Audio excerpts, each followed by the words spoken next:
The rich second-generation kid has to borrow $100 from the butler to distribute flyers. Suddenly a frog pops out of thin air, wanting to take him on an adventure. This plot is outrageous. Jianglai sat on the curb, clutching a stack of flyers, beads of sweat dripping down. But am I destined to just go home and inherit the family fortune? He was unconvinced. After running away from home in a fit of anger with his dad, reality slapped him hard now. He was barely scraping by distributing flyers. You brat, get your ass back to the company right now. His dad's roar nearly blew up the phone. Jianglai directly hung up the call and, in the next moment, timidly called Butler Liu. Deposit $100 into my card. Don't tell my dad. Young master, you should just come back. Jianglai hung up before he could finish, hopping on a shared bike ready to flee. Hey, kid, want to prove yourself? How about the Transmigration Army system? A voice suddenly rang out, startling Jianglai, and he saw bubbles rising in the air, revealing a frog. Who are you? Are you human or ghost? Jianglai trembled, about to call the police. Nobody else can see me but you, the frog grinned. In the mainframe of the Transmigration Army system, Qingjun Jianglai rolled his eyes. I'm not transmigrating. Even if I do, I won't become a billionaire. TSK. Distributing flyers is so unambitious. There are many ways to prove yourself. Is this frog reliable? Will Jianglai agree to transmigrate? Can a rich second-generation kid make a comeback in another world? I'm diving in first. The frog didn't even say a word right and caused a passerby to be hit by a car. The rich second-generation kid was forced to transmigrate into a 6-year-old child, landing in an unfamiliar Douluo continent. This operation is too ruthless. 10 years of transmigration equals 1 year in reality, and a comeback will give you 1 trillion assets. The frog Qingjun patted its chest in assurance. Jianglai rolled his eyes. What if I don't complete the task? Then you'll just be cannon fodder. Qingjun nonchalantly picked its nose. Goodbye. Jianglai pedaled away in a hurry. Qingjun suddenly blocked his path, pointing at a stylish woman in high heels. Count to 3, and she'll be lying in the middle of the road. Jianglai hadn't reacted yet. 3. With a bang, the woman was hit by a car, instantly lifeless. Jianglai was frozen in fear. Qingjun smirked. Choose. Will you end up like her, or will you come with me? I doubt you defaulted. Welcome to the Transmigration Army. Jianglai's vision went black, and he lost consciousness. 3 choices. Xinxia, parallel world, novel world, random transmission, Douluo, continent. Jianglai jolted awake. What? Douluo? I haven't watched it. Can I change it? The only response was the cold system voice. Welcome to Douluo continent. Jianglai's vision went black again, and he fainted once more. When he awoke again, he looked at his fair little hands. He had transmigrated into a 6-year-old child. An attribute panel popped up. Martial soul not awakened, level not identified. Jianglai wanted to cry, but had no tears. He thought he'd be home in 10 years. But now it seems he wouldn't be back for at least 20. Not knowing anything about the Douluo plot, can he make a comeback? Is starting at 6 too late? This cannon fodder script is too extreme. I'm sweating for him. To return home, he must become a titled Douluo. The rich second-generation kid transmigrated into a 6-year-old, only to be violently spanked by a strange uncle upon landing. This start is just too tragic. Qingjun, what about my ultimate mission? Where's my golden finger? Jianglai yelled into the air. Become a titled Douluo first. Qingjun casually dropped that line and disappeared. Jianglai was dazed. What's a titled Douluo? He didn't even know the Douluo plot. He then realized he was covered in injuries, as if he had rolled down a hillside. A bearded uncle rushed over, scooping him up. Little lie. You're alive. Thank goodness. Who are you? Jianglai struggled. That I am your dad. The uncle tugged at his ear, carrying him home. Shut up. I'm your dad. Jianglai yelled angrily. Smack. He got smack on the butt. They'll deal with you when we get home. On the way, a woman said, in another half-month, you'll awaken your martial soul, so take it easy on him. Jianglai then realized he had half a month until he could awaken his martial soul. That night, lying in bed, wrapped in white cloth, he winced in pain. Ding. Check-in system activated. Do you want to check in? Jianglai's eyes lit up. Sign in. You have received a washing marrow and veins pill. A green-glazed porcelain bottle appeared out of nowhere, containing a pearl-like pill. Just one. Can this pill help him make a comeback? What unexpected events might happen with his martial soul awakening in half a month? Not knowing what a titled Douluo is, can he survive until then? This plot is making me anxious. After taking the washing marrow pill, will the rich second-generation kid make an overnight comeback? The 6-year-old child climbs 2 mountains in a day, his body bursting with incredible strength. This effect is just too outrageous. Jianglai looked at the instruction manual and rolled his eyes. Washing marrow and veins pill, a spirit pill from the cultivation world, Opens up the Ren and do meridians, enhances. Physique, did I ask that it? He complained, but his hands were honest. Swallowing it down immediately. T dawn. Jiang Lai suddenly sat up. His injuries had completely healed. Not even a scar was left. His skin was a healthy wheat color, and he felt an endless supply of energy. Stretching felt exhilarating. Wow, this medicine is amazing. He dashed out of the thatched hut, seeing the mud brick house, iron fence, vegetable garden, and pig pen. The original owner's memories flooded back. This village was next to the sunset forest, often visited by soul beasts. So, I need to awaken my martial soul at 6 years old and become a soul master to gain respect. Jiang Lai stroked his chin, suddenly feeling excited. So what if there's no script? He is the protagonist. You brat, hurry up and feed a bye. Jiang Pa came back with a breakfast cart, pointing at the fat pig in the pen. Jiang Lai ignored him completely, grabbing buns and red date porridge from the cart, wolfing them down. After feeding the pig, Jiang Pa turned around and found him missing. Jiang Lai had disappeared like he was riding on the wind. A day later, Jiang Lai lay on the ground, gasping for breath, his chest rising and falling like a bellows. He had actually climbed 2 mountains. This medicine is too powerful. But my body has really gotten stronger. Clenching his fists, he felt explosive power. It turns out that no matter how powerful the martial soul and soul power are, if the physical quality doesn't keep up, it's all for nothing. In half a month, what will he awaken? With this physique, can he directly overpower his peers? The path of comeback without a script has just begun. The rich second-generation kid was actually forced to learn how to build coffins. His biological father even said he had prepared one for him long ago. This operation left me dumbfounded. With 10 days left until the martial soul awakening, Jiang Lai decided to strengthen his training. But the next day, Jiang Pa dragged him to the pig pen. Hurry up and feed a bye. Looking at the pig feed in the basin, Jiang Lai had a face full of disdain when has he, a distinguished young master, ever done this kind of work? Bai in the pig pen looked at him with sideways eyes, as if mocking him. I can endure. Jiang Lai closed his eyes and reached his hand into the feed. Even more outrageous things were yet to come. Jiang Pa dragged him directly into a wooden house, which was piled high with coffins, dark and gloomy, with sunlight hardly able to shine in. They'll teach you how to make coffins, Jiang Pa said seriously. I won't learn. Can't I just feed pigs instead? Jiang Lai wanted to run away. In a way. Jiang Pa pointed at a half-finished coffin. Do you know the significance of making coffins? Jiang Lai blurted out. Making money. Making your big head. It's about respecting life. Jiang Pa flicked him on the forehead. As he spoke, he picked up a small knife and carved patterns on the coffin. This is called a longevity coffin. Once it holds a person, it becomes a spirit coffin. Living people should prepare one in advanced life is unpredictable. Just as Jiang Lai was listening, Jiang Pa suddenly laughed. Don't worry, I've already prepared your coffin. Saves money. What? What about yours? Jiang Lai was so angry he staggered. What kind of martial soul could be awakened from making coffins? Is his biological father serious? The martial soul awakening in 10 days, could it really be related to coffins? This plot is getting more and more confusing. I really want to know what happens next. Making coffins without charging money, just for eggs and pepper?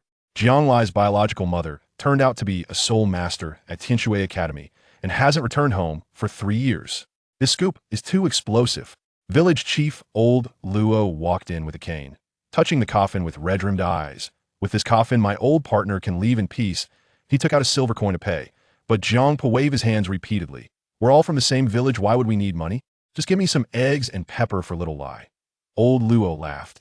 Then I'll have Little Lai go get 2 fat hens.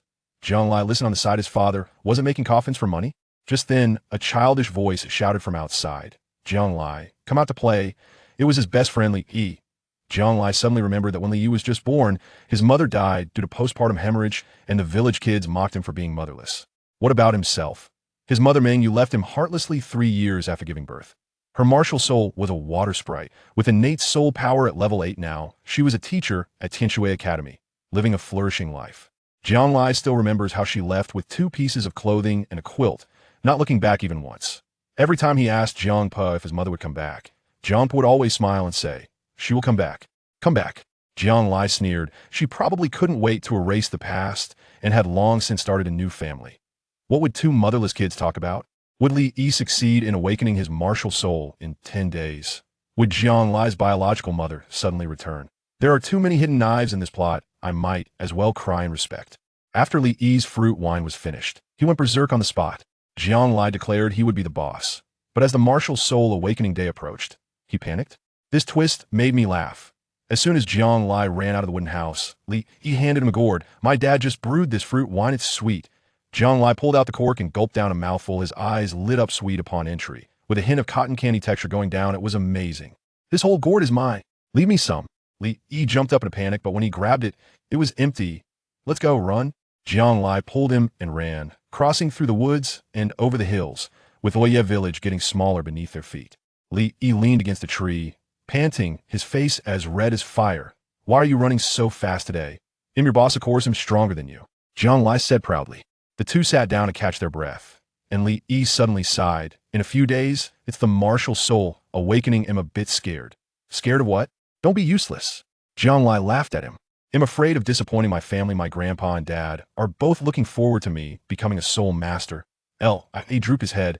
My dad is a great soul master, but both of his soul rings are only 10 years.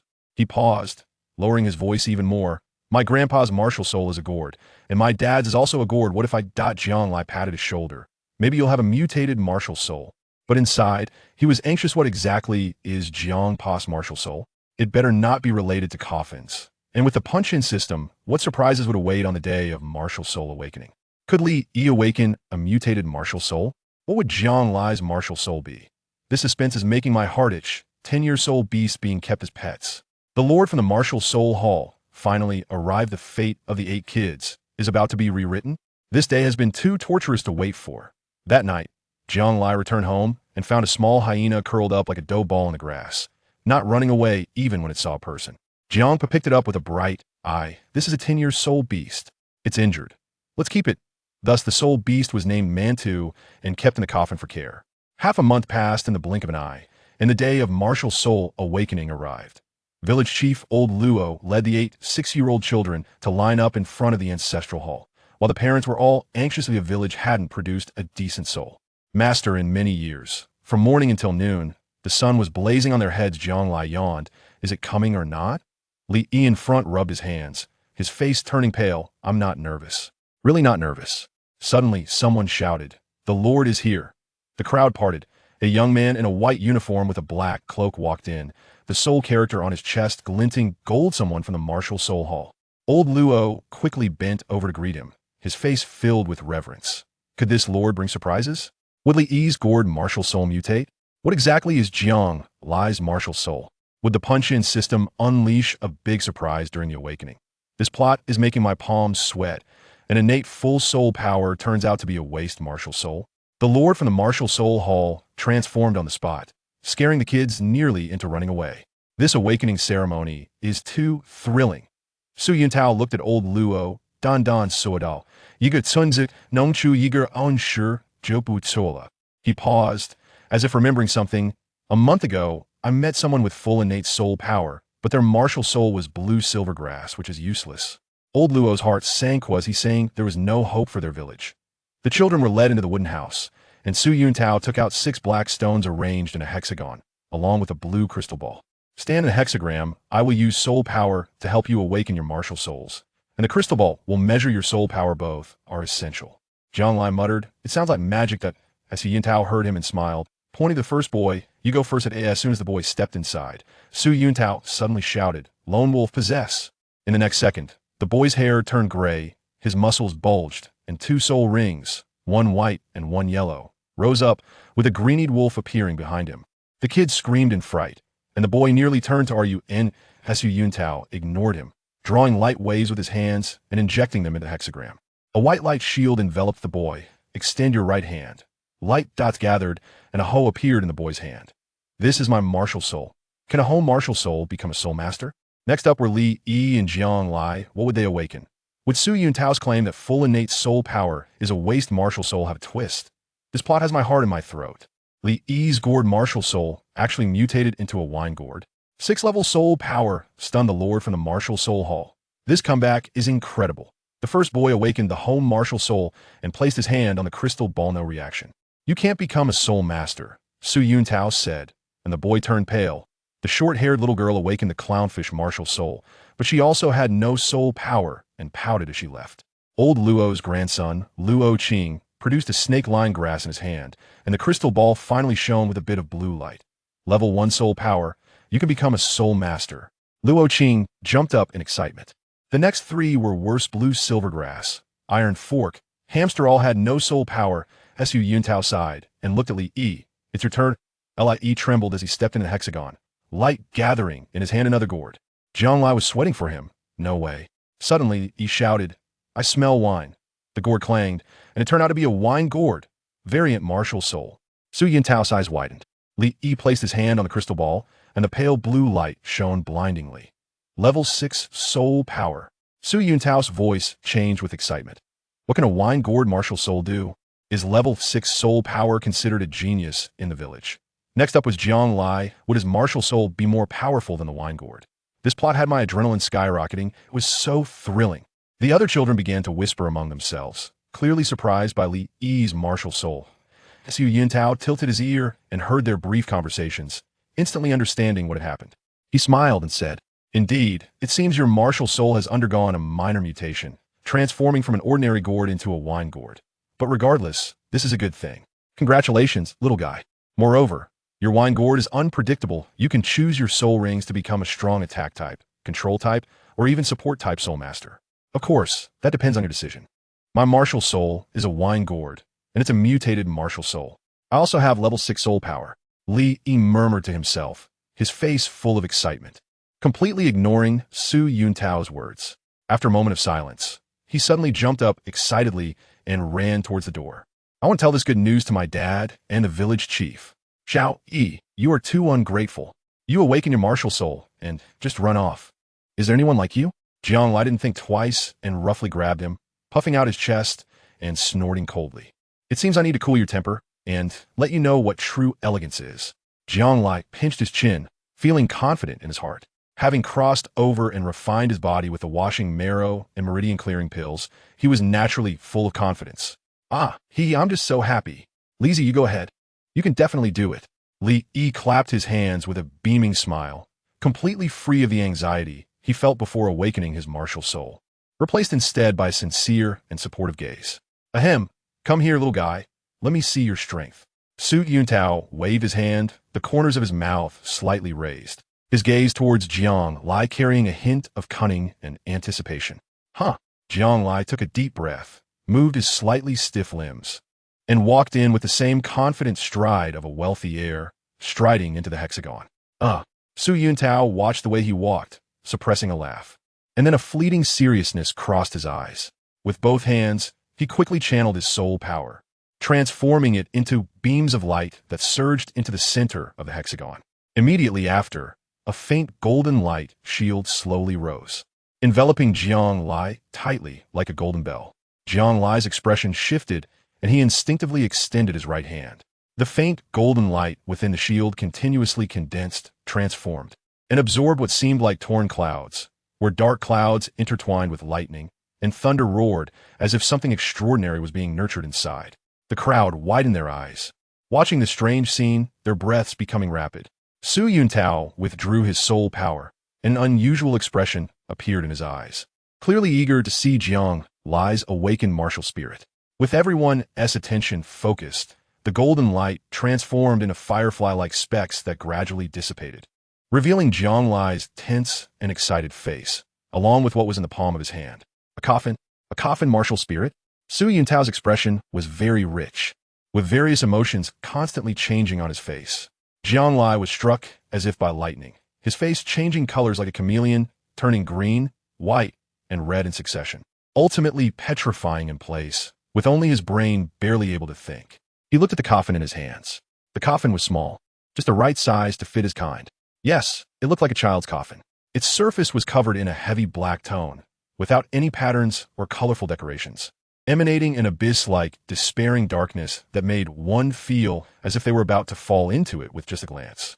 Of course, after the light shield dissipated, to everyone else, it appeared to be just an ordinary black coffin, albeit a little smaller, nothing more ordinary than that. Jiang Lai's head felt like it was stuck, and after thinking for a long time, he suddenly remembered that Jiang Pa had been shouting at him to learn how to make coffins. So he inherited Jiang Po's martial soul? That means that guy's martial soul is indeed a coffin. Jiang Lai looked at the coffin that was exactly the same size as him, feeling very complicated inside. Would he become a corpse collector in the future, specifically responsible for handling dead bodies? Jiang Lai thought for a moment, and then shook his head wildly. Forget it. Forget it. There's no use thinking too much. As long as the martial spirit is strong enough, he wouldn't mind if it was a coffin or even a tombstone. The appearance is just for show. Having substance is the real deal. Moreover, he always felt that this coffin was not ordinary. Yes, this is his affirmation and confidence as a transmigrator. Lizzie, your martial spirit is quite unique, haha, but it looks pretty powerful. Maybe it will bring some surprises, Li said, placing a hand on his shoulder, trying to cheer him up with a smile. Ha ha ha, Jianglai, you really are just like your dad. You're destined to be a coffin maker for life. Luo Qing laughed heartily with her hands on her hips. The others also looked over. Just when they thought Jianglai would be heartbroken, he suddenly raised the coffin in his hand with an excited expression, a proud smile on his face. Isn't this great? Ha! I won't have to spend money on coffins in the future, and I can even sell coffins to make money. It's much more convenient. Plus, if I see someone who is impatient in the future, I wouldn't mind helping them collect their corpses for free. Jianglai chuckled and turned his head to glance at them lightly, scaring Luo Qing into quickly stopping his laughter. And even the other children seemed to have developed a psychological shadow. Su Yuntao watched this scene and couldn't help but shake his head gently, showing a look of disappointment on his face. Based on the commotion just now, he thought Jianglai would awaken some extraordinary martial soul. But now it seemed that a broken coffin was nothing more than that. Su Yuntao thought this and handed over the crystal ball, smiling and shaking his head, saying it was a weapon martial soul coffin, and now it was time to test the soul power. Upon hearing this, Jianglai almost wanted to rush up and hit him. You really don't understand. Well, even though he didn't know the specific name of his martial soul either. The crystal ball was taken, and a faint blue light surged and rolled like ocean waves, then gradually enlarged, becoming more and more intense. And in an instant, dazzling azure light filled the entire room, as if the sea had descended. This is...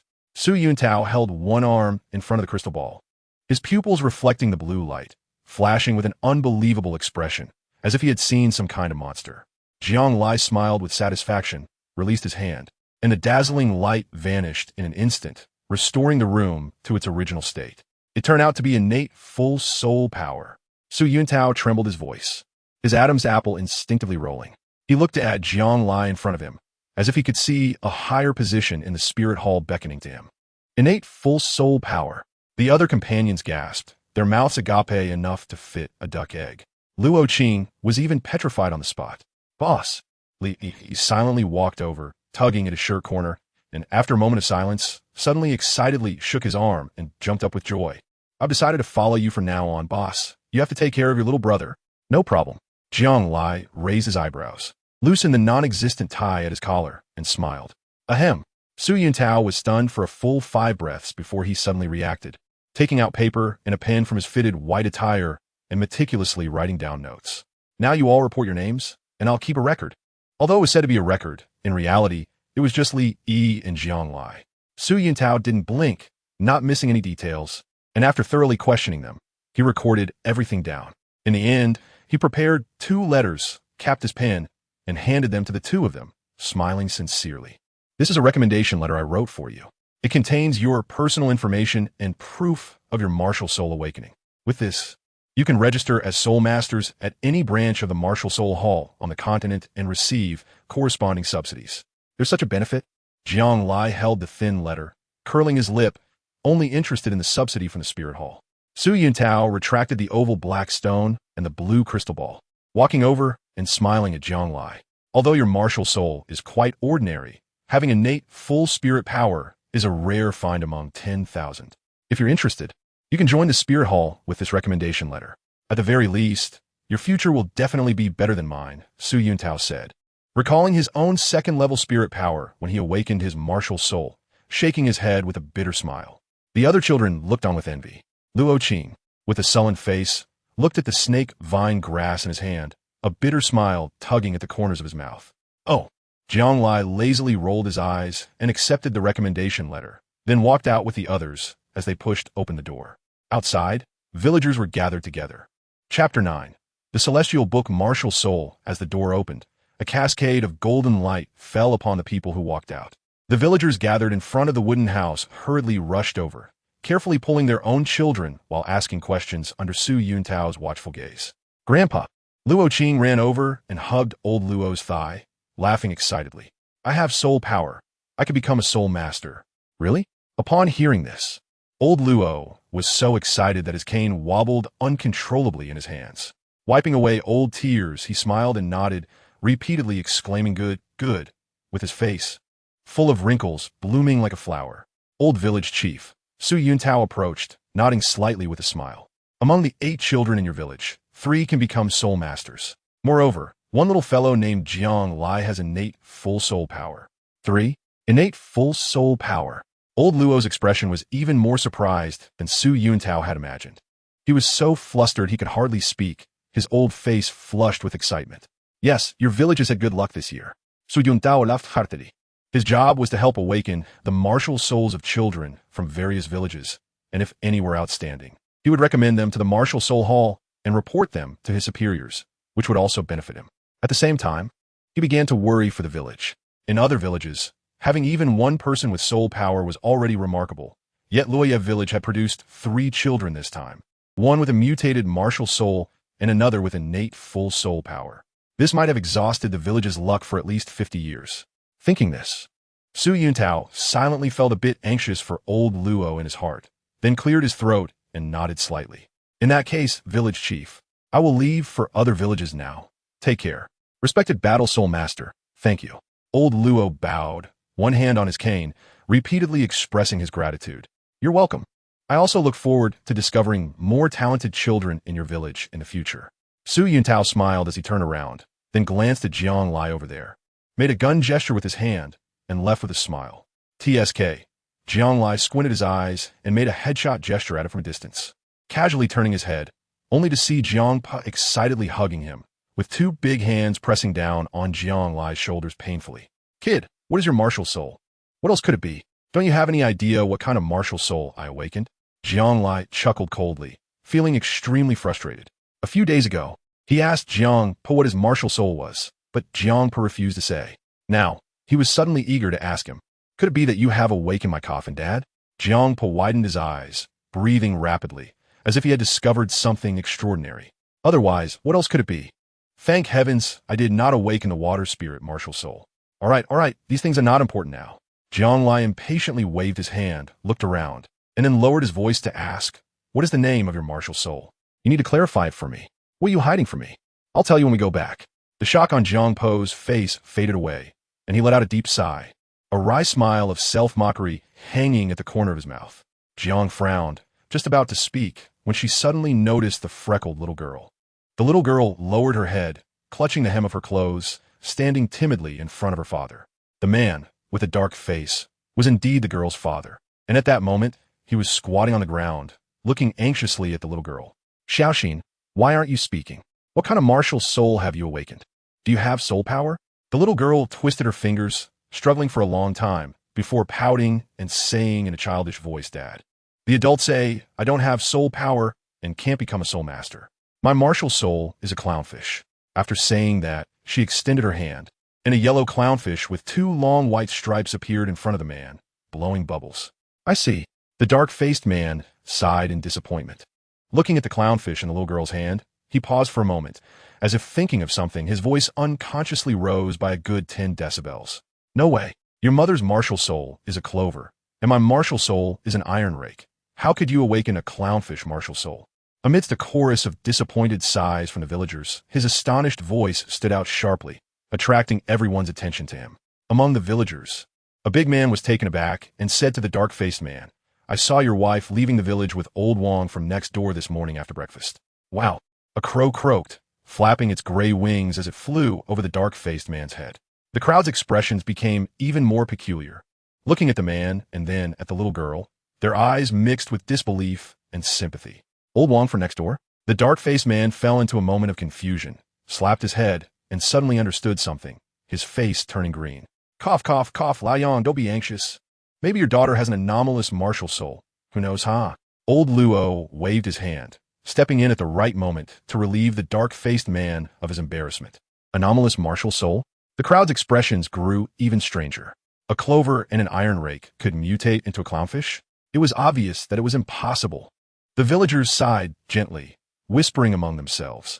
No way, his wife is with old Wong from next door. How is that possible?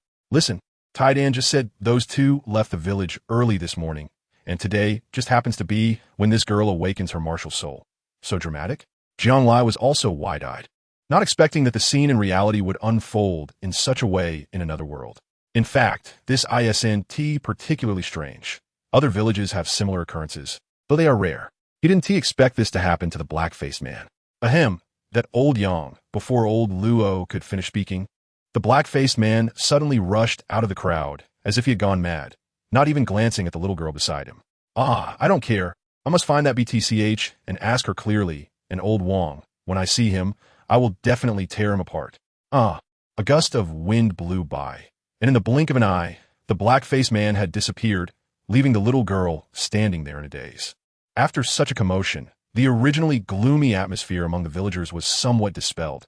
Everyone held their children and chatted and laughed about the incident as they walked, occasionally expressing their astonishment. The little girl was temporarily taken home by the village chief. You see, sometimes the happiness of a group of people is indeed built upon the suffering of one person. Jiang crossed his arms and shook his head. All right, I understand all of this, but, old man, if I weren't your son, would you still abandon me? Jianglai looked at him with a smile. You dare to call me old man?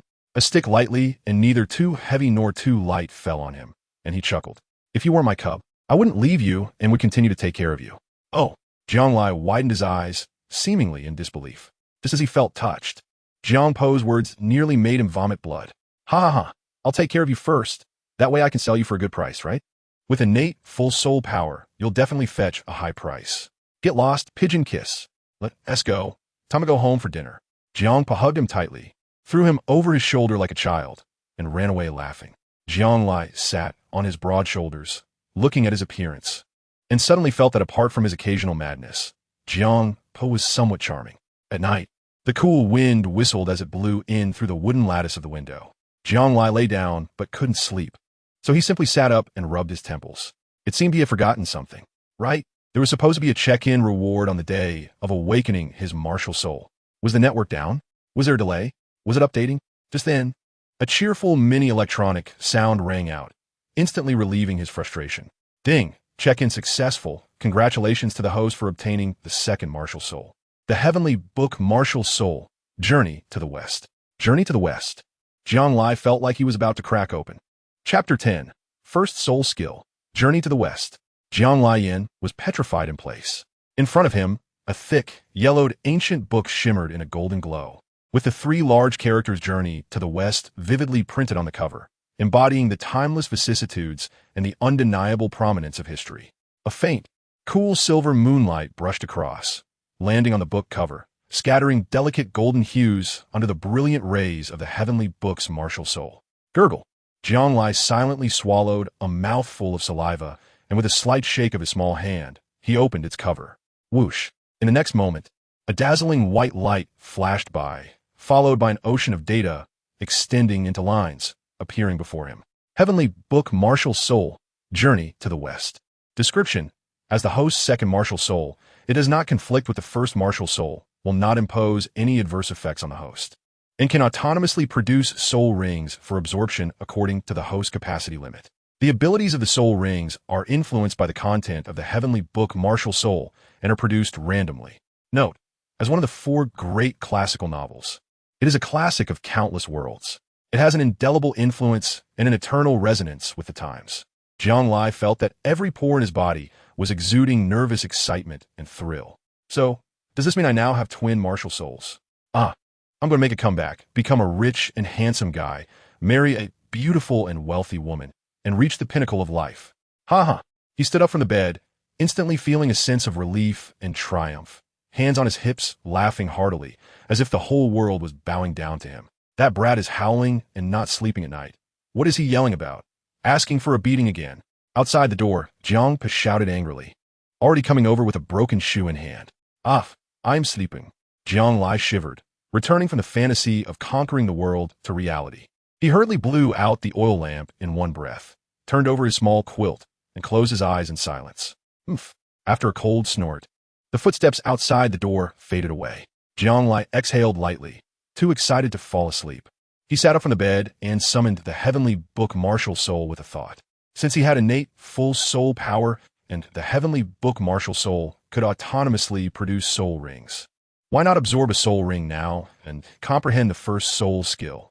Jianglai excitedly thought to himself, let's do it. He sat cross-legged, with a cold expression between his delicate brows.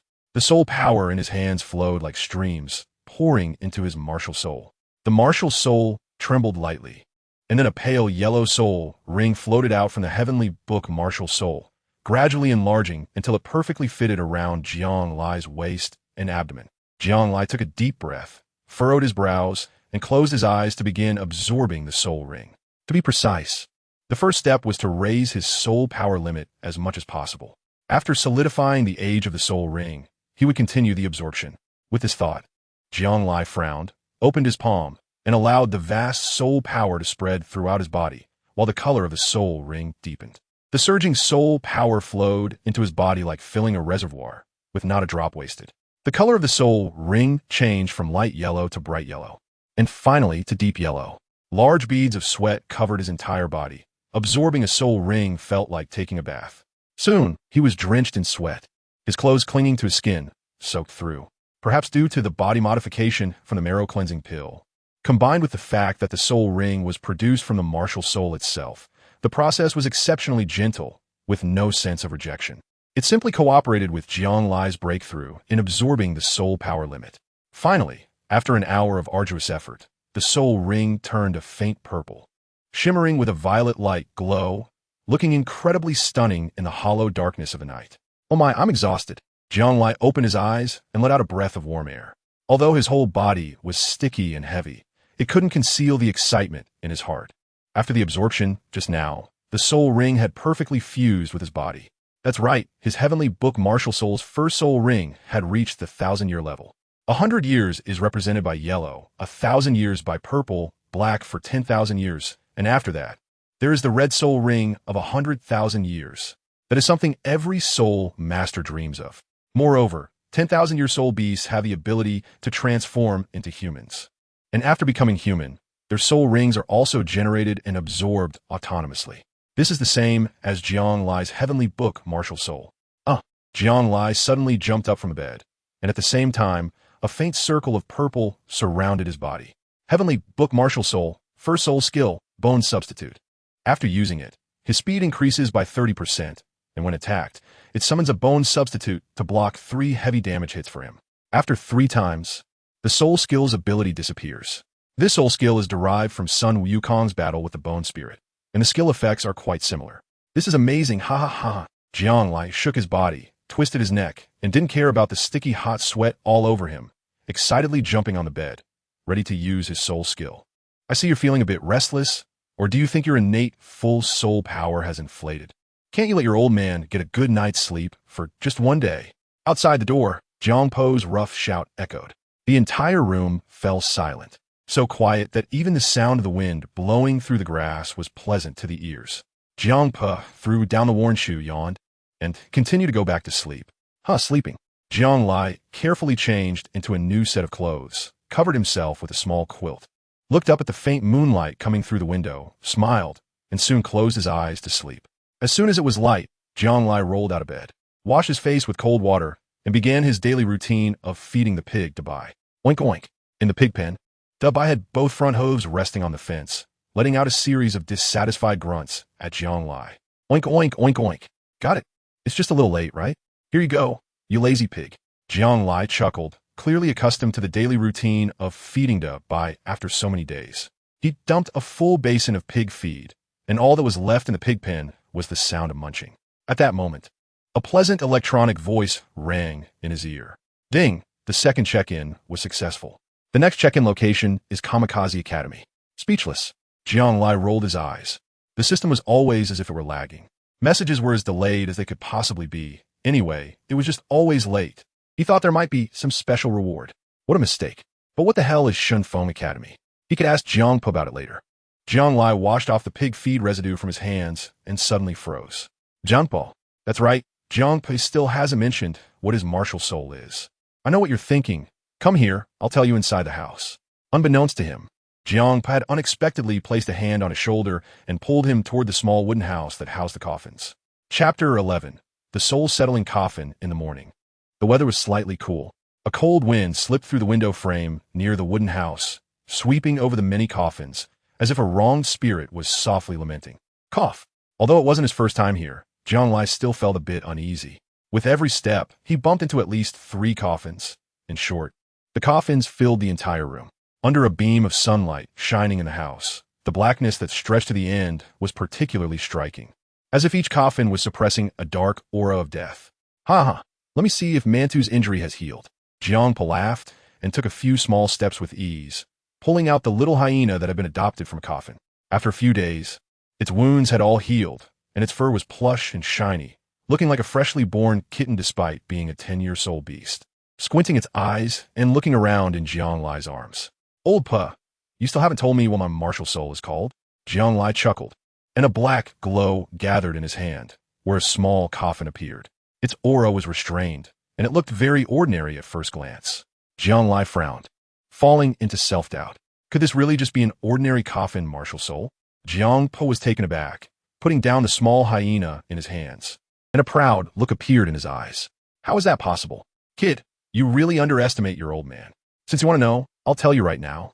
It's actually called a marriage recruitment coffin. Oh, what? Jianglai just nodded, his brain lagging for a second, stunned for a moment, and then he suddenly jumped up in shock, looking at the weapon spirit in his hand as if he had seen a ghost, his face turning pale in an instant. A marriage coffin? Is this poisonous? Cough, cough, cough. I misspoke. The pronunciation was wrong. It's called the soul suppression coffin. Jiangpa wiped his sweat and quickly corrected himself, then smiled, looking like an old fox, with a strange curve at the corner of his mouth. Of course, you can also call it a marriage-seeking coffin. Hee hee. Do you know about ghost marriages? It's marrying the dead and placing them in a coffin. Jianglai, I'm split open. Well, actually it's called the soul-subduing coffin. How about that? Isn't it very majestic and powerful? Jiangpa crossed his hands on his hips and laughed triumphantly. That's good. Jianglai twisted his stiff limbs and forced out a hint of a comforting smile. However, after thinking it over, he felt something was off. Then why didn't you tell me earlier? Why wait until I awakened my martial soul to say it? Jianglai posed a soul-searching question.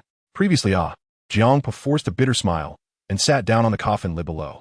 Meeting Jianglai's unwavering gaze, he hesitated for a moment before helplessly saying, the reason I didn't mention it before was mainly out of fear, because I thought that even if you awakened your martial soul, it was very likely not to be a coffin. Now it seems I was mistaken. Why do I say that? Jianglai's eyes were bright. Because in fact, I don't have a martial soul. Jianglai shook his head with a sigh, his face full of helplessness. Huh? What does that mean? Jianglai fell into a brief state of confusion before continuing to ask, everyone must have a martial soul, right? It's just that many people don't have soul power. Indeed, that's correct, but haha, to be precise, it was my previous self that had a martial soul, but the current me no longer has one. Jiangpa smiled, seemingly to let Jianglai see it with his own eyes. He gathered his soul power, and black soul energy surged in from all directions like a tide. Then, a bizarre scene occurred. On his body, where the soul power was condensed, 2 gray soul rings floated out, emitting a strange gray light. It was neither white, yellow, purple, black, nor red, but a very eerie gray that radiated a sense of death. What was going on? Jianglai widened his eyes, feeling a bit confused. Moreover, when Jiangpa had just condensed his soul power to summon the soul ring, there had indeed been no martial soul appearing. Now do you believe me?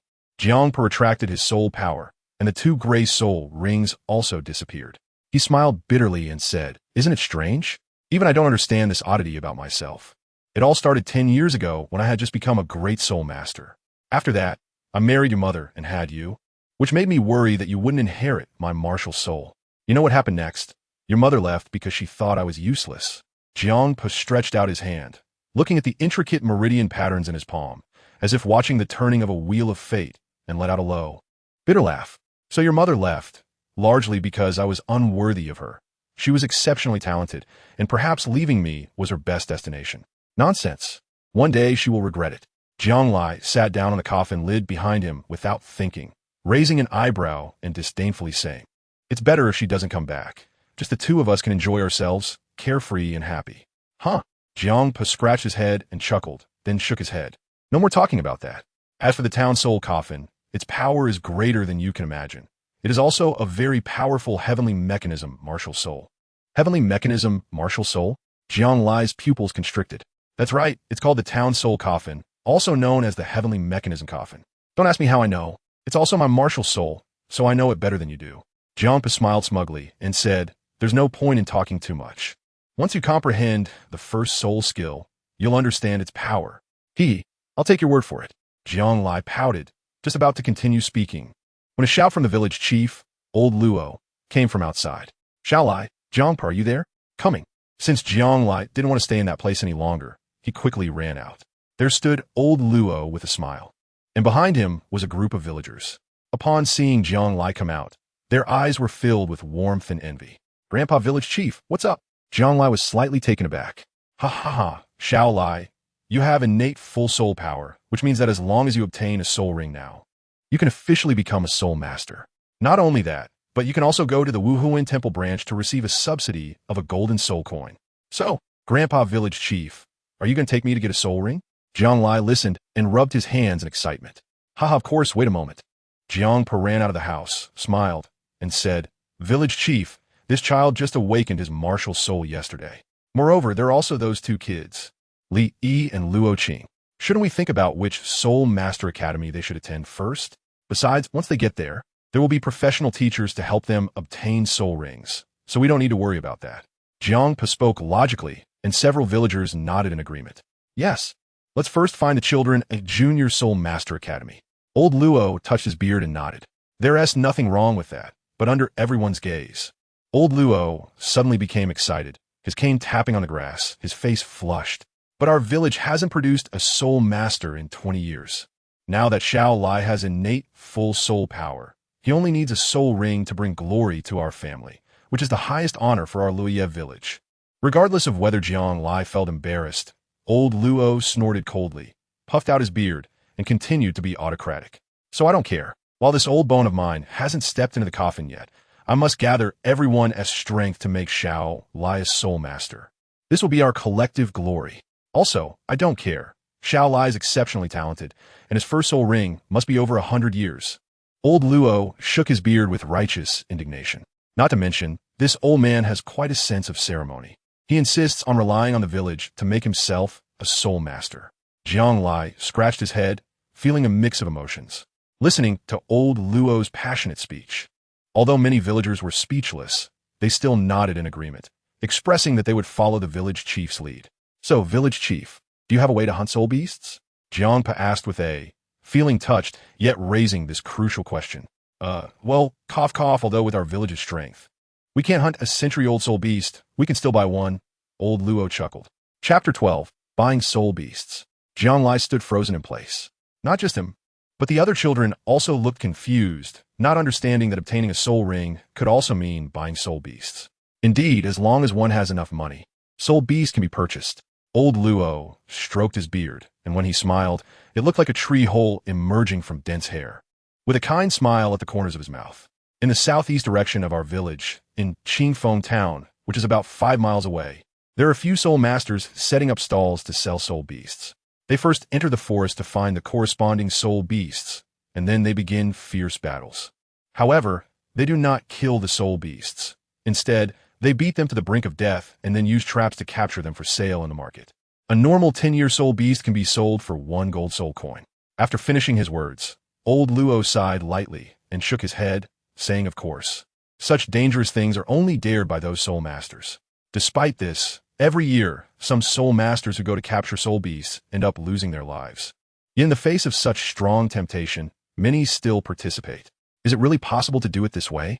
Jiang Lai's eyelids twitched, but thinking about it, it makes sense. In order for a soul master to obtain a soul ring, the final blow to kill the soul beast must be delivered by that soul master.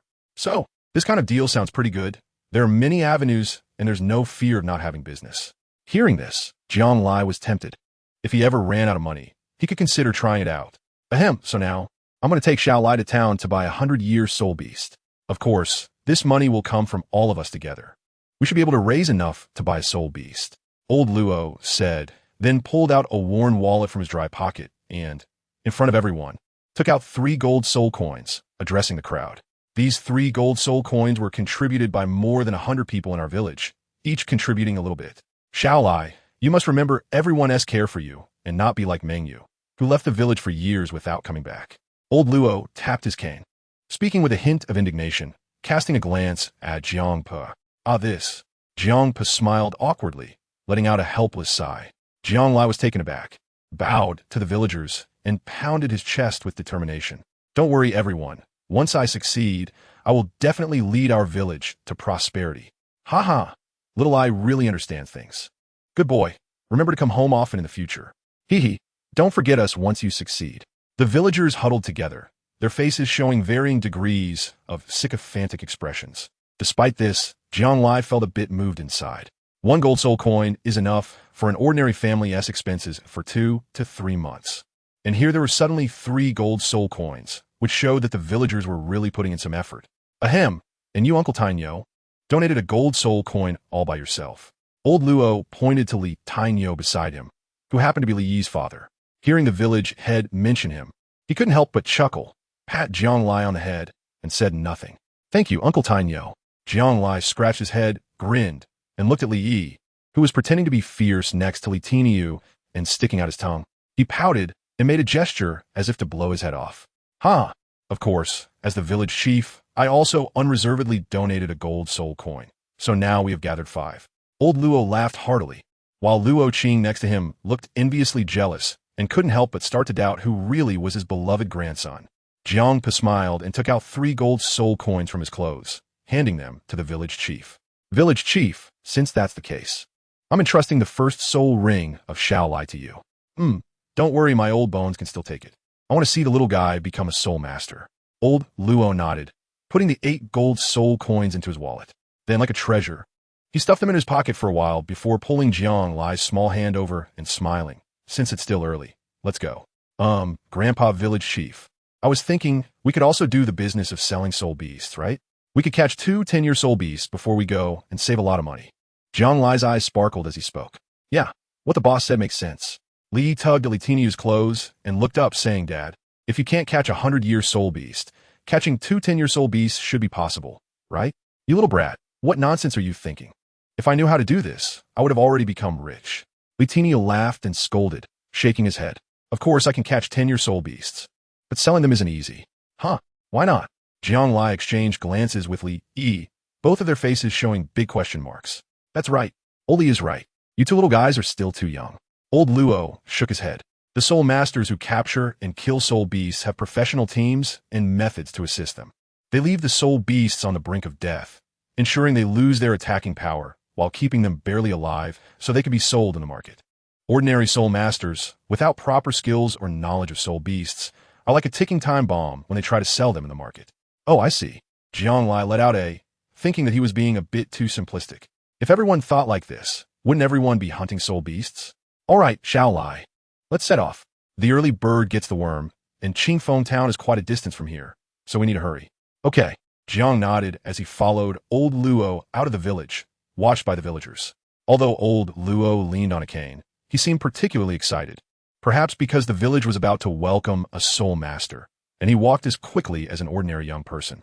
After walking for more than 2 hours and passing through more than 10 villages, they arrived at Qingfeng Town. The weather today was still nice, with white clouds and warm sunshine.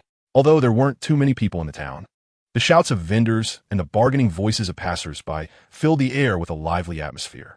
The residents of the town were all well-dressed, occasionally asking prices as they walked, while the 2 of them appeared somewhat shabby in comparison.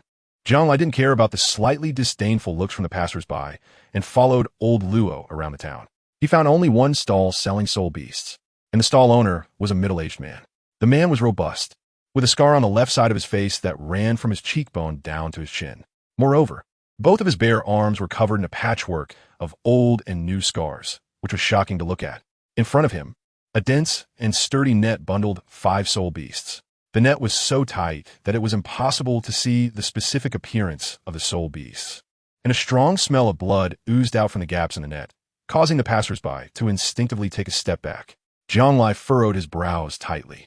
As he walked over, a middle-aged man had just finished negotiating a price with a vendor and left with a captured soul beast. You guys are buying soul beasts? The scarred man tucked the money away and turned his head. Although his face was calm, the innate ferocity emanating from him startled Old Luo. Cough, cough, respected soul master. We want to buy a century-old soul beast. Old Luo wiped the sweat from his forehead and said with a face full of reverence, "Oh, how many years old do you want?" A strange light flashed in the scarred man's eyes as he looked them over, locking his gaze on Jianglai. He then nodded knowingly, as if understanding something, and pointed at the 4 soul beasts on the stall. "I have a century-old one and a 3-century-old one. You can choose." Soul Master, how much is the century-old soul beast?" Old Luo asked cautiously. "A century-old one costs 10 gold soul coins," the scarred man said, shocking everyone. Jianglai couldn't help but widen his eyes, and old Luo was no longer calm, wiping his sweat and asking, "Soul Master, I heard that a 10-year soul beast only requires 1 gold soul coin, right? Can you make it a bit cheaper? If you want to sell, sell. If not, then we'll just leave." The scarred man showed a hint of impatience on his face, waving his hand. "I don't negotiate here. Not even 1 copper coin, less than a gold soul coin, is acceptable." After the scarred man finished speaking, he sat upright on the hard cushion in front of the stall, not even glancing at them, his attitude unmistakably resolute. Old Luo saw this scene and looked troubled. He grabbed Jianglai's small hand, still unwilling to give up, almost pleadingly looking at him and pointing to Jianglai beside him. "Respected Soul Master, we came from Luoya village. This child has innate full soul power and urgently needs a soul ring to become a qualified soul master. The total money from our village adds up to only 8 gold soul coins." Old Luo seemed afraid that the scarred man would interrupt him, so he rushed to say so much in one breath. Seeing that the man didn't react much, he continued, "So, respected soul master, could you show a little mercy to us commoners? Our village hasn't produced a soul master in 20 years. I pity you, but who pities me?" This time, before old Luo could finish his sentence, the scarred man stood up impatiently, cutting him off with a cold glare. "For this hunt, my brothers also suffered heavy casualties. Who has ever pitied me? So don't waste your breath. I don't care if you have innate full soul power or dual martial souls. There is no personal favor here. Moreover, I just said that a 100-year soul beast costs 10 gold soul coins. In fact, strictly speaking, it requires 11. The scarred man pointed at the tightly bound soul beast caught in the dense trapping net, the bloody smell wafting out with the breeze, nearly making one gag. This trapping net can very effectively restrict the soul beast's movement and soul power operation, preventing self-detonation. No one else has this but me, so it's worth a gold soul coin. Don't even talk about 11 gold soul coins. You don't even have 10 gold soul coins. And you dare to negotiate with me." After saying this, the scarred man lazily waved his hand, signaling them to leave. Just then, a father and son strolled over, glancing at them with a hint of mockery before walking up to the stall to inquire about the prices. The scarred man perked up and began to introduce the goods. Old Luo's face turned pale, bending over in the wind, his lips twitching for a long time. Jianglai frowned, feeling that old Luo was so nervous he might squeeze his small hand red. It was clear that selling pity was useless unless their words could touch the scarred man's heart. Jianglai looked at the 4 soul beasts on the stall. Although he couldn't see their exact forms, the powerful aura leaking from the threads still moved him. For some reason, as he lightly sniffed the rich and mingled scent of blood inside, he instinctively summoned his soul tool, the soul coffin, and the black soul power condensed in his hand. Old Luo came back to his senses and noticed the anomaly in his hand, surprised as he said, "Shaolai, what are you doing?" Jianglai replied, "Grandpa village chief." "Don't speak." Jianglai's pupils constricted, and the soul force flowed through the soul suppression coffin in his hands, resembling a pitch-black eye that stared motionlessly at the soul beast in the capture net. That soul beast was close to death. He pointed to the leftmost soul beast on the stall, which looked small, its brown fur mixed with blood, slightly moving its claws in the net. Over there." The scarred man turned his head, his gaze heavy, clearly having heard what he said. "Little eye, don't talk nonsense." Old Luo was startled. His dry old hand reached over to cover his mouth. Then he bowed apologetically to the scarred man. "This child speaks without thinking. Please forgive him, soul master." He understood that these soul beasts were the bargaining chips for the stall owner. Saying one was dead was tantamount to cursing them out of business. "What I said is true. If we don't save it soon, it will be too late." Jianglai pushed away old Luo's hand, his gaze stern. And although he had the innocent face of a child, he exuded an unexplainable confidence. He didn't understand why. But under the sensing of the soul suppression coffin's martial spirit, he could keenly detect the gradually decaying death aura emanating from those soul beasts. Among these soul beasts, the leftmost one was entangled with black gas and had already fallen to the brink of death. Over there, the scarred man was taken aback, clearly not taking his words to heart. After discussing the price with that father and son and receiving 11 shiny gold soul coins, he walked over to look at the leftmost soul beast, instinctively approaching. However, before he could crouch down, a faint circle of white floated out from the entangled net, shimmering with a soft white light under the sunlight, particularly dazzling. It was a white soul ring from 10 years ago. Old Luo's eyes widened, standing frozen in the wind. Jiang Lai had long anticipated this, quietly retracting his martial soul, his expression indifferent. Dead? What a stroke of bad luck. A flicker of shock flashed in the scarred man's eyes as he frowned and kicked the soul beast aside, as if it were just a piece of ordinary trash on the roadside. He had been in this business for many years and had encountered such situations before, especially with soul beasts like this one, which was weak to begin with, having sustained serious injuries and unable to withstand the torment of the beast-catching net. It could die at any moment. Such occurrences were quite common. Although he felt somewhat uncomfortable inside, he understood that the unexpected death of a soul beast was always unavoidable. While he could restrain the movements of the soul beasts, he could not determine their life or death. How did you find out? The scarred man lifted his head and finally began to look at the boy properly. My martial soul is quite special. It can sense the life force that is fading from him. Jiang Lai shrugged, and, at the same time, he was quite shocked inside. Logically speaking, the soul-suppressing coffin shouldn't possess such a special ability since it doesn't have soul skills. However, the facts proved that his thoughts were wrong. The soul-suppressing coffin seemed to be inherently sensitive to the aura of dying people and even soul beasts. This should be the unique talent of his martial soul. So that is how it is. The scar-faced man nodded slightly, surprised for a moment, then turned around, preparing to walk back. Wait a minute, uncle. Your soul beast is about to die too. Why not sell it to us at a low price? Jiang Lai called out to him, pointing at a large soul beast with bright eyes. Is it dying soon? The scar-faced man walked over, frowned, and then said with a teasing smile, little guy, this is a 300-year-old soul beast. Do you have 30 gold soul coins? Jiang Lai gave a bitter smile and shook his head, saying it was better to forget about it. But uncle, you should sell this one quickly. It can only last until the morning at most. I understand. The scar-faced man looked at him deeply. Although he was a bit skeptical, he recalled the scene from earlier and nodded, beginning to ponder. He then glanced at them, his gaze calm. Do you have anything else to discuss? If not, esteemed soul master, I'll take my leave. Let's go, shall I? Grandpa will take you to see other places. We will eventually find something suitable. Old Luo sighed, pulling Jiang Lai to turn and walk away. The scar-faced man was taken aback, slightly moving his lips as if wanting to call them back. But after hesitating for a long time, he ultimately said nothing and continued to try to attract customers. After a morning passed, old Luo had taken Jiang Lai wandering for half the day, visiting 5 small towns without finding anything suitable. Either the prices were too high, or there were no soul beasts of the right age. In short, apart from countless disdainful glances and ridicule, they had gained nothing. After wandering for half a day, they returned to Qingfeng town. Old Luo sighed in disappointment. His back bent from walking for so long, and he patted Jiang Lai's head, his eyes dim. Shall I? Grandpa is useless. I can't even buy you a 100-year-old soul beast. Village Chief Grandpa, there's no rush. If it comes to it, I could just have my dad take me to hunt one. Nonsense. With your dad's cowardly demeanor, it would be a miracle if he doesn't get you in trouble. Let's keep looking, and if it really doesn't work, we can go back to the village and gather 2 gold soul coins.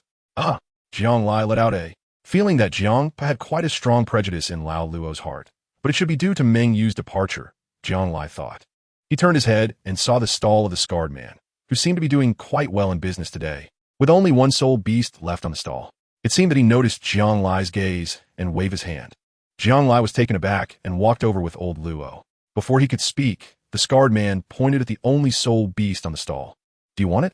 I'll give it to you for a cheaper price. Jiang Lai was surprised and then delighted, a bit confused by his sudden behavior.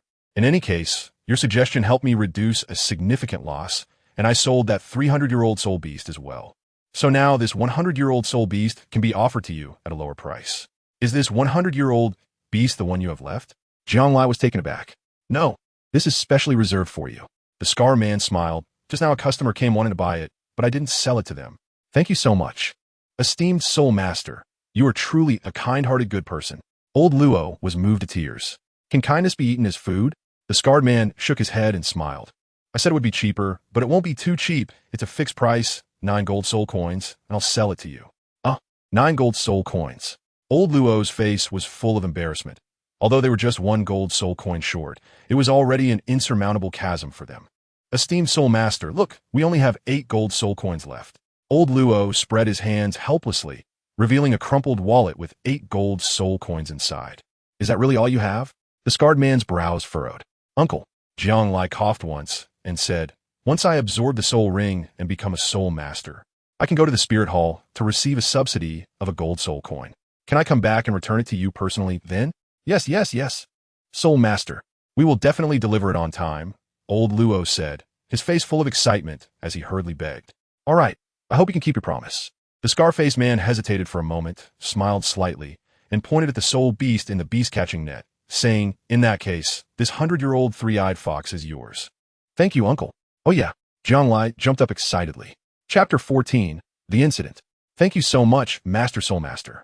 Old Luo had a look of relief on his face, as the heavy stone in his heart finally fell. He handed the 8 gold soul coins in his hand to the scarred man.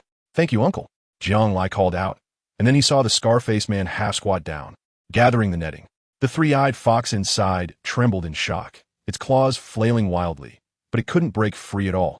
Here you go. Don't forget you still owe me a gold soul coin. The scar-faced man handed over the net's end, and Old Luo quickly caught it without saying a word. By the way, you must remember, this beast-catching net is very special. It can suppress the soul power of soul beasts. However, once you release it, even if it's heavily injured, you commoners won't stand a chance against it. After saying this, the scar-faced man looked at Jiang Lai, reminding him again. So, before you obtain the soul ring, it's best to kill it while it's still in the net. Don't let it out easily. I understand. Jiang Lai nodded, smiled, and waved his hand at the scarred man, then followed Old Luo away. Ha! Lucky little guy. Hope you can awaken a stronger soul skill. The scarred man watched their backs, shook his head with a smile, his eyes mixed with a hint of envy. Back in his day, he just didn't have good resources. His first soul ring was a 10-year one, and he only got his second 100-year soul ring with the help of his companions. The process was indeed arduous. For commoners, wanting a first soul ring to be 100 years old is indeed too difficult. Coincidentally, that three-eyed fox is a 100-year soul beast, and it's quite rare, but unfortunately, it's still too young now and not very useful. It is said that the three-eyed fox awakens its third eye only after becoming a 1,000-year soul beast, which can perceive crises and turn danger into safety, and its strength will also make a significant leap. By then, killing the three-eyed fox will yield a soul ring that is not just a simple upgrade. Overall, the three-eyed fox is very rare, but very few can grow to be 1,000 years old, and that 100-year three-eyed fox just now isn't too valuable. Grandpa Village Chief, I'll take it.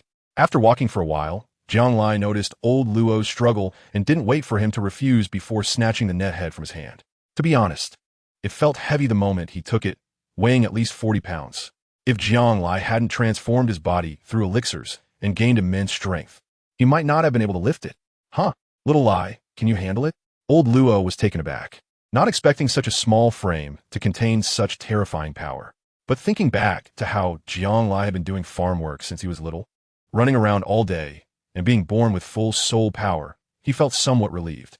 After walking for a while, they had already left Xingfeng town and arrived at a secluded little path.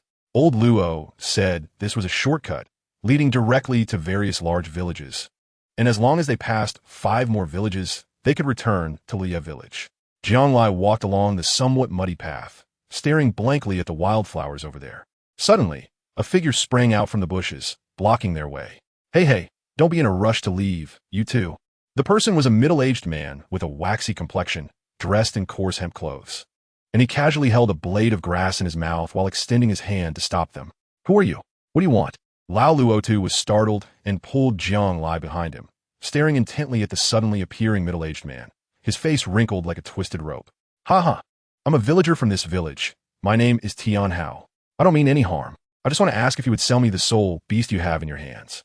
Tian Hao chuckled, taking out 10 gold soul coins. Actually, I wanted to buy that three-eyed fox from you for a while, but the vendor wouldn't sell it to me, so I came looking for you. Sorry, we're not selling. Lao Luotu shook his head without hesitation. Jiang Lai didn't say anything, just stared intently at Tian Hao, tightly gripping the net head in his hand. Not for sale? Then I'll offer 12 gold soul coins. Tian Hao was taken aback, then added 2 more 12 gold soul coins. You must be making a profit. Why won't you sell it to me? Cough, cough. Young man, please don't make things difficult for us. We need to go back, so please let us pass. Old Luo said, grabbing Jiang Lai's hand and trying to walk in another direction. Did I let you go? Tian Hao sneered coldly, moving swiftly to block their way again, viciously spitting out the grass strands in his mouth, his gaze dark. Since you are so ungrateful, it seems I have no choice but to teach you a lesson. What do you want to do? Old Luo's eyes widened as he protected Jiang Lai behind him. Hand it over. Tian Hao stopped wasting words and charged straight at the three-eyed fox in Jiang Lai's hand. Jiang Lai's pupils constricted as he hurriedly pushed away the old man in front of him. At the same time, he quickly dodged the strike with a push of his foot. Hey, not bad, but if you don't hand over the soul beast today, none of you will get to leave. Tian Hao sneered coldly, clenching his palm. At that moment, a sparrow the size of an adult's fist flew out chirping. A faint white soul ring floated around him, and the powerful aura startled the old man over there. You're a soul master? That's right, and I'm a level 20 soul master. I only need one more soul ring to become a great soul master. So the three-eyed fox in your hands must be left for me today. Tian Hao snorted coldly, then concentrated his soul power, causing the white soul ring on him to shine brightly, shouting loudly. First soul skill, Featherblade. Whoosh! The sparrow's body moved slightly, and a sharp feather, like an arrow released from a bow, flew at high speed, striking directly at Jiang Lai's palm. Shall I run? Jiang Lai furrowed his brows tightly and decisively summoned the heavenly book martial soul. In the blink of an eye, the faint phantom of the heavenly book martial soul, accompanied by a hint of pale purple light, flashed quickly by, and his pace instantly increased significantly. First soul skill, Bone Substitute. Jiang Lai's eyes flashed, and a faint white light accompanied his feet. With a sideways movement, the feather blade brushed past his cheek and flew away. What the hell? Tian Hao was taken aback, somewhat unable to understand Jiang Lai's actions. In his eyes, it seemed that Jiang Lai had suddenly increased his speed significantly, but it appeared he hadn't used any soul skills. What was going on? Jiang Lai noticed the doubt in his heart and secretly laughed. This was the advantage of the heavenly book martial soul, concealment. Except for extremely powerful titled Douluos, very few people could see his martial soul's true form. Those who didn't know would probably think that what they saw just now was some kind of body technique. This way, he could better preserve his strength and avoid others discovering his dual martial souls. Beside him, old Luo was also dumbfounded, but at his age, having experienced many storms, he naturally understood that he couldn't drag Jiang Lai down at this moment and hurriedly moved aside to give him space to act. How interesting. At such a young age, he was able to evade my first soul skill, Tian Hao said with a slight surprise and a cold smile. However, just now, I was merely testing the waters. Now, the main event is about to begin. After saying that, the white soul rings on his body glowed again, and 10 terrifying feather blades shot out once more. If an ordinary person were to take this, they would probably be turned into a beehive. Jiang Lai watched as the feather blades flew towards him at high speed. His eyes shifted, and his figure changed several times. But the three-eyed fox in his hands severely limited his agility. Whoosh! Another feather blade sliced through the air, and Jiang Lai leaped to evade the attack. However, he never expected that the feather blade would not hit him, but instead would tear through the beast-catching net in his hands.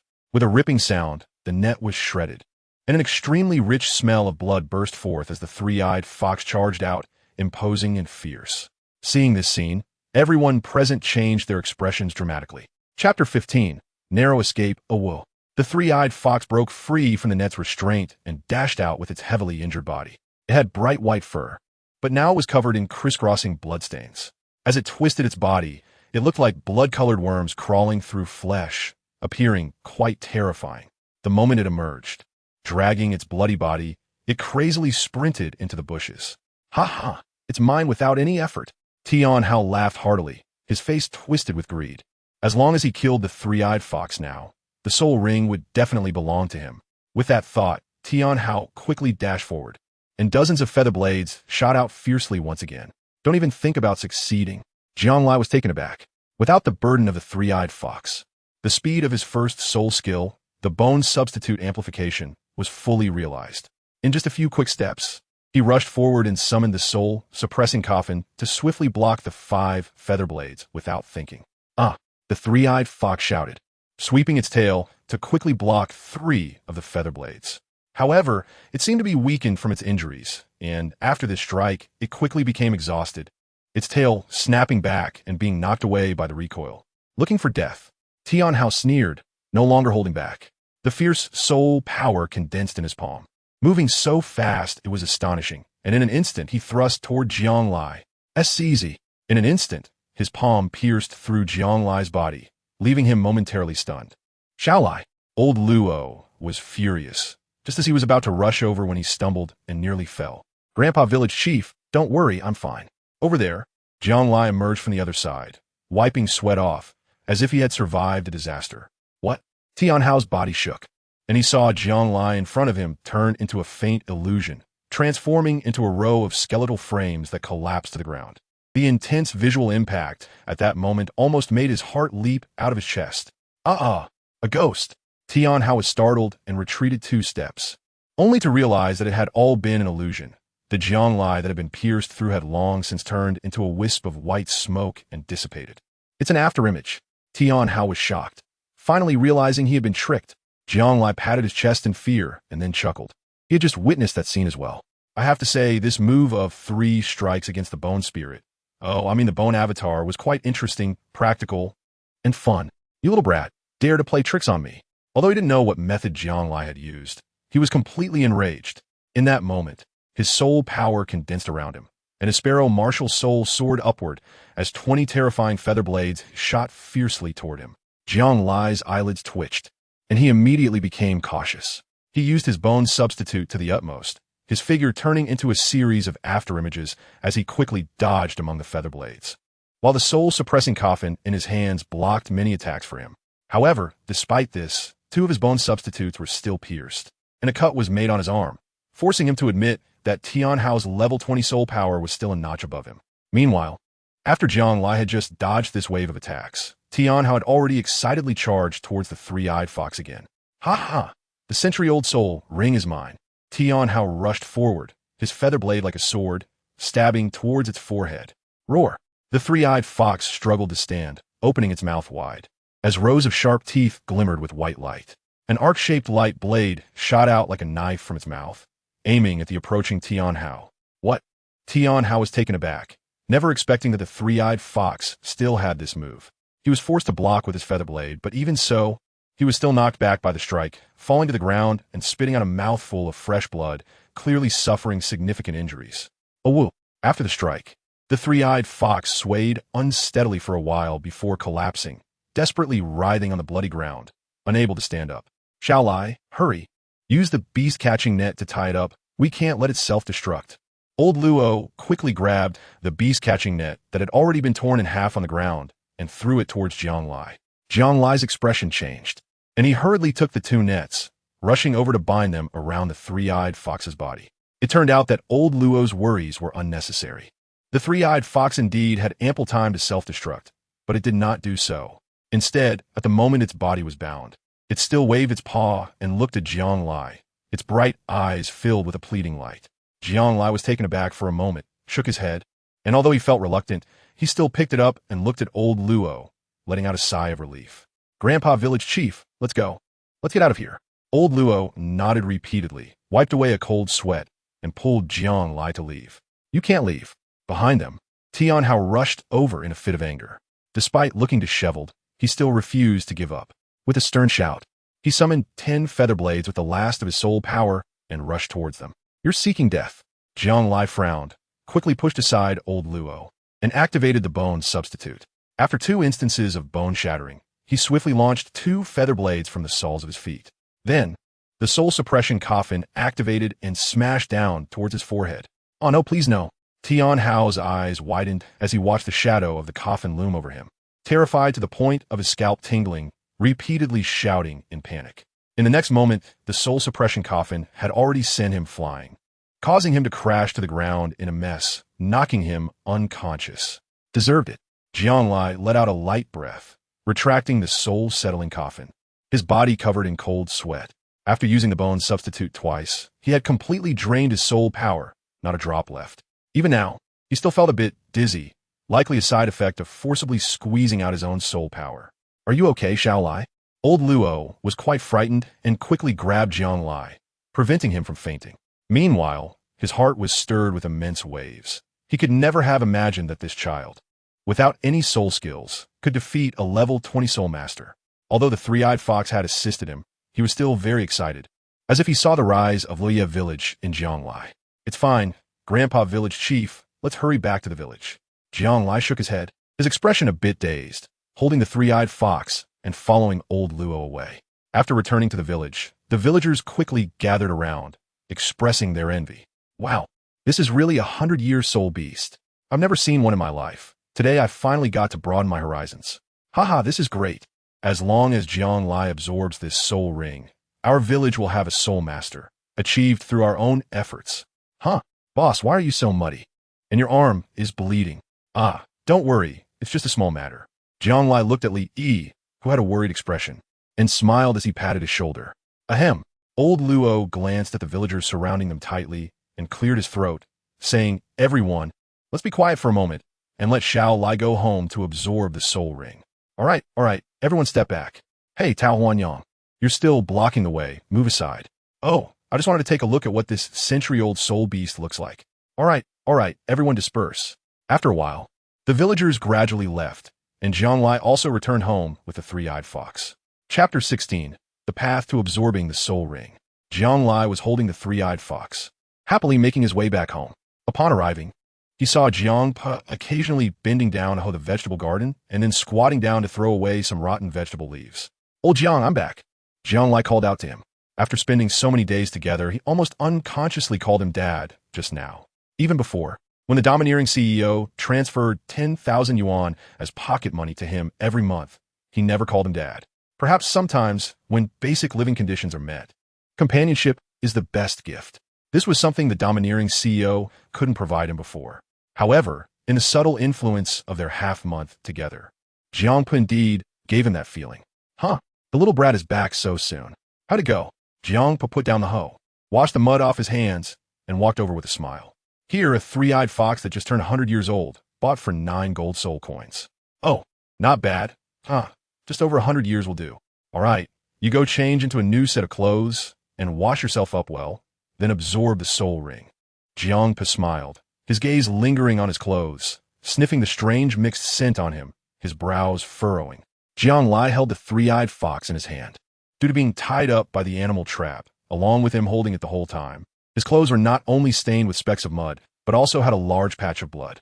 In addition, there was a peculiar smell of fox fur mixed with the sweat on Jianglai's body, making it somewhat unpleasant. All right, Jianglai gently put down the three-eyed fox and then rushed into the house.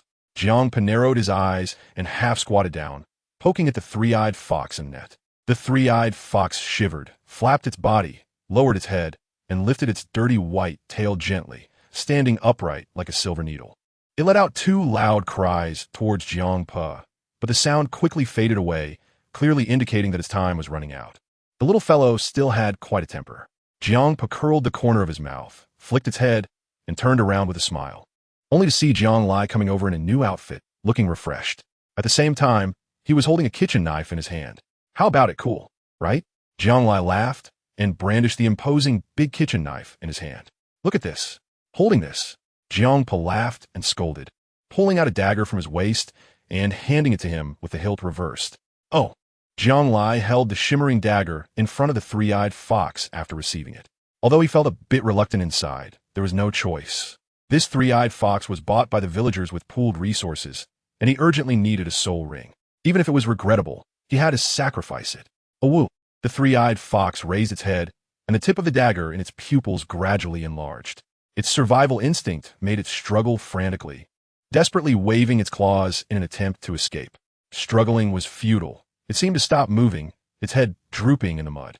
Gazing at the boy holding the dagger in front of it, with strange light flickering in its eyes, and the fur around its eyes became wet. Please don't look at me like that.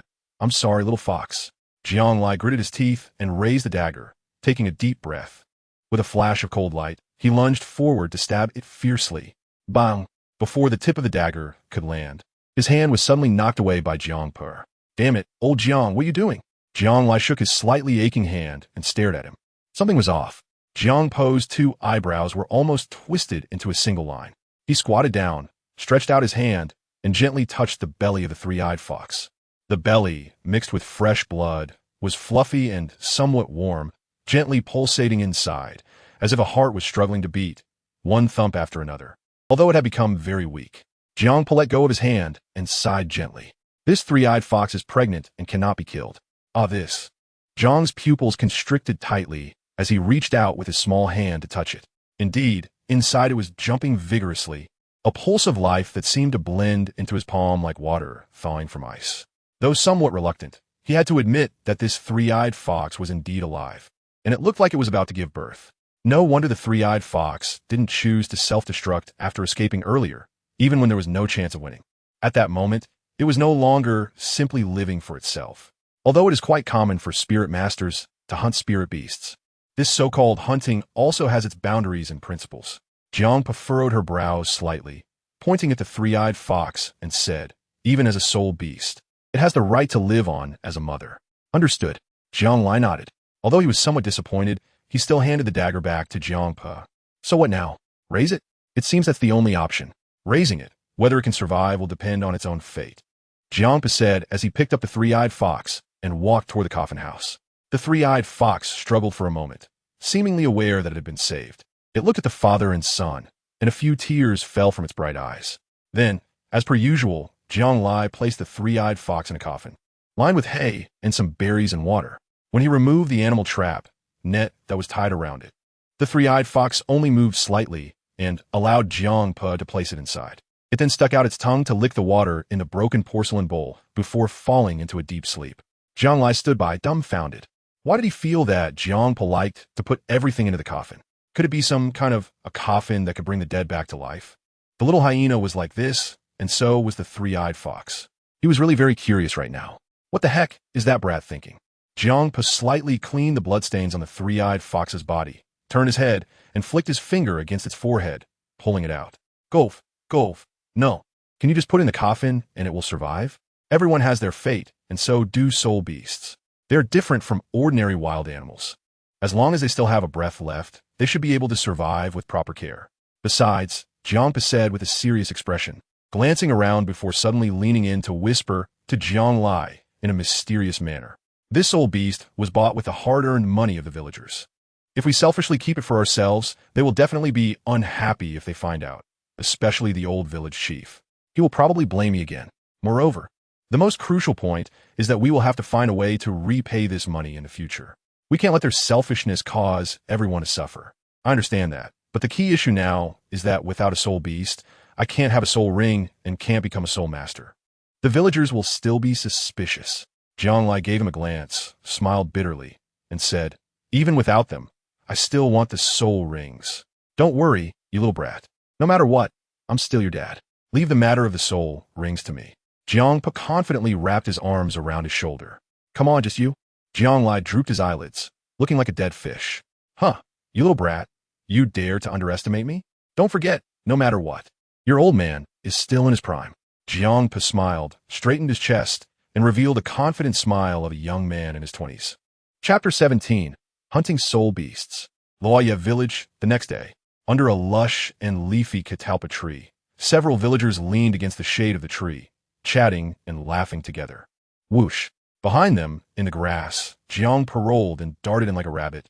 Jiang Lai gritted his teeth, imitating his manner, and cleverly squeezed into the bushes, taking a mouthful of grass leaves and spitting them out with a poo-poo. Huh, what sound was that? Strange, something just whizzed by. It didn't look like a rabbit. It must be a stray dog. No need to worry about it. The few villagers turned around, glanced at the grass thicket, and finding nothing unusual, scratched their heads and started chatting again. Keep your voice down. In the bushes, Jiangpa nervously scanned the area before finally loosening his mouth, pointing to a crooked tree on the far right, behind which sat a small wooden house with a few children squatting there, playing with mud. Jiang Lai gritted his teeth and glared at him angrily, then continued to support himself with both hands, crawling forward like a big child who couldn't walk. To avoid the villagers, they naturally had to crawl through bushes, climb trees, and wade through rivers. After getting covered in dirt and grime, they finally arrived at a mud house surrounded by an iron fence. Oh my gosh, I'm really drunk.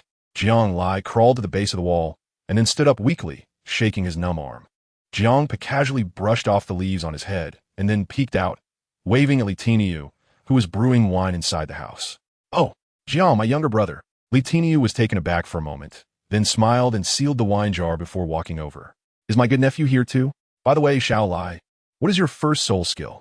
Seeing Jiang Lai walk in, Li Tiniu quickly asked with great enthusiasm. Ahem, Uncle Li, actually I haven't obtained my soul ring yet. Jiang Lai scratched his head awkwardly. Huh? Why? Li Tiniu expressed his confusion, stunned for a moment, and suddenly looked horrified. Could it be that you haven't made a move yet, and that soul beast is already dead? Haha, that won't happen. But what's important now is that these things don't matter anymore. Jiang Po walked over, put his arm around Li Tiniu's shoulder like a good brother, and sighed softly. I came here this time to ask for your help. My son's soul ring, he needs your assistance, Brother Tiniu. Jiang Po finished speaking and looked at Li Tiniu's puzzled expression, then told him about the three-eyed fox. After listening to his account, Li Tiniu was shocked for a moment and shook his head. So that's how it is, haha.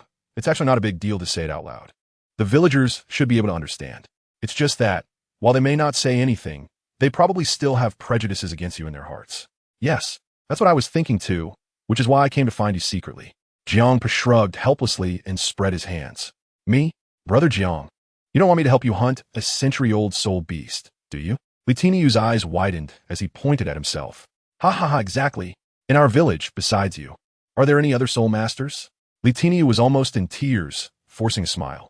If I had the ability to hunt a century-old soul beast, I would have taken Xiao Lai with me long ago. Besides, I only have 2 white soul rings myself. Don't worry, Brother Tiniu, we're in this together.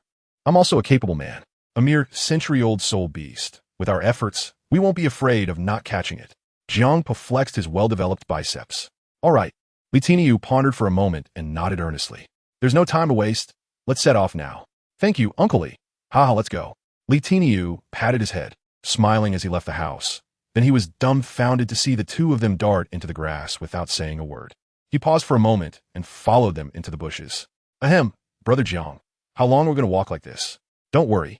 I know the wasteland stone forest in the southwest of the village. That's where the most soul beasts are, and there aren't any houses nearby. Once we get there, we can come out. Jiang Po held 2 tree branches, looking around with a dazed expression. Just as he stepped out, a sandbag landed at his feet, and immediately, Li Yi rushed over and saw them. Uncle Jiang, big brother, oh Dad, you're here too? Li Yi picked up the sandbag, looking particularly happy and speaking very loudly. It's fine, we'll talk later. The 3 of them prepared to run away, but several villagers had already come over from somewhere, walking towards them with excitement. Oh, so you're here. I was wondering why I couldn't find anyone when I went to your house. Ha, Jiang Lai, where's your century-old soul ring? Show it to us, so we can have a look. The villagers gathered around, warmly urging Jiang Lai to display his soul ring. Ahem, everyone, actually it's like this. I did get a soul ring, but I owe a gold soul coin for the soul beast I bought. I was thinking of going to the Spear Hall branch to register and get a subsidy to pay it back. After all, I still owe the money. Jiang Lai coughed seriously and looked at the villagers with sincere eyes. The villagers were taken aback for a moment, then nodded in agreement. Old Luo also came over, stroked his beard, and smiled as he nodded. Not bad, shall I then hurry up? They're still selling to us at a low price. Making money is not easy. It's good to give back to them. All right, with Dad or Uncle Li with me. Jiang Lai grinned, feeling relieved but also chilled inside. It really was a pile of broken things. He was having a tough time. No, he must quickly obtain a spirit ring, become a spirit master, and immediately pay back the money once he received the subsidy. Also, in the future, if he had money, he should try to pay it back and repay everyone. After all, the villagers were willing to spend money mostly because they wanted to invest in themselves, and he understood that. Thus, under the watchful eyes of the villagers, the 3 of them swaggered along the road to the Spirit Hall branch, then sneaked back again. Finally, after wandering around for half a day, the 3 arrived at their destination, the Wilderness Stone Forest. At first glance, although this place was close to Lia village, it was quite desolate, with huge stones surrounded by rampant weeds and a patch of lush green trees ahead. Next to the riverbank, a crow flew away with the corpse of Sparrow in its beak from a wild jujube tree, bringing with it a wave of unpleasant rotting smell. This is the place. Don't worry, I was well prepared before coming out. As long as I encounter a suitable century-old soul beast, it definitely one to escape. Jiang Po crossed his arms and smiled confidently. It turned out that the soul beasts here were not just numerous, even during the day. Whoosh!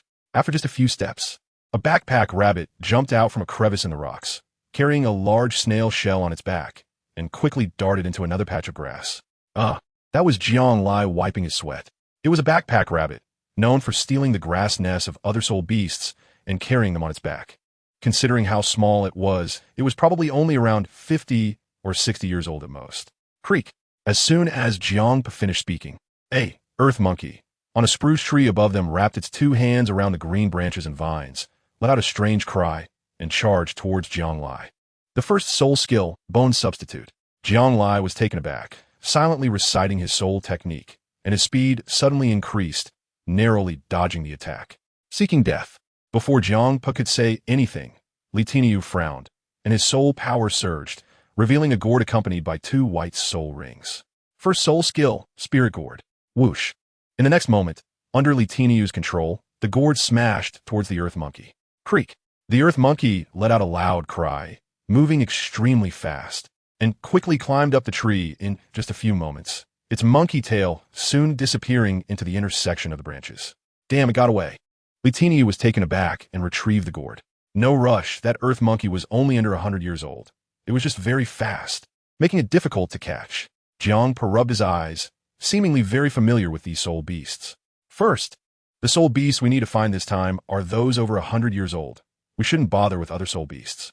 Furthermore, for the coffin martial soul, we should try to pair it with some dark soul beasts, such as crows, damp insects, or cave snakes. Soul beasts like rabbits or monkeys probably won't yield good soul skills when matched with the coffin martial soul. Let's delve deeper and hope to encounter something suitable. Jianglai listened carefully, scratching his head, and was the first to dive into the woods ahead. The other two hurriedly followed him in. Chapter 18. Two Soul Beasts. Creak. The earth monkey let out a miserable scream as it flew up, only to be hit on the head by a large gourd and fall down, with a loud bang, startling a pile of yellow leaves. Creak. The next moment, the earth monkey shook its head and was just about to get up when Jianglai slammed down a large coffin lid, directly crushing it to death. A faint white soul ring rose up, resembling the soul of the earth monkey, staring at the boy in front of it like a ghost. Another 10-year soul ring. Jianglai let out a light sigh, rubbed his forehead, and looked a bit troubled. This was the 4th decade soul beast that he had killed, and since they arrived here, nearly an afternoon had passed without encountering a suitable 100-year soul beast. The only 100-year soul beast they encountered was a timid devil squirrel, covered in black fur, with a tail that curled up like a peacock's fan. It was all shiny and dark, and when its beady black eyes spotted the three of them, it darted away faster than a rabbit, disappearing without a trace. It's okay, let's keep looking. If we really can't find one, we won't go back today. We can set up a tent on the outskirts of the stone forest and stay the night, then continue searching tomorrow. Jiangpa walked over, looked up at the blood-red, setting sun in the sky through the tangled branches overhead, frowned slightly. It was cold all around, and the sound of the wind in the wild grass shook restlessly in the dusk, somewhat mournful. A row of large geese flew in a V formation across the deep and shallow blood-red sky, calling out twice before quickly flying away. Well, it seems this is the only way.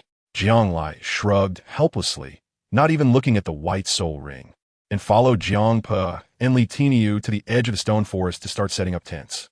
They didn't dare to go too deep because the soul beasts in the center of the stone forest were not something they could handle.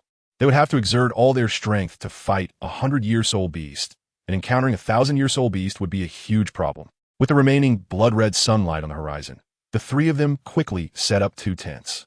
Fortunately, Jiangpa was meticulous, and he had prepared these things before coming. Otherwise, they wouldn't even have a place to sleep outdoors. Tisk, I'll go find something to roast. You guys stay here and don't move, Li Tiniu said, patting his slightly sunken belly with a smile, then walked towards the bushes. Sigh, catching a soul beast really isn't easy. Jianglai sat on the ground covered with green grass, raising an eyebrow. No wonder a 100-year soul beast costs 10 gold soul coins. Thinking about it, aside from the various dangers encountered during battles, it also requires a lot of effort to find and capture one, which is truly not easy. It feels really comfortable. Jiangpa crawled out of the tent, a playful smile on his handsome face, and sat down back to back with Jianglai. Kid, don't worry. Your old man has a secret weapon. Don't mention 100-year soul beasts. Even if we encounter a 1,000-year-old monster, we can still retreat unscathed. I believe you, sure. Jianglai covered one eye and closed his eyes to rest. During the time they were searching for the soul beast, apart from Li Tiniu, he had put in quite a bit of effort, while Jiangpa seemed to be enjoying the show, wandering around leisurely like a tour guide. Is that an owl over there? Jiangpa made a sound, pointing to a withered, vine-covered old tree 100 meters to their left front. There, on a dry branch, stood a plump owl, its orange eyes staring intently at the two of them, as if it could swoop down at any moment. Huh, it really is. Jianglai woke up and decisively got up, ready to leave. Wait a minute, let's talk about it when Brother Tiniu comes back. However, this owl, although not small in size, looks so strange. Something feels off. Jiang squinted his eyes and stared for a long time, but couldn't figure anything out. Until dusk fell, the pitch-black night seemed to envelop the owl like a ghost. Hoo-hoo-hoo. In the silent night, the bright moonlight spilled like mercury on the ground, and the cold wind whistled, sprinkling small pale light spots among the rolling waves of grass. It's really strange. Where is Uncle Tinyo? Let's go take a look. The two waited for a while, but still did not see Li Tinyo return. Jiang walked to the side of the tent, removed a circle of weeds around it, and stacked stones of various sizes to form a square stone array. Then, he gathered some dry branches and built a bonfire inside the stone array. After that, he took Jianglai by the hand, grabbed a fire stick, and headed towards the direction where Li Tinyu had gone. In the pitch-black night, the two of them stumbled into the grass, making a rustling, desolate sound. Gradually, the increasingly hollow night surrounded them, and not even a sliver of moonlight could reach this place. Brother Tiniu? Jiang illuminated the torch in his hand and shouted loudly. Immediately, a voice from a distance came from Li Tiniu. Although it wasn't very clear, it could still be vaguely identified as coming from a general direction. Gurgle, gurgle. As the two were walking, a shadow suddenly emerged from the brightly lit grass and lunged towards Jianglai, baring its teeth. Get lost. Jiang reacted quickly, blocking Jianglai, and handed over a torch, immediately revealing the identity of the newcomer. It was the devil squirrel, which at that moment jumped straight over the blazing torch and hissed at Jianglai behind him, its dark claws shimmering with a sharp light. Huh. Jianglai furrowed his brow, activating the bone substitute and deliberately slowing down his pace to block the attack. The devil squirrel, confident in its strike, had just let out a triumphant laugh when Jianglai transformed into bones and collapsed on the spot. Gugaga! The devil squirrel was startled, retreating sharply as if its fur had been blown up. Jianglai took advantage of his agility and had already circled behind it, bringing down the soul suppression coffin. Whoosh! Suddenly, a strong wind rose, extinguishing the torch in Jiang Po's hand, plunging the surroundings into complete darkness. Not even the moonlight remained. Damn it! Jianglai's expression changed dramatically, and the coffin in his hand dropped, but he missed his target. Whoosh! At the same time, in the pitch-black night, a pair of bright orange eyes gleamed like a ghost, instantly locking onto Jianglai. It was that owl. Be careful. Jiang Po snorted coldly and directly took out a peachwood sword that repels evil. He unleashed his soul power and thrust it towards the only pair of glowing eyes in the pitch-black night. He originally thought he would directly pierce the owl's eyes, but Jiang Po felt that the peachwood sword seemed to break through a layer of window paper. It went in softly, but it indeed pierced through a barrier. Swish! Swish! The owl let out a strange cry and then fell into the grass, seemingly not expecting that there would be a powerful soul master here. Cuckoo! The surrounding dim darkness faded away, and the moonlight shone in again. Jianglai squinted his eyes and quickly lit the torch in Jiang Po's hand, pointing it in the direction where the owl had just ambushed them. The two were immediately dumbfounded. They saw that the devil squirrel, which had appeared out of nowhere, was already dragging the owl away. No, it wasn't an owl. To be precise, it was an owl butterfly. It was a butterfly with one wing pierced by a peachwood sword, and from a distance, its wings looked just like those of an owl. If it weren't for the hole in one of its wings, Jianglai and the others probably wouldn't have realized it was actually an owl butterfly. Now, that devil squirrel was carrying the injured owl butterfly and darted into a patch of grass, disappearing into the night. From afar, the two dark little creatures almost blended into one, making it hard to tell they were two separate soul beasts. Who would have thought that those two soul beasts looked like they were in cahoots, teaming up to bully us? Jiang sighed and shook his head with a smile. Ugh, how annoying. Jianglai felt unwilling and angrily raised a small hand. How could they let the 200-year soul beasts escape just like that? Over there, as the two soul beasts vanished, a strange blackness gradually receded like a dark tide. Li Tiniu saw the torch and quickly ran back. Chapter 19, Mountain Demon. The hurried footsteps approached them, and soon, in the deep and shallow outlines of the grass, Li Tiniu's figure gradually became clear under the torchlight. Jianglai and Jiang Po exchanged a glance, and before they could relax, they were startled to see Li Tiniu approaching. Blood, a bright scarlet like a raging fire, covered one of his arms. In the dim light of the torch, two horrifying and bloody claw marks were faintly visible, shocking to behold. What happened? You were ambushed by a soul beast. Jiangpa hurried over, tore a piece from his clothing, and wrapped it around his injured right arm. A heart that was once torn has also been lifted. No matter how you put it, Li Tiniu is still a powerful soul master. His, right? It's 100-year soul beast, at least 500 years old. Li Tiniu's face turned pale, his mouth twisted in pain, and the bright firelight fell on his face, revealing endless fear and lingering terror. He trembled as he spoke. At that time, I went to gather firewood, and suddenly a huge creature rushed out, somewhat resembling a baboon, and charged directly at me. While saying this, Li Tiniu covered his heart. Even though he had escaped now, his face was still filled with lingering fear. I struggled with it for a while, and with all my strength, I managed to escape. When I saw your firelight, I hurried over. A baboon soul beast? Jiangpa simply bandaged his wound and frowned. I wasn't quite sure. It was too dark to see, but it didn't look like a simple baboon. One claw nearly incapacitated my right arm. Li Tiniu unconsciously poked his right arm, his eyes widening in shock as he gasped. It seemed that this place was more dangerous than I had imagined. How about this? Brother Tiniu, you stay in the tent, or you can go back first thing tomorrow morning. I'll find a way to deal with my son's soul ring issue. Jiangpa finished speaking, and without waiting for his response, gently patted his shoulder. Just like that, it was decided. Jianglai said nothing and turned his head to look in that direction. Under the cold moonlight, a small black darted through the grass. After returning to the tent, Jiangpa let Li Tiniu rest early. The father and son sat around the campfire, listening to the crackling sound of dry branches in the flames. Occasionally, a distant, unpleasant cry of a fox mixed with the cold wind blowing through the woods could be heard. If I'm not mistaken, putting aside the baboon that Li Tiniu encountered, the devil squirrel and the owl butterfly are deliberately targeting us.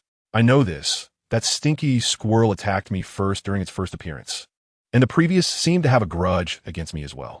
Ha ha ha. You want their soul rings. Do you think they will let you off? Besides, among the three of us, you are the weakest. Who else would they kill if not you? Jiangpa laughed and gradually became serious. Just now, the surroundings suddenly went dark, and the torches went out, which should be the special ability of that owl-ring butterfly, blocking the light and obscuring the surrounding brightness, and then teaming up with the devil squirrel to attack us. So that's how it is. Jianglai's expression changed sharply as he suddenly realized. Not only that, but the owl-shaped butterfly was very similar to an owl. Even the two owl eyes on its wings would glow. If I hadn't punctured one of its wings, I probably wouldn't have been able to tell that it was actually a butterfly. Its night abilities, combined with the devil squirrel's rapid attacks, made these two soul beasts nearly unbeatable among century-old soul beasts. Jiangpa took a sip of the beer, frowned, and handed it to Jianglai. Hiss, it's spicy. Jianglai sipped a small mouthful, feeling smoke rising in his throat. It was much worse than the fruit wine from last time. Actually, the choices of the soul rings were quite suitable for those two little ones, which is a bit of a pity. Jiangpa shook his head and said, tomorrow morning, I'll take you to find the soul beast, heading in the direction we just came from, and we'll take a look at that baboon to see what it's all about. Exciting, right? Aren't you scared? Jianglai was startled and almost sat up. Don't worry, I have a secret weapon, but it's confidential for now. Jiangpa smiled mysteriously, deliberately teasing their curiosity. Soon, accompanied by the flickering light of stars, the two entered the tent and fell into a deep sleep. The next day, the mountain chicken called several times, breaking the silence of dawn. After roasting a wild rabbit and having a simple meal, the father and son prepared to leave. Li Tiniu, who had rested for a night, insisted on following them, saying that having one more person would add strength. However, he was stopped by Jiangpa, unable to argue. Li Tiniu had no choice but to nod in agreement, saying he would wait for them there, so he could help if anything went wrong. Thus, the father and son walked towards the depths of the grass, stepping into the light of dawn. After walking for a while, Jianglai heard movements behind the surrounding vines of trees ahead. He exchanged a glance with Jiangpa and hurried over upon hearing the sound. Roar! Before they could get closer, the roar of a ferocious beast came rushing like a flood, causing the leaves to tremble and scatter, startling a flock of birds into flight. Chirp! Immediately after, a grayish object crashed down in front of them, lying there half dead as if it had been attacked. A devil squirrel. Jianglai's expression brightened with joy as he quickly scooped it up, and even received the owl ring butterfly as a bonus. It was a definite buy one get one free promotional event. Jianglai blinked as he looked at the black creature. The devil squirrel was holding the owl ring butterfly in its mouth, and upon seeing Jiang Lai, it struggled wildly in his hand. Jiang Po was also stunned and exclaimed, "What's going on?" Just as the words left his mouth, among the swirling weeds and fallen leaves, a mountain baboon stood like a Buddha statue, its terrifyingly large shadow suddenly enveloping them. This was a mountain baboon, resembling a baboon, with a body height of about 10 feet covered in dense olive-colored fur. A horse-like face with a flat nose, a massive, gaping mouth filled with sharp fangs, and claws that dug deep grooves into the ground. Chirp, chirp, chirp. The devil squirrel saw the mountain baboon and instantly went into a frenzy, baring its teeth and clawing while screaming, causing the owl ring butterfly in its mouth to fall to the ground. Is this the baboon Uncle Tainyo was talking about? Jiang Lai widened his eyes, staring at the giant mandrill in front of him, silently swallowing his saliva. This is not a baboon. This is a mandrill, and it is at least 500 years old. Jiang Po looked at the approaching mountain demon, startled, and shouted, then turned around and patted Jiang Lai's shoulder forcefully. With a righteous expression, "Kid, I'm leaving first, you hold them off." Whoosh. After saying that, under Jiang Lai's stunned gaze, he ran off without looking back, disappearing completely from his sight in just a few moments. The speed was so fast that Jiang Lai even doubted that all his potential in life had been squeezed into running. After all, they were father and son, and he just abandoned him like that. Damn it. Jiang Lai was so scared that his face turned pale. The bone substitute was activated immediately, and he didn't forget to pick up the owl ring butterfly from the ground before he started running for his life. Roar. The mountain demon opened its huge bloody mouth, lazily shook its head, and looked at Jiang Lai's back as if filled with mockery. Then it let out a loud roar and charged at Jiang Lai like a howling gale. Ah, help, help, so unlucky.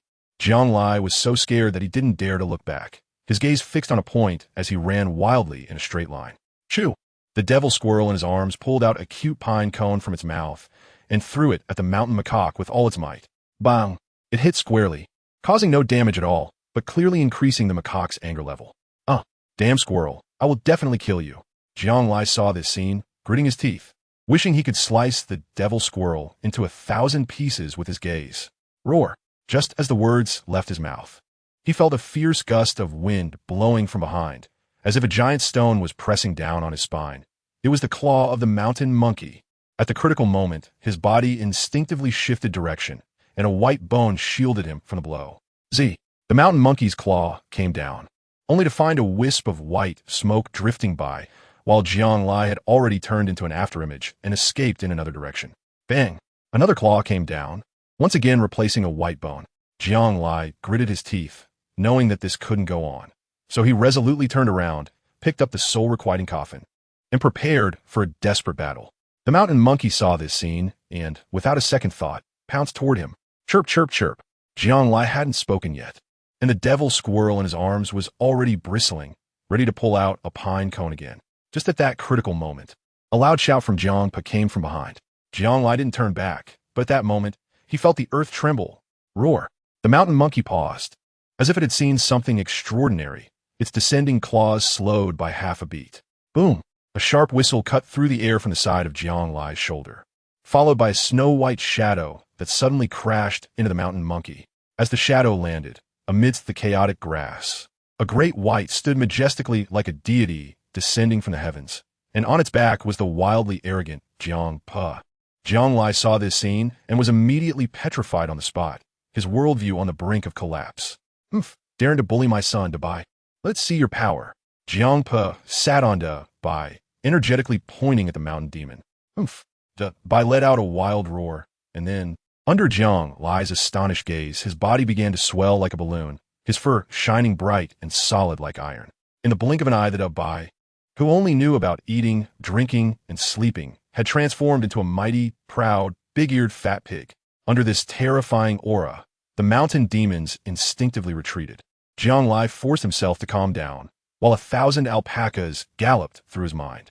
Dabai was actually a 1,000-year soul beast. Chapter 20, Soul Skill, Strong Assault. In the howling cold wind, Dabai stood there like a small hill, its solid and smooth fur shimmering with a pearly luster, and its two big floppy ears hanging down like a pair of small wings on either side of its head. Behind its pig-like rear, a pigtail comparable to a long whip swayed gently, Its tip is hard as steel, slightly curled with barbed hooks, emitting a sharp and astonishing cold light. Not far from it, the mountain monkey had already stood up, trembling. Just a moment ago, it had been fierce like a tiger. But now its legs shook like a sieve, and Jiang Lai felt that this big guy might kneel down at any moment.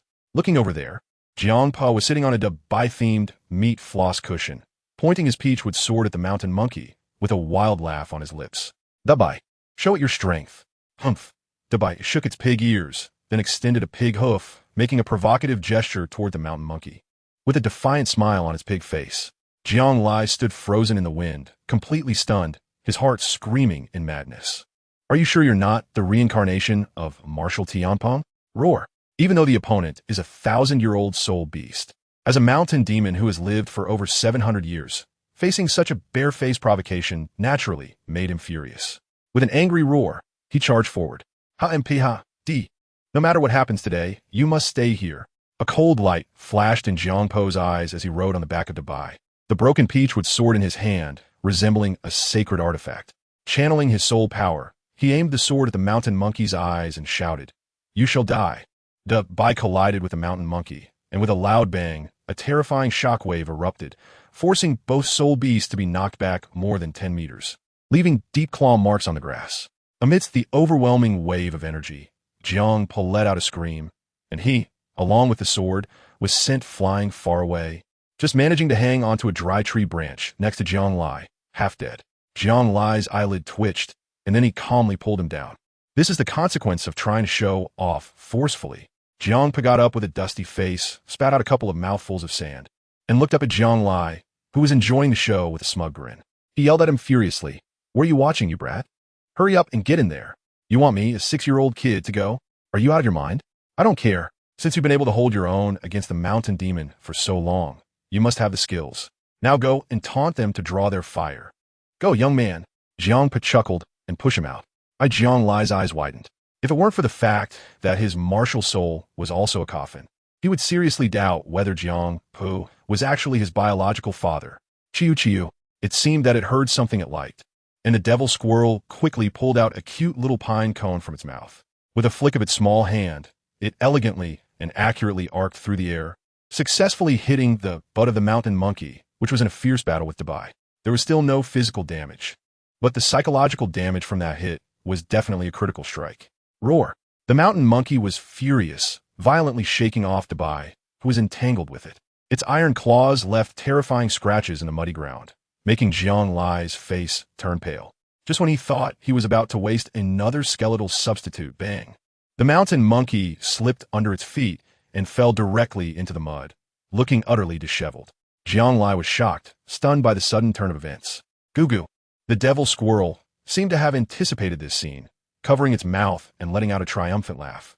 Jiang Pa also came over, exclaiming in surprise, "Oh, I've heard that the pine cones in the belly of the devil squirrel are all demon pine cones, and if they hit someone, they could trigger bad luck. It seems to be true. How amazing." Jiang Lai chuckled and quickly tightened his grip, fearing it would escape. Whoosh. Over there, the mountain monkey that had just slipped and fallen was now lunging at him with its gaping maw wide open, ready to bite. Jiang Lai was taken aback, gritting his teeth as he seized the opportunity from earlier, running wildly. Then he leaped high, perfectly merging with the charging Big White. "Humph, Big White, bite it to death."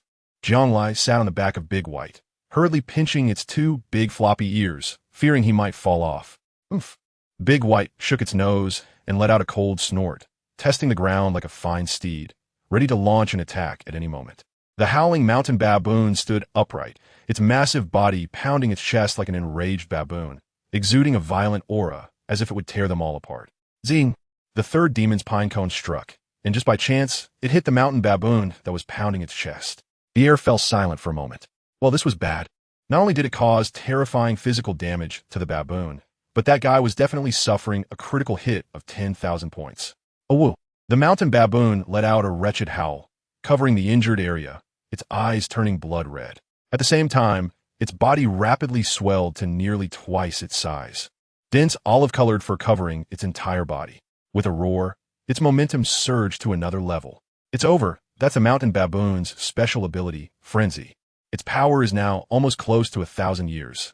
You all better run. Jiang Pa was so scared that his face turned pale. After saying a word, He turned and fled without looking back, disappearing in an instant. Jianglai's face turned pale as he watched the bloodthirsty mountain monkey charging at him. Gritting his teeth, he thought, there's no way to run. Big white little squirrel, let's take it down together.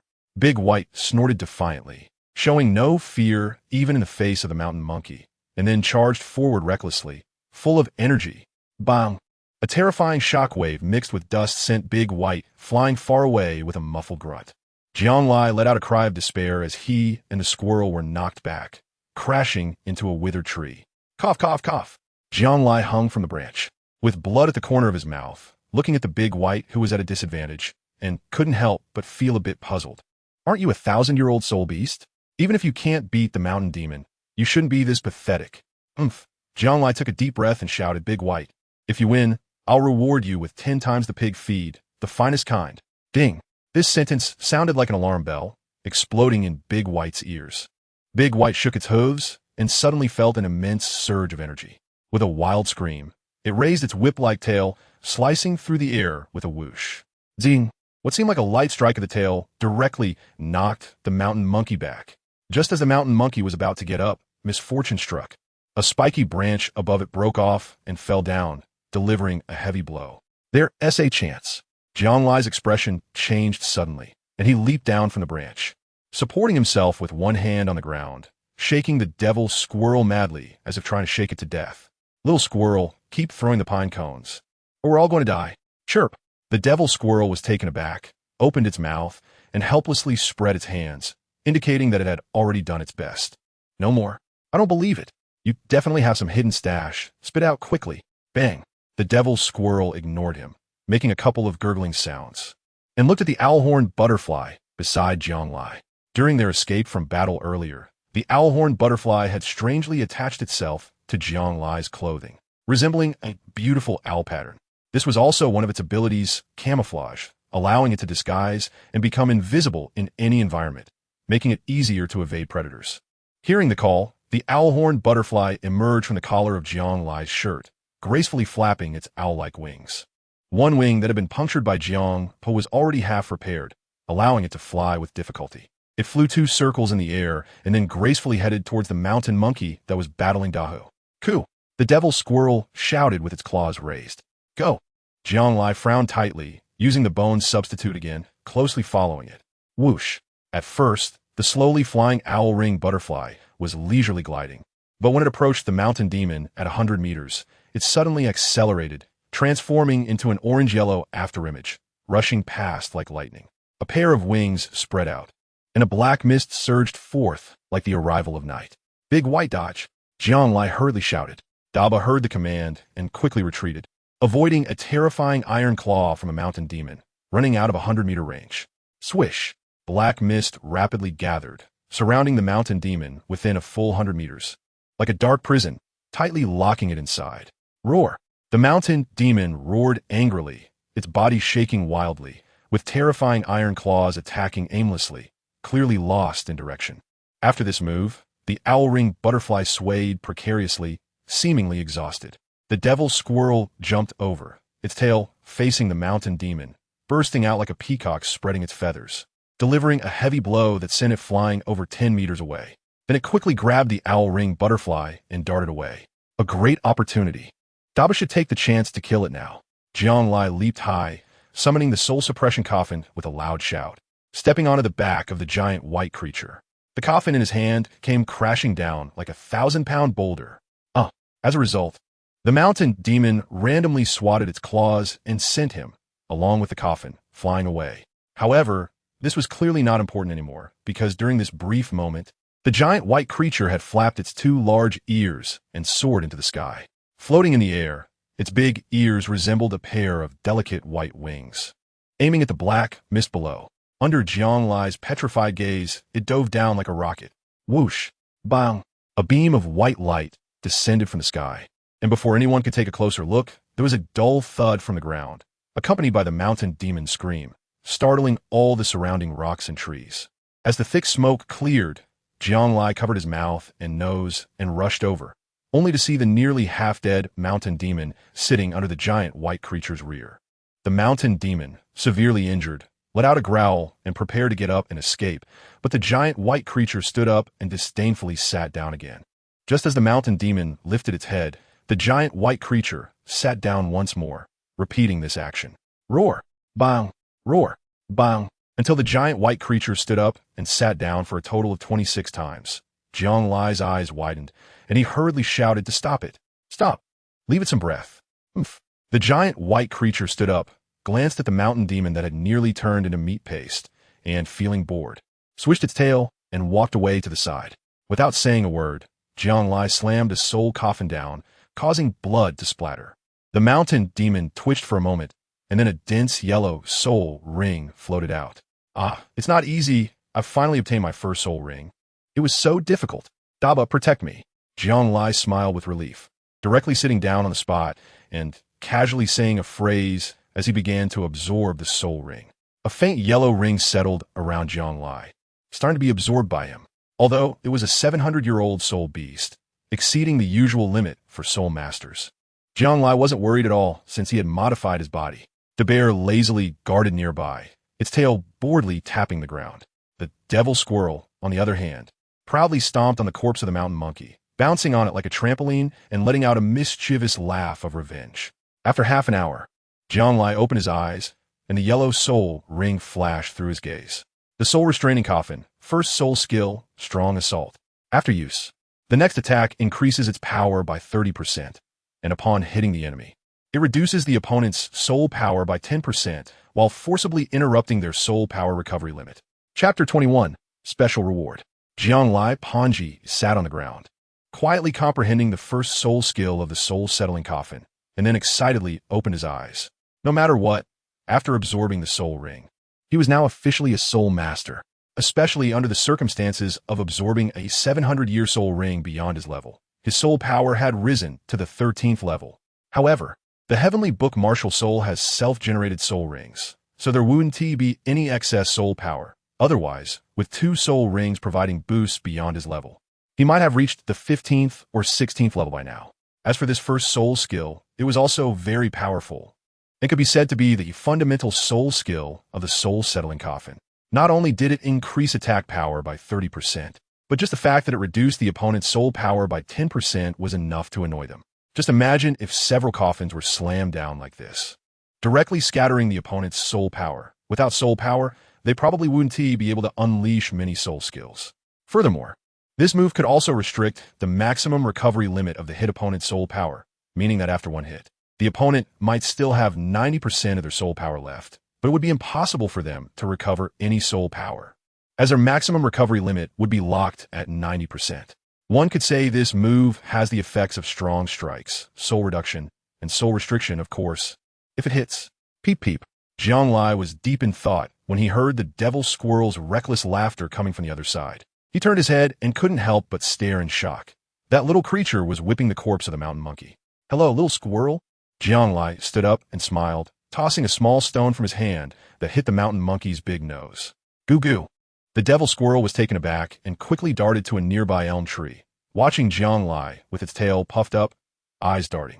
Even though it was foolish, it was still a 100-year soul beast, always wary of humans. Although it had just allied with Jiang Lai, their common enemy, the mountain monkey, was now defeated. So this temporary alliance naturally fell apart. The owl fluttered its wings and gracefully landed on the devil squirrel, confronting Jiang Lai. Jiang Lai saw this scene and couldn't help but smile wryly. Not to mention whether he could defeat the cooperation of these 2 soul beasts. Just the fact that they had worked together to defeat the mountain demon and established a good relationship made him have no intention of killing these 2 little creatures. They had escaped, and he had also obtained a soul ring, so there was really no need to resort to violence. Thinking this way, he waved his hand, called out to the lazy big white, leaped up, grabbed the 2 big chubby ears, turned around, and prepared to leave. The devil squirrel saw this scene, blinked its little black eyes, holding a cute little pine cone in its hands, feeling a bit reluctant to smash it. Jiang Lai lay on the soft silver back of the big white card, turning over with all his strength, feeling indescribably comfortable. Just then, a pleasant electronic sound rang in his ears.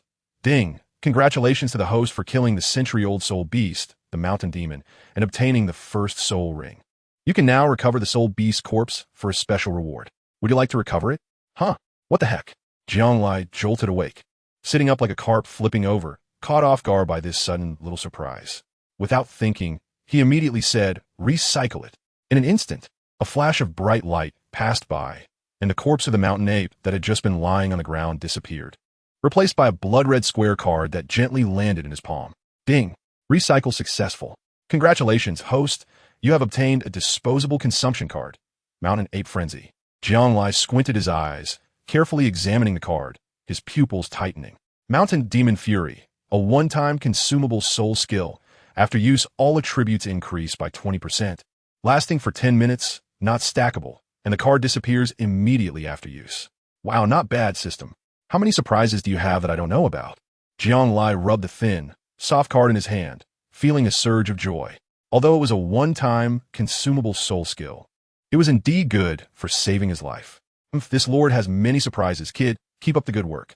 This time, it was no longer the mechanical and numb voice of artificial intelligence, but rather the very proud and unruly voice of Qing Jun. King Yun, you're back. Jianglai's expression changed, and he looked around. Sure enough, he found a frog prince jumping out of the air in front of him, wearing a crown and looking down at him arrogantly. Kid, your speed is too slow. You've only become a soul master after being here for a month, while some other transmigrators are already at the second ring. You're still dawdling around. Becoming a title Douluo is a long way off. The frog prince scolded him, shaking his head with a sigh. How am I supposed to claim my achievement gift pack, get a promotion, and marry a rich beauty like this? Stop. Don't change the subject. Is it true that if I kill soul beasts in the future, I can obtain cards like this? Jianglai curled his lips. Go ahead and dream your grand dream. Only the soul beasts that become your soul rings can be retrieved. Understand? Qing Jun scoffed and continued, of course. In some special circumstances, you might also randomly trigger hidden tasks to receive various rewards, but you'll have to figure that out on your own. Oh, fine. Then I want to know the script of the novel world I've transmigrated into. Is that too much to ask? If it's too much, since you haven't accumulated knowledge in your daily life, I'm not going to show it to you. Bye-bye, little lie. I still need to go get clients to earn my attendance bonus. I'll come back when I have time. Oh, hey. Jianglai's eyelid twitched, and he saw Qing Jun throw down this statement and run away directly. Heh. Jianglai tugged at the corner of his mouth, ready to leave, when he suddenly saw Jiang Pe, who had appeared out of nowhere, rushing over excitedly, laughing heartily. Not bad, as expected of my son, truly promising he. After saying that, without caring whether Jianglai agreed or not, he directly climbed onto the pig's back. Jianglai looked at him, but he could also directly confront him. In fact, he knew that this guy had been secretly observing him all along, simply worried about his safety. The sudden escape earlier might have just been to test him a bit. By the way, what is your first soul skill? Jiang Pe became interested and quickly asked. Jianglai yawned and said, well, not bad. You can compare with your dad back in the day. After a hearty laugh, he turned his head and looked meaningfully at the devil squirrel over there, smiling as he said, actually, the best match for your martial soul and soul ring configuration is them. Those two little guys are much stronger than a mountain demon, and their soul skills are definitely not inferior. Although the mountain demon is 700 years old and its strength crushes those two, it's not about having the best soul ring, but the one that is most suitable. So compared to the brute force soul beasts like the mountain demon, those two dark type soul beasts are much more suitable for you. Just go with the flow. Jianglai let out a loud laugh. He felt that, whether in the real world or here, both soul beasts and animals were inevitably destined for slaughter. He was just a soul master, not a beast hunter like the scarred man.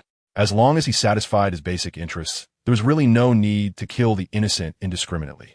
With this thought, Jianglai smiled contentedly, scratched his ear, and suddenly heard a mechanical bell ring. Ding! Congratulations to the host for completing the hidden task, achieving a friendly intimacy level with two soul beasts, and receiving the task rewards. Disguise technique, Demon Pine Cone. What's going on? Jianglai's mind stirred, and two black cards appeared in his hand. Owl Ring Butterfly Disguise Technique, a one-time use soul skill that allows transformation and concealment in specific environments, lasting for 1 minute. When using soul power, the form will automatically reveal itself and cannot be stacked. Devil Squirrel Demon Pine Cone, a one-time use soul skill that upon hitting a target, reduces their luck by 50% and increases their misfortune by 50%, lasting for 1 minute, with effects that can be stacked. Remaining uses. 3. TSK. This isn't a soul skill that just comes and goes. He was just feeling regretful, and now this is slightly compensated for his disappointment. It seems that nothing in the world is absolute. The disguise technique is fine, essential for ambush and escape, but that demon pine cone is truly disgusting, as it could be used 3 times. Just imagine, if 3 pine cones were suddenly smashed onto one person, what would that person experience in those brief 3 minutes? Jiang Lai felt a tingling sensation on his scalp. He turned around and looked at the 2 little creatures standing on the elm tree. Jiang Lai waved his hand and smiled casually. Bye-bye, little squirrel. Bye-bye, big butterfly. Ahem, wrong, it's the owl butterfly. Chirp. Jiang Lai touched his nose, laughed heartily, and in response, a cute little pine cone came crashing down, landing lightly but firmly on his forehead. On the branch above, a devilish squirrel was laughing uncontrollably. Jiang Lai's smile froze at the corners of his mouth, lingering for a second before he frowned. When he lifted his head again, he suddenly fell into madness. I'm done for. I've been hit by the demon pine cone. I'm definitely going to have terrible luck soon. Jiangpa couldn't help but chuckle, playfully tapping the red mark on his forehead, and said mysteriously, "Come on, you little rascal." It is said that the devil squirrel only throws pine cones at 2 types of people.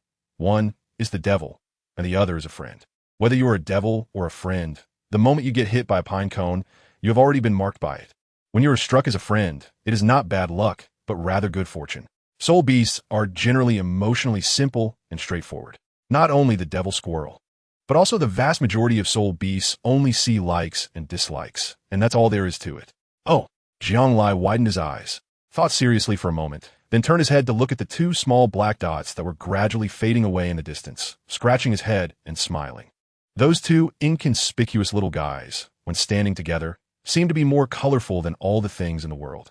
On the branch, the devil squirrel was hugging a small pine cone, while the owl butterfly gently flapped its wings, gracefully landing on its fluffy ears, the black butterfly wings fluttering slightly in the warm sunlight.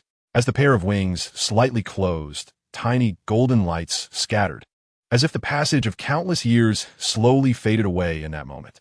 Chapter 22.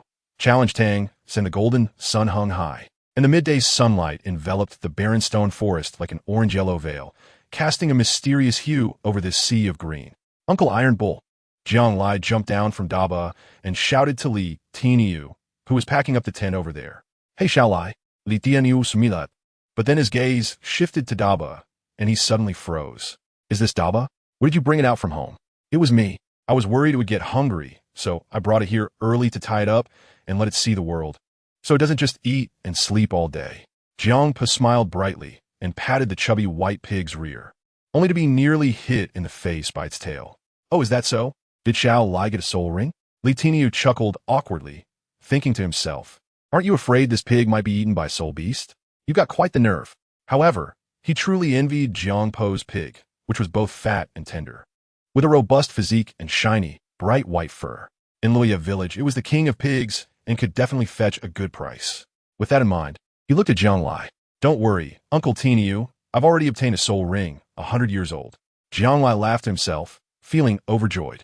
Not only had he obtained a soul ring, but he had also gained 3 disposable soul skills, which was a huge win. Of course, the main credit still went to Dubai, so he decided to reward it well when he got back. As long as it didn't die from overfeeding, he would feed it as much as possible. That's good, haha. Speaking of which, I didn't really help much this time. Upon hearing about the 100-year soul ring, Li Tianyu's eyes flashed with surprise. Then he smiled a bit awkwardly. Well, it's fine, Brother Tianyu. We're already very grateful for your presence, especially since you got injured because of it. However, at the moment, there is indeed one thing I need to trouble you with. Jiangpa chuckled and pointed at the big white next to him, saying that before we came out, we said we were going to the Spirit Hall to register as Soul Masters, but in reality, we have been messing around here for most of the day and didn't go at all. So I want to take this opportunity to get everything done at once. At least take my son to the Spirit Hall to receive the subsidy, return the money to them, and then go back to the village. Otherwise, it will be troublesome again in the future. Jiang Lai was taken aback for a moment and secretly nodded. He indeed thought the same. No problem. Having not returned for a night, there must be someone in the village who is worried. I'll take this pig back to the village first to let everyone know we are safe. If they ask, I'll say we had a little trouble on the way, and you two will arrive shortly after. How does that sound? Then it's settled. I appreciate it, Brother Tianyu. Jiangpa laughed heartily and, after watching Li Tianyu take away the big white horse, pulled Jiang Lai to head in the opposite direction. They were already at the edge of Luoya village. And after leaving here, they would pass through 2 small towns before reaching the nearest city to their village, Notting City. Generally, only city-level places would have branch halls of the Spirit Hall. Above the branch hall of the Spirit Hall is the sub-hall. Furthermore, only those large cities have a main hall of the Spirit Hall, and above that, the capitals of the 2 great empires are the Spirit Sacred Halls. Finally, there are the Pope Hall and the Douluo Hall, the places of pilgrimage for all soul masters, which is the dream destination for countless soul masters on the Douluo continent. Of course, for ordinary people and the vast majority of soul masters, the branch hall of the Spirit Hall is already incredibly sacred, and every visit brings a sense of solemnity that is hard to describe.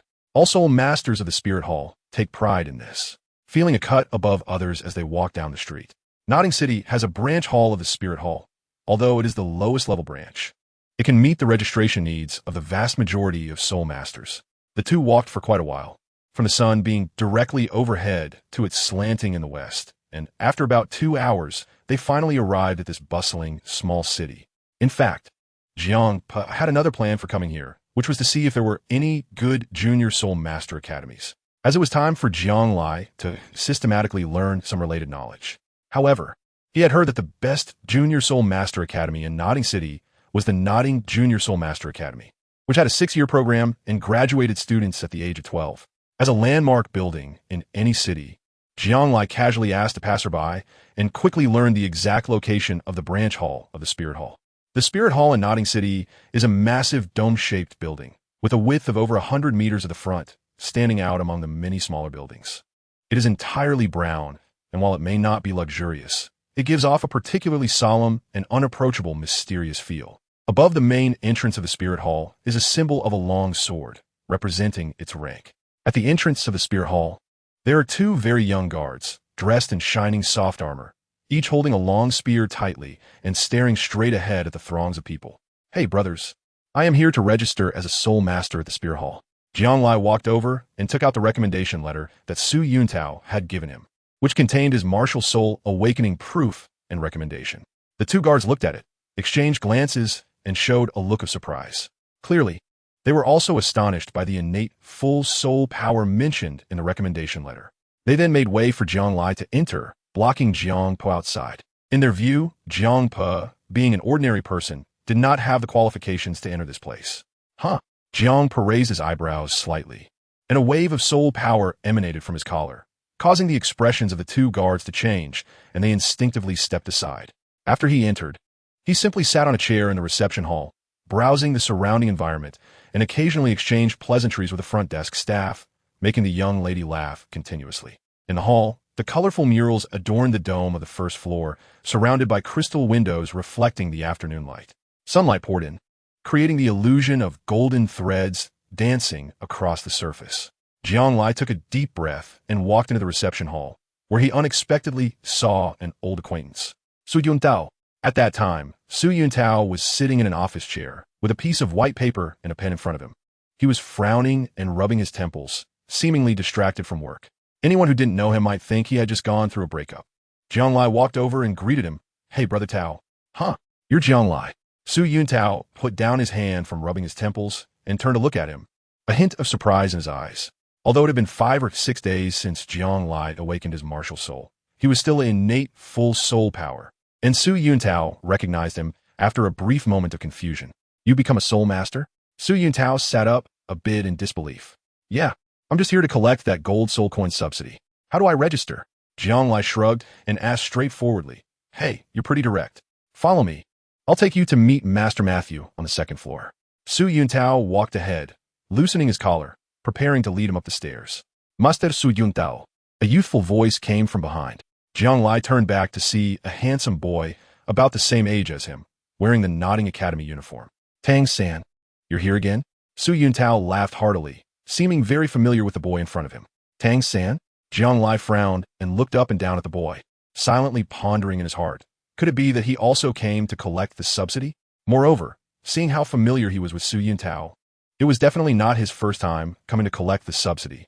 Yes, when Tang-san walked over and looked at Jiang Lai, he gave him a slight smile. Jiang Lai nodded in understanding and said nothing. Just then, a mechanical electronic voice suddenly rang in his mind. "Ding.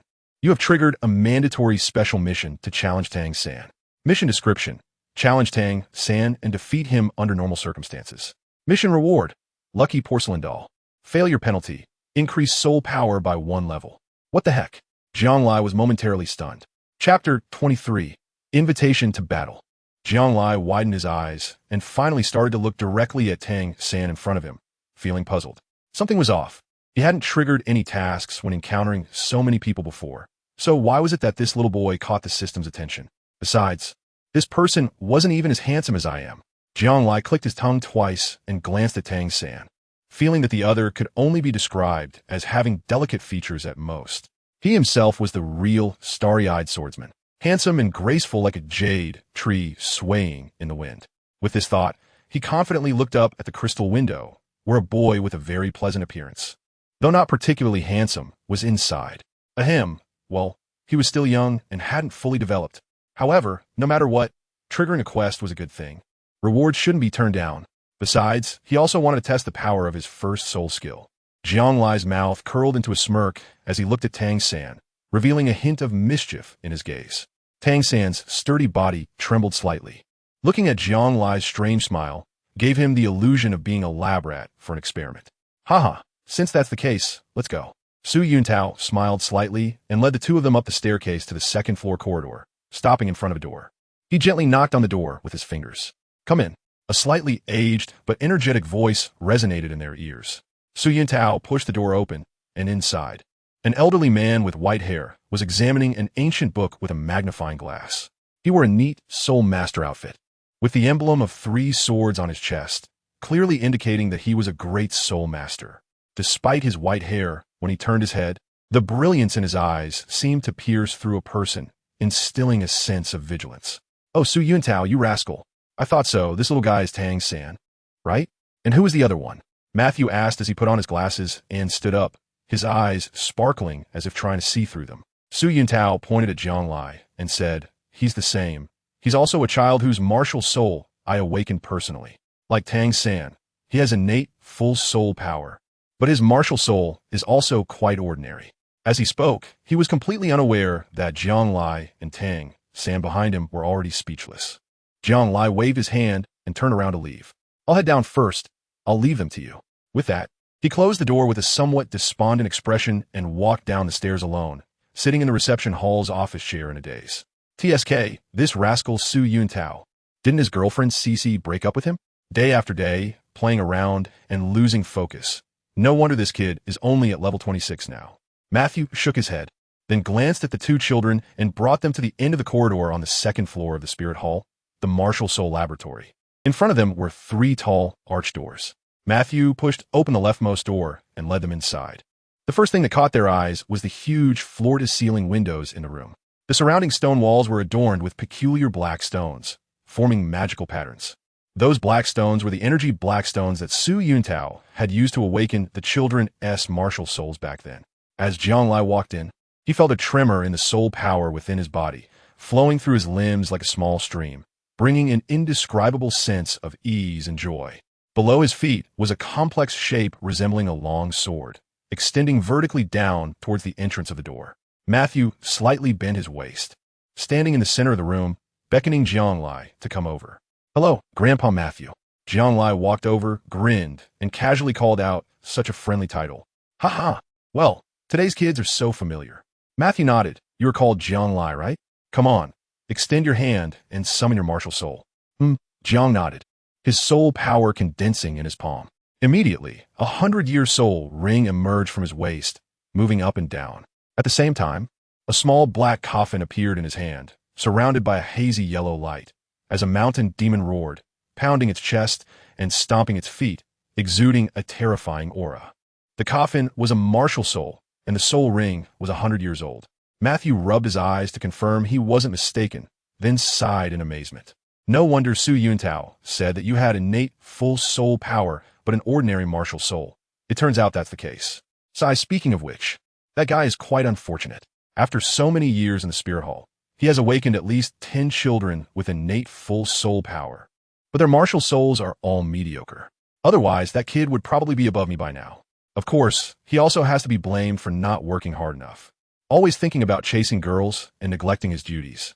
On the other side, Tang San was also dumbfounded, looking at the coffin martial soul in Zhang's hand, deep in thought. Zhang Lai gave a bitter smile and said, Grandpa Matthew, this is not an ordinary coffin martial soul. I named it the soul-settling coffin. Well, whether it's the soul-settling coffin or an ordinary coffin, let me see what level of soul power you have. Matthew shook his head, not paying much attention to it. Could a child's whimsically named martial soul really be taken seriously? It clearly looked like a very ordinary coffin martial soul, and a compressed version at that. However, he didn't want to directly hurt Zhang Lai's pride. After all, children tend to think their martial souls are special and unique, which is completely normal. Therefore, he took out a yellow crystal ball and looked at Zhang Lai, ready to test his soul power. Zhang Lai pouted, knowing that the old man didn't believe him. He could only helplessly shrug and place his hand on the crystal ball. A crystalline yellow light seeped through, casting a faint golden hue, misty and vague. This is level 13 soul power, just like that little brat Xiao Sands when he came for the test the first time. Matthew's expression changed slightly. Then he retracted the crystal ball and shook his head with a smile. Is your first soul ring from that soul beast, the mountain demon? Oh, I see. That mountain demon must be quite extraordinary, which is why it allowed you to directly increase your soul power by 2 levels. Matthew smiled, took out a round badge, and then engraved Zhang Lai's name on the back of the badge using soul power before handing it to him. Now, your advancement assessment is complete. From now on, you are a qualified soul master of the Tiando Empire. With this badge, you can come to the Spirit Hall every month to receive a gold soul coin subsidy. Once you become a great soul master, it will be 10 gold soul coins a month. Keep up the hard work, young man. Thank you, Grandpa Matthew. Zhang Lai let out a sigh of relief, took the badge, feeling a bit touched and exhausted. After half a day of procedures, he finally received this gold soul coin subsidy. He looked down at the round badge, which had 2 interwoven thorns on the front, symbolizing the rank of a soul master. By the way, little guy, I wonder if you would be willing to join the Spirit Hall? Matthew's eyes sparkled with excitement. Joining the Spirit Hall means you become a soul master there. In addition to various privileges, you can also attend the Soul Master Academy established by the Spirit Hall for further studies, with limitless prospects. Well, I need to ask my father. If he agrees, then I will stay. Zhang Lai shrugged and said with boredom, all right. Matthew nodded with a smile, then waved his hand to start testing Tang San's soul power. The yellow crystal ball shone brightly, even more so than Zhang Lai's. Tang San, level 14 soul power. Thick blue silver grasses surged out from the palm of Tang San's hand, accompanied by a yellow 100-year soul ring, and one could vaguely see a mandala snake foraging beneath the dense leaves. What the heck? Can blue silver grass also have innate full soul power? Zhang Lai was struck by lightning. He remembered that when he awakened his martial soul, there was a child in their village who also had the blue silver grass martial soul, but that person had no soul power. As a result, when compared to this person named Tang San, the gap was indeed not small. He finally understood why the system asked him to challenge Tang San. It seemed that this person was not easy to deal with either. Zhang Lai secretly pondered and then reminded himself not to underestimate anyone. Indeed, it was rare to see such an improvement in soul power in just 1 month. Matthew smiled with satisfaction and retracted the crystal ball. In that case, Grandpa Matthew, I take my leave, Tang San said, nodding with a smile on his face. He then turned around and nodded politely yet with a hint of bias at Zhang Lai. I will take my leave as well, Grandpa. Zhang Lai tightly grasped the badge, afraid that Tang San might run away. He quickly greeted Matthew and hurriedly followed after him. Then, in a flash, he received a gold soul coin with the badge. Zhang Lai called out to Jiang Pe, who was still wandering around, and squeezed through the crowd to chase after Tang San, then tapped him on the shoulder. Brother Jiang, is there something you need? Tang San was taken aback, looking at the approaching Zhang Lai, a bit confused. Cut the nonsense, Tang San, I want to challenge you. Zhang Lai straightened his chest and let out a cold smile. Chapter 24, Intense Battle. Tang San blinked and let out, Brother Jiang, it seems I haven't provoked you, have I? Do you really want to fight me like this?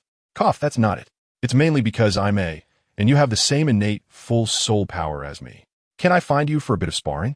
Zhang Lai shrugged and stared at him intently. I see. That's not impossible, but Xiao Wu is still waiting for me at the academy. Let's have a quick battle in the small forest near the school, a swift resolution. Tang San smiled helplessly and pointed to the location of the nodding Junior Soul Master Academy. Then let's go. Jiang nodded, seeming even more anxious than him, and walked ahead with his arm around his shoulder. Also, no need to call me Brother Jiang, just call me boss. Who the boss is still uncertain. TSK. That'll be clear soon. Before long, the two arrived at the Nodding Soul Master Academy, only to find the main gate tightly shut, with the gatekeeper yawning in the guardroom. The children at the academy needed an entry permit to come and go freely. 200 meters south of the academy, the bustling market was left behind, bordering a small town. At a glance, the noise of the city gradually faded away. Along the way, the small shops and houses became fewer and farther apart as the green vegetation ahead increased. Soon, the two found an open area. The terrain here was flat, with no loose stones or stray trees around. A few chirps of birds passed through the woods, and the rustling of leaves created a very tranquil atmosphere in the dense forest. Without saying a word, the two pulled back 50 meters from each other. Already in a standoff, Jiang Lai flexed the cartilage in his fingers, twisted his neck, then tightened his fist, preparing to face Tang San, and beckoned him with his finger. "Come on, Xiao San, let me see the power of your blue silvergrass." Although Jiang Lai spoke lightly, he did not dare to be careless in his heart. The most taboo thing in a battle is to underestimate the opponent. Moreover, Tang San's soul power was a level higher than his. Since that's the case, Brother Jiang, don't blame me for being impolite.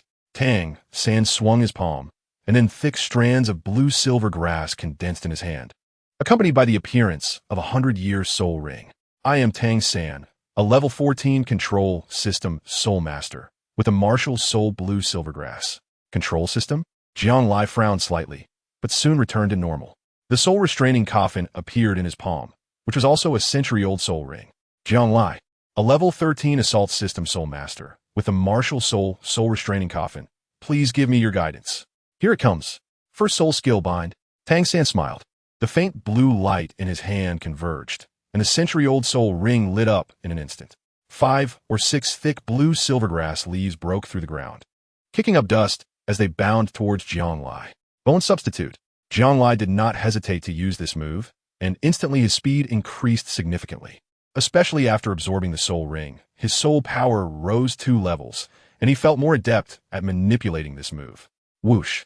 Several strands of blue-silver grass quickly spiraled around him, and Jiang Lai's legs lifted off the ground, narrowly dodging the attack. First soul skill assault. As Jiang Lai dodged the entanglement, his feet moved quickly like a dragonfly, skimming the water. Then, with a flash of his soul ring, he took a big step and leaped high into the air, raising the soul suppression coffin in his hands and smashing it down towards Tang San. After using his first soul skill, a mysterious power flowed through the soul suppression coffin, emanating a terrifying aura, as if it were the pressure coming from the coffin itself. Tang San was taken aback. The 50-meter distance was closed in an instant, making it hard to imagine that Jiang Lai, a power-type soul master, could be so fast. As a control-type soul master, the most feared situation is being pressed up against by a power-type soul master. Jiang Lai looked at Tang San, whose face was pale, and couldn't help but show a hint of smugness. Just this move alone increased his power by 30%, and with one strike, he was basically guaranteed to win. However, just as his soul resonance coffin was about to fall, the next moment, Ghost Shadow Mistrace. Tang San quickly pulled back, creating multiple purple afterimages in a straight line, dodging Jiang Lai's attack. What the hell? Jiang Lai's strike missed, and his gaze sharpened as he became fully alert. This Tang San actually knows body techniques. Jiang, you truly have impressed me, but this is where it ends. Taking advantage of the Ghost Shadow Phantom Steps, Tang San quickly created distance, smiling faintly. Then, 10 thick blue-silver grasses broke through the ground from all directions surrounding Jiang Lai, launching a collective attack against him. No way. Jiang Lai's gaze flickered. Then he aimed at a sparse gap, and the soul burial coffin struck fiercely. 2 blue-silver grasses snapped and escaped, launching another attack at Tang San. Whoosh! In an instant, where the 2 blue-silver grasses had just broken, a very thick blue-silver grass emerged from the soil, instantly wrapping around Jiang Lai's 2 ankles. Jiang Lai's expression changed, wanting to break free.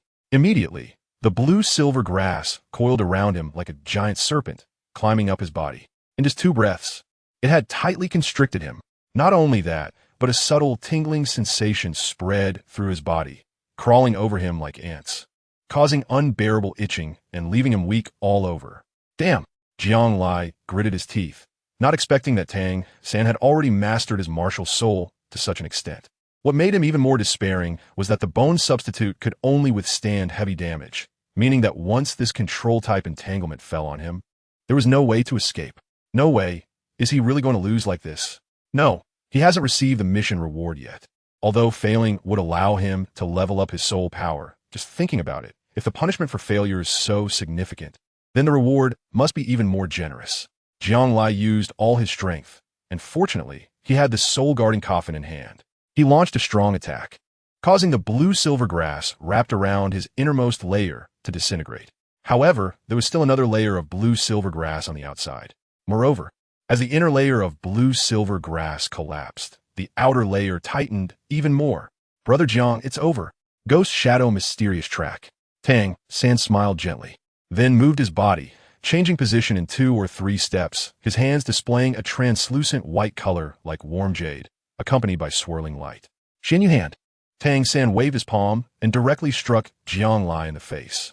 Jiang Lai gritted his teeth, and just as he was about to use the first soul skill of the soul-settling coffin to break free from the blue-silver grass, he suddenly came up with a bold idea upon seeing Tang San's move. Lure the enemy deeper. Bang! Tang San smiled slightly, but to his astonishment, he discovered that the original Jiang Lai had turned into a pile of bones collapsed on the ground.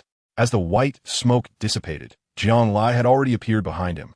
A chilling wind swept past his back, and Tang San was taken by surprise, unable to react in time as a heavy force pressed down from behind, sending him flying away from Jiang Lai's powerful strike. Tang San fell to the ground, flying out 5 or 6 meters, clearly suffering significant damage. Just as he was about to stand up, he saw Jiang Lai continuing to pursue him, wielding the soul-settling coffin and striking at him with great momentum. Ghostly shadow disappearance. Tang San gritted his teeth, narrowly dodging while channeling his Xintian skill, but was shocked to find that he couldn't recover his soul power. Not only that, but he had already used up most of his soul power in the previous entanglements, and after suffering a strong attack, he had lost 10% of his soul power. Now he found that he had very little soul power left. Tang San, it's over. Jiang Lai let out a chuckle and launched a moderately strong attack, sending Tang San flying once again. Cough, cough. Tang San fell to the ground in a sorry state, bitterly smiling, not expecting to lose so inexplicably. Get up. Jiang Lai recalled the soul-tuned coffin, feeling the meager soul power left within his body, cold sweat sticking to his clothes. He walked over and extended his hand to Tang San. Although he had one, he was more shaken than anything, having almost lost just moments ago. At the same time, he had already marked Tang San as significant in his heart. I lost, and it was an unfair loss. Tang San paused for a moment, grabbed Jiang Lai's hand, and stood up with a carefree smile. I only had a slight advantage. It was just luck. Jiang Lai smiled. Tang San did not speak, but looked at him deeply, shaking his head with a bitter smile. Losing is losing. In this battle, I admit defeat. However, next time I won't be so careless as to lose to you. Tang San smiled and extended his hand. I'll accompany you to the end. Jiang Lai nodded and gently shook his hand. At the same time, a wonderful electronic music eased Jiang Lai's tension. Ding! Congratulations to the host for completing the special task challenge against Tang San and receiving the task reward. Lucky Porcelain Doll. Chapter 25. Black and White Impermanence. A refreshing breeze blew by, and upon hearing the electronic music in his ears, Jiang Lai finally breathed a sigh of relief. No matter what, he had now received the task reward, and through this battle, he also recognized his own shortcomings. Faced with a control-type soul master, his bone substitute had almost no room to exert itself, and this was something he had to make up for as much as possible. At the same time, he reminded himself to be more cautious in the future when facing control-type soul masters. Brother Jiang, as the saying goes, you don't know someone until you fight them. I see that we have a connection, so let's be friends. Tang San smiled faintly and extended his hand. No problem. Jiang Laitian nodded, gently shook his hand, and smiled. It's fine to be friends, but I'm the boss. Remember that. All right. By the way, I wonder where Brother Jiang plans to study now. Tang San shook his head with a smile and asked. I haven't decided yet. Either join the Spirit Hall or go to the Junior Soul Master Academy. I need to ask my father about this. Jiang scratched his head and looked at the nodding academy uniform on Tang San, feeling a bit tempted. Tang San noticed his thoughts, paused for a moment, smiled, and was just about to speak. Xiao San, I've been looking for you for half a day. Turns out you're here. Jiang Lai was taken aback and looked behind Tang San. A lively girl came over, about the same age as him, wearing a school uniform and sporting a scorpion braid that hung down her waist. Her delicate little face was rosy, resembling a ripe peach. Xiao Wu, how did you find your way here? Tang San was surprised, smiled, and turned around, introducing Jiang Lai. This is my friend Xiao Wu like you. She's a powerful attack-type battle soul master. Xiao Wu, this is a brother I just met, named Jiang Lai. We were just sparring. I waited for you for so long and didn't see you, so I walked out of the school gate to look around. I didn't expect you to be here. But you said sparring? With whom? Xiao Wu was taken aback, walked over, glanced at Jiang Lai, and then understood something. She pinched Tang San's dusty school uniform sleeve with wide eyes. No way, Xiao San, did you lose? Ha ha ha. I lost and accepted it willingly. Jiang brother is indeed impressive. What? You actually managed to defeat Xiao San? I'm not convinced. I want to challenge you. Xiao Wu tossed her long scorpion braid and looked at Jiang Lai defiantly. Huh? Jiang Lai felt a bit amused and helpless. He looked at Tang San and then at Xiao Wu, wondering if it was really necessary to provoke a duel with Tang San's friends just for a friendly sparring session. Sigh, who doesn't have friends these days? Jiang Lai shrugged and thought about how that guy Li Yi was doing. After all, they had grown up together since they were kids, and besides, Li Yi had a mutated martial soul. He definitely needed to bring that guy along to the Soul Master Academy. Forget it, Xiao Wu. We're just here for a simple spar. Brother Jiang just had a match with me, so he's definitely not in the best condition right now. Aren't you just taking advantage of him? Tang San shook his head and pulled Xiao Wu back. Let's save the sparring for another time, Xiao Wu. Maybe in the future. I'll come to Nodding Academy too, and then we'll have plenty of opportunities to meet. Jiang Lai nodded to Tang San and gave a gentle smile. What? I'm not your little sister Xiao Wu. Call me Sister Xiao Wu. Xiao Wu snorted coldly, glaring at him angrily. All right, Sister Xiao Wu. Jiang Lai slightly rolled his eyes, looking at Xiao Wu, who had a pair of eyebrows lower than his own. He clearly didn't want to waste words on this issue. All right, you guys continue chatting. My father is still waiting for me, so I have to head back first. Jiang Lai pointed in the direction of the spirit hall, greeted them, and hurried away. He still needed to return that gold soul coin to Uncle Scar, and Qingfeng Town was quite a distance from here, so there would definitely be a lot of trouble along the way. Xiao Wu watched Jiang Lai's departing figure, turned her head, and looked puzzled. Tang San, don't you have a hidden crossbow? The kind that can shoot arrows. Why didn't you use it? Tang San was taken aback and shook his head with a wry smile. Xiao Wu, I already said that kind of hidden weapon has too much lethality and can only be used in real danger. This time it was just a simple spar, and it really wasn't necessary. It could easily injure someone. Besides, if I did that, it wouldn't be fair. I've only known Brother Jiang for a short time, and I don't want to hurt him because of my momentary competitive spirit. All right, since that's the case, let's go back. I want to eat stir-fried meat with carrots this afternoon. Xiao Wu excitedly spun around twice in place. Okay, no problem, but it's a pity that I just got a gold soul coin, and before I even warmed it up, it's going to be gone. How annoying, let's go. In the sparse little forest, as the three left, it quickly returned to its usual silence. The wind blew against Jiang Lai's face, making him feel a surge of exhilaration as he charged towards the Wuhuan Hall, as if the wind were propelling him forward. In fact, he didn't know if Tang San had any hidden cards, but even if he did, Jiang Lai felt no fear. Because he had his own trump cards, those 3 disposable soul skill consumption cards. He could end a battle quickly with just one of them, but he had hardly considered using them. The same logic applied. Victory without honor. Moreover, these were his life-saving trump cards, and there was no need to waste them on a mere spar. However, if he faced a life-threatening situation, even if he exhausted all his trump cards, he wouldn't let his opponent leave alive. Oh right, my lucky porcelain doll. Jiang Lai was taken aback for a moment, and then he casually took out his mission reward from his inner clothing. It was a pink porcelain doll with a smiling face, just like the little girl in the new year, painting, vivid and lifelike, as if it were about to walk out. Jiang Lai looked at the attributes and was suddenly speechless. Lucky porcelain doll, a one-time consumable item that randomly produces various mysterious gifts. A treasure that can be encountered but not sought. Often, the first opening will yield unexpected surprises, but multiple openings by one person will result in a luck discount. Usable times, 3. Note, it is said that only lucky people can possess such a magical porcelain doll. Remember not to open them all by yourself, or you will regret it. Hee. Jiang Lai. I can't believe there are such inexplicable things. And if one person opens it too many times, there'll be a discount? In that case, to maximize benefits, it's best for one person to open it once, allowing 3 people to open it separately. Let's try our luck.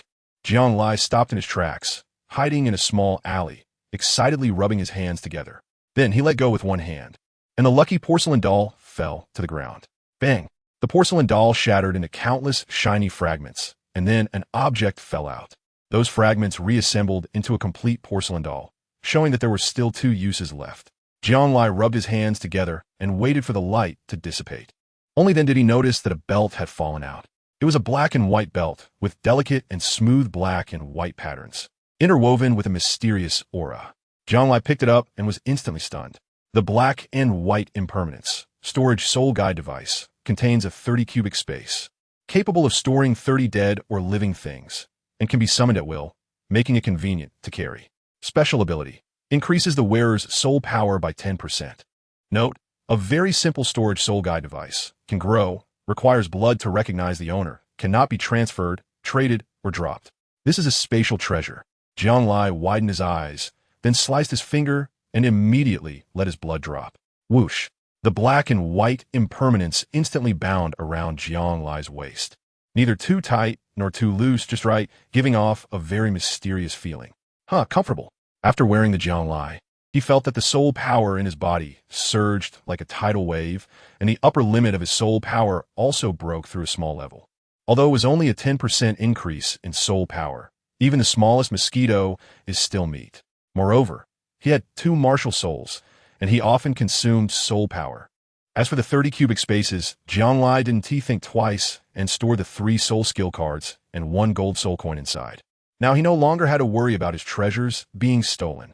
Finally, he picked up the lucky porcelain doll, gritted his teeth, and suppressed the urge to use it again, putting it into the black and white impermanence. With 2 uses left, he couldn't let it go to waste in his hands. He would find someone familiar to use it with when he returned. Jianglai tidied everything up, donned the attire of the black and white impermanence, and quickly rushed towards the spirit hall. There, Jiangpa had just come out, and the father and son left Nodding City together, turning back to return the gold soul coins to the person. Chapter 26, Companionship. According to the established route, Jianglai should follow his father back first, bypassing Lia village, and then take a shortcut to Qingfeng town. In early September, the afternoon sun still held a faint lingering heat, with tall trees standing side by side along the country road, like a dense net, casting a large area of mottled shade on the ground. Jianglai walked under the shade of the trees, looking at the gradually clearer outline of the small town ahead. He turned his head to look at Jiangpa, who was humming a tune, and asked, "By the way, the spirit hall wants me to join. Once I join the spirit hall, I'll have to attend the school they established. What do you think?" "Oh, is there such a good thing?" Jiangpa replied. "Yeah, I want to ask for your opinion. Should I go to the spirit hall? It's just a matter of your one sentence." Jiangpa flicked a green silk thread from his mouth and immediately became interested. Of course, he wouldn't go. "Oh, why?" Jianglai is a bit confused about his actions. He clearly heard that the spirit hall was quite pleased just now, but suddenly he is not allowed to go. "Kid, this is your choice. I can't help you make a decision right now. Of course, you are still young and shouldn't make decisions so casually on your own." Jiangpa let out a sigh and continued, "Once you join the spirit hall, you will be a part of it. Your stance, including your future development, the prosperity and decline of the spirit hall, will be intertwined with yours.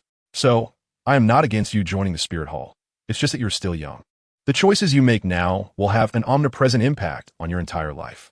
When you grow older, gain a clearer understanding of this world, and develop your own ties, missions, and responsibilities, then you can make your own decisions. Of course, no matter what, once you decide, you cannot regret it."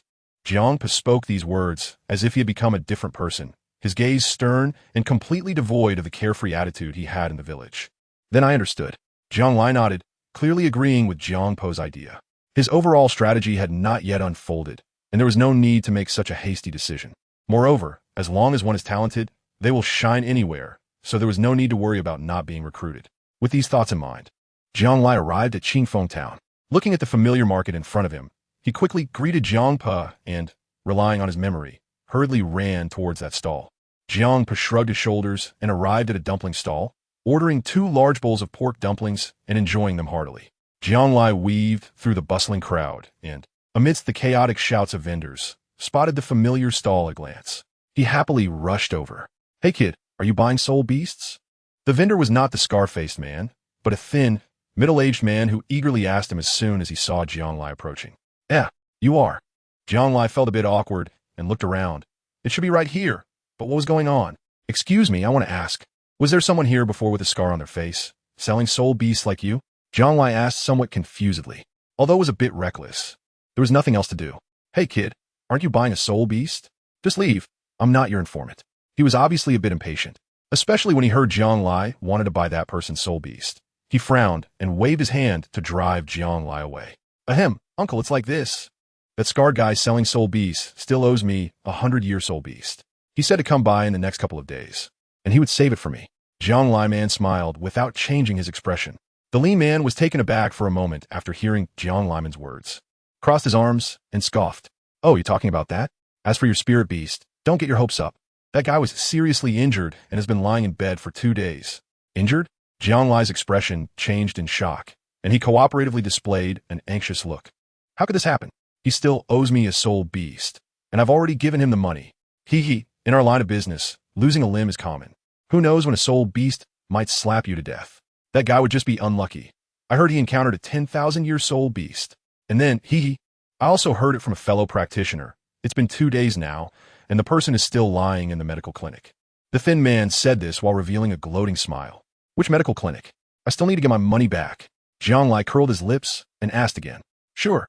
Which direction should I go? Walk 200 meters, then turn left, and keep walking until you see a sign for Fushentang Clinic.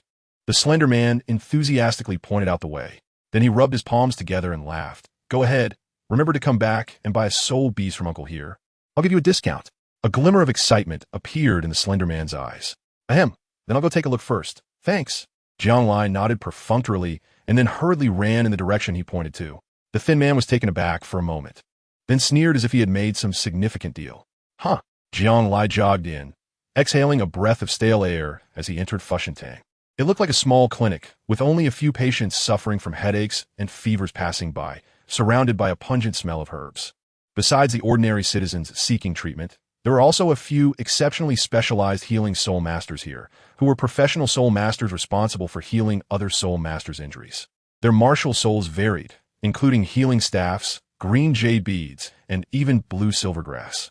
In fact, he had just seen several people who, after their treatment, hurriedly pulled out a few gold soul coins with a pained expression and quickly left, as if staying here for even a moment would cost them their lives.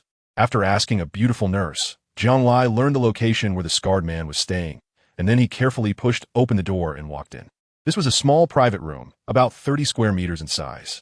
On the bed lay the scarred man, and on the bedside table were 2 pots of lush green plants, exuding vibrant life.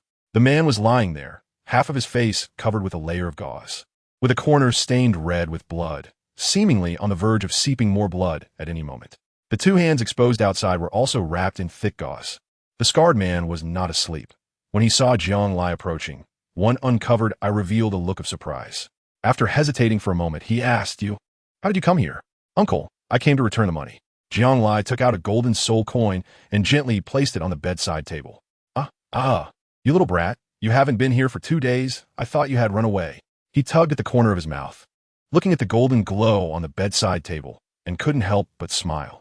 Uncle, are you okay with this? Jiang Lai looked at his appearance and couldn't help but sigh inwardly. Indeed, nothing was easy. Beast soul masters lived on the edge every day, constantly at risk of serious injury or even death. Fortunately, I only got scratched by a 10,000-year demon wolf, and after a couple of days of rest, I should be fine. He smiled nonchalantly and looked at Jiang Lai. Since you can come here, it seems you have become a soul master. How is the effect of that 3-eyed fox's soul ring? Quite good. By the way, I might start studying at Nodding Academy in a couple of days. Nodding Academy. The scarred man was taken aback for a moment, then revealed a big white toothy grin and said, What a coincidence, my son is also going there. You two can keep each other company on the way.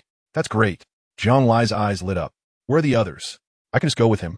Go brew medicine for me. Oh, you're back. The scarred man smiled slightly and looked at Jiang Lai from behind, his gaze gentle. Chapter 27. Wind and Thunder Jiao. Jiang Lai turned around following his gaze and saw a boy about the same age as him. Dressed in clean white clothes, his tousled hair hung loosely on his forehead, and there was a seriousness in his eyes that didn't belong to someone of his age. A steaming bowl in his hand emanated a strong medicinal aroma. He walked over, glanced at Jiang Lai, nodded slightly, then placed the bowl on the bedside table, looking at the scarred man. Dad, I've tried this medicine. The temperature is just right. It can be taken now. He sat up, seeming more spirited, and looked at Jiang Lai with interest, smiling as he said, No rush. Come on, little brother. This is my son. You sure, the same age as you. I was planning to send him to Nottingham Academy today. But now that you're here, it's great. You can go together. I see. Ah, hello, you sure? Jiang Lai was momentarily taken aback. Although he found the name a bit strange, he still extended his hand to you with a friendly smile and said, "My name is Jiang Lai. Nice to meet you." You nodded slightly, revealing a sincere smile, and the seriousness in his eyes vanished without a trace as he shook hands with him. The Scar Man also smiled and said, "Hey, I almost forgot. Jiang, little brother, my name is Yuhi. You could just call me Big Brother Yu." Big Brother Yu. Jiang Lai nodded slightly and turned to Yushur. "I'm also going to enroll at Nottingham Academy. Let's go together." Yushur scratched his head, a hint of bitterness on his small face as he looked at Yuhi. "Dad, but your injury isn't healed yet. Who will take care of you if I go?" "Don't worry, kid. I've already informed Uncle Tai. He will take care of me. There's only 5 days left until the enrollment deadline for the academy. If you don't leave now, do you want to wait another year?" Yuhi shook his head and said, "Once you get there, study hard. You're already a year late in starting school compared to other kids, so you have to work extra hard." "Yes, Dad. Take care of yourself. Big Brother you, don't worry. With me around, no one can bully him." Jiang Lai confidently laughed and casually put his arm around Yushur's shoulder. "Ha, good. You guys help each other out when you get there." Yuhi smiled with relief. He had noticed earlier when selling the soul beast that Jiang Lai likely came from a poor little village. The old man Luo looked quite decent as well, so he felt it would be fine for Yushur to go along. Otherwise, he wouldn't have felt at ease if it were someone else he didn't know. Yushur reluctantly turned around, organized his large package, packed his daily necessities, and took the 20 gold soul coins Yuhi gave him for expenses, then followed Jiang Lai out of the medical clinic. Jiang Lai was walking on the road, casually helping him carry bags and occasionally asking questions. "So you're 7 years old?" Yes. And by the way, Brother Lai, my arrow is the arrow of arrows. Don't get it wrong." "Oh, I see. I was wondering, what is your martial soul? How many levels are you at?" "Mine is the beast martial soul wind thunder flood dragon, and my soul power is at level 15, a strong attack system soul master." "Wind thunder flood dragon? Interesting.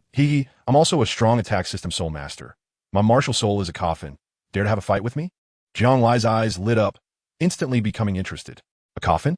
Yushur's expression paused, and a hint of doubt filled his gaze as he looked at Jiang Lai, unable to help but smile bitterly. "Of course we can. Where do we start?" Let's go to my village first. I need to go back for a while. How about we set off tomorrow?" "Sounds good." "Nice." In the midst of their brief conversation, Jiang Lai casually asked questions, becoming a bit familiar with Yushur. "Over there." Jiang Po wiped his mouth and walked out of the dumpling stall satisfied. After understanding the details of the situation, he broke into a hearty laugh and walked ahead. "Since that's the case, little brother, why don't you come back home with us for a night? Tomorrow I'll take you to school. What does that sound?" "Good. All right. You all head back to the village first. I'll go check out that direction." Jiang Po pointed in a direction. "What are you up to again?" Jiang Lai widened his eyes. This guy had been slacking off all the way, wandering around, eating dumplings, and, as a result, he hadn't had lunch all day, running back and forth without hardly stopping. "School starts tomorrow. I'll buy you some things, so you don't have to wait for me. Just go back first." Jiang Po lazily swung his hand and didn't look back. "All right then." Jiang Lai drooped his eyelids and pulled Yushur away from Qingfeng Town. In the afternoon, the bright yellow light splashed over the mountains and fields like a glass of orange juice. Everywhere was a golden hue. The large trees mixed with wild grass weakly waved their leaves, exuding a sense of tranquility and heat. Along the way, the two talked a lot, after all. They were peers, and the more they chatted, the more they hit it off. Their chattering voices, in contrast to the drooping large trees nearby, radiated a vibrant energy. "Wow, so you're saying your dad is the leader of a mercenary group, and he's a level 46 soul master." Jiang Lai tightened the large bag in his hand, staring blankly, and when he thought of his cheap old dad, he suddenly felt a world of difference. "Well, my dad usually takes other mercenary members to the forest to hunt soul beasts and then sells them in town. He has come close to losing his life several times. And the kind of injury you saw today, he has experienced no less than 3 times. My dream is to grow up quickly, become a powerful soul master. Stay by my dad's side, fight alongside him, and protect him." Yushur smiled slightly, and when he spoke these words, he clearly became more spirited, his somewhat childish voice carrying an undeniable determination and confidence. "That's great, keep it up." Jiang Lai sighed with mixed feelings and was about to say something when suddenly a big man sprang out from the bushes. "It's you, Tian Hao." Jiang Lai furrowed his brows, staring at the big man in front of him. This was the same Tian Hao who had tried to steal his soul beast last time. Tian Hao let out a wild laugh, cracking his knuckles as he walked over, his knuckle joints popping loudly. "Kid, last time I was unlucky and let you escape. But now, I'm going to teach you a good lesson." Whoosh. After finishing his words, without another word, he directly summoned his sparrow martial soul, and at the same time, two soul rings, one white and one yellow, appeared around him. Jiang Lai felt a tightness in his heart. It seemed that, after the last time, this guy quickly obtained a soul ring and became a great soul master. You sure? Step aside, I'll take him on. Jiang Lai put down the burdens in his hands, looked coldly behind him, and suddenly froze. The Yu Sha, who had just been behind him, was gone. When he turned his head again, the guy was already standing in front of him, looking like a little adult with a cold and imposing aura. It was him who stole your soul beast, Brother Lai. Oh, that's right. Jiang Lai nodded repeatedly. He had mentioned this during their conversation earlier. A little brat who hasn't even grown up yet. Even if there are two of them, they are no match for me. Let's give it a try then. Yu Sha raised an eyebrow, and at the same time, the wind and thunder in his hands changed, as a dragon emerged from the swirling vortex of lightning and whirlwind. It was a full 10 feet long. The wind thunder dragon, accompanied by the sound of thunder and wind, revealed its dragon head and snake body, its deep blue scales shimmering like bright flashes of lightning. As a strong wind howled, it soared into the air on its four limbs, exuding a majestic presence. For Jiang Lai, apart from not having dragon horns, this big guy was already incredibly cool. Legend has it that above the dragon is the true dragon. Clearly, this was Yu Sha's martial soul, the Wind Thunder Dragon. First soul skill, Wind Rise. Yu Sha frowned slightly. Then the yellow 100-year soul ring glowed, and he transformed into a whirlwind that charged fiercely toward Tian Hao. What? Tian Hao was shocked. His sparrow martial soul trembled under the intimidation of the Wind Thunder Dragon, its feathers losing their luster. Just a mere soul master. Let me teach you a lesson. Second soul skill, Ice Breath.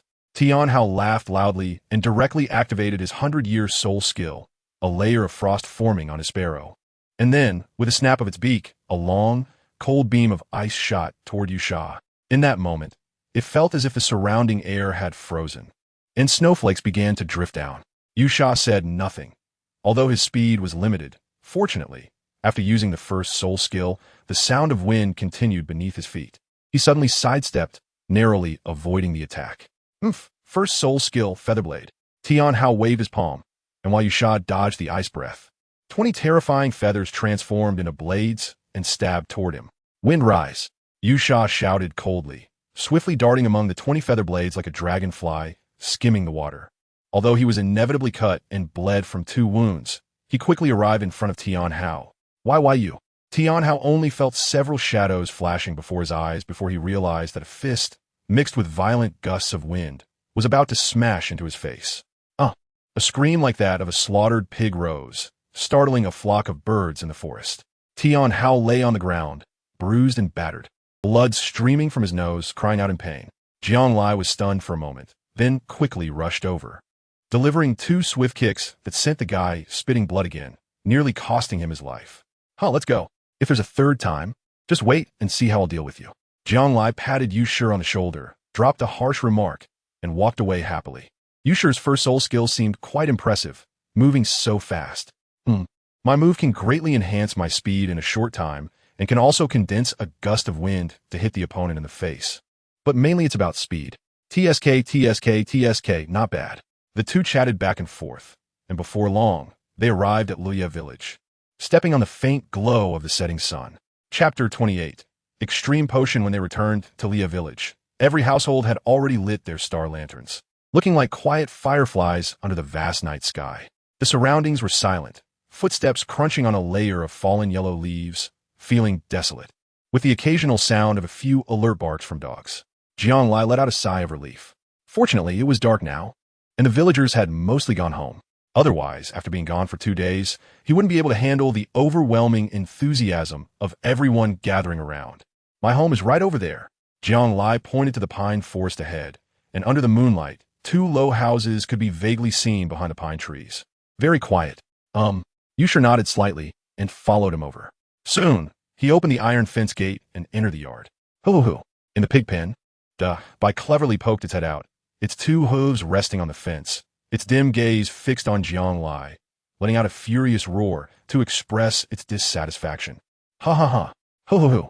Where's the promised 10-fold pig feed? It turned out that he didn't come back until now after a whole day. Well, you sure? Put down the things, my room is right there. You can go in and rest first. I'll go feed a Bai. Okay. Yu Shi nodded, then went into the house, put down the things, and did not linger inside, walking to the yard, standing next to the vegetable patch with a somewhat reserved and serious demeanor. Jiang Lai was taken aback for a moment, smiled without saying a word, and quickly scooped half a bag of pig feed, 10 times the usual amount, into a large wooden basin. Under Yu Shi's astonished gaze, he poured it all into the pig pen in one go. He kept his word, since he had promised Daba he would give 10 times the pig feed as promised. If it ran out, he could just have Jiang Po buy more. After all, he didn't have to spend his own money. Splashing around, Daba happily rolled around in the pig feed, clearly excited. Jiang Lai waved to Yu Shi, then lit a candle. Before long, the room was bright and cheerful.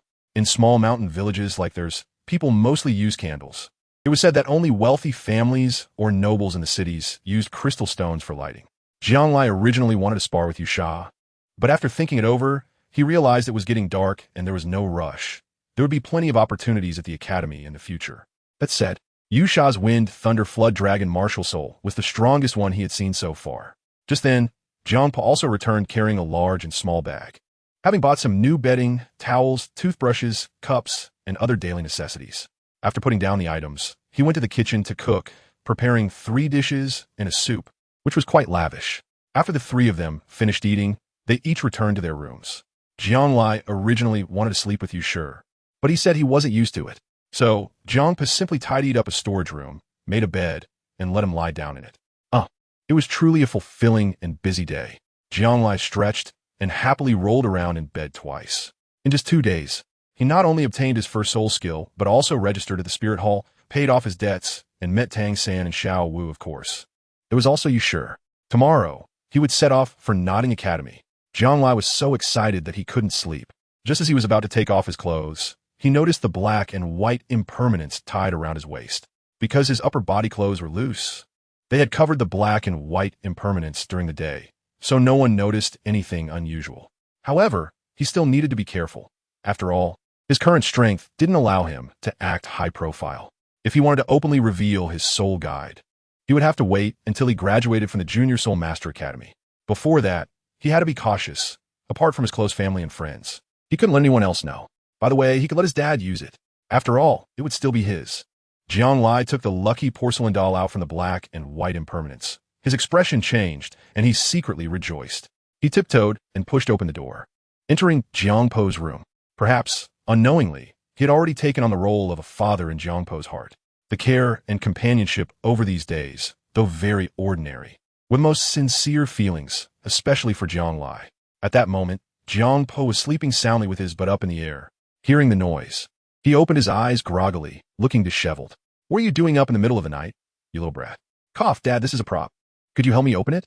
Jiang Lai took out a lucky porcelain doll, with a big smiling face pressed against Jiang Po's face. Like a little doll that walked out a New Year painting, very festive. "What the hell is this? Where did you get it?" Jiang Po blinked, fully awake, sitting up and fiddling with the porcelain doll, her face full of. Jiang Lai cleared his throat and recited the excuse he had prepared like a script. The fabricated story was simply that after he left the Spirit Hall and fought Tang San, an old gentleman from the academy happened to pass by, saw his exceptional talent, and eagerly wanted to take him as a disciple. These things were just a token of appreciation, and he kept mumbling that he must go to Nodding Academy. Such good fortune? Jiang Po let out a laugh, shaking the lucky porcelain doll in his hand, and smiled with deep meaning. "Kid, watch out. Don't let someone sell you without even knowing how you died. Don't worry, I have my own measure for this. Go ahead and break it." Jiang Lai crossed his arms and almost couldn't help but snatch it away and throw it on the ground. TCH, looking at all the flashy stuff.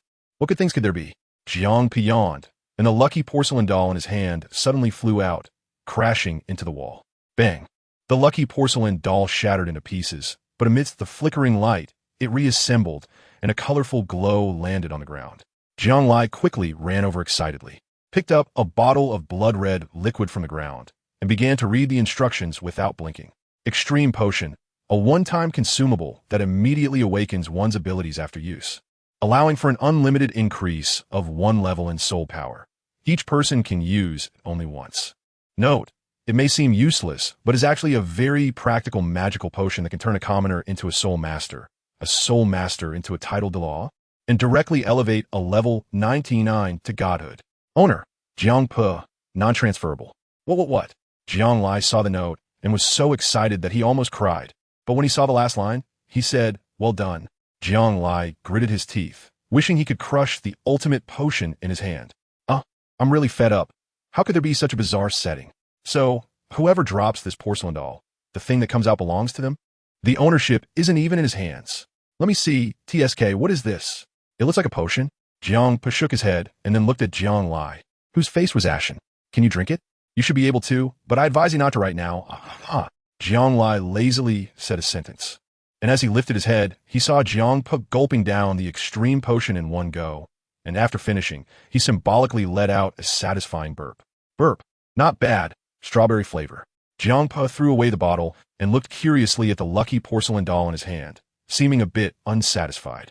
Good night, Dad. Sleep early. Jiang Lai shivered and hurriedly rushed out back to his room. Jiang Pa shook his head and smiled, but suddenly frowned, pressing his hand tightly against his chest, feeling an unbearable heat throughout his body, as if something was about to burst out. Immediately after, he furrowed his brows, closed his eyes, and sat cross-legged, beginning to mobilize his soul power. At the same time, the two gray soul rings gradually underwent a wondrous transformation as his soul power increased. In the waves of black soul power, it was as if something had broken free from its shackles, a flash of crimson racing through the darkness. In the room, Jiang Lai glared fiercely at the lucky porcelain doll in his hand, nearly unable to resist throwing it away. No matter how good the item obtained was, it wasn't his. Of course, he didn't regret the extreme potion from earlier. After all, Jiang Pa was his father. But he wanted to reserve this last chance for himself. Even if it meant a discount on luck, he gritted his teeth and endured. This was still better than giving it to someone irrelevant, since he didn't have many trustworthy people. As for Yu Shi, he decided against it. He had only known this guy for a day. And even if they got along well, he wouldn't be foolish enough to give him the opportunity. As for the villagers, there was no need to mention them. He could easily deal with everyone using gold soul coins in the future. By the way, how could he forget about Li Yi? They had grown up together, and he was definitely someone worthy of trust. Jiang Lai secretly nodded, stuffing the lucky porcelain doll back into the hands of the black and white impermanents, thinking he would let that kid try his luck when dawn broke. Chapter 29. Passive Soul Skill Caw Caw Caw. Just as the fish-belly white of dawn barely peeked out, the old rooster of Liya village diligently crowed at the gray sky, waking up many dreamers. In early September, it was the time when the heat was dissipating and the cool breeze was rising. The villagers got up one by one, yawning, and then began to hoe the fields, plant crops, feed pigs, and raise chickens, starting their busy daily lives. Usually, at this time, most of the village children were buried under their blankets, sound asleep, with few willing to get up early. But Li Yi was different. Before the rooster even crowed, he mechanically got out of bed like a punctual alarm clock. After washing up, he ran into the mountains, greeted by the morning dew and breeze. By the time everyone else in the village was cooking and eating, he would pantingly return, sit down with a thud, lean against the big maple tree in the yard, and breathe in the crisp morning air, feeling as if he had just taken a bath. He had always been like this before awakening his martial soul, and he continued to do so these days. He knew that since he had talent and a mutated martial soul, he had to live up to himself. Besides his daily running exercises, he practiced soul condensation and breath, learning from the village elders. Over these days, he had also raised his soul power by 2 levels, probably due to the awakening of his martial soul. Combined with his previous efforts, it felt like a buildup of energy finally releasing, which was why his progress was so fast. Despite this, he was still not satisfied because he wanted to go to Nodding Academy with Jiang Lai. So naturally, he couldn't fall too far behind. He had no idea what level Jiang Lai was at. After absorbing the soul ring and so many days passing, he must at least be at level 12 by now. Under the lush maple tree, Li Yi wiped the sweat from his forehead, looking at the crimson maple leaves scattered beneath his feet, feeling anxious. He feared that if he continued like this, he might not be able to catch up with Jiang Lai in the future, because in Luoya village, only Jiang Lai was a true brother to him. Although many children in the village had given up their past ridicule and mockery of him since he awakened his martial soul, wanting to be friends with him, he could see that those people were not worth it. Just as Li was lost in thought, the next moment, Jiang Lai jumped over the iron fence, picked up a blood-red maple leaf from the ground, and with a sweeping motion, tossed it out, smiling at the surprised Li Yi. What are you thinking about? Big brother. You got up pretty early today. Li Yi's face lit up with excitement. Jiang Lai had been running around these days, and he had been lonely, with no one to accompany him for running and playing. Of course, I have to get up early, Otherwise, how could I bring you good stuff? Jianglai looked around and mysteriously pulled him into the room. Then he took out the lucky porcelain doll from the black and white impermanence and sighed softly. This was the last chance to use it, but since he was here, he wouldn't regret it, rather than being unable to possess it and unable to fulfill others. Especially since this person was his close buddy. Take it, smash it, and there will be surprises. Jianglai smiled and stuffed it into his hand. Boss, this thing looks pretty nice. Isn't it a shame to smash it? Li was taken aback, looking at the festive little doll in his hand, feeling a bit reluctant. It's even more of a shame if you don't smash it. Jianglai glanced at him and pursed his lips. All right, Li nodded, tossed it in his hand a couple of times, then grinned and swung it hard against the wall. With a bang, the lucky porcelain doll shattered into countless pieces, and this time it could never be put back together, turning into real fragments. After the golden light, what appeared before them was actually a pale yellow, thin-skinned book. Jianglai was momentarily stunned, picked it up to take a look, and his pupils instinctively contracted. Soul Power Spring, Skill Book Passive Skill. Immediately increases soul power by 2 levels upon use, and thereafter increases soul power cultivation speed by 30%. Note, after being burned, it becomes a passive soul skill for soul masters, cannot be traded, cannot be transferred. Owner, Li. His not bad little Li. Jianglai clicked his tongue in admiration. With such a passive soul skill, this kid Li, along with his own efforts, has no reason to worry about not being able to increase his soul power level. However, speaking of passive soul skills, it seems that his soul guarding coffin also has one, but only when it comes to the death of soul beasts. As for soul masters, he is not sure yet. Burn it, little Li. It will be good for you. Jianglai handed it to him. Boss, you can call me sister-in-law. Li looked at this yellow-covered book, momentarily stunned, clearly not accustomed to this title, even though sister-in-law and Xiao Yitzi are just homophones. Cough, no Li. Hurry up and burn it. Jianglai coughed once and pointed at the book. Oh, good. Li nodded, then, under Jianglai's shocked gaze, ran to the kitchen and secretly filled the fire pit of the boiling pot, while using this book to cook a pot of rice soup. The aroma wafting in the air. Boss, you wouldn't believe it. This book looks so thin, but burns quite well, Li said excitedly, rubbing his hands as he smelled the tempting fragrance of the rice soup, but received a punch from Jianglai in response, followed by a scream as he was pushed away. Goodness, it turned to ash, not a scrap left. Jianglai ruthlessly pushed him aside, glanced into the stove. His eyelids twitched, then turned to look at Li and smiled. Do you feel anything special? Huh, boss, you wouldn't believe it, but I really do. Li nodded, suddenly feeling a heat all over his body, wanting to retch, but unable to, and after a moment, he suddenly jumped up excitedly. Boss, I feel like my soul power has reached its limit. You mean, you're already at level 10? Jianglai was startled. Indeed, I was at level 8 before. And after drinking that bowl of rice soup, just now, I have improved my soul power by 2 levels. How amazing! Li's eyes lit up as he pointed at the rice soup in the pot, suddenly froze, and exclaimed, Could it be that book? Sure, it's a secret. Jianglai quickly signaled him to be quiet and blinked.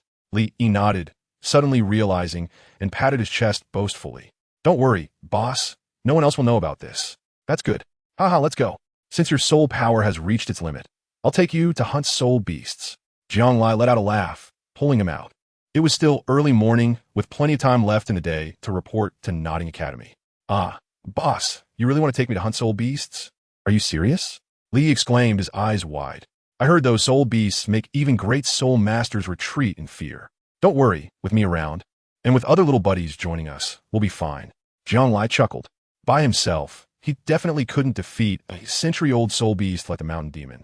But he could probably take down a soul beast that was just over 100 or 200 years old. Besides, he had those 2 little guys to help. Might as well make use of their closeness. Stepping out of the fence gate, Jianglai looked at the blood-red maple tree in the yard and couldn't help but recall a line from a poem. Stopping the car, I love the maple forest in the evening. The frost leaves are redder than February flowers. Huh, boss, what did you just say? Li trembled all over, seemingly very surprised by what he had just said. Oh, just a line from an ancient poem. Jianglai shook his head, without saying a word, and rode their mule, clattering towards the barren stone forest. Although it wasn't a soul beast, this mule was strong and powerful at just 3 years old, a precious livestock raised by Li.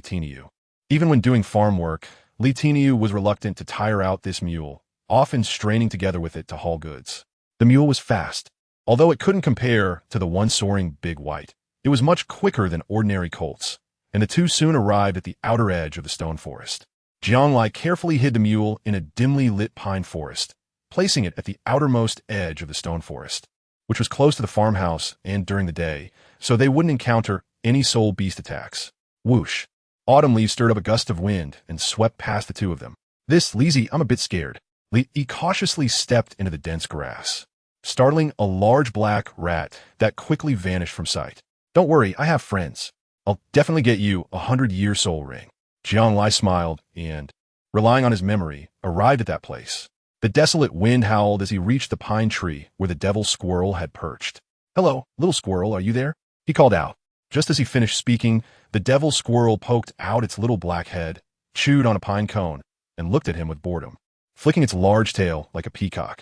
Next to it, the owl butterfly flapped its owl-like wings and gracefully landed on the devil squirrel's ear, then flapped its wings towards the two of them, sending a gust of welcoming wind and sand. He widened his eyes. He couldn't believe that the two soul beasts were so calm upon seeing them, but the reality was right in front of him. Calmness. They were old friends now, Little Squirrel and Badadai. It was just a matter of getting used to it. Jianglai smiled and looked at the devil squirrel. Have there been any soul beasts hunting you recently? Recommend one. Oh, it should be over 100 years old. Chirp. The devil squirrel was taken aback, jumped onto his shoulder, and pointed to a spot in the woods over there. Impressive, right? Jianglai widened his eyes, feeling a bit anxious. Don't just casually point and give him a 10,000-year soul beast. He can't handle it. Chew. The devil squirrel shot him a glance and voluntarily stepped forward, with the owl and butterfly following behind. Jianglai frowned and rushed forward with Li Yi. Behind the dark, dense forest was a strip of vegetation with sparse grass, where several sparrows were playing. The devil squirrel charged ahead and then jumped onto a birch tree branch, pointing downwards. Jianglai looked in the direction and immediately widened his eyes. It was terrifying, too terrifying. Piles of white bones were scattered on the ground and in the grass, very disordered. In Chapter 30, the first soul skill, drunkenness, emitted a withered yellow color from the grass, where various sizes of white bones were exposed, including those of birds and beasts, and even human skulls. Jianglai was so frightened that he almost turned to run, but he quickly noticed that it was too quiet here. Li also peeked out, and upon seeing this scene, almost shouted, but was swiftly covered by Jianglai's prepared hand over his mouth. He soon noticed that these bones were surrounding a strange flower. It was a sunwheel flower, with its orange-red flower head embracing the sunlight as fervently as the sun, and the thick vines below hung messily among the grass, filling the air with a refreshing fragrance. Could it be that this sunwheel flower was actually a century-old soul beast? Jianglai glanced at the white bones beside him, instinctively feeling that this sunwheel flower was the culprit.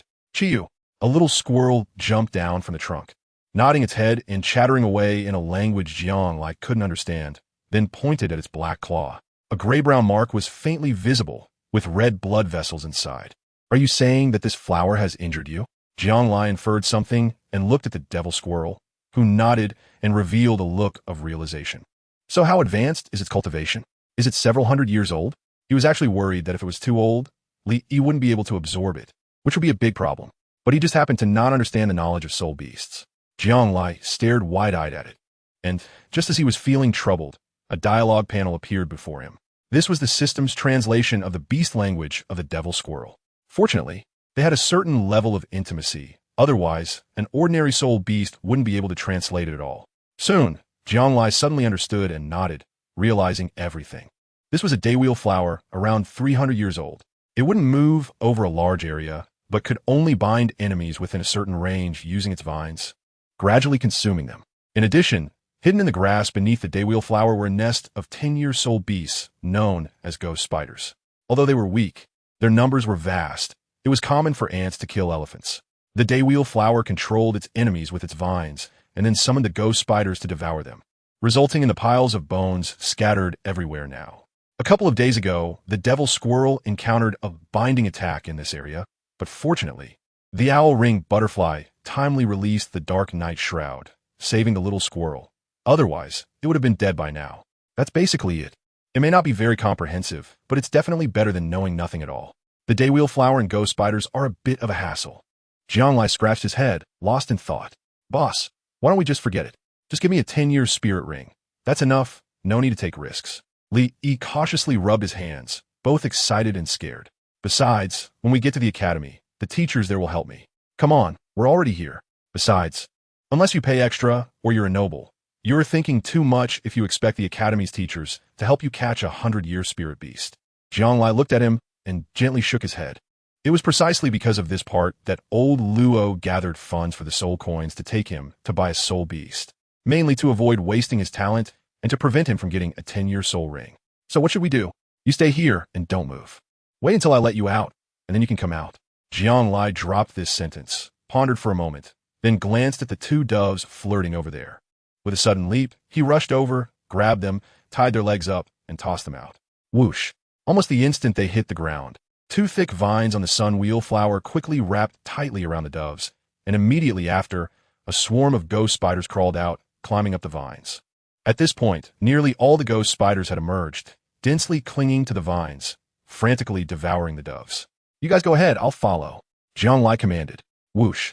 The owl-ringed butterfly flew up lightly and then hovered in the air as streams of gray-black mist enveloped the ghost spiders below, quickly surrounding them and revealing only a tall flower disk against the night sky. Chirp! The devil squirrel pulled out a devil pine cone from its mouth and then smashed it down with all its might. One after another, 3 pine cones struck the flower disk of the sun wheel flower. In almost an instant, the combined effect of the 3 devil pine cones triggered, and the sky-high misfortune came to fruition, causing the sun wheel flower's disk to spontaneously ignite, like a burning sunflower, with flames instantly engulfing the flower disk. In the thick black mist, the flames uncontrollably spread to the vines, intertwining red and black, making one wonder if a fire had broken out here. Even those ghost spiders that were devouring the doves on the vines were turned to ashes under the flames, exploding into flowers and transforming into white soul rings. Hiss! Jianglai was taken aback. No, could it be that the effect of the 3 demon pine cones is so terrifying? The sun wheel flower can spontaneously ignite just from basking in the sun. Incredible! Hiss! The sun wheel flower emitted a strange cry, but ultimately, its strength as a century-old soul beast was undeniable. Green sap oozed out from the vines, and the flames were extinguished, leaving only a circle of black mist. Jianglai's eyes flashed, realizing the moment had come. He summoned the soul-restraining coffin, activated the bone substitute, and in a few leaps, he struck fiercely at the flower disk. First soul skill assault. Thoof. However, he never expected that the flower disk of the sunflower would spray out a dense red gas like a fart, nearly choking him to unconsciousness. Ugh! Jianglai felt a wave of dizziness in his head, not expecting this sun wheel flower to be so disgusting and hiding such a deadly move. Whoosh! In the next moment, a thick vine wrapped around him.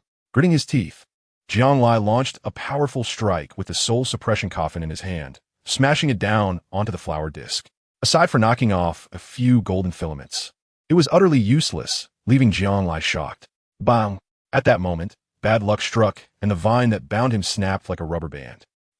The branch snapped off, then aimed at the base of its lower leaves, striking it hard like weeding, delivering a powerful intercepting blow to the roots. Whoosh! Without the support of its base, the sun wheel flower collapsed directly. Although its stem was broken, it astonishingly relied on 2 vines to support itself off the ground and charge forward, its speed leaving one in awe. No way! Jianglai was taken aback and was about to rush over. Bang! The sun wheel flower crashed into the tree and slid down the trunk limply, almost dying on the spot. Li! Huri! Jianglai looked at the soul suppression coffin in his hands, aimed at the sunflower, and found that it was surrounded by death energy, already on the verge of collapse. Yes! Li excitedly rushed out, holding a sharp twig, and began to stab at the sunflower frantically, quickly turning the beautiful flower head into shreds. In the next moment, a light yellow 100-year soul ring slowly rose up in Li Yi's excited gaze. Hurry up and absorb it, I'll protect you. Jianglai smiled with relief, leaning against a tree as if his entire body had fallen apart, shaking the collar of his clothes. Li Yi nodded, suppressing the excitement in his heart, and immediately sat down to absorb the soul ring. Chirp! The devil squirrel walked out aggressively, then started stomping wildly on the vines of the sun wheel flower, letting out a maniacal laugh. Jianglai shook his head and smiled. In fact, he felt that even without him, the demon squirrel could defeat the sunflower demon in at most a year or 2. The last time it was injured was largely because the demon squirrel was ambushed, which led to it being caught off guard. In a direct PK, these 2 guys still wouldn't know who would win or lose.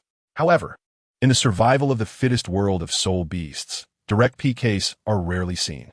Just like this time, soon he narrowed his eyes, then opened them as if waking from a dream. Hurry up and say it, what's soul skill? Jianglai rushed over excitedly. Generally speaking, a soul master's first soul skill largely determines their subsequent development direction. For example, his strong attack naturally leads others to see him as a strong attack-type battle soul master. Li Yi scratched his head, feeling both amused and helpless. Then, his wine-gourd martial soul appeared, and 100-year soul ring lit up, materializing a condensed wine gourd in his hand. Try it. Li Yi mysteriously handed it to him. What the hell is this? Jianglai chuckled and took a big gulp, the flowing wine entering his throat, nurturing a. Moreover, what was even more surprising was that after he drank, his previously empty soul power suddenly rose a level. Waves of soul power crashing and flowing within his body. This wine can even restore soul power. Jianglai was taken aback, clenching his fists. The feeling he had just now was indescribably pleasant. Li, you tell me, with me like this, am I going to become a food-type soul master in the future? Li was both amused and helpless. He originally thought he would obtain a soul skill that sprayed poison gas, just opening the wine gourd and releasing a cloud of poison gas to knock out a large area. But he never expected that he wouldn't have a soul skill for spraying poison, nor one for entangling. Jianglai patted his shoulder, smiled gently, and said, "It seems everything is destined. Speaking of which, your wine gourd is originally suitable for food-type soul masters. You should have been mentally prepared for this, ha ha ha." Li repeated. "All right, stop the banter. Quickly tell me what effect your first soul skill has." "Oh, my first soul skill is drunkenness, which creates a wine gourd. Except for myself, anyone who drinks from it will recover 25% of their soul power, and then 25%. Jianglai's expression changed slightly. "Not bad, kid. What is next? Is there an additional boost?" Li scratched his head and smiled a bit awkwardly. "Then there's a negative effect. After restoring soul power, defense decreases by 10%. And if a person drinks my drunkenness twice in a short period, there's a chance they will get drunk." Jianglai was speechless. Recovering 25% of soul power is indeed good, but that annoying reduction in defense is really frustrating. "And are you serious about getting drunk?" Li looked at Jianglai's gradually cold gaze and then awkwardly explained, "As for the reduction in defense, it's the same when drinking, right? Because getting a little drunk means being unprepared. That's why the defense drops, right? Hee, let's go, let's head back first." Jianglai smiled helplessly, greeted the two soul beasts, and rode the mule back to the village. Chapter 31. A new journey. When the little mule trotted back to the village with the two of them, it was just noon. The air was filled with the enticing aroma of food, although the two of them hadn't eaten since early morning and were quite hungry. This trip wasn't without its rewards. They returned home, walking briskly. The sound of their footsteps echoed in the courtyard, and Li Tinyu, who was busy stir-frying in the kitchen, heard the familiar sound of his beloved little mule. He peeked out and saw the two of them. "Oh, Jianglai, you're back so early. Have you eaten yet?" "Your uncle is almost done cooking," Li Tinyu said, holding a spatula, leaning against the kitchen doorframe, and wiping the dust off his face with a smile. Before Jianglai could say anything, Li excitedly rushed over, jumping several steps in joy, happier than the mules that had been running nonstop on the way. "Dad, I have a soul skill." "Oh, a soul skill, huh? Wait, a soul skill." Li Tinyu laughed as he shook the ash off the spatula in his hand. But suddenly his head seemed to get stuck, his expression froze, and he was instantly shocked, his voice rising by 20 decibels. "You brat, you have a soul skill." He knew his own son well. Just yesterday, he was only at level 8 soul power, and now he's already obtained a soul ring and become a soul master. "Dad, watch this." Li scratched his head, and then the wine gourd martial spirit appeared. A yellow 100-year soul ring, accompanied by a fragrant aroma of wine, swirled around him, making him exceptionally eye-catching. Compared to before, the wine gourd had grown a full size larger, with a bright yellow gourd body and a series of dark patterns adorning it, along with a somewhat inconspicuous gourd stopper that resembled a magical artifact. First soul skill, drunkenness. In Li Yi's small hands, soul power quickly condensed, transforming into a petite shape of a wine gourd, perfectly standing in the palm of his hand, intoxicatingly fragrant. This is probably what a gourd in the palm feels like. Jianglai couldn't help but want to laugh at this scene. Li Yi had consumed his first soul skill in one gulp, but the effect was indeed good. With a bang, the 100-year soul ring appeared, and the frying pan fell to the ground unconsciously. Li Tinyu stared wide-eyed, looking left and right. then pinched Li Yi to confirm that it was indeed his own son. Then he embraced Li Yi, wanted to say something, but words stuck in his throat, and after a long time, he couldn't squeeze out a single word, his face full of excitement, his eyes turning red with emotion. Although Li Tinyu was a great soul master, in the end, he was just at the lower end among great soul masters. After all, who would have 2 white soul rings?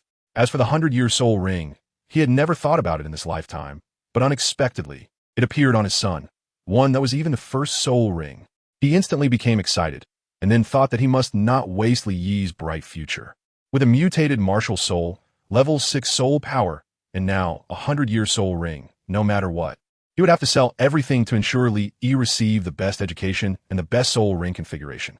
Otherwise, he felt he would be letting down his son's talent and hard work. Gold should not be buried, especially since this person was his son. He must support him wholeheartedly. He did not want his son to repeat his own mistakes, ending up with only 2 white soul rings after more than 10 years, which would be a disaster. Ahem, Uncle Tinyu, is the food burnt? Jiang Lai pointed to the kitchen. Don't worry about it. If it burns, it burns. Li Tinyu jolted in surprise, then calmed down and looked at Jiang Lai, wondering what was going on. Li Yi was about to speak, but suddenly realized it wasn't convenient for him to say anything. So he remained silent. Jiang Lai chuckled softly and processed the matter a bit before speaking. It was nothing more than that they were lucky enough to encounter an injured soul beast. He said this because he was worried that if it sounded too absurd, no one would believe it, which would also save Li Tinyu the time to ask for specific details. But none of that was important anymore. In any case, the nature of the matter was the same. He had helped Li Yi obtain a soul ring, plain and simple. I see. Good lad. 300-year soul beast. Then it won't do. I need to go back to the house and get some money. Otherwise, I wouldn't be able to repay your help. Li Tinyu was immediately astonished after hearing this, feeling touched as he turned and went into the house. Hey, Uncle Tinyu, no need. You helped me before as well. And besides, my helping Li Yi obtain the soul ring was purely for fun. There's no need. All right, take it. I didn't help much before anyway. And Li Yi is my son. Well, I should give. I will give. Otherwise, I won't feel right. You need to go to school, and tuition is definitely not cheap. We're all family, so don't stand on ceremony. Without giving him a chance to refuse, Li Tinyu stuffed 30 gold soul coins into his hand, all smiles. Li Yi nodded in agreement, scratching his head and laughing. Big brother, just accept it. Jiang Lai was taken aback for a moment, nodded, and had no choice but to accept it. Indeed, he had no money now and also needed to pay tuition fees. Although Jiang Po was a great soul master and received a monthly subsidy of 10 gold soul coins, it was quite awkward for him since he had no martial soul. Therefore, ever since Jiang Lai was born, Jiang Po had not gone to the spirit hall to receive any subsidies, fearing that he would be treated as a lab rat for experiments. Jiang Lai weighed the 30 gold soul coins in his hand and sighed.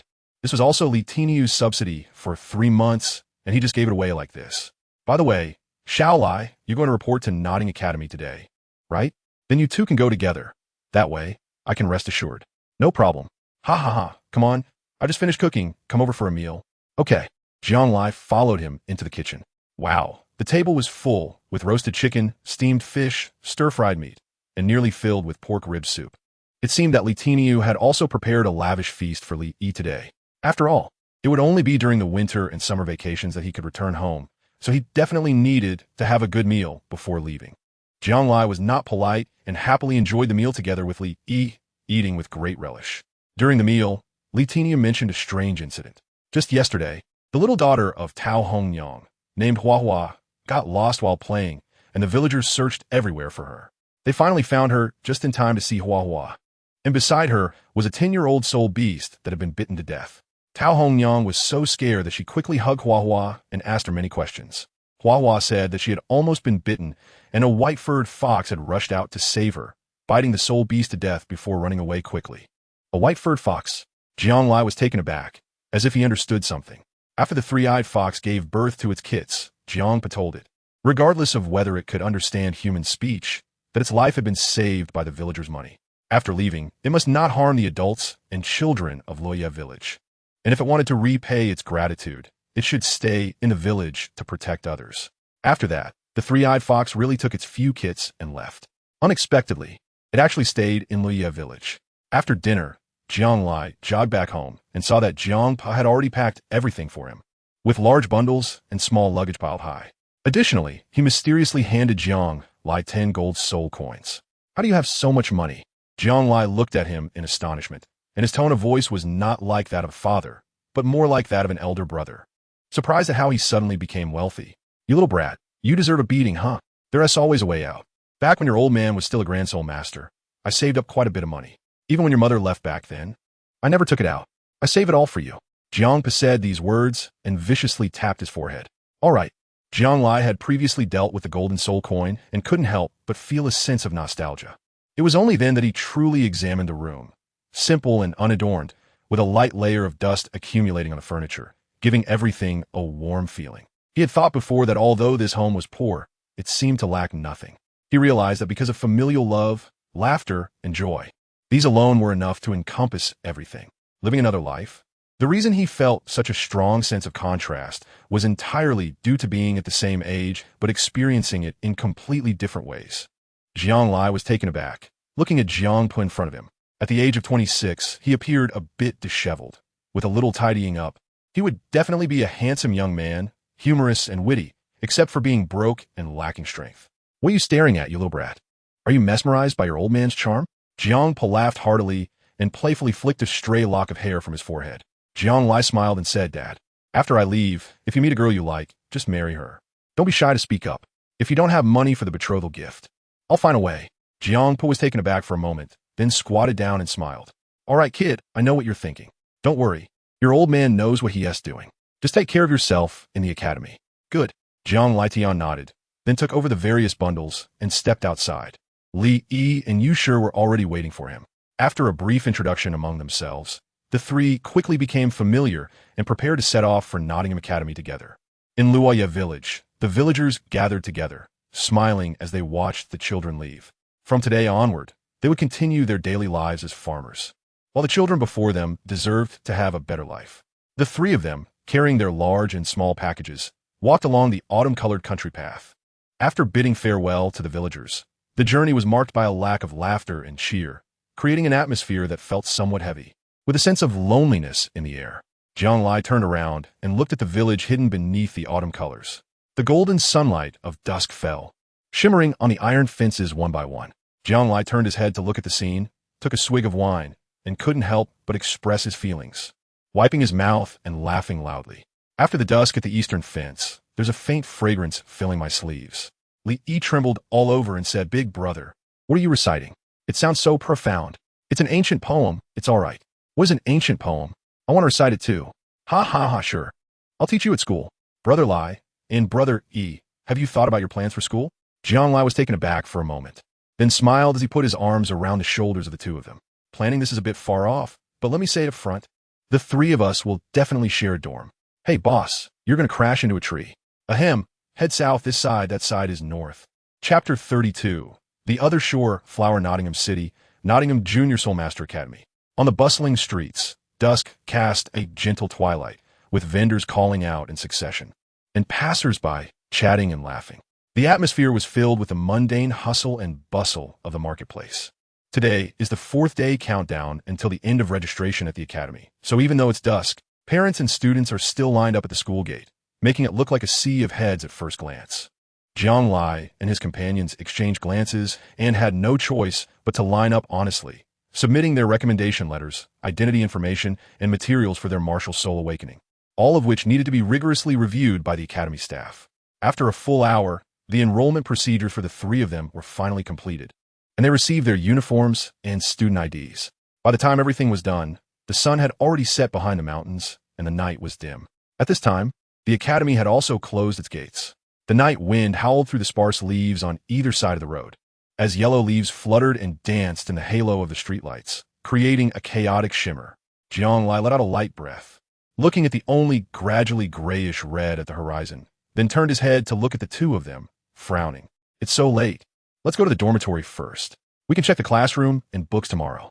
They had already settled into their dormitory, living together, but for the classroom, they still needed to take their student ID to the administration to get assigned a classroom before they could collect the relevant academic books. Misha nodded lightly, glancing around and pointing to a dormitory building ahead, with male dormitory, building 1 written on it. That was exactly where the three of them were assigned. Their dormitory was in building 1, on the first floor, room 108. The three of them walked along the light of the crystal lamps by the roadside, took a couple of small paths, and arrived at the dormitory building. They then took out the keys, opened the door to room 108, and turned on the lights. This was a 50-square-meter dormitory with gray stone walls, divided into upper and lower bunks, a total of 4 beds separated by 4 study desks, each desk accommodating 2 people. At the end of the entrance, there was a small toilet, a row of dusty water pipes, a wash basin, and 2 large ventilated windows. Without a word, Jiang Lai rolled out his bedding and laid it on the bed near the door. The straw mat, bed sheet, quilt, and pillow were all present, each brand new, quickly forming a place to rest. After a moment of silence, Yushir moved his bedding to the upper bunk of Jiang Lai's bed, while he lay down on the lower bunk opposite Jiang Lai. After the 3 of them had washed up simply, they prepared to turn off the lights and sleep without much communication. Suddenly, with a bang, the door opened, and a pair of twin brothers walked in. They were slightly chubby, resembling short winter melons, and their somewhat tight clothes highlighted the contours of their bodies. "Excuse me, is this 108? One of the boys asked with a silly grin, scratching his chubby little head as he looked at Jiang Lai at the doorway. "Oh, yes." Jiang Lai yawned, then stretched out his hand and smiled gently. "Hello, I'm the boss of this dormitory. My name is Jiang Lai. What about you two?" "Huh, Brother Lai. When did you become the boss of the dormitory?" Yushir poked his head out from the upper bunk, smirking. "I don't accept that. Isn't that obvious? I'm the strongest. So of course I'm the boss. If you don't accept it, we can have a competition tomorrow." Jiang Lai smiled and turned to look at the pair of twin brothers. The boy stretched out his chubby little hand and enthusiastically shook hands with Jiang Lai. "My name is Xiao Bo, and this is my brother Xiao Tao. We are biological brothers." "Oh, come in. We'll get ready for bed soon." Jiang Liandia nodded, shook hands with Xiao Tao, and the 2 of them went inside to make the beds. Soon, the lights were turned off, and the moonlight cast white shadows of leaves through the window. A cool breeze blew, making it seem like fish were jumping on the dormitory floor. Aside from the rustling sound of the wind outside, the dormitory was very quiet. The 2 brothers were quite lively, asking questions here and there, and quickly got to know the 3 of them. Xiaobo turned over and whispered, "My martial soul is an oak tree, and I am an 8th-level soul master. My brother Xiao Tao's martial soul is an oak silkworm, also an 8th-level soul master. What about you?" When Xiao Tao said this, he also became excited. My martial soul, the oak silkworm, is a mutated martial soul. Originally, I should have been an oak tree. The oak tree is a type of tree that looks similar to a pine tree, and the oak silkworm loves to eat oak leaves." "Oh, I see. That's pretty good." Jiang Lai pouted. "My martial soul is a coffin, a level 13 strong attack system soul master.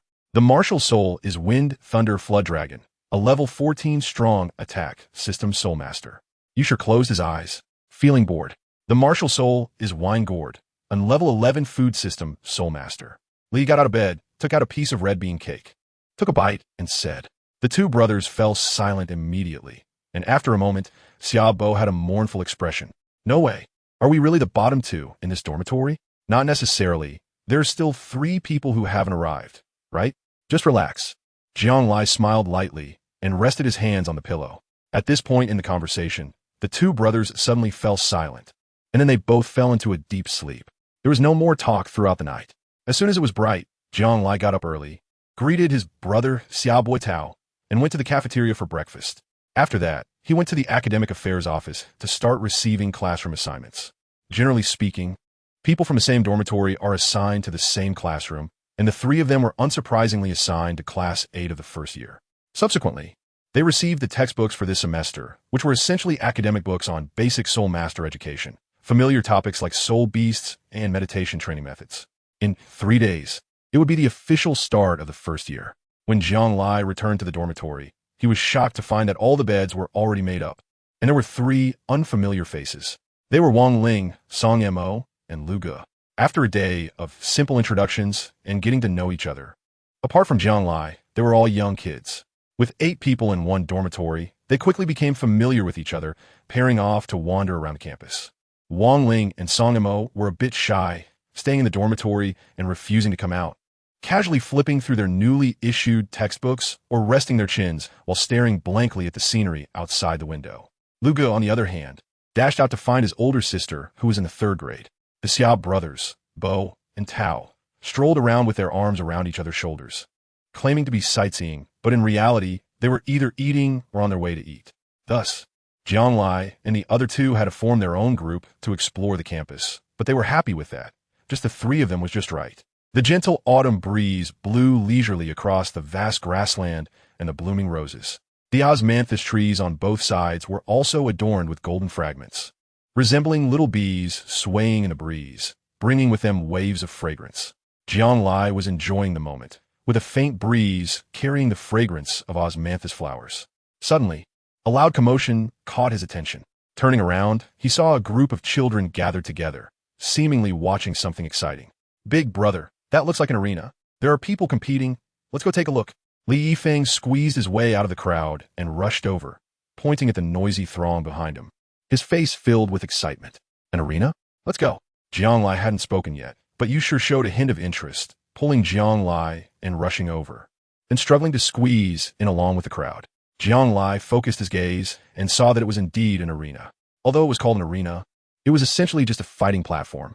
The ground was covered with intricate spiral patterns, forming a circular area of about 100 square meters. There were 3 such arenas in the school, and soul masters who wanted to spar could come up to fight, as private brawls were not allowed elsewhere on campus. Those who were caught could face expulsion. On the platform, 2 individuals were engaged in a fierce battle. The first soul skill, Iron Claw. A tall, slender boy had a fierce tiger phantom appear behind him, and at the same time, a white 10-year soul ring lit up. One of his hands transformed into a tiger claw as he lunged at the girl in front of him. Amidst the crowd's gasps of astonishment, the girl tossed her beautiful black golden long hair and pointed with her jade-like finger, her calm voice ringing out. The first soul skill, Flower Devour. Immediately, a beautiful red spider lily broke through the ground, its crimson petals opening to a height of 1 person, radiating an eerie beauty as the dense petals closed in an instant, engulfing the boy. Then, the flower's calyx gently expelled him, sending him flying off the platform. The crowd murmured in awe. "Is there anyone else?" The girl smiled slightly, as if a blazing red spider lily was blooming in her palm. A spider lily martial soul? Jiang Lai was taken aback, looking at the girl on the stage. She wore a fitted school uniform, and her long hair, black with hints of yellow, fell gracefully. Although she had her back to him, her silhouette suggested that she must be a beauty. If only he could see her face. "I'll go." Jiang Lai chuckled and shouted loudly, jumping onto the stage from the crowd, locking eyes with the long-haired girl. "Come on, brother Lai." Yu sure was taken aback. "Boss, I'm cheering for you." Li Yi raised his wine gourd, took a sip, and clapped for himself. Jiang Lai shrugged, finally seeing the girl in front of him clearly. Her long, dark brown hair shimmered with a soft orange glow in the sunlight. With a slightly westernized face, she also possessed the kind of beauty that Easterners find endearing, and her emerald green eyes sparkled with confident joy. Although she was dressed in a very ordinary school uniform, from the very first glance he exchanged with her, Jiang Lai felt an innate noble aura emanating from her, something he couldn't sense in anyone else. Proud yet unpretentious, with just the right balance of grace and a lack of mediocrity. That was the impression she gave off. Jiang Lai felt a stir in his heart, then summoned his martial soul and said seriously, "Jiang Lai, Level 13 Assault System Battle Soul Master. Martial Soul, Soul Restraining Coffin." The girl nodded with a smile, then created some distance, revealing a crimson, Bianhua, in her palm, making her look mysterious and powerful. Ling Yin, Level 13 Control System Battle Soul Master. Martial Soul, Bianhua. Chapter 33. Equal in Strength. Another Control System Soul Master? Jiang Lai furrowed his brows, immediately becoming vigilant, with the soul tomb in his hands positioned in front of him, ready to act at any moment. Below the platform, many people burst into laughter upon seeing this scene, with laughter echoing everywhere. "Huh? Ha ha ha, are you kidding me? Are you going to hit someone with a coffin? Soul tomb? This looks more like a compressed coffin, right? And a strong attack type? Not necessarily. What if this person has some strength? After all, he is a level 13 soul master." Most of the onlookers were first-year students who had just enrolled, but there were also other grades watching from the periphery who understood the situation a bit better and did not dare to make rash conclusions. "Go ahead." A similarly bright yellow soul ring lit up from Ling Yin, who had maintained a calm expression without any fluctuations, only watching with interest the martial soul in his hands, her blue eyes sparkling. Jiang Lai nodded. Although it was his first time fighting against a girl, and he felt a bit awkward, the opponent was a control-type soul master who was restraining him, so he naturally would give it his all and must strike first. Bone substitute. Just as he spoke, Jiang Lai's eyes flashed, and the skeletal phantom appeared behind him, then merged into his body. In an instant, his speed dramatically increased, and when he made his move, it was incredibly fast. Whoosh, whoosh, whoosh. First soul skill, strong assault. The pale phantom flashed past, and Jiang Lai felt that after advancing to Soul Master, his speed was even faster than before. He looked at the calm Ling Yin in front of him and mercilessly slammed down the soul calming coffin. The dark, shiny patterns on the soul calming coffin flashed by, with a subtle black light hidden within, and a heavy sense of oppression surged towards her. First soul skill, Flower Devour. Ling Yin smiled slightly, and the blood-red Manjusaka bloomed like sand from her palm, intertwining and condensing into a large flower, instantly blocking the space between the two. Whoosh! The moment she summoned the Manjusaka, she continuously leaped and dodged Jiang Lai's pursuit, while two stunning Manjusaka flowers spun their crimson petals and attacked Jiang Lai from below. Jiang Lai's expression changed in shock, and then he quickly bent down, tilting his head and lowering it. To everyone's astonishment, he emerged from the leafless rhizomes beneath two blooms of the other shore flower. A sea of crimson petals flashed before his eyes as Jiang Lai dashed out, charging towards Ling Yin at the edge of the arena. His speed surged once again, and the imposing town soul weapon was already swinging towards her. Clearly, at such a close distance, retreating was impossible, and even summoning the other shore flower could not control him. Flower Devour. Ling Yin's expression shifted slightly, and then her soul power condensed. A bunch of Manjusaka flowers shot up from beneath her feet, the massive blood-red calyx quickly folding inward and then closing, wrapping tightly around Ling Yin inside like a bud ready to bloom. A gasp arose from the crowd, and then the rhizome of the other shore flower snapped, sending the Manjusaka flower soaring open. With a gentle flick, Ling Yin flew out from the swirling rain of crimson petals, lightly landing behind Jiang Lai with a point of her foot. Jiang Lai felt as if he had been struck by lightning, standing dumbfounded with the soul suppression coffin in hand. What? Is there such a move? What a skill! Yusher's pupils contracted. She wrapped herself in the other shore flower and bounced out, escaping danger, then launched a counterattack. Although it was just a simple first soul skill, the girl's control over her martial soul could be described as extraordinary. It can end now. Amidst the falling flower rain, Ling Yin smiled gently, then waved her hand. The other shore flower erupted from beneath Jiang Lai's feet, its petals quickly closing, trapping him like a cage. Boss! Li Yi in the audience was startled. He had just witnessed everything, and being trapped by this move would definitely send him flying. Jiang Lai's forehead was covered in a cold sweat as he looked at the surrounding crimson light. He was now in the heart of the red spider lily, surrounded by blinding scarlet. It felt like being trapped in a small, enclosed world of red spider lilies. Assault! Jiang Lai frowned tightly, swinging the soul-suppressing coffin in his hand towards the petals, using his first soul skill that increased power by 30%. In an instant, he smashed a large hole and charged out without a second thought. However, he never expected that just as he burst out, another cluster of asphodel flowers slowly rotated its flower bud and emerged from the ground, lunging towards him once again. What the heck? This is unfair. Jiang Lai was taken aback, and just as he had escaped, he was wrapped up again.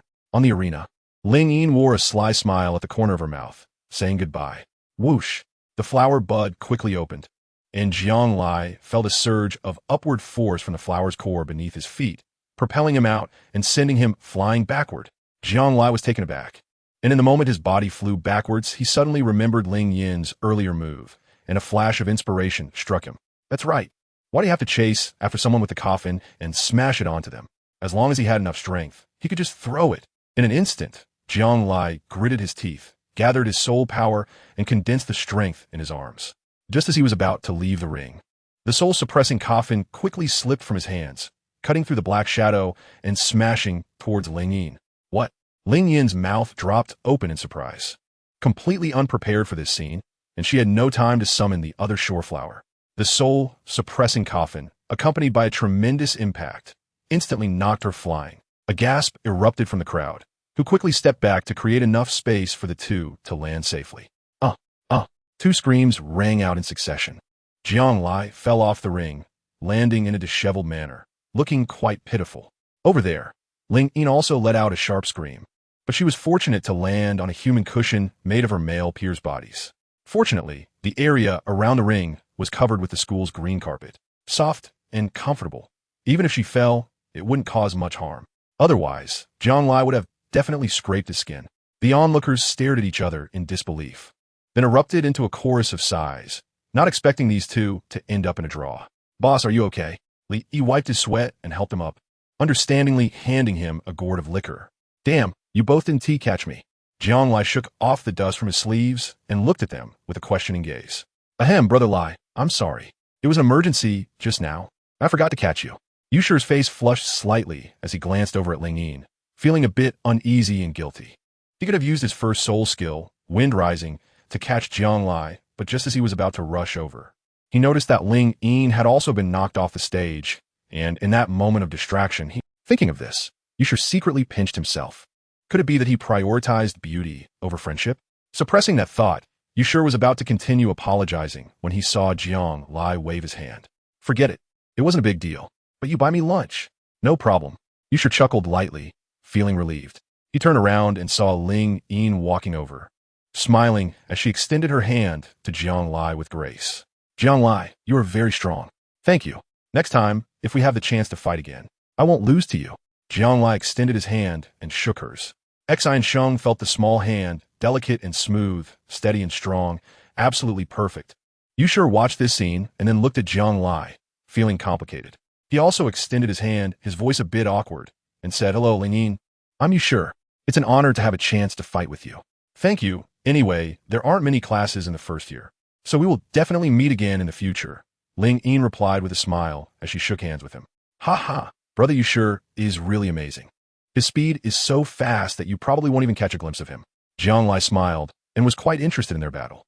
"Sister Ling Yin, you are amazing. Before this, my boss was an invincible existence, he." Li Yi handed over a gourd of wine. "Thank you, I'm honored."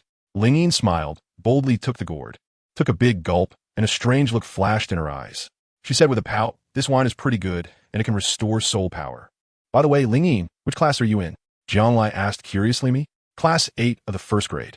"What a coincidence," the three said in unison, not expecting Ling Yin to be in the same class as them. "Oh, you are too? That's great. Haha, you guys do your best." Ling Yin smiled slightly. "Then I'll take my leave first. See you on the first day of school." "Take care." Jiang Lai pointed his head, sighed with a tsk, turned to look at the absent-minded Yusher, paused for a moment, poked his arm, and said with a smile, "Hey, Yusher, didn't you say you'd treat me to a meal? Let's go. I'm about to faint from hunger after all this fighting." Okay, let's go." Yusher turned around, his heart racing, forced a smile, and walked ahead. Jiang Lai chuckled softly, pulling Li Yi along, the three of them shoulder to shoulder, humming a little tune, feeling quite happy. Chapter 34, Sunflower. Nottingham Academy Cafeteria. Jiang Lai and his group walked in, and the shining floor tiles reflected the continuous stream of figures. Looking up, the cafeteria was bustling with people. The sounds of clattering cutlery, footsteps, and laughter mixed in the air filled with the aroma of food. The three of them arrived at a food-serving window, where 4 grades of dishes were displayed. They were categorized as A, B, C, and D types of meals. The D type consisted of healthy green vegetables like greens, tofu, and carrots. The C type included vegetables mixed with some shredded meat. The B type was pure meat, featuring dishes like braised pork, cumin lamb, and stir-fried pig liver. As for the highest grade A meals, they were cooked from 10-year-old soul beasts. Not only were these dishes delicious, but they also had nourishing properties, especially beneficial for these children, as long-term consumption could accelerate their soul power cultivation.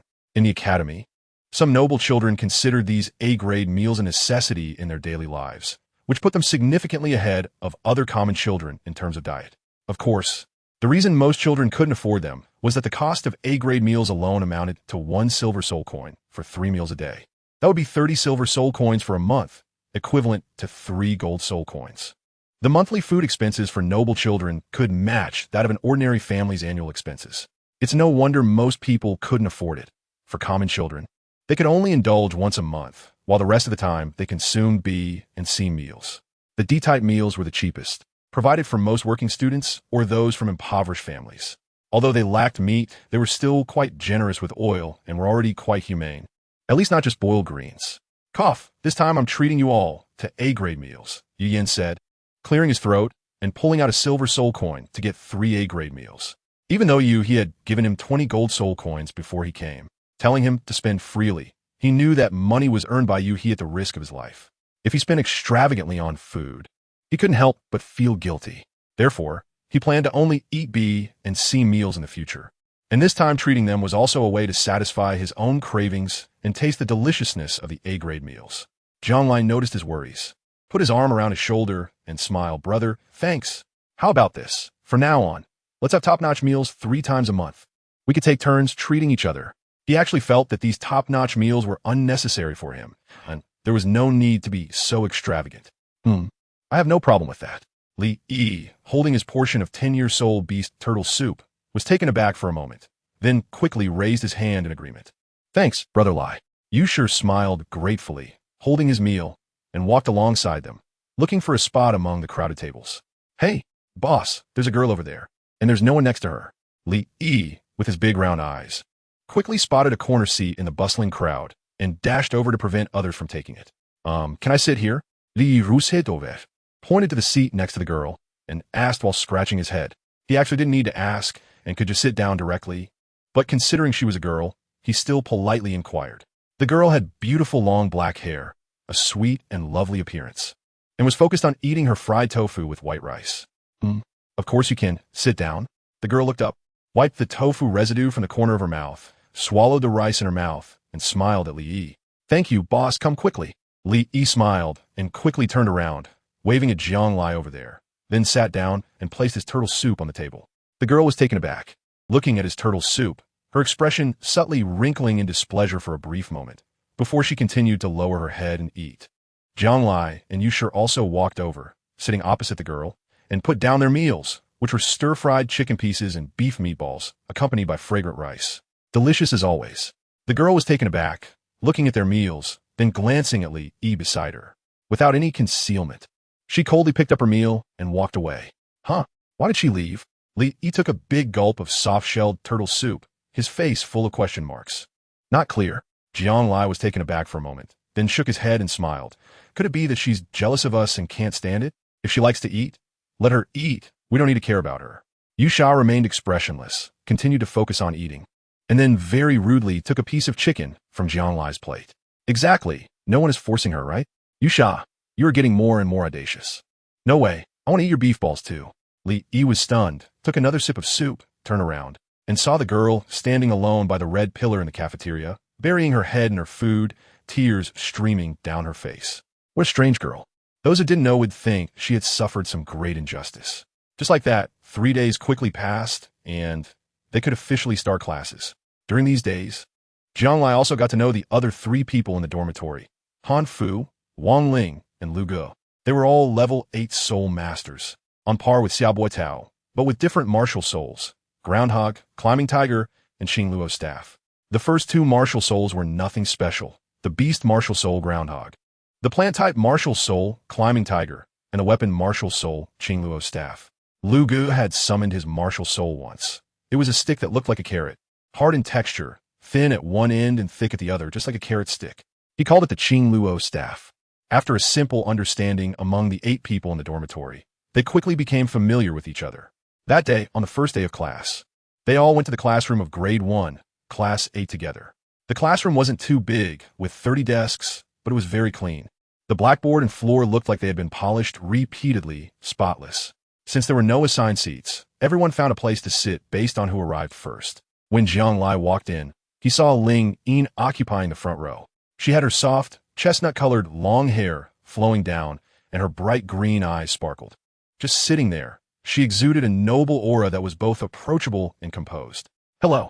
Jianglai greeted her, and, noticing that there were already few seats left in the classroom, sat down at the desk behind her. Li Yi and Yushir also sat next to him, and the 8 of them from the dormitory awkwardly gathered together. Hey, boss, look at that person.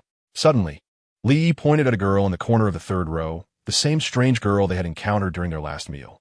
Oh, she's in our class. Jianglai was taken aback for a moment, then shrugged nonchalantly, feeling that this school was indeed quite small.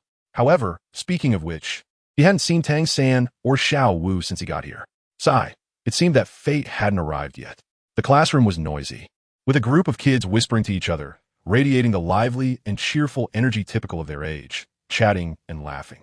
The teacher is coming. Just as everyone was talking, a voice suddenly popped up from somewhere, and everyone quickly sat up straight, only to see a young teacher walking in through the door.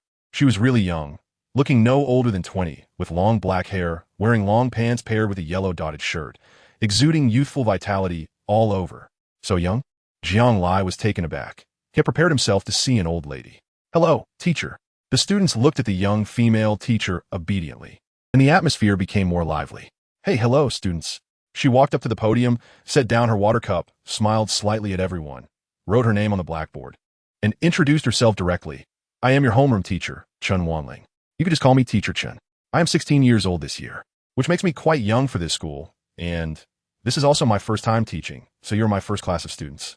Since I'm only 16, the age gap isn't too big, so in class we're teacher and students, but outside class, we can be friends. Don't be shy. You can have fun however you like, okay?" Chen Wanling smiled slightly, approachable. "Okay." The crowd raised their arms in response, laughing even sweeter, and the atmosphere instantly reached a climax. Do such teachers really exist? Jiang Lai was stunned. Thinking about the teachers he had encountered in high school, he suddenly felt a world of difference.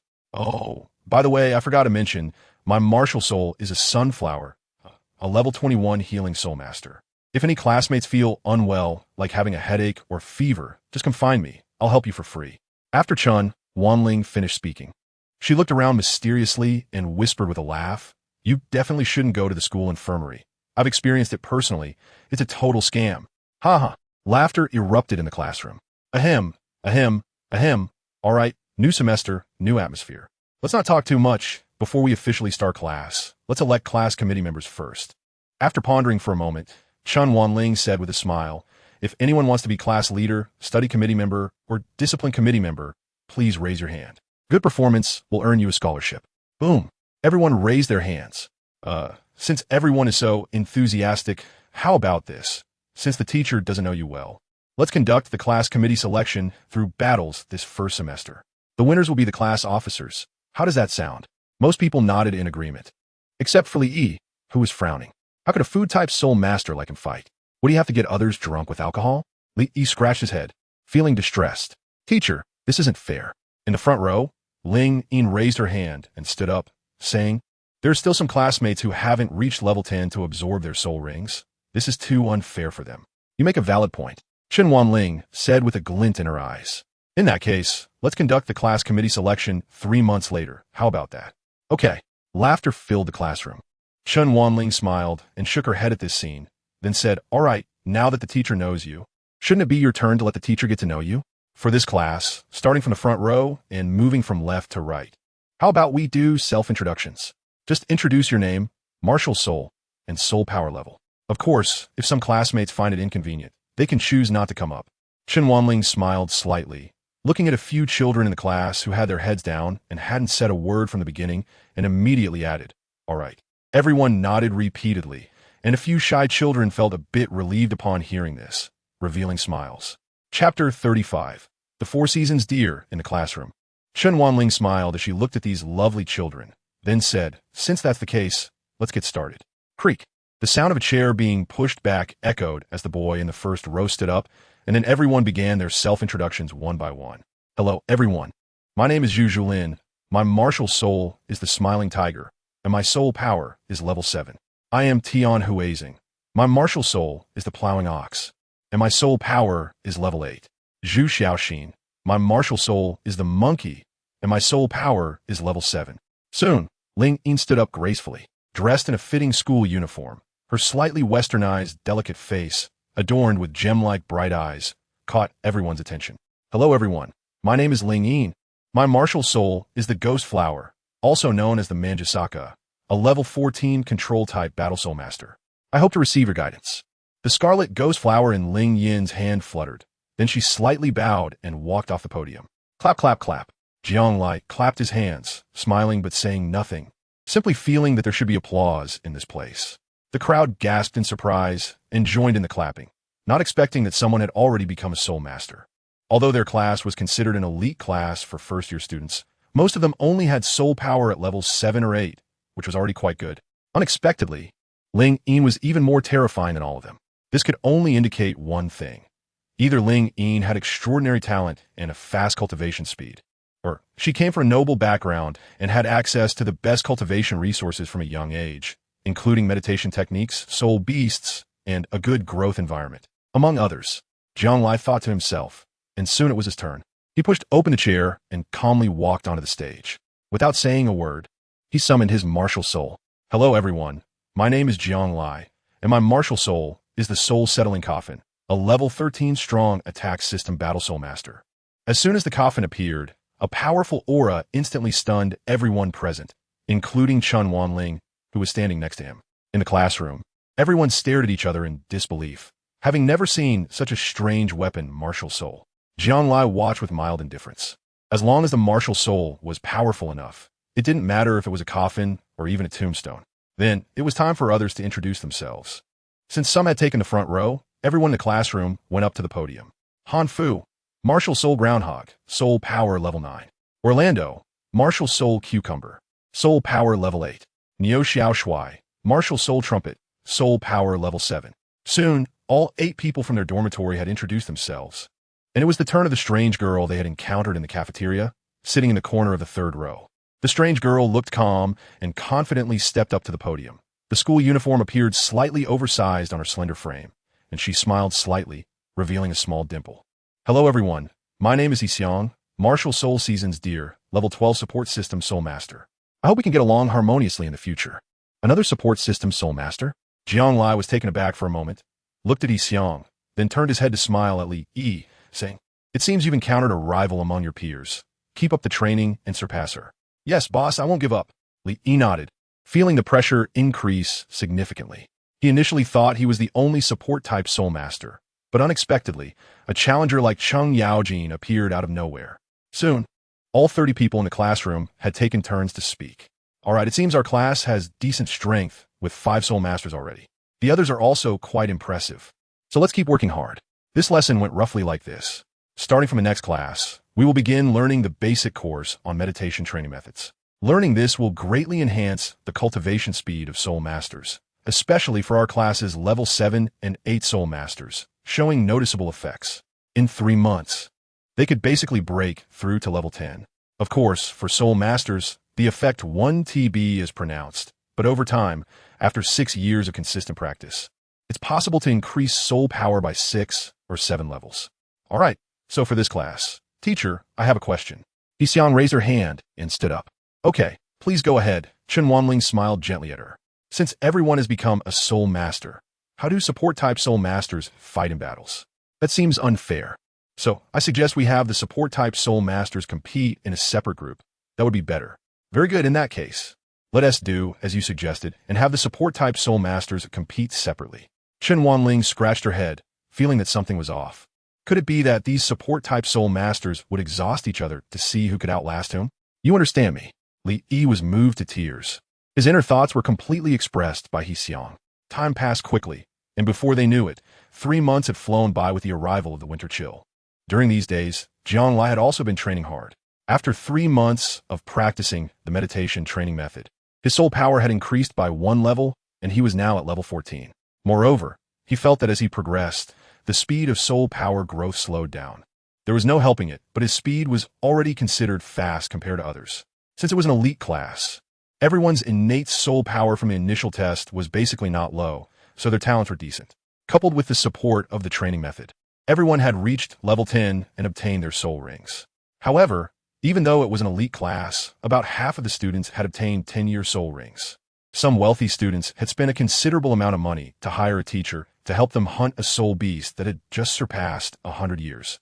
Brother Xiaobuitao was one such example. Besides being lazy, he was wealthy, and each of them obtained a yellow soul ring from a beast over 100 years old. Even so, they were very happy. The difference between a 99-year soul beast and a 100-year one was like heaven and earth.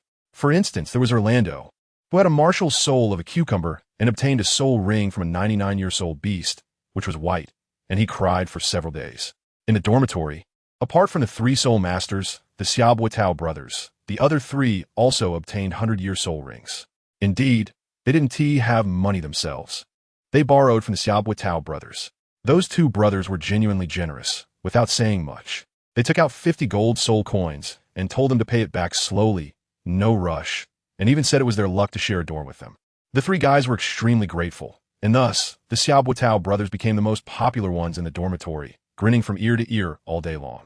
Since obtaining his passive soul skill, Li Yi quickly broke through to level 12 as a food-type soul master with the help of the training method. As for the others who weren't in the same dormitory, he wasn't too clear about their progress. But during these few months of class, he noticed that Ling Yin was incredibly knowledgeable. In the Soul Beast Studies class, even before the teacher spoke, she could articulate the strengths and weaknesses of a soul beast, its growth limits and developmental cycles in great detail, even sharing her insights on soul ring configurations, earning everyone's admiration. As for other classes, it was needless to say, she was active, optimistic, and smart, becoming synonymous with her name. Unlike other noble kids, she possessed an innate nobility, proud yet not spoiled, gentle yet not fawning. Sometimes she laughed heartily, other times she was decisive and straightforward, appearing somewhat carefree on the surface, but her thoughts were more delicate than anyone else's. Jianlai feels that this is the true nobility. One should enjoy life to the fullest when things are going well, and not let the golden cup face the moon empty. Heaven has given me talent. It must be of use. Even if 1,000 pieces of gold are spent, they will return again. Great godly Bai, bless me. Jianlai was lying on the dormitory windowsill, staring blankly at the ice crystals falling outside the window, when he suddenly heard Li Yi's hysterical shouting of poetry. Damn, are you trying to get beaten up again? Jianlai looked at the frenzied Li Yi over there, his mouth twitching. Ever since he taught Li Yi to study poetry, that guy had become madly obsessed with classical poetry. Not only that, but he also regarded Li Bai as his idol, worshipping him wholeheartedly for a simple reason. They both share the surname Li. Li Yi poured himself a jar of wine, spinning around while reciting poetry, as happy as a 300-pound man. After the cold food festival, he woke up from his drunkenness, sighing. Don't think of old friends and the old country. Instead, let us try the new tea with new fire and enjoy poetry and wine while we are young. Oh yeah. Li Yi, drunk and red-faced, then slumped softly onto the bed, with a wine gourd in his left hand and a stack of copied ancient poems in his right. There was no saving him. Jianlai let out and shook his head, thinking about the class officer election that was going to take place in the afternoon. He hurriedly changed into a new outfit and styled his hair into the coolest look he could manage with his nimble little hands. Over there, his brother Xiaobuotao kindly brought a big food bucket filled with various snacks. We can eat while we watch the competition, he said. Every one of us in the dorm has got plenty. Wow. As expected of you guys, I'll gladly accept this. Jianlai chuckled lightly, holding the large food bucket, gazing at the snowflakes drifting outside the window, and smiled faintly. Just like that, he stood ready, always prepared for battle. Chapter 36. The competition in a corner of the west playground of the school. The cold wind howled, mixed with icy snowflakes. The snow wasn't heavy, but the biting cold wind seemed to want to tear apart the cotton clothes on people's bodies, running wildly everywhere. Jianlai held a large food container, walking at the front of the group, braving the cold wind blowing against his face. He pulled at the collar of his coat, followed by a crowd of people behind him. Chen Wanling led them to a corner of the playground, where 2 evergreen trees stood, their branches lush and leaves dense. The rich shade provided by the trees sheltered them all like a large umbrella, and the ground was slightly dry, at least compared to other places, making it safe to walk without slipping. The crowd huddled together for warmth, chatting and laughing, but the warmth from their breaths was quickly scattered by the wind. Chen Wanling clapped her hands to signal everyone to quiet down, then rubbed her hands together and smiled. All right, classmates, it snowed today. Originally, the teacher wanted to apply for a fighting room at the school to take you there, but unfortunately, several rooms are already full, so we have to make do with this. However, you don't need to worry too much. I have a special tool to ensure you won't be cold. Chen Wanling extended her hand, and then a sunflower appeared from her palm, which gracefully planted itself in the ground and quickly grew larger. First soul skill, Sunny Day. The white and yellow soul rings on Chen Wanling's body rose, with the white soul ring glowing. Immediately, a huge sunflower planted itself beside her, its large flower disc facing them like a small sun, emitting warm golden light that enveloped them, making them feel warm and no longer cold. Wow, many people showed surprise. After attending classes for 3 months, this was the first time they had seen Chen Wanling use her martial soul in front of everyone. Of course, some students were not too astonished, as they had previously sought Chen Wanling's help when they were ill, and now witnessing this scene made them feel a warm surge in their hearts. This is the teacher's first soul skill, Sunny Day, which can heal minor external injuries and ailments like headaches and colds. If used on a sunny day, It can also restore some soul power. Of course, for now, making everyone warmer is what matters, and you can fully exert your strength. Now, let's split into groups. The support system will be a separate group, and the others will form another group. Soon, everyone was divided into groups. To avoid complications, Chun Wanling assigned the role of discipline committee member to the support group, letting one of them take on that responsibility. As for the other group, which had the most people for positions were allocated, class leader, vice class leader, study committee member, and class representative. In total, there were 30 students in the class competing for 5 class officer positions. It turned out that Chun Wanling's allocation was quite appropriate. The support group had only 5 members, including Li Yi and He Xiang, competing for 1 position. The other 25 students, comprising the agility attack system, control system, strong attack system, and defense system, were mixed together and would compete for the 4 class officer positions. Jiang Lai moved his fingers, eager to try, and glanced at Ling Yin. He was participating in 2 class officer elections, namely for class president and vice president. Clearly, the only person here who could be his opponent was Ling Yin. After all, as a control-type soul master, she could counter him to some extent, so he had to be fully alert.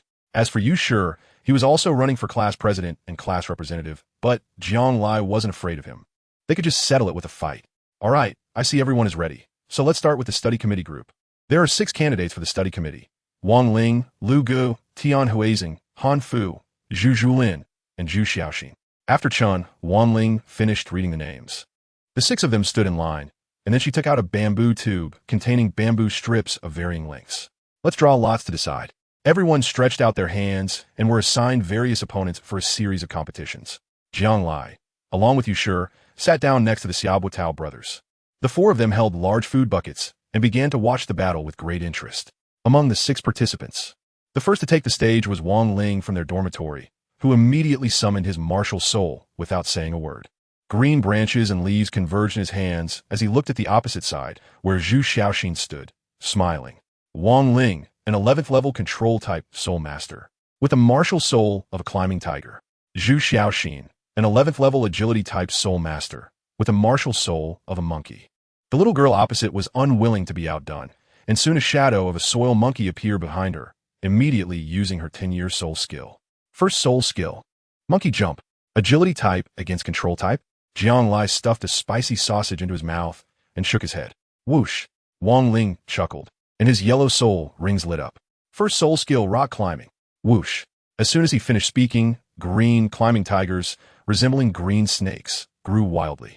Zhu Xiaoxin, startled, jumped up like a monkey, reaching a height of 2 meters, shocking everyone. However, the next second, the climbing tiger seemed to grow wings, soaring into the sky without any support, tightly wrapping around Zhu Xiaoxin above and pulling her down forcefully. The next match featured Lu Gu and Zhu Zhulin. Without saying a word, the 2 directly engaged in battle. Lu Gu, an 11th level attack type soul master, with a martial soul of a giant carrot stick. Zhu Zhulin, with a martial soul of a smiling tiger, also an 11th level attack type soul master. First soul skill, heavy blow. First soul skill, tiger descending the mountain. Lu Gu wielded his carrot stick and engaged in a brawl with Zhu Zhulin, who had transformed into a fierce tiger. Both were attack-type soul masters, and there was no technique involved. It was just a wild exchange of blows, chasing and hitting each other. The audience watched with great interest, munching on snacks and chatting about the situation while pouring a jug of Li Yi's drunkenness, feeling quite pleased. After a long fight, Lu Gu let out a miserable scream, being swatted away and left bruised and battered. Zhu Zhulin was not much better off either. Also sitting on the ground with a face full of bruises, the shadow of the smiling tiger disappearing, completely out of soul power, yet his face was filled with joy. Second soul skill, Rising Sunday. Chun Wanling shook her head and smiled as the sunflower swayed its huge flower head, and 2 small suns lightly jumped out and entered the bodies of the 2. In the flickering light, their injuries quickly vanished without a trace. With not a hint of pain, it was clear that Zhu Zhulin had won this round. The third match featured Han Fu and Tian Huizing. Tian Huizing, an 11th level defense-type soul master, with the martial soul of a plow ox. Han Fu, an 11th level control-type soul master, with the martial soul of a groundhog. Control-type soul master? Jiang Lai paused the action of putting snacks into his mouth, then froze for a moment. How does a groundhog control that? Digging holes? Jiang Lai was thinking, and soon he witnessed what true mental control looked like. The first soul skill, the groundhog's roar. Ah! A cute and silly groundhog possessed Han Fu, and then 100-year soul ring lit up. He opened his mouth wide, and the powerful sound wave instantly drowned out all the sounds of wind and snow around, leaving only a scream echoing in the air. The audience below jolted, instinctively putting down their food and covering their ears. Tian Huizing was painfully agitated, feeling as if his ears were about to explode and he was close to deafness. He couldn't even use his soul skill and hurriedly raised his hand to surrender. I give up. Upon hearing his surrender, Han Fu finally let go and took deep breaths of fresh air. This made Jiang Lai marvel at his impressive lung capacity. Terrifying, compared to the body control of the ghost flower, this kind of mental control was truly disgusting. Jiang Lai had a gut feeling that if he encountered Han Fu, even if he won, he wouldn't feel good about it. Soon, the trio took turns competing. Wang Ling had a bye, and Han Fu's groundhog scream directly stunned the strong attack type Zhu Zhulin, who immediately surrendered. Then Wang Ling stepped up, a control type against another control type. The climbing tiger facing the groundhog. Everyone thought this would be another prolonged battle, but unexpectedly, the groundhog scream once again showcased its enchanting power. The terrifying scream made Wang Ling unable to concentrate on controlling the climbing tiger, and in less than a minute, he was dizzy and collapsed. Han Fu successfully took on the role of class representative. Subsequently, there were 10 people participating in the election for the class representative, making it the most competitive event. Yusha relied on his powerful wind thunder dragon martial soul, displaying remarkable speed and strong attack power, easily defeating everyone and becoming the class representative. As for the candidates for class monitor and vice monitor, there were only the remaining 9 people, and of course there were no match for him.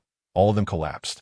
Jiang Lai let out a light breath, took a sip of Li Yi's drunkenness, and smiled at Ling Yin, who had also defeated the others. So, how about a decisive battle? I'm more than willing. Chapter 37.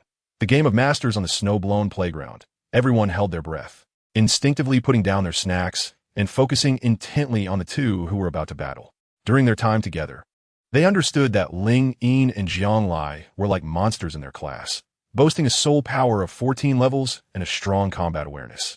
Especially Ling Yin. During the combat class, her control over martial souls and the use of soul power made even Chun Wanling feel inferior. Over this period, saying that these two were classmates was more accurate to say they were unyielding rivals, with sparks flying both in and out of class. Most people were betting on Ling Yin for this match. After all, control-type abilities somewhat counter strong attack types, and Ling Yin was not an ordinary control specialist. Aside from Jiang Lai, no one could truly compete with her. Go boss! Li Yi trembled with his hands, feeling as nervous as if he were sitting on pins and needles, worried for Jiang Lai on one hand and for himself on the other. After Jiang Lai finished his match, it was time for their support team to start going at each other. Sit down. Brother Lai has been diligently practicing for the past 3 months, and with the experience from his last battle against Ling Yin, he's sure to have the upper hand this time. Yu Shi, who has already become the class representative, smiled calmly and pulled Li Yi to sit down. Let's hope so. Li Yi nodded nervously, subconsciously glancing at someone on the other side. He xiang, while silently thinking about strategies. We're all old friends, so no need for self-introduction. Let's just get started. Ling Yin smiled slightly, and as soon as she finished speaking, she let out a soft shout and dashed towards Jiang Lai with agility. Bonestunt. Although he knew that using Bone Stand against Ling Yin wouldn't have much effect, not being able to summon a stand at least boosts his mobility speed by that crucial 30%. Whoosh! Jiang Lai summoned the soul-suppressing coffin, his eyes swept over, looking at the rushing Ling Yin, and he dared not have the slightest carelessness in his heart as he charged towards her. First soul skill, Strong Assault. First soul skill, Flower Devour. In the moment Jiang Lai was about to rush over, Ling Yin made a single-handed gesture, and a blood-red, Baihenshua, burst forth from the ground, spinning its delicate red petals and instantly sweeping towards him. Jiang Lai furrowed his brows tightly, throwing the soul-guarding coffin to shatter the nearby corpse flower. He leaped upward with his foot, deftly dodging the attack, then effortlessly caught the soul-guarding coffin and threw it at Ling Yin again. Ling Yin's expression shifted, and she let out a light laugh as a massive corpse flower sprouted from beneath her feet, lifting her swiftly into the air while closing its petals and spinning rapidly. At the moment the flower's stem broke, it suddenly opened its petals wide, and Ling Yin was propelled from the flower's center, using the momentum to quickly evade Jiang Lai's soul technique attack. As she fell from the sky, she saw an astonishing scene. She sprang from the corpse flower into the air, only to find that Jianglai was already waiting for her at the spot where she was about to land, holding the soul-guarding coffin with a smug smile on his face as he watched her descend. It was a joke. He wouldn't fall for the same trick again. As soon as Ling Yin soared into the air using that move, he had already given up the chase and positioned himself at the spot along her previous flight path. One must admit, his judgment was quite accurate. Jianglai looked at Ling Yin, who was about to fall towards him, and smiled gently as he threw the soul-restraining coffin upwards. Ling Yin furrowed her brows slightly, watching the approaching soul-restraining coffin. At the moment it was about to hit the ground, a cluster of red spider lilies erupted from the surface like magma. Ling Yin landed perfectly inside, the petals closed, blocking the attack of the soul-restraining coffin. Then, Ling Yin soared out from within, safe and sound. I can't believe it, a double jump. Jianglai widened his eyes. What kind of joke is this, playing merry-go-round with him? He actually instantaneously unleashed his first soul skill and, at the moment of landing, jumped up again with the help of the other shore flower. But there was no time to be surprised. Jianglai quickly calmed down, and then a flash of inspiration struck him. The soul-settling coffin stood upright, and he stepped on it to leap high, quickly jumping onto a nearby other shore flower. However, he only touched it lightly with the soles of his feet, and using this jumping platform, he chased after Ling Yin, aiming at her flight trajectory. While throwing the soul-settling coffin again, Ling Yin silently smiled, and then amidst the gasps of the crowd, a stalk of other shore flower suddenly broke through the surface of the ground, arching up where she landed, spinning and closing. Then, at the moment the closed petals suddenly opened, Ling Yin seemed to have timed it perfectly, quickly landing on the flower center, using the momentary bounce to roll and leap again, making people doubt their lives. 3 spinning other shore flowers intertwined, and Ling Yin danced among the crimson petals, like a dancer in flowers, gracefully leaping and continuously dodging Jianglai's pursuit. Each stalk of other shore flower acted as a mid-jump platform, and Ling Yin's manipulation of the first soul skill had reached an extraordinary level, flowing between the various flower calyxes, her movements elusive. Meanwhile, Jianglai found himself in big trouble. He never expected Ling Yin to be able to do this, instantaneously unleashing the first soul skill and repeatedly hopping between the other shore flowers like a fish in water. It was already difficult to successfully ambush, and now it was even harder to do so. He could also see that if this continued, he would remain passive and could even unwittingly get lost in the sea of other shore flowers created by Ling Yin. Chen Wanling was even more shocked, standing still. No matter how she looked at it, it seemed like a self-created soul skill, actually playing so many tricks with a simple first soul skill. Those who didn't know would think Ling Yin was at least a great soul master with 2 rings. Whoosh! Just as the thought crossed his mind, the rapidly spinning other shore flowers slid past his eyes like gears. Jianglai jolted and then jumped off the other shore flower with the help of the soul-settling coffin, quickly analyzing the current situation in his mind, instantaneously summoning so many other shore flowers with the first soul skill must consume a lot of soul power. And he could also see that Ling Yin wanted a quick resolution. He had to end the battle quickly. Jianglai gritted his teeth, dodging around while watching the 4 root stems of the flowerless higginbana, as well as Ling Yin, who was continuously leaping and bouncing in the flower center. He squinted his eyes and suddenly came up with a bold idea. There are currently 4 higginbana plants, plus the one he just defeated, which means there are 5 higginbana plants in total. Since they're instant cast, that should be Ling Yin's current limit. Therefore, to defeat Ling Yin now, he couldn't rely on mere consumption. He had to outsmart her. Jianglai's eyes flashed, and he quickly jumped onto a stalk of the higginbana. But he didn't dare to linger there for too long. Using the rebound, he leaped into the air while activating a strong attack, draining another portion of the soul power within him to crush a stalk of higginbana. At this moment, only 3 stalks of higginbana remained. The time he had just spent was already his limit, and he couldn't launch another strong attack. Just as he thought, Ling Yin also didn't have enough soul power to summon more higginbana. Instead, she quickly jumped among the 3 remaining flowers, manipulating her limited soul power and preparing to encircle Jianglai at any moment.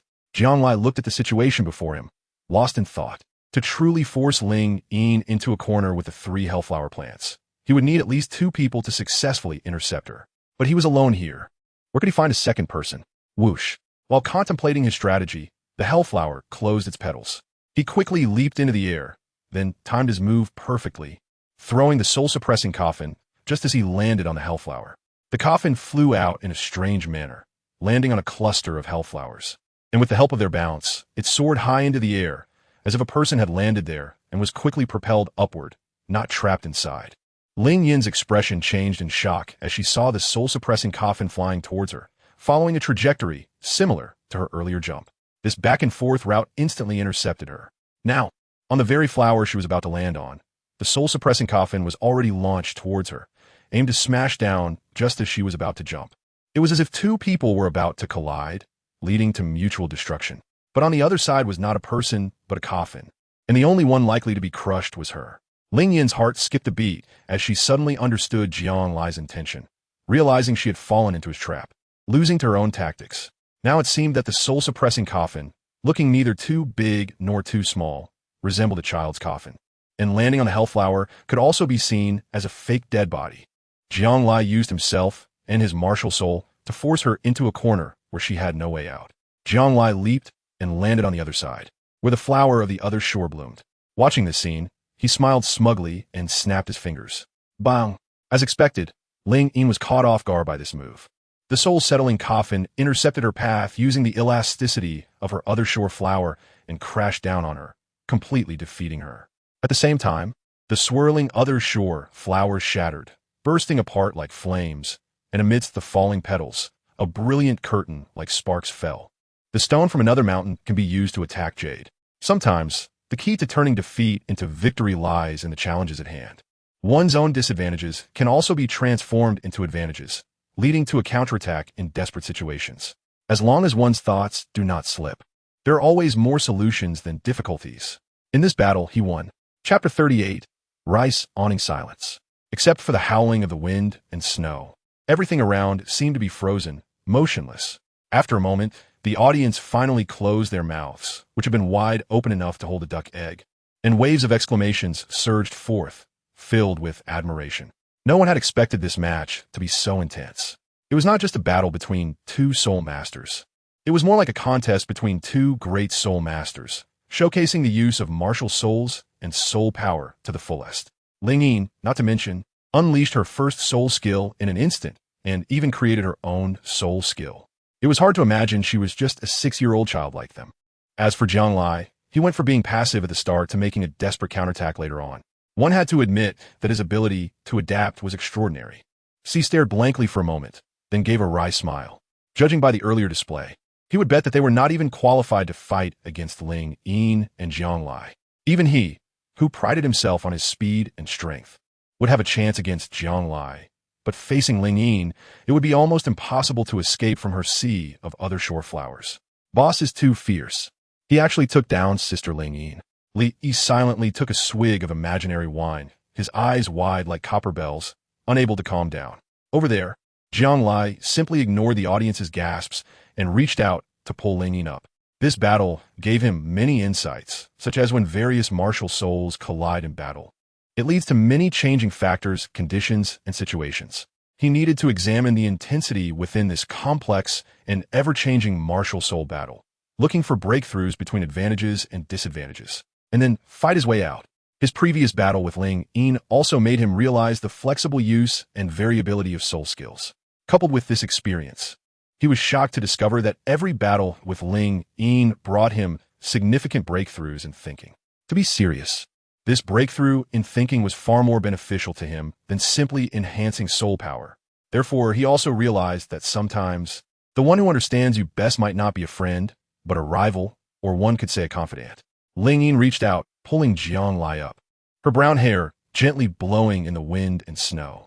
Despite being in a disheveled state, she still raised the corners of her mouth, revealing a confident smile. Thanks. I didn't expect you to progress so much in these few months. It seems you qualify to be my opponent, including in the future. Maybe we will become lifelong friends. But don't let me down.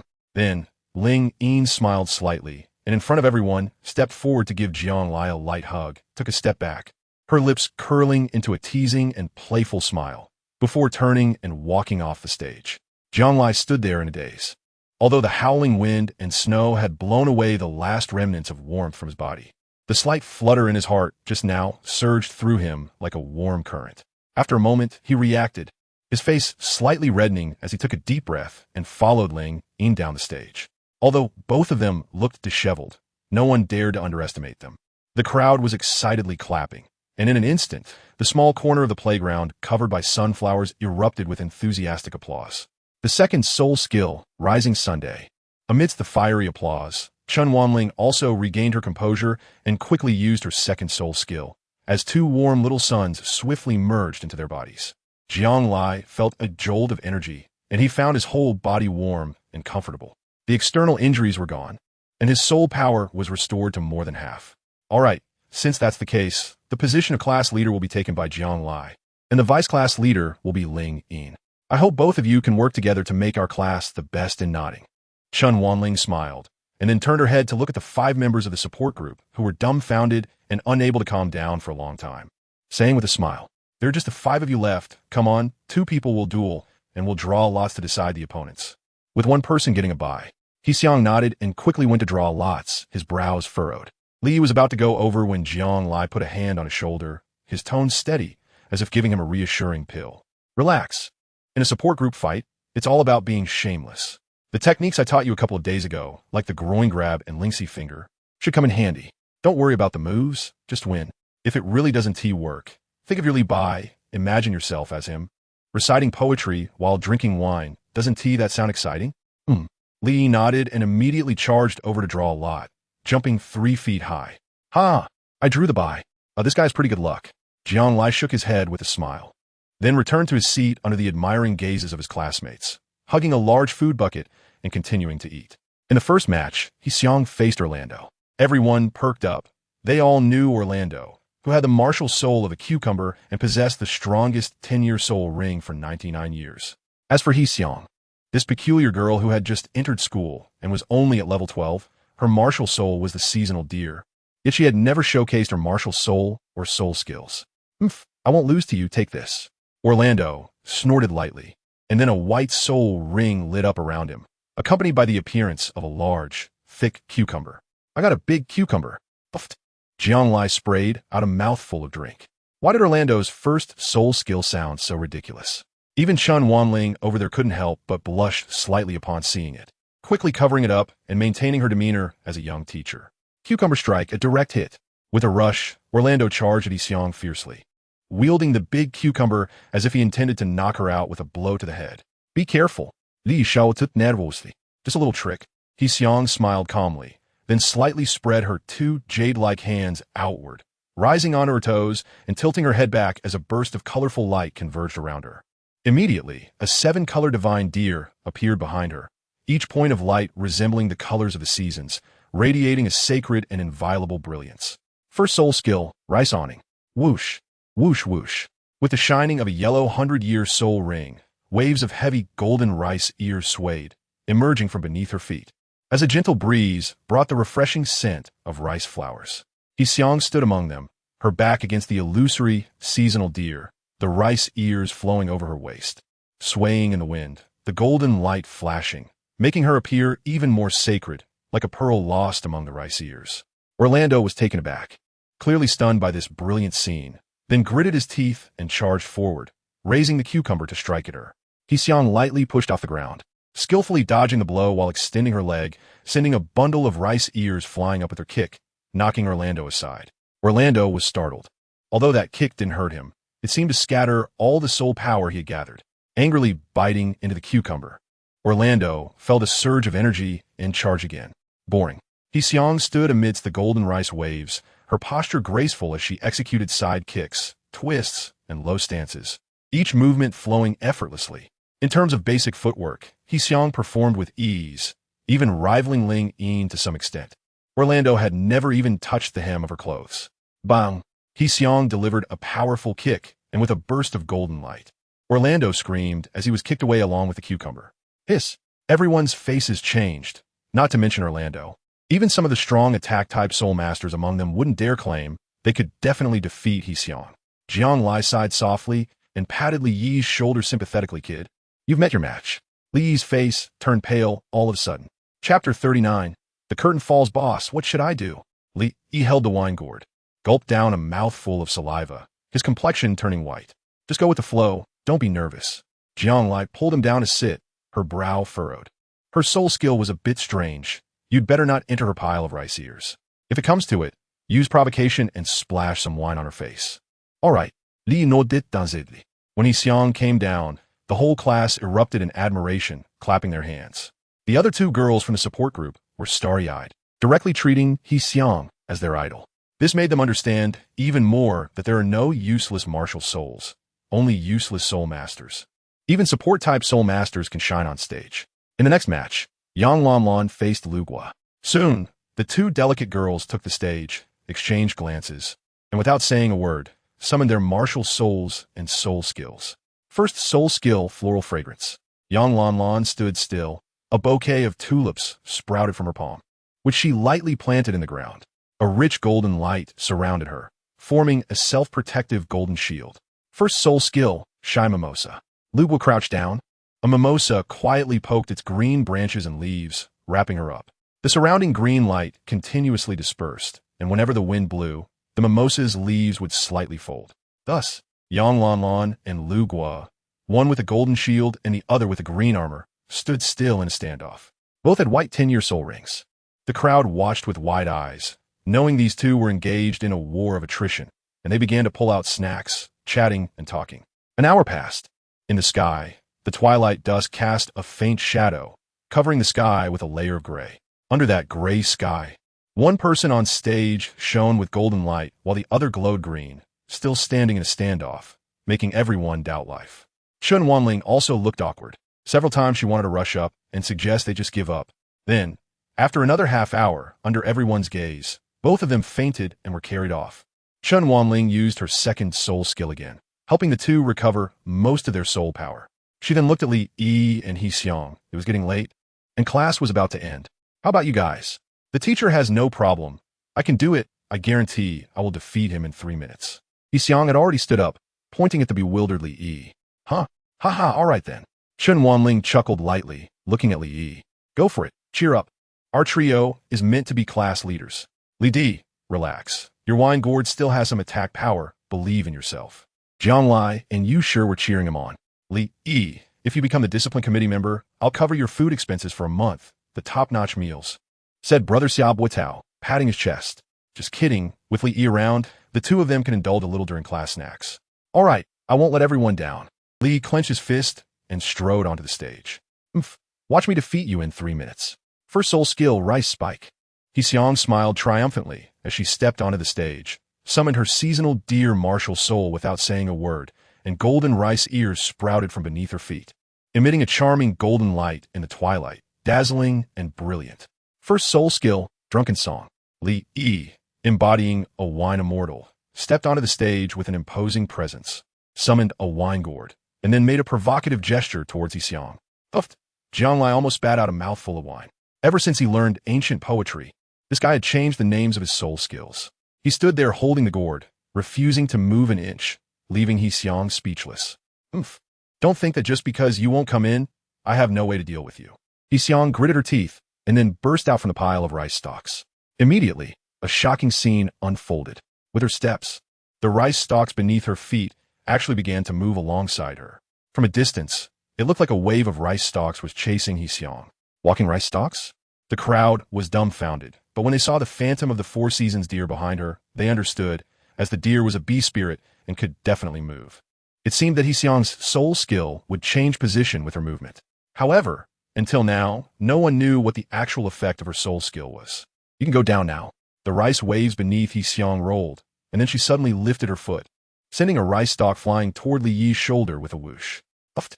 Without saying a word, Li Yi boldly pulled out the gourd cork and sprayed it right in her face. Accompanied by Xiang's scream. Li Yi quickly dodged her side kick and then forcefully shoved the gourd into her mouth. Gurgle, gurgle. Xiang was caught off guard and took a mouthful of liquor, her eyes widening in surprise, feeling her soul power recovering rapidly, and the wine was really delicious, sweet, and pleasant. Is this guy not stupid? Actively helping me recover my soul power? Xiang was a bit confused, but she had to admit that aside from recovering her soul power, the taste of this wine was truly outstanding. She had never imagined that wine could be so fragrant and sweet, just as good as a soft drink. Is it good? I have more. Li Yi grinned and offered her another gourd of wine. Don't think this will sway me. Let me tell you, the discipline committee is mine. Xiang snorted coldly, took the gourd, and took another sip. Two lovely red clouds appeared on her face, and she became tipsy.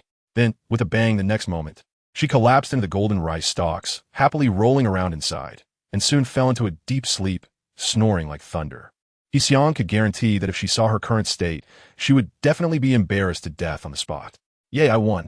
Li Yi turned around, overjoyed, dancing with excitement. Jianglai scratched his head, surprised that it would be so simple. He laughed heartily, put his arm around Li Yi's shoulder, and exclaimed, "Not bad, kid." The others cheered as well, especially the brothers Xiaobuotao, whose large bodies nearly crushed Li Yi with their overwhelming enthusiasm. After sleeping for 2 minutes, Xiang woke up, scratched his head, and saw Li Yi surrounded by everyone.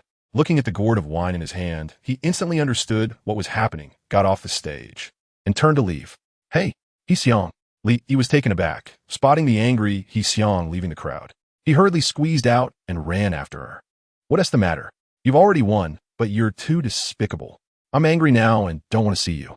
Xiang's eyes were red as she furiously tossed the gourd of wine at him. "I'm sorry." Li Yi scratched his head, seemingly a bit ashamed of his earlier actions.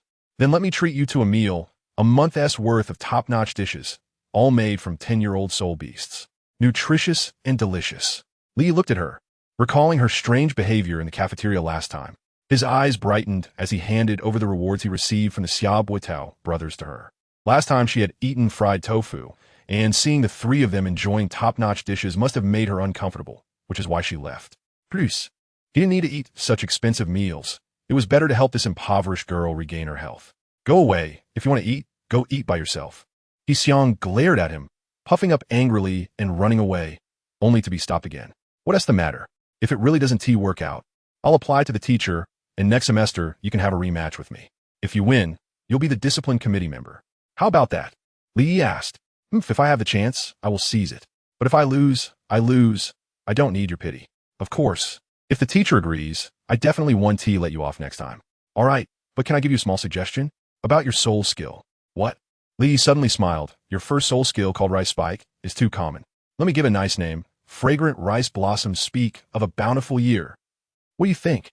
You're the one who's common. Your whole family is common." Xiang was stunned and glared at him fiercely before quickly running away. "Not common at all. I think it sounds quite nice." Li Yi shook his head in confusion and turned to leave.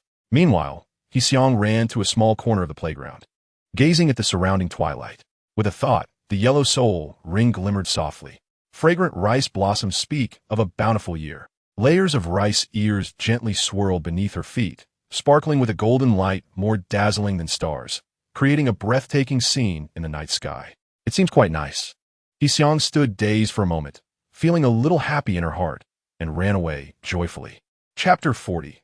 Time flies like an arrow after the class officer election ended. Everyone in the 108 dormitory was overjoyed, practically flying with happiness.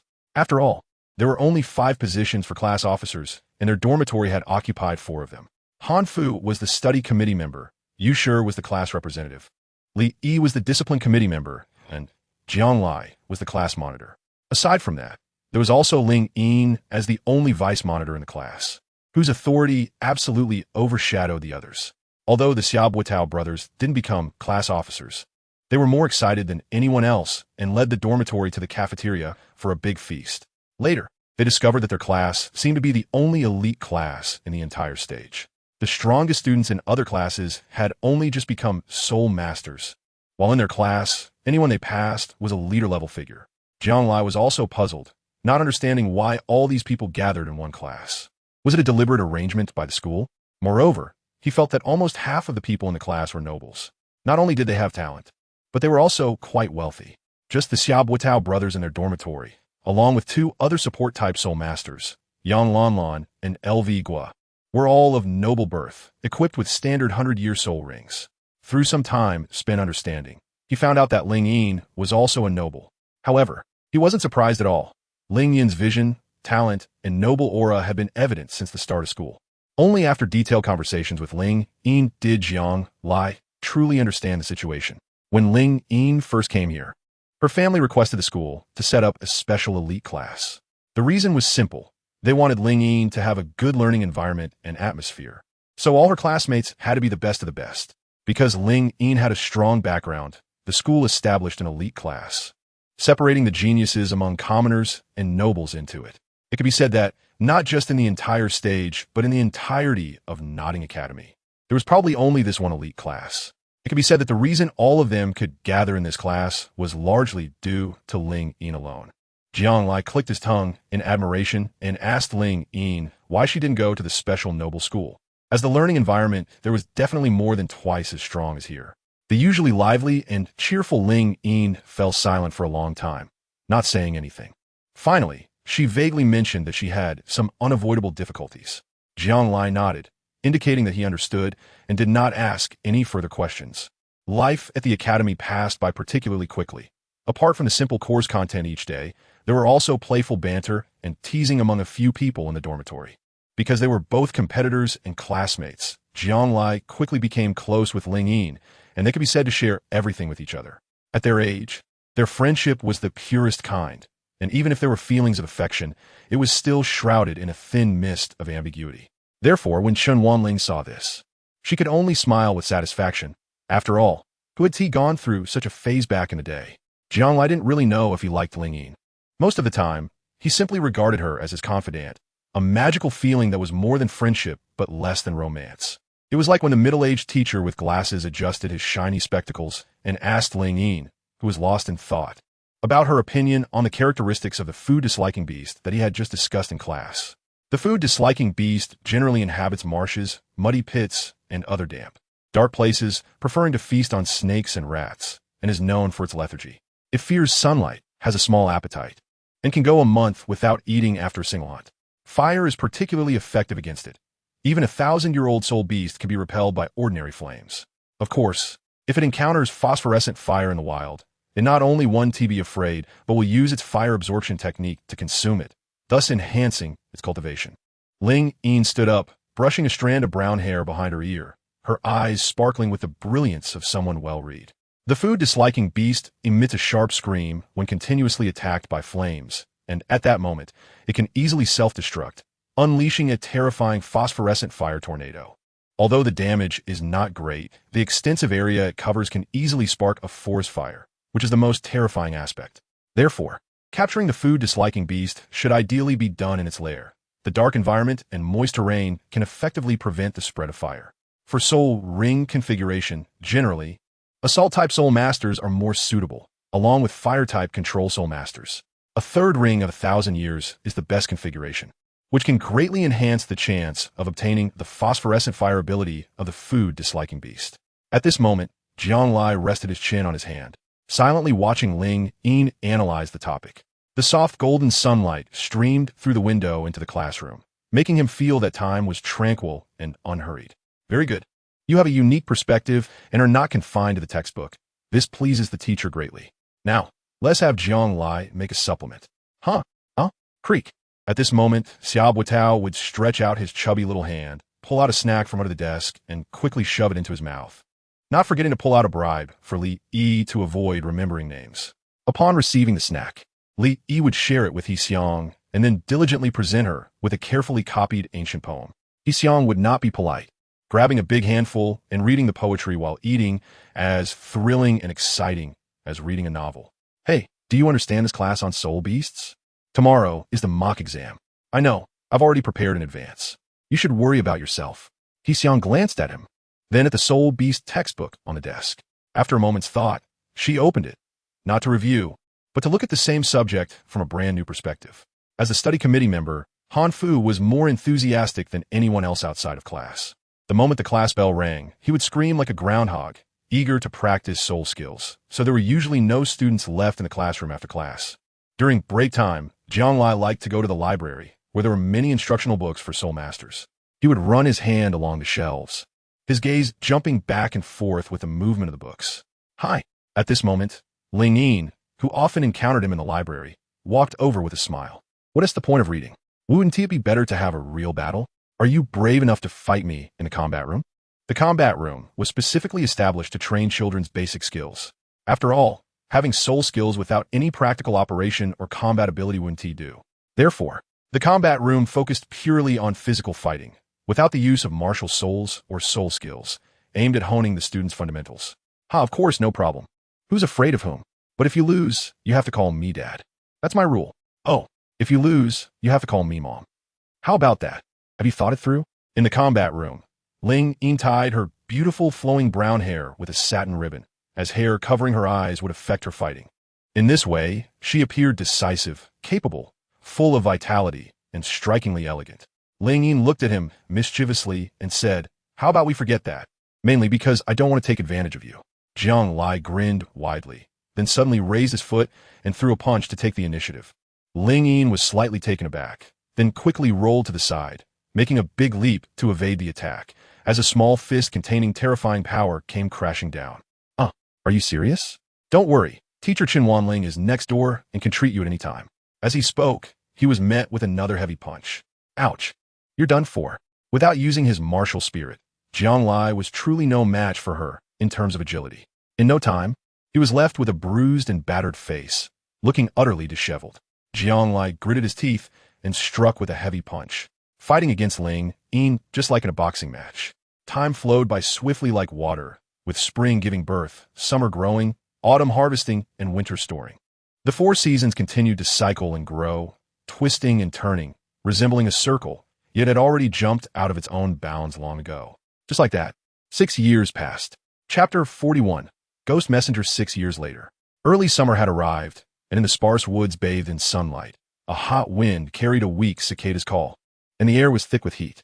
On a branch of a lush willow tree, Jiang Lai lay quietly, one hand propping up his head, a book covering his face, surrounded by swaying green leaves, gently moving like rippling green water. 6 years had passed, and Jiang Lai was now 12 years old, about to graduate from Nottingham Academy.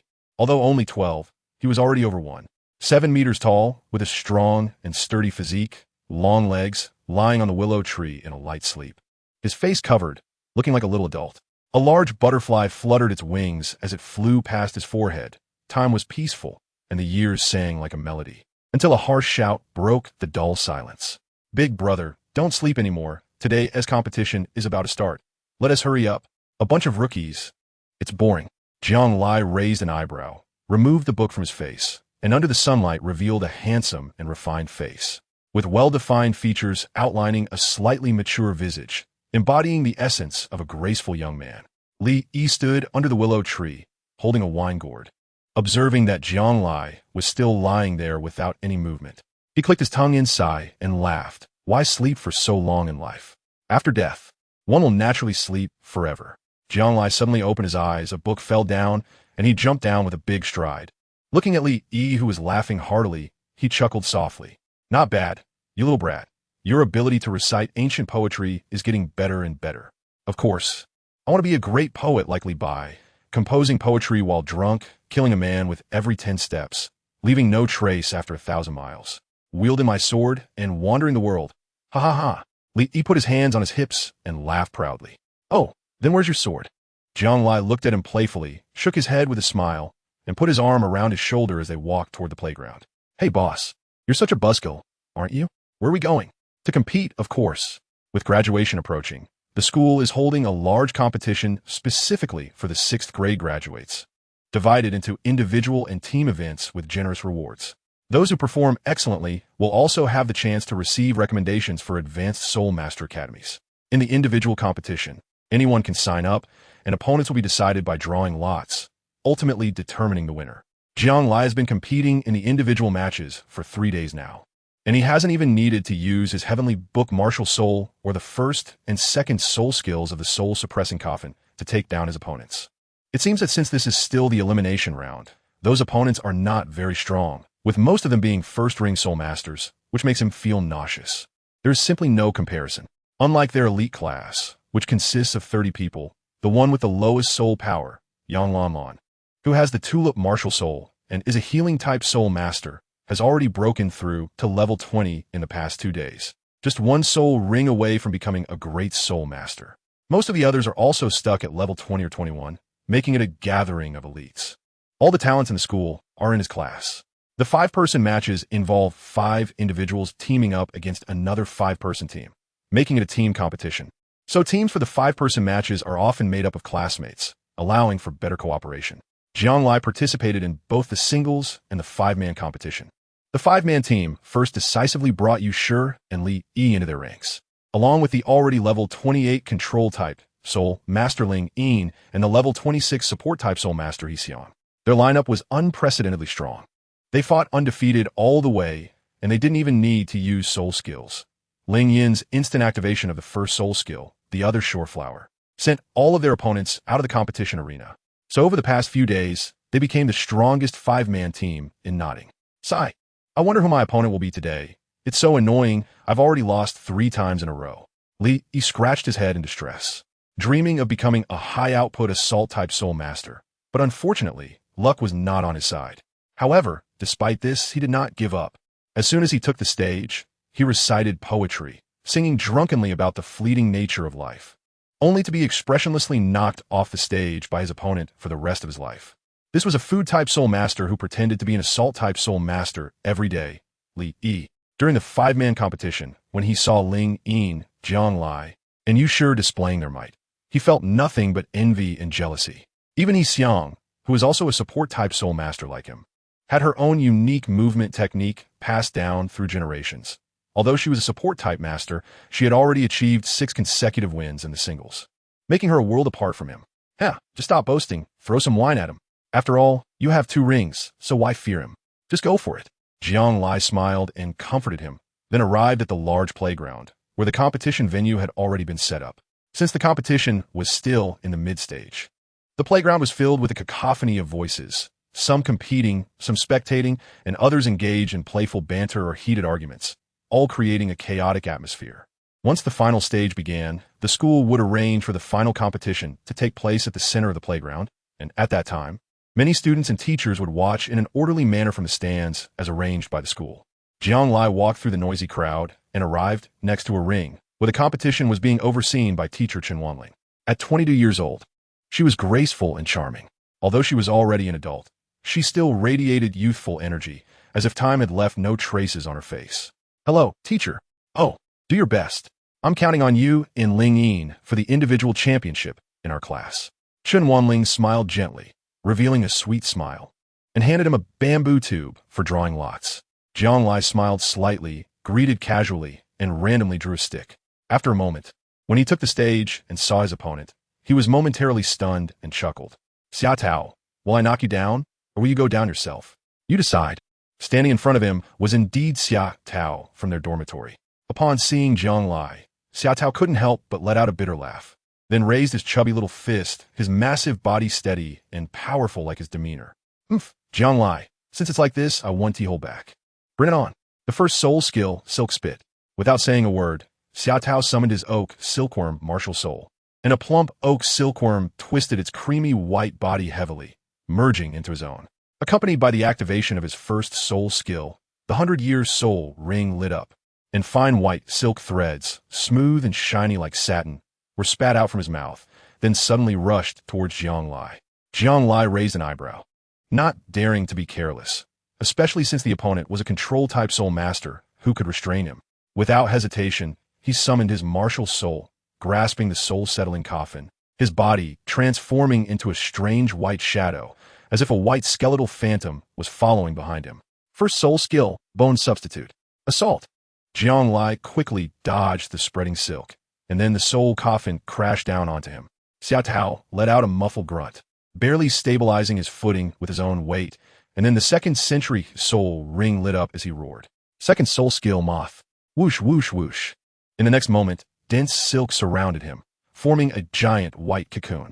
With a flash of white light, Xia Tao broke through the cocoon, seeming to have lost a lot of weight, and a pair of moth wings sprouted from his back. Silk. Xia Tao flew in the air, his 2 white wings very agile, spitting out fine white silk from his mouth, which also had a sticky effect when it landed. Can't hit me, can't hit me. Xia Tao flew in the air, laughing triumphantly, while the silk from his mouth was spat out wildly. All right. It seems I need a little trick to deal with you. Jianglai quickly broke free from the constraints of the silk thread, then frowned tightly. 2 soul rings, 1 yellow and 1 purple, radiated dazzling brilliance. Second soul skill, Ghost Messenger. As the light of the light purple soul ring shone, the lid of the soul suppressing coffin opened, and from the dense black mist emerged a mysterious black figure carrying the coffin. Upon closer inspection, one would find that this black figure was identical in height and build to Jianglai. This was his second soul skill from the soul-suppressing coffin, Ghost Messenger. This soul skill came from a soul beast that had just surpassed 1,000 years, the Een Corpse Beast, which fed on the corpses of soul beasts and humans.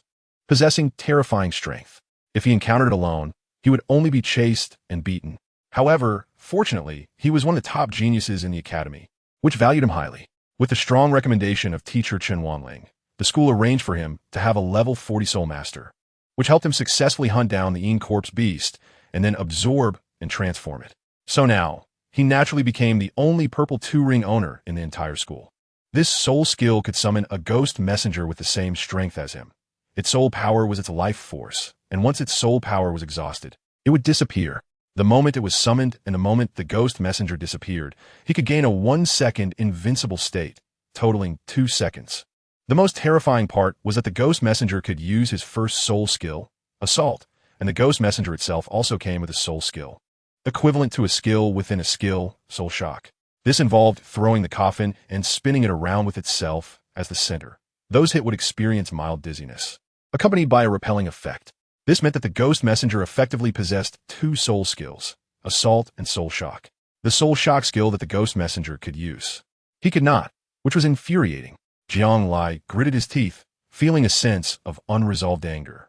Thinking this way, he commanded the ghostly enforcer to charge forward. The enforcer let out a low growl that was unlike any human sound, emanating an aura of death. It then surged forward, throwing the soul-restraining coffin high into the air, directly marking the ground as a prison. Black phantom light flashed rapidly, swirling in the air. Xiao Tao widened his eyes, wanting to dodge, but the speed of this soul shock was too fast. It directly struck him. As his body flew backward, his vision blurred, and he realized that a small portion of his soul power had diminished, causing him to be greatly alarmed. When the soul shock hit, it was equivalent to the first soul skill also hitting him. Moreover, his second soul skill, Moth, already consumed soul power easily, and now he felt completely drained. His wings disappeared, and with a shout, his plump body fell, crashing down onto the arena, raising a cloud of dust. Whoosh whoosh. The soul-restraining coffin flew in a circle and returned to the enforcer's hand along its original trajectory. Afterwards, the enforcer dissipated, and a black coffin phantom appeared on Jianglai, marking a 1-second invincible state. TSK. It doesn't take long to use, not bad. Jianglai patted his sleeves, jumped down from the stage, and pulled Xia Tao up. Laughing, I told you not to lose weight. Sooner or later, you'll find that you can't even use your soul skills properly. No way, Jianglai. Your second soul skill is too powerful. You're already at level 28. It's a miracle if I can beat you. It seems only Sister Lingyin can handle you, he huffed. Enough nonsense. Let's go, call the others, and let's have a meal together. We have a match in the afternoon. All right. Chapter 42, Fire Eye and Golden Eyes Cheers. In the cafeteria, everyone gathered around a table, clinking their cups together, wine splashing out, and the air filled with hearty laughter. There were no one else but the 8 of them from the dormitory. Han Fu enthusiastically poured drinks, and then dug into his bowl of rice like a groundhog.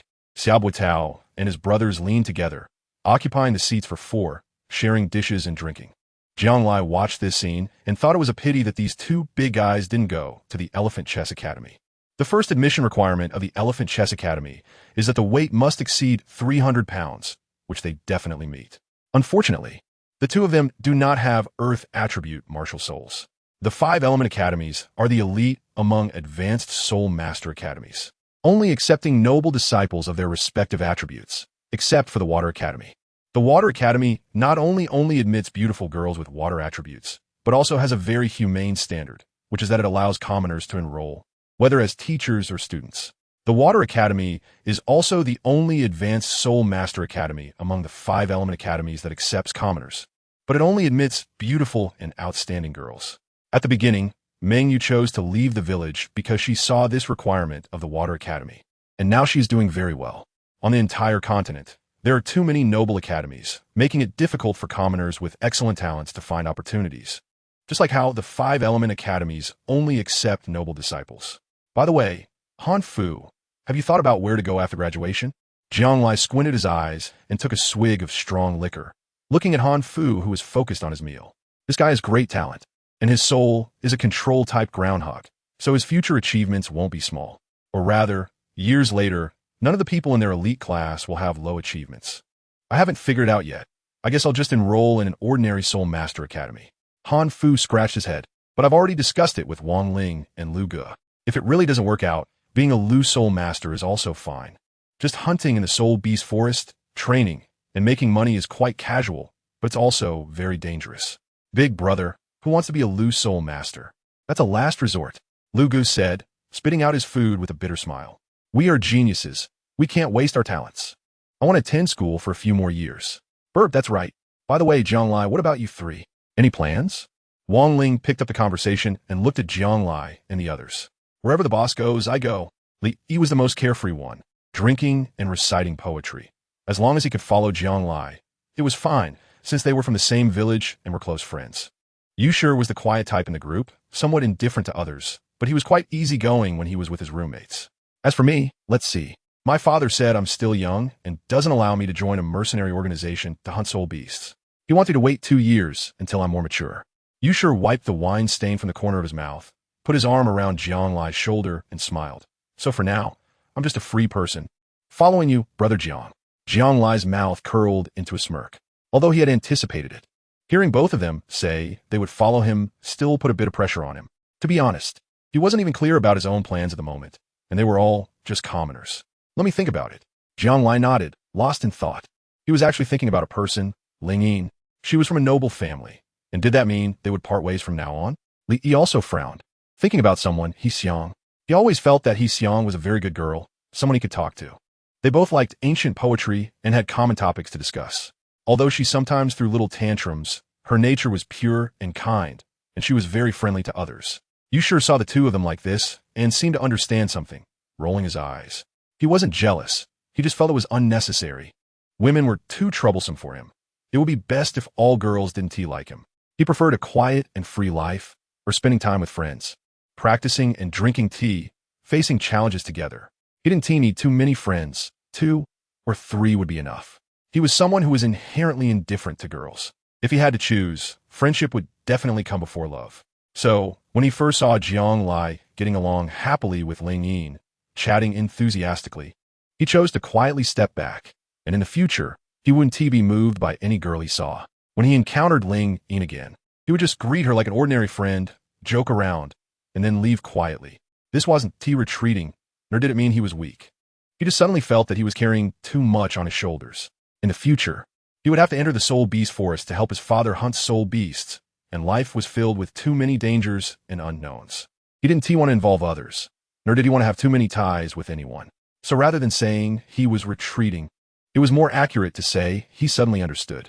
Just as he was thinking this, a girl walked over. He focused his gaze and was surprised to find it was Yang Lan Lan, the girl with the soul spirit tulip. Do you need something? Yusher asked, seeing her walk over and stare at him, feeling a bit puzzled. Yang Lan Lan's face turned red, like a ripe tomato, and her voice was soft but clear. Class representative, I've reached level 20, and I just need one more soul ring. I know your father hunts soul beasts, and I'm about to graduate. So I was thinking of going to your place to buy a 100-year soul beast. Is that okay? I have money. Yang Lan Lan handed him 20 gold soul coins. This is no problem. I can easily take down a normal 100-year soul beast by myself, so you can keep this money. We're all classmates. I'll help you for free this time. Yusher nodded, not taking the gold soul coins, knowing she was also a poor girl who barely made a living relying on the Spirit Hall's subsidies. It must have taken her several years to save up these 20 gold soul coins. Thank you, Yang Lan Lan said, her face flushed as she looked up, showing surprise. After hesitating for 2 seconds, she stuffed 10 more gold soul coins into his hands and, in front of everyone, gave him a gentle kiss before quickly running away. Wow! The crowd burst into strange laughter, and they all started pulling him, asking this and that. Jianglai was also surprised, looking at Yusha, who was in a daze, and laughed while putting his arm around his shoulder. You kid are impressive. Let's celebrate. Congratulations. Li Yi happily held up a wine gourd, splashing wine into the air. Han Fu directly expressed his shock and disbelief with a groundhog-like scream. All right, it's just a regular friend. Don't think too much about it. Let's continue eating. Yusha touched his left cheek, his face slightly reddened, shook his head, and lowered his head to pick food. Time flew by. And with the end of the elimination rounds and the arrival of the semifinals, just 2 days before graduation, their 5-member group was finally going to showcase their skills. However, before that, in the individual competition, Jiang Lai encountered a tricky opponent, Xiao Wu. "Oh, hello, Sister Xiao Wu." Jiang Lai smiled playfully. He should have thought of this. With Xiao Wu's strength, she would definitely crush everyone else. Over the years, he often encountered Tang San and Xiao Wu on campus, but in terms of deep feelings, they definitely couldn't compare to the bond shared by their dorm. "Jiang Lai, I'm sorry, but today my sister Xiao Wu is here, and you can only go this far." Xiao Wu, dragging her long scorpion braid, dressed in pink, stepped gracefully in her petite pink high heels, with 2 bunny ears that looked both real and fake. Since they were all old friends, there was no need for formal introductions. Bone puppet assault. Jiang Lai chuckled. As long as his opponent wasn't a control-type soul master, he felt no fear. Any heavy blow to his body would only turn into a pile of white bones. In an instant, Jiang Lai continuously changed positions in a straight line, then leaped high into the air, bringing the soul-restraining coffin down toward Xiao Wu. His second soul skill, enchantment. Xiao Wu stood her ground, not dodging, and with a playful smile, her yellow soul ring glowed. The soft and charming light emanating from her ruby-red eyes fixed on Jiang Lai, making it seem as if anyone who looked at her would be captivated. Damn, a control-type soul skill. Jiang Lai widened his eyes. Are you kidding? What does a strong attack-type soul master need with charm? In an instant, Xiao Wu's red pupils captivated him tightly. The difference in their soul power was not significant, and Xiao Wu's charm was enough to defeat him in one blow. First soul skill, waist bow. Xiao Wu smiled proudly, swaying her 2 fluffy rabbit ears, and quickly flashed to Jiang Lai's side, her scorpion braid binding him. Followed by a flying kick. Swish. A skeletal frame collapsed right in front of Xiao Wu, startling her and making her rabbit ears perk up. This can end now. Using the skeletal substitute, Jiang Lai quickly flashed to Xiao Wu's back with the soul-settling coffin in hand. Charm. Xiao Wu was taken aback, turned around, and continued to activate her second soul skill, but it was obvious that Jiang Lai was already prepared this time. Heavenly Book, second soul skill, Fiery Eyes. Jiang Lai smiled slightly, with his 2 eyes filled with a strange red and yellow light, as if they were on fire, directly ignoring Xiao Wu's charm. He struck down with the soul-locking coffin, instantly sending her off the stage. Sorry, looks like you charmed yourself into loneliness. Jiang Lai smiled faintly, and his eyes returned to normal. The second soul skill of the Heavenly Book, Martial Soul, Fire Eyes and Golden Eyes. Of course, it refers to the fire eyes and golden eyes of the Monkey King. It ignores and immunizes all mental damage and control effects, and in special circumstances, it can also see through the flaws in the opponent's soul skills. In addition, it can detect invisible soul skills. With this ability, he is not afraid of any stealthy agility soul masters of the same rank.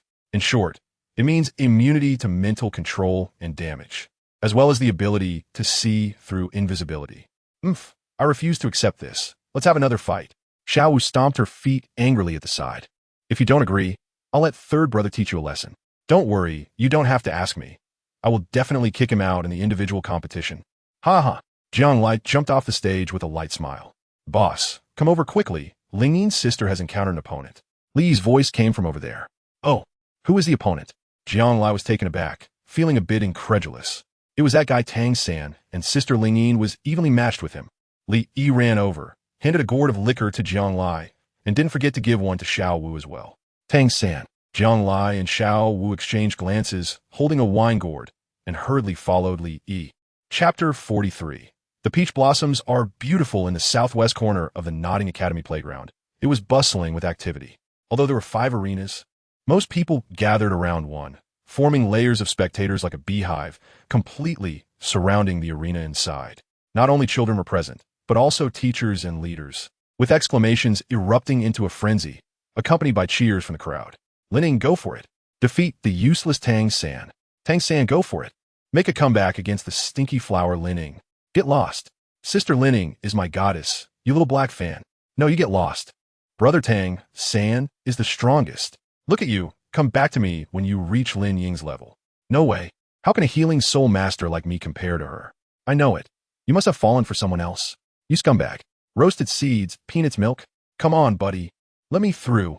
Amidst the clamor, Jiang Lai squeezed through the crowd, almost struggling to catch his breath several times, finally reaching the middle layer of the crowd. Fortunately, he was tall enough to see over the heads of the throng, and he could barely make out what was happening in the arena. Flower Devour. A dazzling crimson glow soared from the arena, spinning vibrant crimson petals. Linning pushed off her foot and executed a backflip from the flower center, swiftly kicking at Tang's sand with a hook. The arena was littered with fallen other shore flowers and broken blue silvergrass, a scene of chaos, clearly indicating that the two had been fighting for quite some time. First soul skill bind.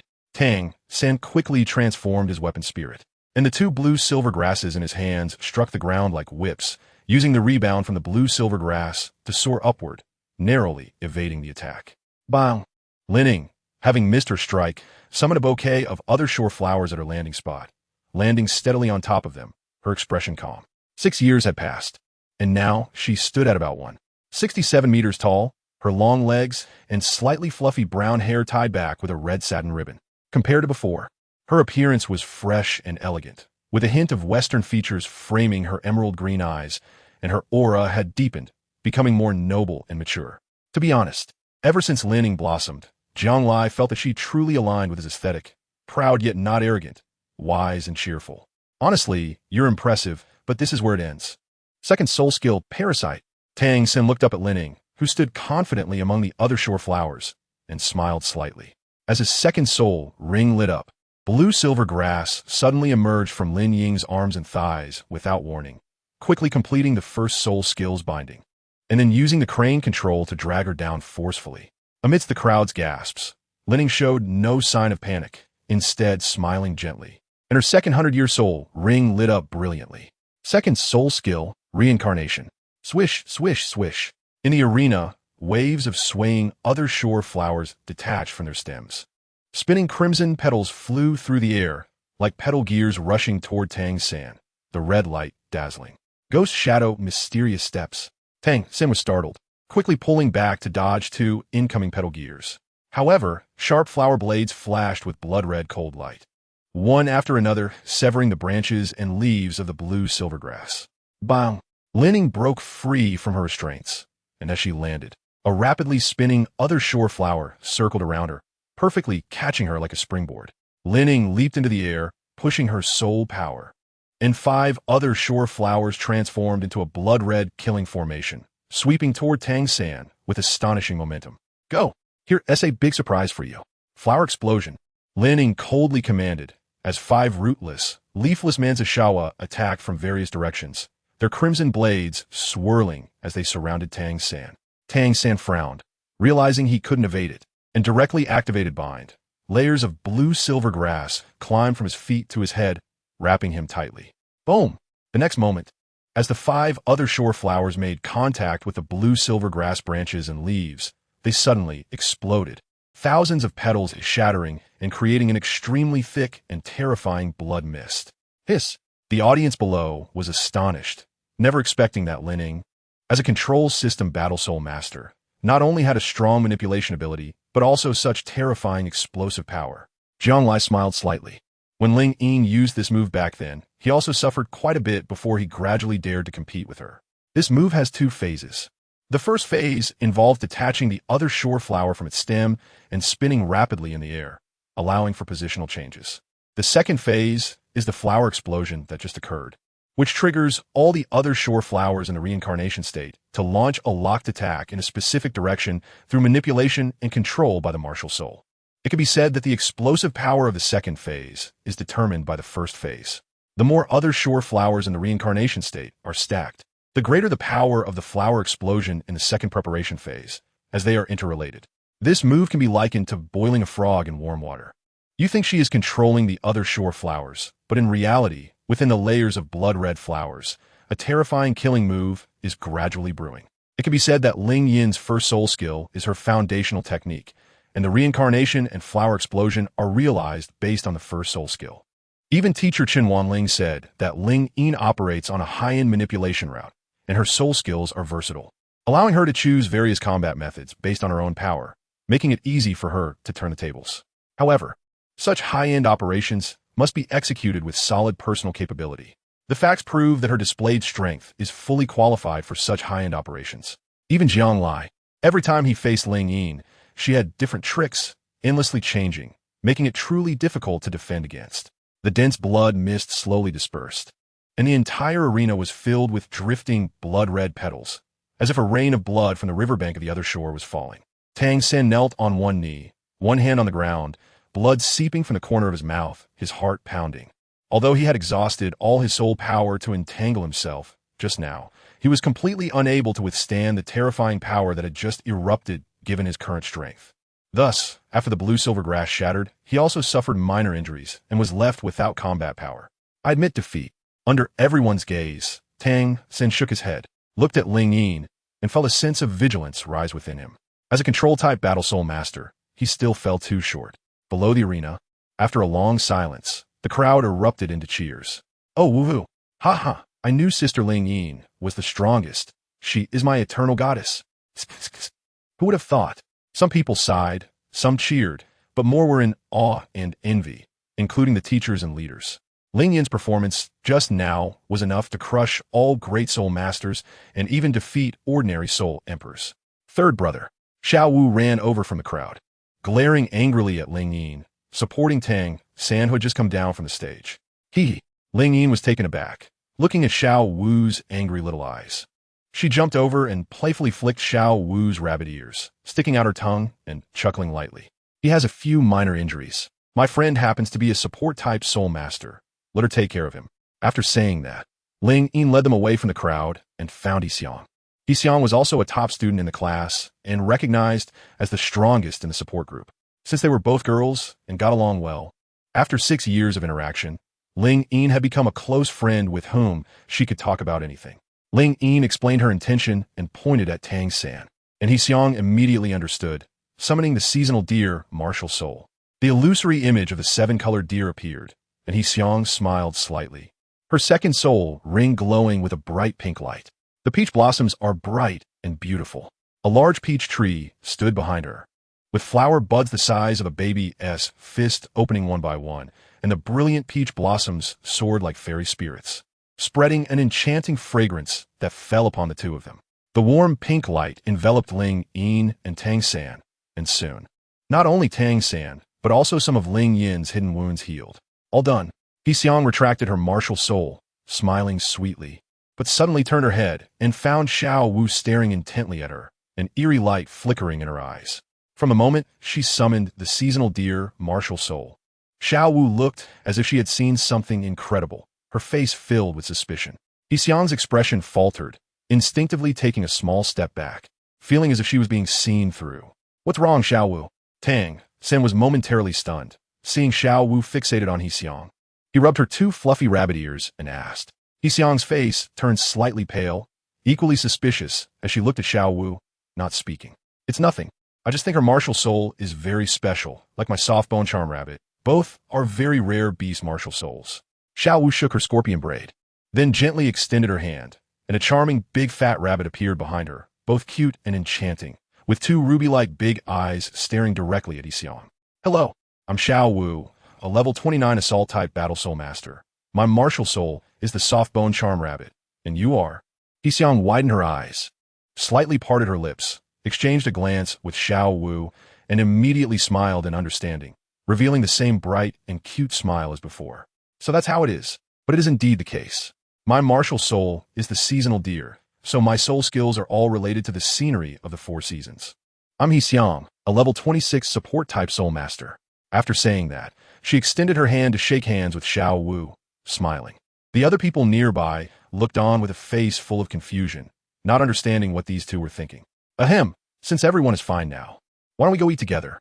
Tomorrow I have the last match with you guys, Xiao-san. Jiang looked provocatively at Tang San and said, in the 5-man group match, I will definitely win. I'll accompany you to the end. Tang San smiled, but I won't be joining you for the meal. I have things to do. By the way, Jiang, where are you planning to go after graduation? Jiang replied, I haven't thought it through yet. What about you? Tang San said, my teacher wants me to go to Shrek Academy in Soto City, and Xiao Wu and I will be going there. Shrek Academy? Jiang Lai shook his head, saying he hadn't heard of it, but it shouldn't be an ordinary intermediate soul master academy. I'm not sure about the specifics. I only know that the place recommended by my teacher must be suitable for me. By the way, my teacher is the master. Tang San smiled slightly, deep and unfathomable. Oh, I know him. He is known as the invincible existence in theory. Jiang nodded. After so many years here, he was quite familiar with the teachers at Nodding Academy. Brother Jiang, you currently have no plans, so why not join me? I believe Shrek Academy would definitely suit you. Tang San extended an invitation. There's no rush. I want to wait until tomorrow after graduation to go home and ask my father what he thinks. If it's possible, I'll come to Soto City to find you. All right then, see you at the competition tomorrow. Although your team is very strong, I won't easily admit defeat, Tang Sen said, pulling Xiao Wu away. Xiao Wu was momentarily stunned, turned to look at Yixiang, wanting to say something but hesitating. Ultimately, she said nothing and followed Tang San away. Let's go back to the dormitory, rest, and recuperate. Tomorrow is the final battle, and then we'll graduate. Jiang Lai turned around, embracing Li Yi and Yu Shi, and smiled gently. Wait a minute, boss. This afternoon in the individual competition, you still have to fight with Sister Ling Yin for the final outcome. That's the championship of the individual competition. Forget it, I admit defeat. There's no point in fighting. I've been at it for 6 years, and I'm tired. Ling Yin watched Jiang Lai and the others walk away, then turned her head and found Yixiang staring blankly, motionless. Yixiang? Oh, let's go. Yixiang came to her senses, and ripples appeared in her calm eyes as she sighed softly. She realized that it was enough for her to take care of herself. Thinking about others was useless. It was only now that she discovered there were people in this world just like her. Bang, bang, bang. Early the next morning, the school playground was bustling with noise, like a wedding celebration, with a large arena, long tables and chairs, banners hanging, and loudspeakers blaring, creating a lively and festive atmosphere. Students from each class arrived at the venue in an orderly manner under the guidance of their homeroom teachers. Looking down from the arena, the crowd was dense and exaggerated, packed closely together in rows, creating an extraordinary scene. After all, this was the final match of the 5-person competition, still a team battle. Whether students or teachers, everyone showed anticipation. Rather than witnessing the birth of the winning team, they wanted to witness the entire process of this battle. Soon, after nearly an hour of noise from the crowd below, the 2 teams for the final match finally took the stage, and everyone cheered even louder. Chen Wanling sat at the front of the arena with all the members of the elite class, enthusiastically waving her hands, radiating youthful vitality and brilliance like her martial soul. The sunflower. Wow, boss, there are so many people here. We can make a name for ourselves. Li Yi stood on one side of the arena, feeling both excited and anxious, his heart pounding. After all, it was his first time competing in front of so many people, and he felt a bit overwhelmed. His legs weak. Relax, you just need to focus on the logistics. Remember to take care of yourself. Jiang Lai's expression was serious and a steady. Strong hand landed on his shoulder, as if a father was advising his son. On the opposite side, Tang San and Xiao Wu also took the stage, but upon seeing the other 3, they were taken aback. Luguo, Orlando, Zhu Zhulin?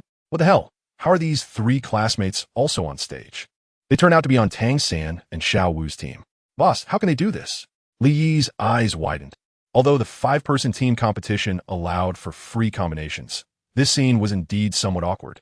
Forget it, we can't control who they join, let's go with the flow. Everything is for the best, Jiang Lai shrugged. Clearly, Luguo, Orlando, and Zhu Zhulin had joined a strong team just to win the competition.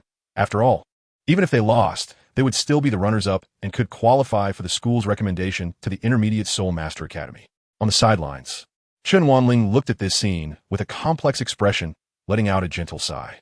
She only knew that as time passed, these children had grown up. From growth to transformation, they would gain some things and lose others. Don't overthink it. Quick battle, quick resolution. Yu Shi had a cold expression and stood at the front of the team with Jiang Lai, while Ling Yin, Li Yi, and Yixiang stood at the back. On the opposite side, Tang San and Xiao Wu were at the front, with Zhu Zhulin in the middle, protecting the support-type soul masters behind him, Orlando and Luguo. Very well, both teams are ready. For this final match, let us wait and see. I declare that the final match of the 5-person group from Nodding Junior Soul Master Academy officially begins. The chubby principal shouted excitedly into the microphone, then waved his hand, signaling both sides to start fighting. Flower Eater. At the beginning, Ling Yin made the first move, and a bundle of other shore flowers suddenly appeared beneath Tang San and Xiao Wu's feet. Retreat. Tang San pulled Xiao Wu, and almost as soon as Ling Yin used her soul skill, he seemed to have foreseen it and quickly created distance, swiftly retracting. Reincarnation. At the place they had just occupied, a bundle of other shore flowers had shot up into the sky, breaking away from the stem.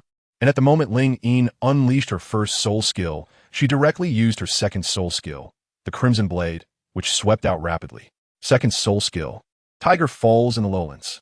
Over there, Zhu Zhulin had already charged out, his muscles rapidly expanding, and with two tiger claws he tore through the petals, directly bursting out from the other shore flowers, pouncing toward Jiang Lai at the front. Bone substitute.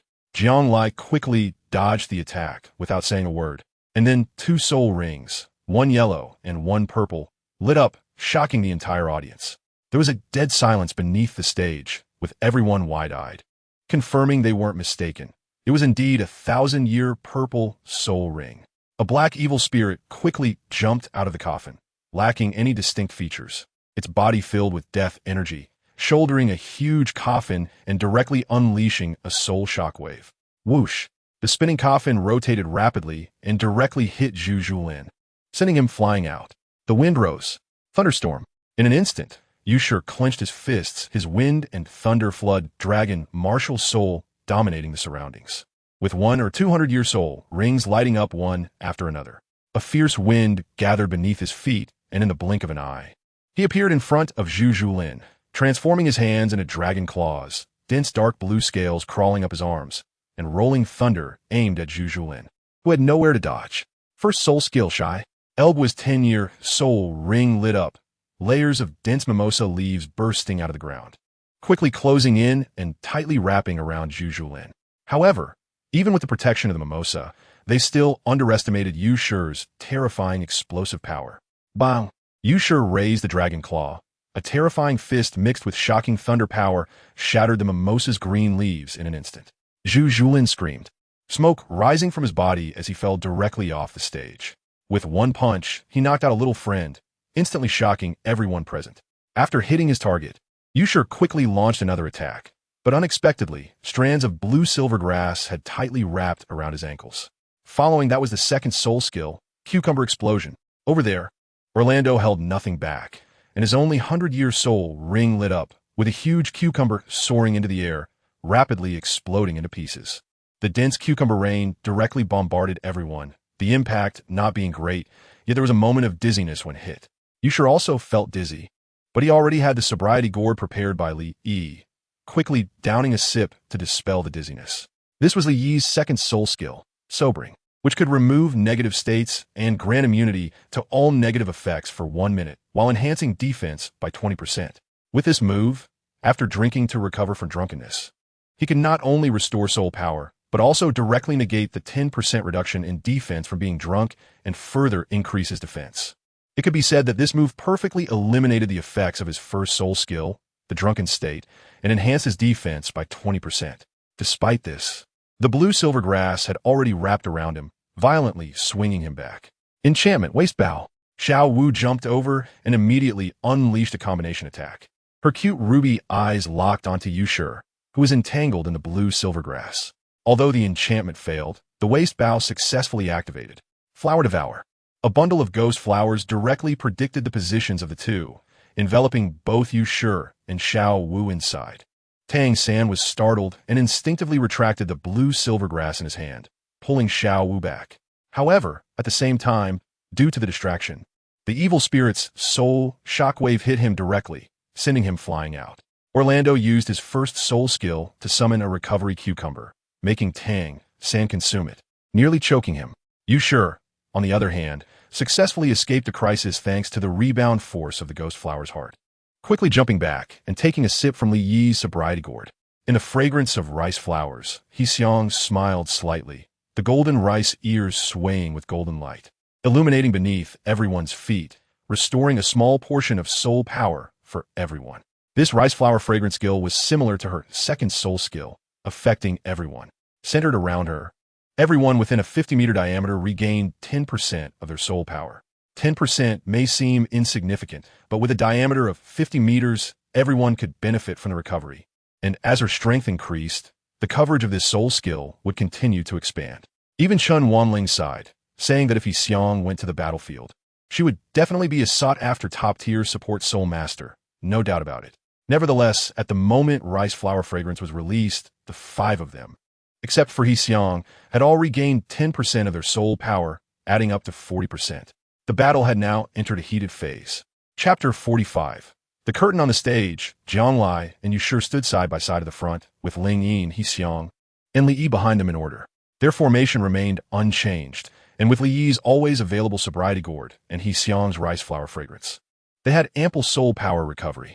In contrast, on Tang San's side, after experiencing the first wave of attacks, the powerful attack-type Soul Master Zhu Zhulin had been knocked off the stage by Yu Shi with a single punch, leaving only 4 people on the opposite side. Looking at it, their overall combat power was clearly stronger than that of Tang San and Xiao Wu. Behind Tang San and Xiao Wu were Orlando and Elgua, with Orlando's first and second soul skills being the Recovery Cucumber and Cucumber Explosion, which were not much of a threat. However, Elgua, aside from the earlier Shy skill, had not used her second soul skill. Thus, the opposing combat power mainly relied on Tang San and Xiao Wu, and they already had an overwhelming advantage. Beneath the stage, everyone was watching with excitement. If it weren't for the teachers and principals striving to maintain order, they might have rushed up in excitement. Xiao San, let's finish this quickly.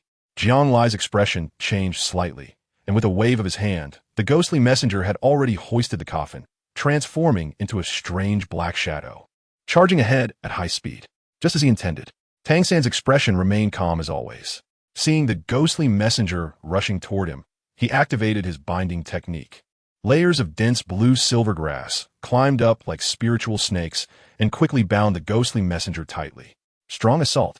Taking advantage of Tang San's control over the ghostly messenger, Jiang Lai dove in, but unexpectedly, Xiao Wu was incredibly fast and intercepted him with a swift waist bow, engaging Jiang Lai in battle. Yu saw this scene and was about to rush over, but was shocked to find layers of blue-silver grass emerging, wrapping around his waist like a parasitic growth.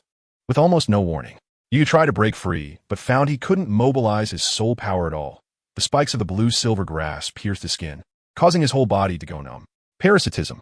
Tang San's second soul ring lit up, revealing a cunning smile. However, instead of controlling the blue-silver grass to pull Yuya over, he suddenly swung the blue-silver grass, dragging Yuya up like a vine whip, immediately exerting force towards He Xiang and Li Yi behind him. The incident happened suddenly. Yuya was at the front of the team, and now he was directly sent flying by Tang San's blue-silver grass, crashing into the bewildered Li Yi. Li Yi was directly knocked off the stage by Yuya, while He Xiang, with agile movement, quickly crouched and jumped as Yuya was thrown over, evading the attack like a nimble little deer, narrowly avoiding the strike. However, over there, both Yuya and Li Yi were knocked off the stage and unable to participate in the battle. The crowd below was astonished, shocked by this sudden turn of events. In fact, during the first wave of attacks when Yuya defeated Zhu Zhulin, although he successfully returned to the team, he had already been marked by the seeds of blue silver grass. Tang San had intentionally let Yuya return, planning to use him as a pawn, activating parasitism to control Yuya, catching them off guard internally. He did not target Ling Yin, but instead controlled the blue-silver grass to go around, aiming at the 2 support soul masters at the back, preparing for a triple kill to turn the tide. However, he did not expect that He Xiang, as a support soul master, had an exceptionally strong combat awareness and managed to evade this human cannonball attack. Nevertheless, there were only 3 of them left on the field now, and the strength gap between both sides had greatly narrowed. Peach blossoms in full bloom. Without a second thought, He Xiang activated her second soul ring, her body floating into the air, pink light swirling in her eyes. Behind the illusory figure of the Four Seasons deer, an ancient peach tree appeared, with pink peach blossoms blooming profusely. The floating peach blossom light rapidly fell into the bodies of the 2, healing their hidden injuries. This move, Peach blossoms in full bloom, like 9 Hearts Begonia, belonged to thought-controlled healing, allowing her to distribute the healing amount among a group or specifically heal one person, continuously improving the healing speed and quality as her soul power increased. So this was your scheme. Over there, Jiang Lai furrowed his brow. After knocking Xiao Wu back with a strong strike, he quickly turned around. Just now, Tang San had timed it perfectly. He activated parasitism after Jiang Lai charged in, ensuring absolute certainty. Now, the battle had just begun. Tang San smiled slightly and then shouted loudly, "Xiao Wu Meteor Hammer." The 2 displayed a remarkable synergy from their 6 years of cooperation, requiring no more words. Xiao Wu swiftly moved close to Tang San. Layers of blue-silver grass already wrapped around her waist, and then flew over rapidly under Tang San's control. Just now, Tang San had used this move to defeat Yu Ye and Li Yi, but this time the target of the blue-silver grass binding was Xiao Wu, and their combined technique would unleash even greater power. Second soul skill, Shy Guardian. Over there, Elvig's only century-old soul ring lit up. A green light surged into Xiao Wu's body, marking a jade-green imprint on her forehead. Dodge! Ling Yin was slightly startled, waving her jade hand. 3 immortal flowers sprouted in succession. The 3 jumped onto them, quickly leaping off the edges of the crimson petals, evading the meteor hammer attack. Flower burst. As the 3 just jumped down from the immortal flowers, Ling Yin's eyes flashed. The immortal flowers detached from their stems, transforming into 3 crimson blades that rapidly swept towards Xiao Wu in the air. Jiang took a step back and immediately summoned the ghostly envoy to guard Xiang. At the same time, he threw the soul-suppressing coffin high into the air, targeting Xiao Wu. Whoosh, whoosh, whoosh. The other shore flowers mixed with a violent whirlwind rushed forward, and the green mark on Xiao Wu's forehead emitted a dazzling brilliance. A layer of light green waved rippling around her. The leaves of the shame plant retracted from Xiao Wu's body and then suddenly opened up like blooming daisies. In that instant, 3 other shore flowers collided with the blooming leaves of the shame plant and were directly rebounded, quickly exploding in midair, momentarily affecting Ling Yin and knocking her back several steps. Meanwhile, Xiao Wu's green light disappeared, and under Tang San's control, she swiftly rushed over, getting close to Ling Yin without giving her a chance to unleash her soul skills. Successfully charming her, the scorpion braid wrapped around her neck, and with a bow of her waist, kicked Ling Yin off her feet. Be careful. Jiang Lai's eyes widened as he quickly intercepted and hugged Ling Yin, who was flying backward. The tremendous impact forced both of them dangerously back to the edge of the arena. Despite having the protection of the ghostly envoy, Xiang could not escape the aerial assault from Xiao Wu's meteor hammer. However, it was uncertain if it was because Xiao Wu didn't use her full strength. But this strike was stable and measured, only forcing Xiang off the arena without kicking her away. Now on the field, it was 2-4, and Ling Yin and Jiang Lai had been pushed to the edge of cliff. Ling Yin used that move. Jiang Lai exchanged a glance with her, and without saying a word, they split apart from both sides, dodging the Meteor Man's hammer while throwing the soul burial coffin high into the air. Reincarnation. Ling Yin activated her first soul skill in an instant and quickly used her second soul skill. Although this consumed a lot of soul power, she couldn't care less. The spinning Higanbana transformed into a blood-red afterimage soaring into the sky, almost perfectly catching the soul burial coffin that Jiang Lai had thrown up, skillfully bypassing Xiao Wu at an awkward angle. The Higanbana, carrying the soul burial coffin, charged towards Tang San with a fierce momentum. This move was also called the combination technique, Reincarnation Enhanced Strike, which they referred to as sending a flower coffin. Ghost Shadow Mysterious Steps. Tang San tightened his grip on the blue-silver grass in his hand as several purple afterimages rapidly shifted. However, he never expected that this move was not meant to target him at all. Bang! After dodging, the Higanbana carrying the soul burial coffin entered the fray like it was in an empty space, spinning its dark red petals, mercilessly forcing the rear players. Lugua and Orlando off the stage. The 2 screamed, and the scene instantly transformed into a miraculous 2 versus 2 situation. Xiao Wu naturally noticed this scene, and instead of retreating, she quickly approached Ling Yin, her enchanting gaze activating once again as her scorpion tail whipped around. She knew her charm wouldn't work on Jiang Lai, but she could defeat Ling Yin first and then team up with Tang San. A small Jiang Lai was not to be feared. A faint smile appeared at the corner of Ling Yin's mouth. The moment Xiao Wu rushed over, she closed her eyes directly. Beneath her feet, a Higanbana shot up into the sky, enveloping both her and Xiao Wu.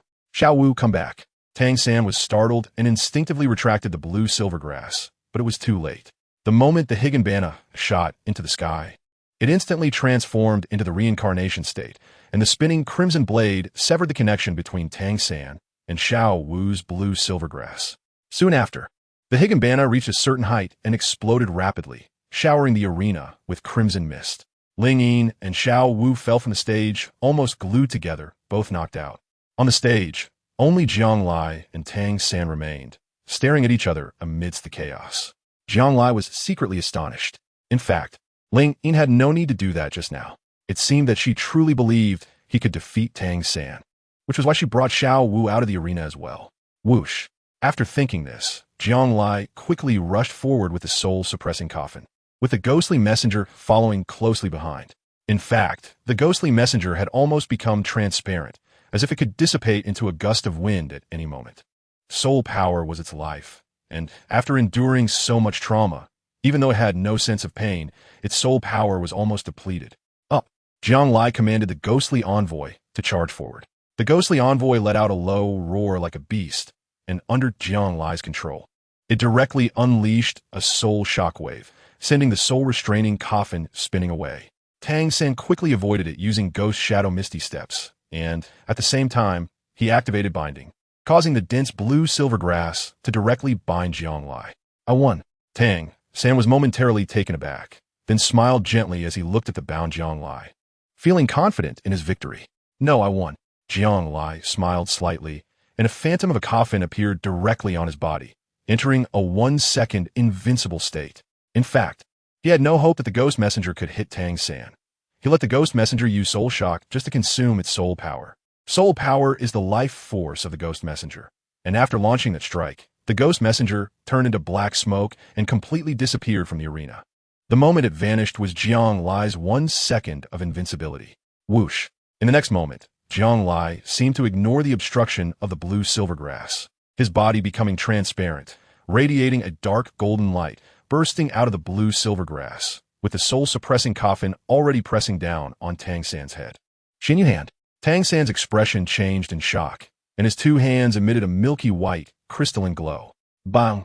The Xianyu hand successfully deflected some of the power, causing Tang San to retreat 3 zhong, perilously pushed back to the edge of the arena. Although he did not fall out of the arena, being hit by the strong attack reduced his soul power by 10%, leaving his internal soul power depleted again, almost unable to release even a simple entangling soul skill. Without soul power, the only option left was to use hidden weapons, but that was clearly impossible.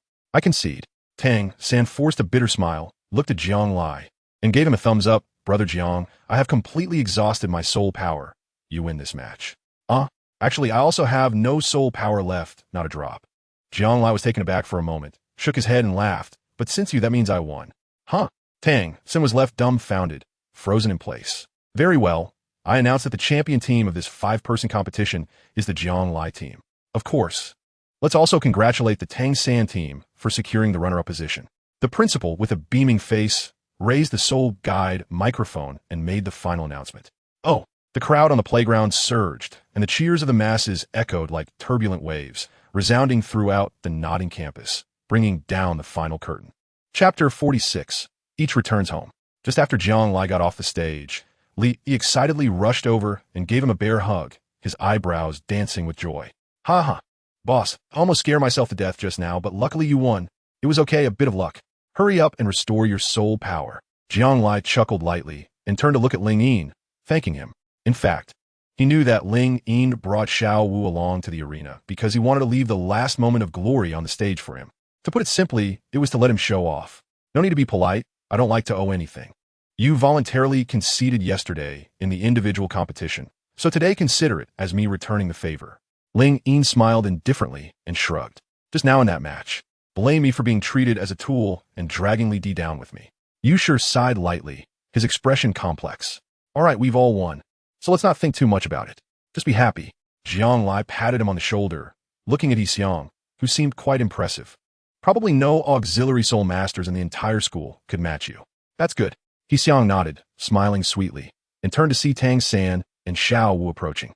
Tang San looked at Jiang Lai and said with a wry smile, Brother Jiang, since that's the case, Xiao Wu and I have to leave. If you're willing, come to Shrek Academy in Soto City. We'll be waiting for you there. No problem. I'll go if I want to. If I can't make it, then we'll meet again if fate allows. Jiang Lai smiled and waved his hand, watching Tang San and Xiao Wu disappear into the flowing crowd. Soon after, the principal and school leaders came over, presented them with honor certificates, and extended invitations to the Intermediate Soul Master Academy for the 5 of them.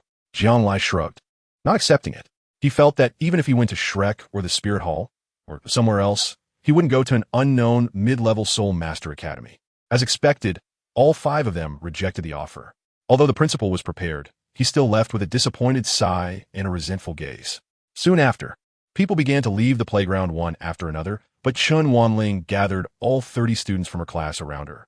standing in the same corner of the Southwest playground where they had selected class leaders 6 years ago. No one spoke. They all stared intently at Chen Wanling. The excitement of just graduating faded away, leaving them with a lingering sense of reluctance. Chen Wanling looked at the children in front of her, as if she wanted to deeply engrave each face into her memory. Over the past 6 years, she had witnessed their growth and transformation, and now that the time for parting was imminent, her eyes couldn't help but moisten. With a smile, she said, "All right, kids, I won't say too many sentimental words. Cool me. Stand together so that your teacher could take a good look at you." A few wisps of drifting clouds passed through the pale blue sky. Apart from the rustling of the wind, everything was silent, as if the early summer heat had vanished. Chen Wanling looked at them for a while, smiled, and took a step back. The warm sunflower spirit's soul blossomed behind her, accompanied by 3 soul rings in white, yellow, and purple. Third soul skill, Sunflower's Blessing. A faint purple light flickered, and then, from the sunflower, gentle sunlight scattered, transforming into streams of golden light that gracefully flowed into all the children's bodies. A soft golden light blossomed on their foreheads. Jianglai was taken aback as a warm current surged at his brow, and a golden sunflower mark vanished into his forehead. Immediately after, he felt a tremor throughout his body as the soul power within him surged like a raging sea, flowing smoothly through his limbs and bones, bringing an indescribable sense of warmth and comfort, as if lying in his mother's warm embrace during childhood, familiar and natural. In fact, it wasn't just Jianglai. The others felt the same way. They were astonished to discover that their soul power space seemed to have expanded a bit. All right, kids. This move of the Sunflower's Blessing from your teacher has permanently increased your soul power limit by 10%, which will greatly help you in your future cultivation. Consider it a graduation gift from your teacher, Chen Wanling said with a slight smile, illuminated by the light of the sunflowers behind her, incredibly warm. A 10% increase in soul power limit? Jianglai, along with others, gasped in surprise. A 10% increase in soul power limit, and it's permanent. This means that among peers, all of their soul power is 10% higher than others. This is not just a simple recovery of soul power, but a qualitative increase in soul power, and it's permanent. Raising the soul power limit is incredibly useful, no matter what kind of soul master. Who wouldn't want abundant soul power? It has indeed proven to be the case, but this move, while powerful, comes with a cost. The price is a reduction of 2 levels in Chen Wanling's soul power. However, compared to the future of these children, what do those 2 levels of soul power matter? Chen Wanling smiled as she retracted her martial soul, her eyes involuntarily reddening. She stepped forward to embrace several children, tears sparkling as they fell, revealing her smile. All right, before you go, what I want to say is, whether you become successful or not in the future, if you pass by Nodding Academy and remember me, please come back to see me. "Oh, teacher, I want to go," a little girl cried out, tightly hugging her, her face streaked with tears.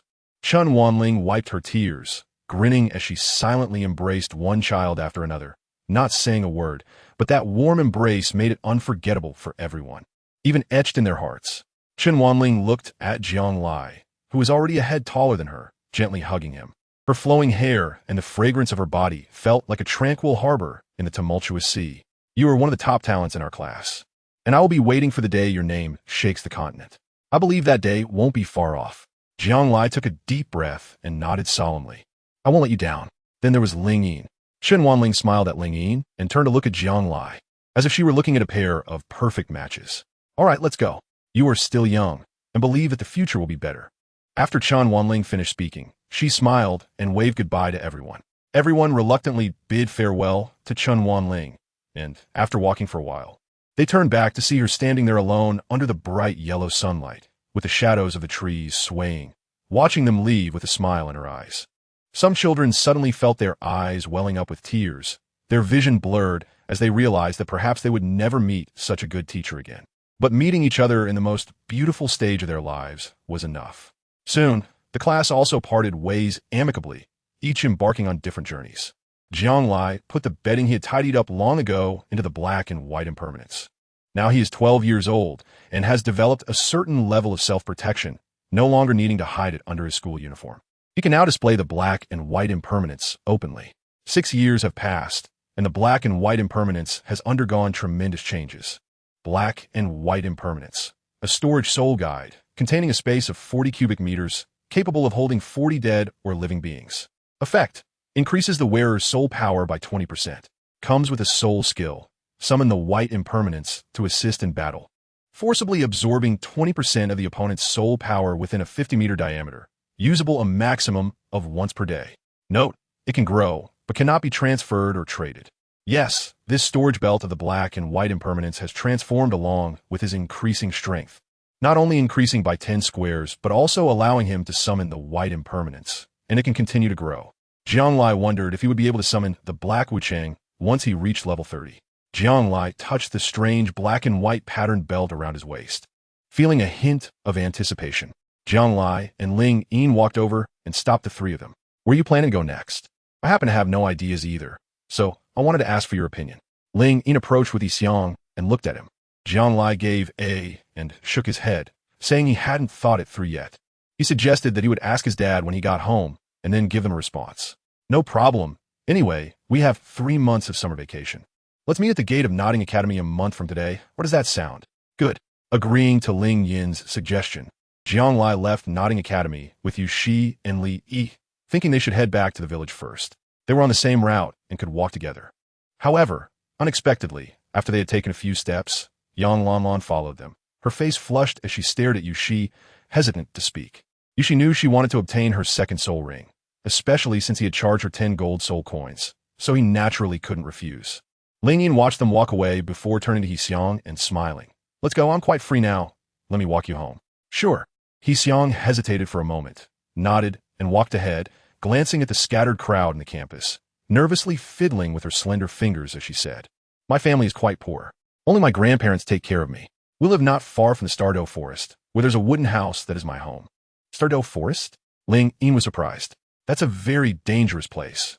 Even at the edge of the forest, there are often 100-year-old soul beasts roaming. What about your grandparents? Oh, it's very safe there. Right next to it is a mercenary group registration building, which is quite lively, so there shouldn't be any danger. That's good. Let's go. I can't wait. Ling Yin pulled Yixiang along, and the two chatted and laughed as they walked away under the scattered sunlight. When they arrived at Luoya village, the sky was already painted with the evening glow, bright yellow, illuminating the leaves of the entire village, making them dazzlingly bright. Yu Shi, meanwhile, took Yang Lanlan along the way and left her with a specific address. Phew, finally home. Jianglai was so excited that he clenched his fists, as if he were a beetle shedding its soft shell. He stepped on the rotten leaves under his feet and dashed past the mud houses surrounded by iron fences, turning into a gust of fresh wind running through the village. Before long, the entire village became lively, as the villagers all knew that the two boys had returned home. Dad, I'm back. Jianglai kicked open the gate and looked at the familiar pig pen, vegetable garden, and coffin house in front of him, feeling a mix of emotions. Just as he was about to enter the house, a bright white head popped out from the pig pen. Debaisi rested its 2 hooves on the fence, and upon seeing Jianglai, the ever-proud look in its eyes revealed 3 parts surprise, 2 parts disdain, and 5 parts indifference. Just like its swaying pigtail, it appeared completely calm. Jianglai walked over, holding its arrogant pig face, laughing like an old fox. Hey, Big White, I've decided that you're going to be my 3rd soul ring. Are you happy, surprised, excited, and thrilled? Oomph. Big White's droopy ears suddenly perked up, and a pig hoof swatted at him, knocking him off balance. You little rascal, you're bullying Big White again. The door swung open, and Jiang Pe, looking heroic and handsome, walked in. He glanced at Jianglai, and although he scolded him, the surprise on his face couldn't be concealed. It's been 6 years, and Jianglai had truly accepted this cheap old dad. He immediately walked over and cleared his throat seriously. Dad, I graduated. And then? Jiang Pe squinted his eyes, as if realizing what he was about to say. I haven't figured out what to do next yet. Should I join the spirit hall or go to the history? You can decide that for yourself. Anyway, wherever you go, you'll just be eating and waiting to die, as long as you don't hang around in front of me. All right? I'm hungry. You go make dinner. Oh, Jianglai looked confused. Chapter 47, The Hermit Academy. Cluck, cluck, cluck. As dawn broke, a few scattered stars still lingered in the dim twilight. The most diligent rooster in the village had already crowed to announce the morning. The sound of the rooster broke the usual silence of Luoya village. After waking up and washing up, the villagers did not go out to work in the fields as usual, but instead gathered at the homes of Jianglai and Li Yi. Although these 2 little guys studied at Notting Academy, they returned at least once a year, and this time marked their graduation, so the villagers were naturally very enthusiastic, bustling around like it was the new year. Moreover, since they had breakfast early, They had already started arriving at these two households after the sun had been up for a while, as Jiang Lai just delivered 5 buckets of pig feed to the big white pig and was about to jump out of the pig pen. He heard faint footsteps outside the fence, accompanied by laughter. Ha ha ha, Xiao Lai. The first one to enter was the village head, old Luo. 6 years had passed, and he had become a bit hunchbacked, with a few more strands of white hair at his temples. However, he leaned on his cane and appeared quite spirited. Upon seeing Jiang Lai, he was even more enthusiastic, more so than when he saw his own grandson. Jiang Lai felt that if he wished old Luo a long life, it would be a curse. Hello, Grandpa. Jiang Lai nodded, looking at the massive army of villagers behind him, feeling a bit overwhelmed, and then greeted them one by one from memory. After all, these people were his elders, who had helped him gather gold soul coins to buy the three-eyed fox. Ha ha. Jiang Lai has grown quite a bit in the past year. TSK, maybe in a year or two, our village will see its first soul master in 100 years. Of course, there's also that kid Li Yi. The villagers greeted Jiang Lai with smiles, but compared to before, they seemed a bit more reserved. After all, the person standing in front of them 6 years ago was still a child, and now he is already a great soul master. The gap in strength alone added a measure of respect in their hearts. Xiao Lai, have you thought about where you want to go next? You became a great soul master at just 12 years old. You can't waste your talent. Even if you don't have money, borrowing some will help you find a good path. Old Luo took the lead, stroking his beard, his cane hitting the ground with a thud. With a creak, before Jiang Lai could speak, Jiang Pa pushed open the door, stretched lazily, and smiled. Village chief, you don't need to worry about this. In a few days, I plan to take him to a hidden academy in Suatawa City. I happen to have friends there, and I think that place should be suitable for him. Jiang Lai looked bewildered, staring at Jiang Pa with a face full of question marks. Just yesterday, he said he would just be muddling through life and that it didn't matter where he went, and now, after just one night, his itinerary was all arranged? But what on earth is the Hermit Academy? I've never heard of it at all. This Hermit Academy? Jiang Pa, you better think this through. It concerns Xiao Lai's future development. You can't just toss him into some random place and not care about it. I won't agree to that. Old Luo shook his beard. He had never heard of this academy's name and figured it must not be well known. Don't worry, village chief, my own son won't harm him, right? Although this academy is not on par with the top 3 sects or the bottom 4 sects, it has strong faculty enough to cultivate him into a talented person. Jiang Pa shrugged and put his arm around Jiang Lai's shoulder. Besides, I'll take him to see first. If he's not satisfied, we can discuss it. All right then. I'll tell you this, you can't delay Xiao Lai. He is the hope of our village. Old Luo stubbornly raised his head and said unwillingly, I heard there's a village called Holy Soul Village, and their village chief is Old Jack. Just because they produced a soul saint, everyone in the village feels proud. So no matter what, Jiang Lai must help our Luya village thrive and become a soul saint. Ideally, he could directly become a title Douluo, and we could rename our village Title Village. We could become the strongest village in the entire Douluo continent. Jiang Pa was at a loss whether to laugh or cry, and was about to say something when Jiang Lai confidently patted his chest and declared, Don't worry. Grandpa Village Chief, I was destined to become a title Douluo from the moment I was born. There's no doubt about it. Jiang Pa was momentarily stunned, looking at Jiang Lai's resolute attitude of swearing to the heavens, and smiled with satisfaction. This kid has guts. Grandpa is waiting for you to shine in the village. Old Luo's face was full of excitement. The villagers also shouted loudly, each one following suit with praises, saying things like this child's future is limitless. By the way, respected elders, I actually came back this time to say one thing. The soul beast you all funded for me 6 years ago, the three-eyed fox, I have released it. As for the money, I will definitely pay everyone back and also repay your kindness. Jiang Lai scratched his head and spoke about the matter, feeling that there was no longer any need for concealment, and it was just the right time to return the money to the villagers. Oh, we knew about this matter a couple of years ago. We just didn't say it outright. Who would have thought? Old Luo waved his hand dismissively, his thick beard framing a face that smiled with vitality. It's that three-eyed fox, right? When we returned to the village, we all saw the appearance of that fox. Over the years, strange things have happened in the village, and often that fox would come out to protect the elderly and children in the village. Jiang Lai listened quietly and suddenly realized. The three-eyed fox that guarded the village had been lurking in the shadows for years, fighting off soul beasts that attacked the villagers. Some for 10 years, even 100. Once or twice was fine. But as it happened more often, the villagers began to suspect. Although old Luo was old, He could see clearly that the fox was the sole beast Jiang Lai had bought. Later, when he asked Jiang Pe, he also nodded in acknowledgement.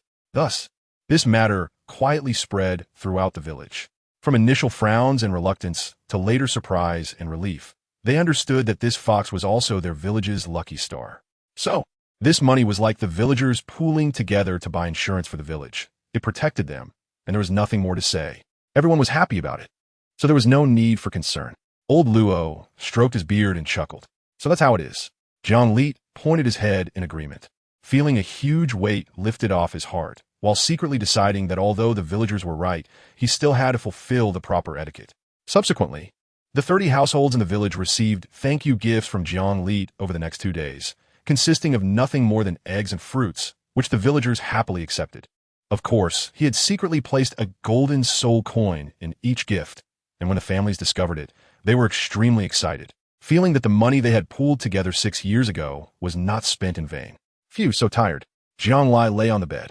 Although there had been no classroom learning or practical classes in the past few days, going door to door had still left him a bit tired. Moreover, he felt that compared to soul power cultivation and classroom assignments, this kind of social interaction was quite a headache for him, but there was no choice. He still had to do what needed to be done. Squeak. In the yard, at some point, a fox jumped in from the iron fence. It was the three-eyed fox. 6 years had passed, and its fur was bright and shiny, as white as a high-quality cotton ball, fluffy all over. One of its paws scratched its head, and it seemed to have grown quite a bit. Not only that, but the dense fur on its forehead showed an increasingly obvious red mark, as if a third eye would open at any moment. "Hello, little eye." Jiang Lai heard a call and crawled out of bed, jumping out of the window to greet the three-eyed fox. This little guy always fled in panic whenever he saw other villagers, yet was quite willing to wander around in his yard. Woof! The hyena named Mantu came over with its short legs, its fluffy yellow fur, and a small head about the size of his fist, with a pair of innocent and adorable big eyes staring at him, rubbing against his pant leg. 6 years had passed, and this 10-year-old beast hadn't changed much, but now its ability to guard the house was quite impressive, at least stronger than the ordinary dogs in the village. Humph! Dabai poked its chubby, arrogant pig face out of the pig pen, wagging its tail. Jiang Lai wiped his sweat and looked at the small hyena, the three-eyed fox, and the big white one. It was hard to imagine that in his home, he actually had a soul beast from 10 years, 100 years, and even 1,000 years. If he raised a few more, he could open a soul beast zoo. By the way, he didn't know how those two guys were doing. Jiang Lai suddenly recalled the devil squirrel and the owl ring butterfly. He hadn't been to that place for 6 years and wondered how they were doing. He heard that the spirit beast realm was also highly competitive, with the survival of the fittest. Those 200-year-old spirit beasts nearly caused the devil squirrel to be eaten the last time he visited. It might be better to go take a look and maybe reap some benefits. Who knows, he might even manage to capture that devil squirrel and carry it with him. Jiang Lai thought for a moment, and without caring whether Dabai was willing or not, pulled it out of the pig pen and forcefully stuffed a basin of pig feed into its mouth, then rode on it and galloped away. Chapter 48. Fortune and Misfortune. A gust of hot wind rustled through the branches of the trees, strolling through the barren stone forest, but before the place could settle down, a sharp scream broke the usual tranquility. Slow down.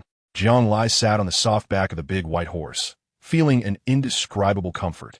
However, the big white horse was like a wild stallion that had broken free, galloping wildly. At that moment, he tightly grasped the horse's 2 large, floppy ears, his eyes wide open, bending down in a thrilling manner to dodge a branch that was blocking his path. Lying on the horse's back, he watched the surroundings blur past, his heart almost jumping out his chest. Finally, after an hour, the agile big white horse stopped abruptly, elegantly spun around, and directly flung Jiang Lai into the air. Howl! Jiang Lai let out a cry and crashed directly into the tree trunk. He paused for a moment, turned his head, and focused his gaze. This was a pine tree, and there was even a tree hole inside. It looked so familiar. Wasn't this the very pine tree where the devil squirrel and Daisy stayed? Little squirrel, are you there? Jiang tapped on the tree hole, but there was no response. Biadadi? Jiang Lai, unwilling to give up, shouted again. Apart from the occasional unpleasant cawing of crows, there was a long silence all around. It's over. I won't be eaten, will I? Jiang Lai felt anxious inside. He reached out his hand and pulled out a pine cone from the tree hole. It was slightly charred and had ants crawling on it. He had been looking at it for quite a while. Dabai, smell this. Jiang Lai jumped down, afraid of stepping on ants, and placed the pine cone in front of the pig's nose. Humph, Dabai turned his head in dissatisfaction, really treating him like something. I'll give you an extra meal tonight. Whoosh. In the next moment, the pig's nose nudged the pine cone, and Dabai had already sprinted away at lightning speed. Soon, with a heavy heart, he followed Dabai to a relatively open area, surrounded by dense weeds and sparse trees. Dabai shook his glistening big ears and suddenly sat down, pointing his pig hoof forward, looking just like a social pig. Jianglai looked suspiciously and suddenly discovered a surprising scene. In front of him, on the overgrown slope, a devil squirrel was frantically fleeing, occasionally turning around to throw devil pine cones behind it. Next to it, an owl and a butterfly were flying up and down in circles. Little squirrel, big butterfly. Jianglai focused his gaze and immediately felt a weight lift from his heart. As long as they weren't dead, that was enough. However, it seemed these two little guys were being chased. No wonder they weren't in their nest.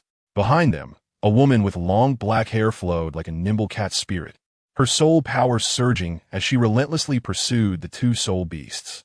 She wore a peculiar deep purple outfit, her limbs long and well-proportioned, her skin fair. With her side attacks and jumps, the mountains on her chest surged like the ocean, and even though it was just her profile, it left Jianglai momentarily stunned. Not only was she beautiful, but she also possessed formidable strength, as two yellow soul rings appeared. The purple-clad woman suddenly charged forward, emanating a chilling aura. First soul skill, Phantom Stab. Accompanied by flickering afterimages, the purple-clad woman quickly closed the distance, and at the same time, her second soul ring lit up. Second soul skill, Phantom Claws. Swish, swish, swish. Sharp, pointed cat claws shot out from her hands, shining with a bright cold light as they lunged toward the devil squirrel. At that critical moment, the owl-ringed butterfly timely released a dense curtain of darkness, hindering her speed, allowing the devil squirrel to escape rapidly. Not a chance. The purple-clad woman's eyes flashed, her cold voice sounding as if it came from the coldest place. Just as she took a step forward, a loud explosion erupted before her. Hoo-hoo-hoo. Big White seemed to transform into a heavenly general, descending from the sky, his massive body blocking her path. Mouth wide open as a fierce and terrifying aura began to spread. Millennium Soul Beast. The purple-clad woman's pupils tightened. Without a second thought, she turned and ran. Phantom Stab. The purple afterimages flashed by, but even as a speed-focused soul master, her speed couldn't match the agility of Big White, and she was quickly caught up. Gritting her teeth, the purple-clad woman prepared to fight back desperately when a dashing man descended from the sky, carrying a coffin and blocking her path, as if he were her strongest support. Steady and reliable. Let's join forces. Jianglai's expression was serious as he turned to look at the woman in purple, who had two soul rings. One yellow and one purple, glowing on her body. All right, the woman in purple nodded, patting her rising and falling chest, not even noticing the purple soul ring. Looking at Jianglai, her gaze revealed a hint of relief from surviving a disaster, along with gratitude. However, before they could make a move, Daba directly turned around and ran off, not looking back. Thank you. My name is Zhu Zhuqing, a level 27 agility attack soul master. Zhu Zhuqing was momentarily taken aback when she saw Daba running away, and she instantly relaxed. Looking at Jianglai, although her expression remained cold, her tone had clearly warmed up. You're welcome. I saw you chasing those two soul beasts. Were you trying to capture them and sell them? Jianglai's surface appeared serious, but in reality, he was secretly pleased. Not only had he saved two little creatures, but he had also successfully played the hero, saving the beauty. No, I was just simply training myself.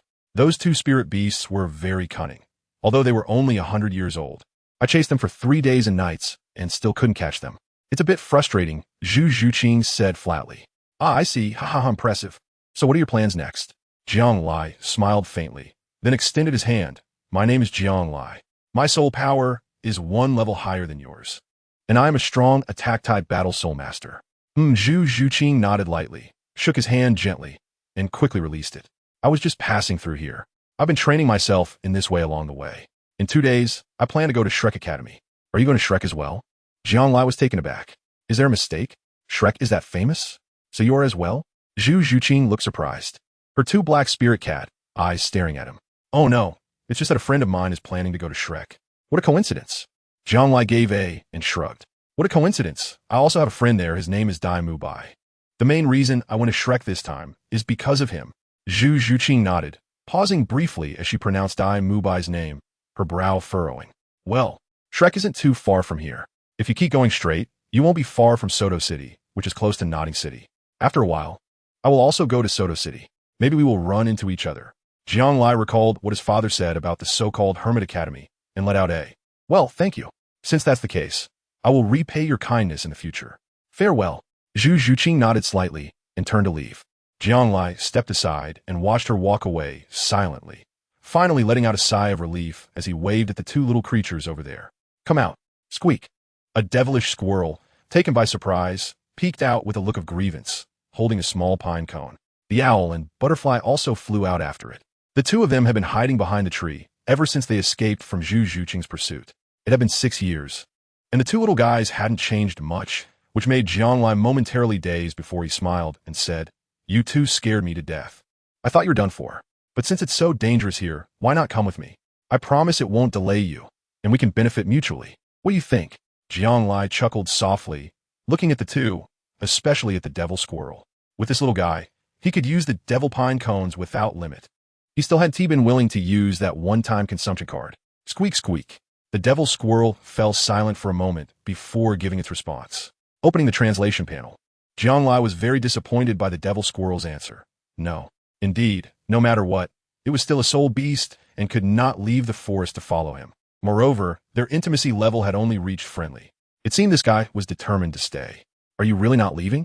Jiang Lai frowned slightly, thinking that the next time he came back, it would take years again. "Be careful when you go out to play. If you get chased again, you'll just have to leave it to fate." Creak.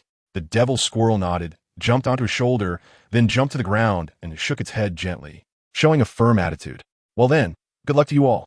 Jiang Lai let out a bitter laugh, shrugged, and looked at the cute little devil squirrel in front of him, a wicked idea forming in his mind. This guy was completely unguarded. He could easily grab this little creature and throw it into the realm of the black and white impermanence, then squeeze it hard to create a devil fruit. But after just thinking about it, Jiang Lai shook his head. "Forget it, a force fruit, isn't sweet. Let it be and go with the flow." With a gentle smile, he turned around, scratched its dark fur, and said, "Then you give it your all. I have high hopes for you, with your potential and talent. As long as you endure, becoming a 100,000-year-soul beast is not just a dream." After saying that, he turned around, called over Big White, and quickly left. The devil squirrel was taken aback for a moment, clearly understanding Jiang Lai's words, and its blood began to boil. 100,000-year-soul beast? It must work hard to become a 100,000-year-soul beast, and then transform, allowing it to enter the vast human world. Thinking this way, the devil squirrel decisively tossed aside the cute little pine cone in its hand and began to bounce around. From this moment on, it was also a soul beast with dreams. It would strive to achieve its dreams as soon as possible. Caw, caw, caw. Under the sunlight, the devil squirrel was as happy as a 300-pound child, bouncing along with the owl and butterfly, setting off into the gentle breeze. Jiang Lai buried his head on the back of the Big White, sighing. Suddenly, a pleasant electronic sound rang in his ears. Ding! Congratulations to the host for reaching the level of deep intimacy with the devil squirrel and receiving the achievement reward. Fortune or misfortune? Jiang Lai shuddered, raising his head in shock to look at a soul skill book that appeared out of thin air. He excitedly took it and read. Passive, gain a 30 luck bonus. Active, reverse misfortune, instantly gain powerful luck enhancement, lasting for 1 minute. The more misfortune there is, the more luck gained after use. Description: from the renowned skill of the 10,000-year devil squirrel, it can be transferred and traded. After learning, it becomes a permanent soul skill for the owner. Usable once a month at most. Note: fortune lies where misfortune lurks. Misfortune leans on fortune, blessed by the favor of the god of fate. Jiang Lai swallowed wave after wave of saliva, almost tearing the soul skill book apart in excitement. Learning? Just kidding. Such a good thing must be kept for himself, and no one else can have it. Ha ha! Jiang Lai's maniacal laughter erupted in the stone forest. Chapter 49. Setting off to Soto City. When Jiang Lai returned home, the sky, like a rag, was already resplendent with gold and brilliance. After the final splendor, it was about to be dyed black. Jiang Lai was riding on the back of Dabai, humming a little tune. Even though he was tone-deaf, the joy in his heart overflowed with vibrant colors, vividly reflected on his face. This trip was not in vain, but it seemed that as long as he cultivated a bond with the soul beasts, he could reap benefits. This made him ponder what the true purpose of his system really was. Was the system standing from the perspective of the soul beasts? guiding him to help the Soul Beast clan through the form of rewards? Jiang Lai shook his head, feeling that he was overthinking it. This should just be one of the reward mechanisms or a way to achieve accomplishments. After all, making friends with Soul Beasts is indeed quite difficult, so the rewards must be substantial. However, he had no intention of wasting time dealing with Soul Beasts. It was not only a waste of time, but also not worth the effort. He would rather think of other ways to improve himself. Soul skill cards that are consumed all at once are ultimately just external forces. Jiang Lai thought this and pushed Daba into the pig pen, preparing to cook. Oomph.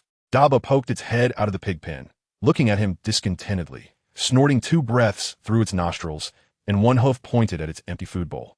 Well, he had forgotten about this. He still owed Daba a meal service.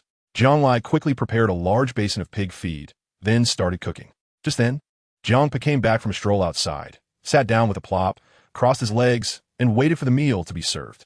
Jiang Lai couldn't stand his attitude, but he was in a good mood today and didn't want to argue with him. He happily picked up vegetables and sipped soup. Jiang Pa noticed his good mood, picked up a large piece of meat, and put it in her mouth, smiling slightly. I didn't expect your cooking skills to be quite good. It seems your father has taught you well. Oh, Jiang Lai shrugged, looking at the dusk and darkness descending from the horizon, lighting a candle. The air mixed with a hint of joy and brightness. By the way, Dad, could you tell me about that Hermit Academy you mentioned?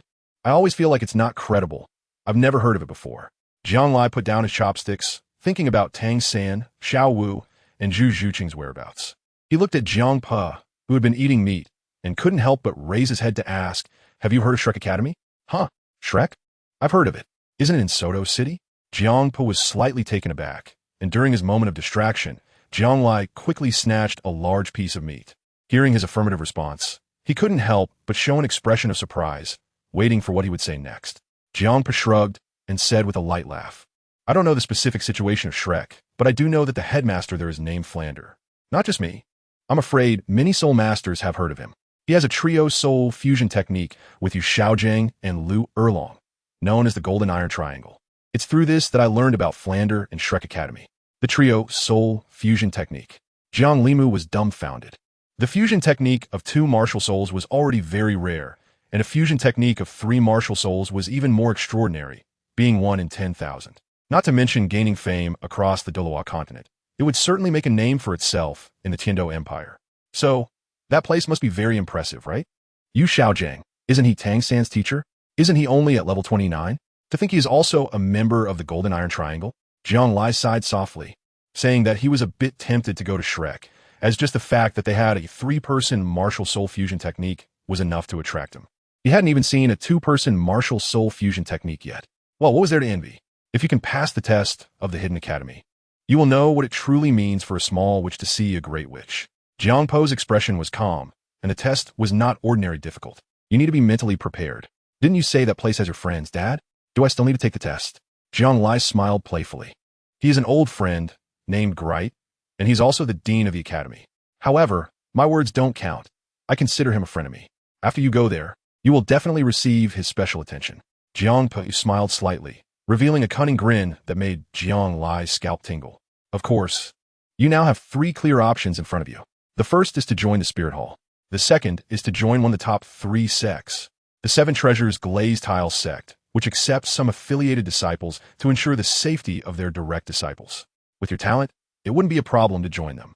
The third option is the Hermit Academy, which your father personally recommends.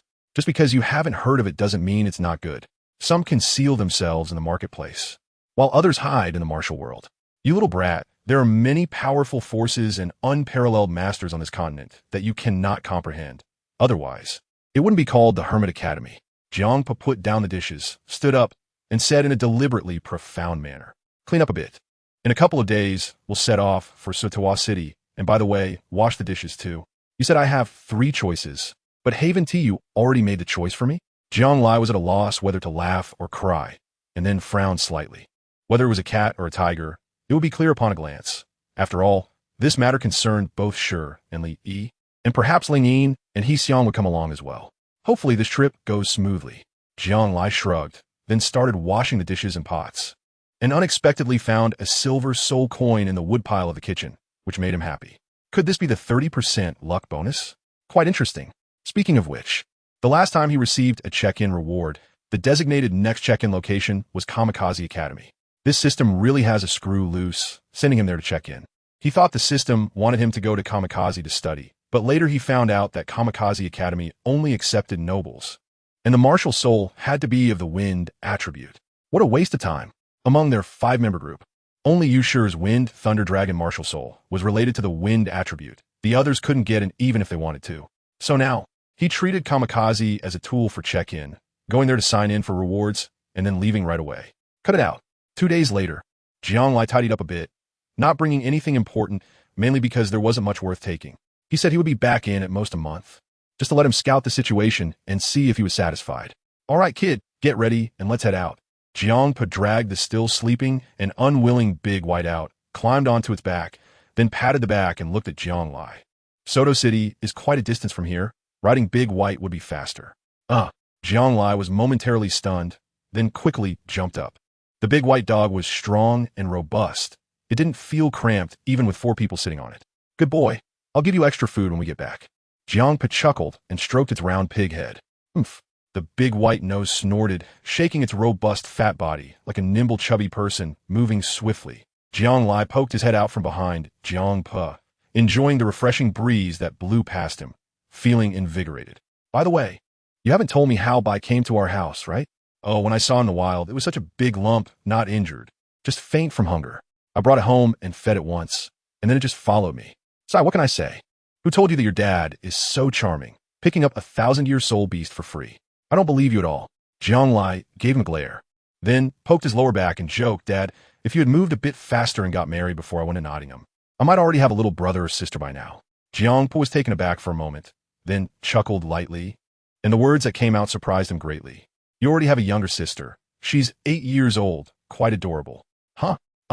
Jiang was stunned as if struck by lightning, unable to react for half a day, speechless. It's not about when you were born, it's about when she gave birth. Jiangpa said calmly, I went to Tianshui Academy once 2 years ago. Oh, I see. Jianglai pouted and fell silent, not speaking for a long time. All right, don't overthink it. Your dad has no plans to remarry in this lifetime. My only wish now is to raise you. Everything else is just fleeting. Jiangpa turned his head. At this moment, he no longer had the carefree attitude he had before. Instead, there was only a steady and composed gaze of a father looking at his son, along with a sense of grace. Jianglai nodded, lost in thought. He always felt that Jiangpa was not an ordinary person, and even more mysterious. What unbelievable matters were mixed between Bai, an old friend from the Hermit Academy, Mengyu, the soul of the Guardian Coffin, and the Gray Soul Rings? Chapter 50, Origins and Ups and Downs Roar.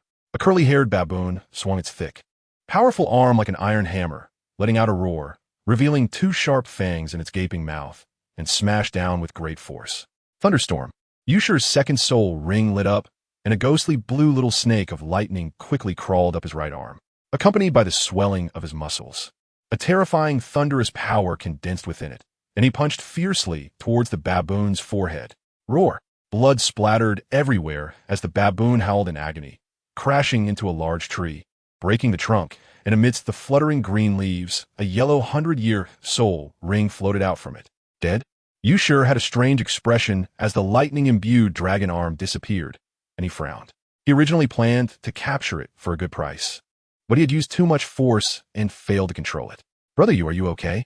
Yang Lanlan cautiously approached, relieved to see that he was unharmed. I'm Fine. Sorry, I haven't encountered a suitable soul beast for a long time. Not even a 500-year one, Yushur said with a frown. No problem. I just need a soul ring that's just over 100 years. That won't do. It has to be at least 500 years. Your first soul ring is only 10 years. If your second soul ring is also so hastily chosen, you'll be at a significant disadvantage compared to your peers. Yushur said thoughtfully and seriously. Hearing this, Yang Lanlan's face flushed, and she nodded, smiling sweetly as if she had eaten honey. Then I'll leave everything to brother you. After a while, the two finally found a 600-year soul beast, the sword heart grass, which was very suitable in terms of age and type for Yang Lanlan. The sword heart grass stood upright between 2 large trees, dense and slender, with tiny white flowers swaying gently in the breeze. Step back. Yushur signaled her to retreat, and then without hesitation, he activated his first and second soul skills. Considering that the final blow would be made by Yang Lanlan, he did not use all his strength, only about 70%, and a gust of wind blew past, rushing towards the target. Thunderstorm. Under the enhancement of the first soul skill, the rising wind, his speed was faster than that of an ordinary soul master, and the tearing, thunderous power slammed into the sword heart grass. Swish! The sword heart grass sensed his terrifying power, and without hesitation, it released 100 sharp grass needles. A massive green light suddenly appeared, rushing forward like a storm of blades. First soul skill, floral fragrance. Standing at a distance, Yang Lamlin's face turned pale, and she quickly summoned her martial soul. The blooming tulip, whose golden light instantly enveloped Yushur, forming a golden shield around him. Yushur felt reassured, relying on his overwhelming speed to evade the grass needles while the thunderous arm blocked many of the sword lights. Finally, at the moment the golden shield shattered, he punched with all his might. Hiss! The thunderous power surged forth, and the white light gathered on the sword heart grass, making its final resistance. The terrifying sword light burst forth, piercing through the dragon scales and leaving deep red marks. Brother Yu! Yang Lanlan gasped in shock, unable to help but cry out, her face turning pale. I'm Fine. Yushur gritted his teeth, enduring the pain from his pierced fist. The lightning flickered for a moment as he calculated the force, then suddenly released his hand. The sword heart grass had already turned black, showing signs of dying. Quick now! Yushur exhaled, shaking his bleeding arm, cold sweat soaking his clothes.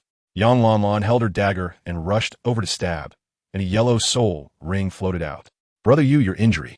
Yang Lanlan's heart leaped with joy as she looked at his bleeding arm, unable to hold back tears. It's just a minor injury. You absorbed the soul ring first.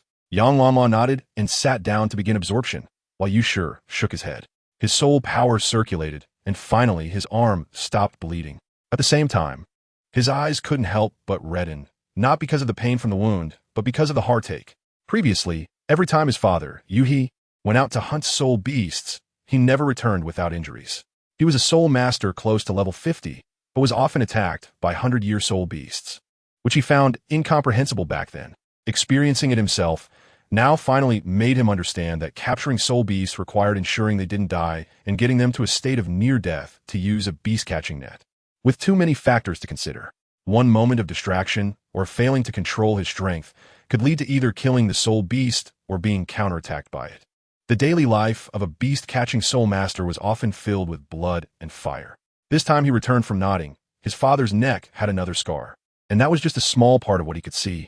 With new and old scars accumulating on one body, Yuhi had long since become quite composed about it. Yushur stood silently, blood dripping from his arm, staining the ground with green leaves. Before long, Yang Lanlan had absorbed the soul ring. Seeing Yushur still standing there with his arm bleeding profusely, she quickly took out a piece of white cloth from her bag and gently wrapped it around his arm. Yushur came to his senses and smiled bitterly. I already stopped the bleeding with my soul power. It's fine. Ignoring him, Yang Lanlan stubbornly continued to wrap the white cloth around his arm, saying, my second soul skill is called Sword Heart Protection, which can rebound one attack and increase a soul master's attack power by 30%. It can't heal. Otherwise, I would help you. After wrapping it up, she finally sighed in relief. Yushur was taken aback and nodded. That's good, but soul skills are your privacy. Don't tell others casually. If you encounter someone with ulterior motives, it could be very dangerous. I know. Yang Lamlin's face flushed, and she pouted, Brother Yu. I only told you because I trust you. Oh, Yushur looked at his arm, which had almost doubled in size, and then at her. Let's go. I'll take you out. Since you've already obtained the soul ring, you can leave. Huh? Yang Lanlan opened her mouth wide, feeling a bit shy, like a tulip about to bloom. I want to follow you, Brother Yu. I'm a great soul master now, and I can protect you. Aren't you capturing soul beasts? Having a support-type soul master with you would make things much easier. No need. I don't like you. Yushur frowned, picking up on her hidden meaning and decisively refused her.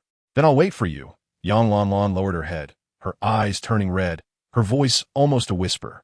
Yushur felt a pang of guilt but still shook his head, frowning tightly. I'll tell you the truth. I don't like women, so don't follow me. Huh? I don't believe it. You're lying to me. Yang Lanlan was taken aback, raising her head to stare at him intently. She naturally guessed that Yushur had fabricated such a stiff reason to reject her. She had secretly loved him for 3 years and only found the courage to pursue him after graduation. So she had mentally prepared herself for everything. Whether he didn't like her or preferred other girls, she was not ready to give up.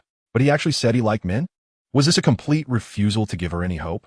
Believe it or not, I am a broken sleeve, Following me will lead to no result. The person I like is my good brother, Jiang Lai, but I just haven't told anyone. Yushi's attitude was resolute. Hello, since you love him so much. I will now tell your good brother. I will go to Luoye village to find him and fulfill your wish. Yang Lanlan gritted her teeth, staring at him fiercely, and ran away in tears. Yushi was slightly taken aback, steeled himself not to chase after her, and looked at the white cloth on his right arm that had already been stained red with blood, only to sigh inwardly. Before his future was uncertain. He didn't need any extra entanglements or love. After returning home, Yushi had prepared dinner in advance.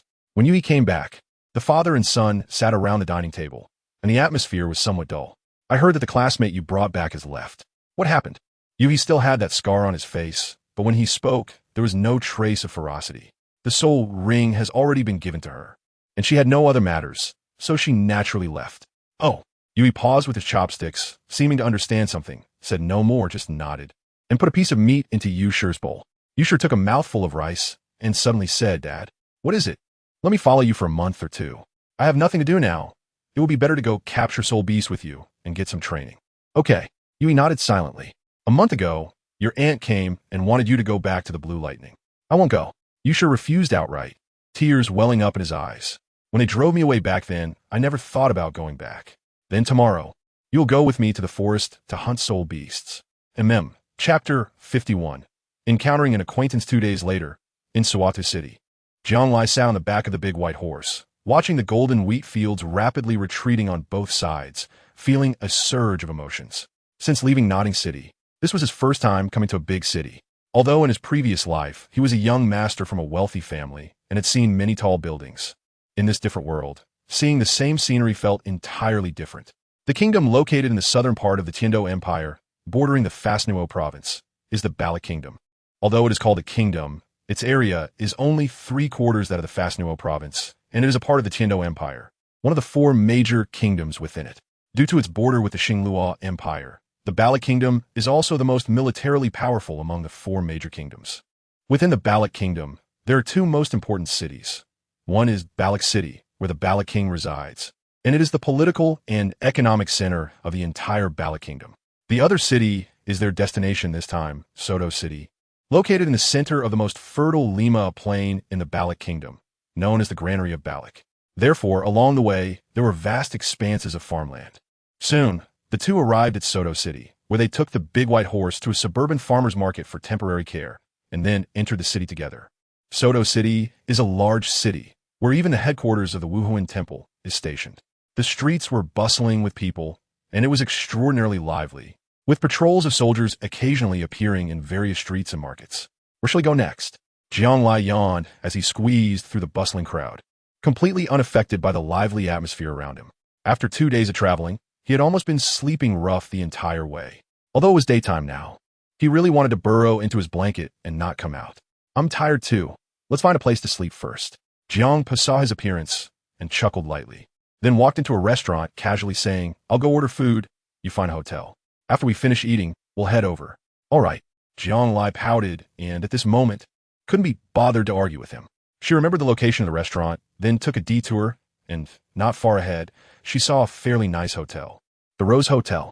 The hotel was 3 stories high, adorned with a burgundy hue that covered its entire exterior.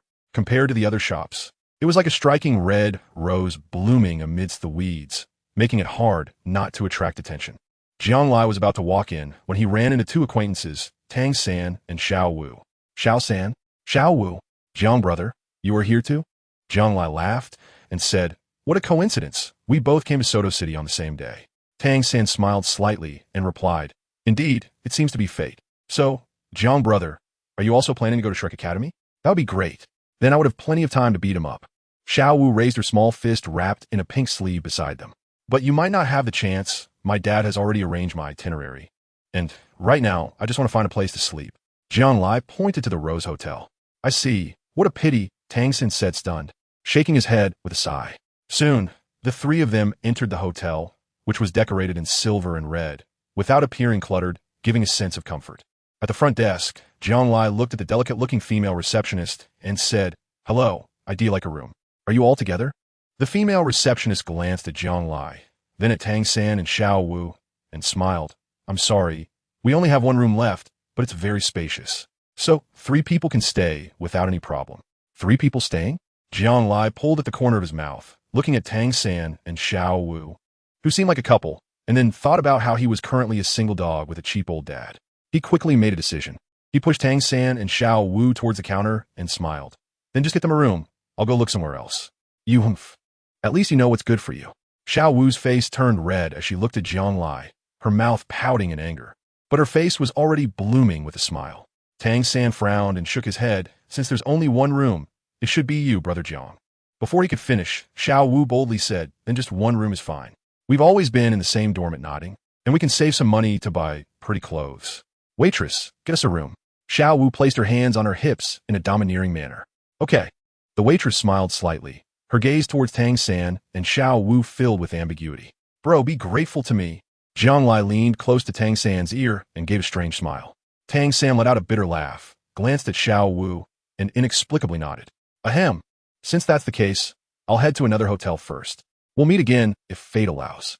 Jiang Lai patted his shoulder and turned around. Before Tang San could say anything, a domineering voice interrupted the work of the female attendant. I say, this room should belong to me. The 3 of them turned to look, and 3 people had already entered the hotel. One man, with his arms around 2 twin sisters, had an unruly and wild expression. The man stood about 1.8 meters tall, half a head taller than Jiang Lai, looking quite young, around 15 or 16.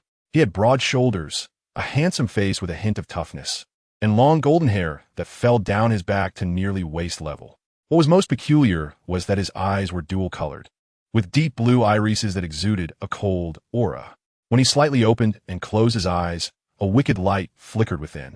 A glance from him felt like being sliced by a sharp blade. The man with the wicked eyes, holding the twin sisters, looked at the female attendant and sneered. You must be new here, right?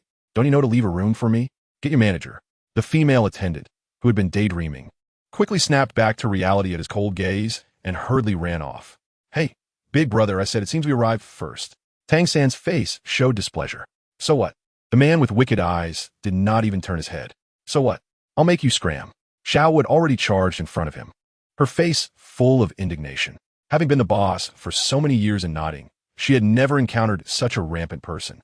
The dual-eyed man finally turned his head, his cold and sinister gaze landing on Xiao Wu as he nodded slightly.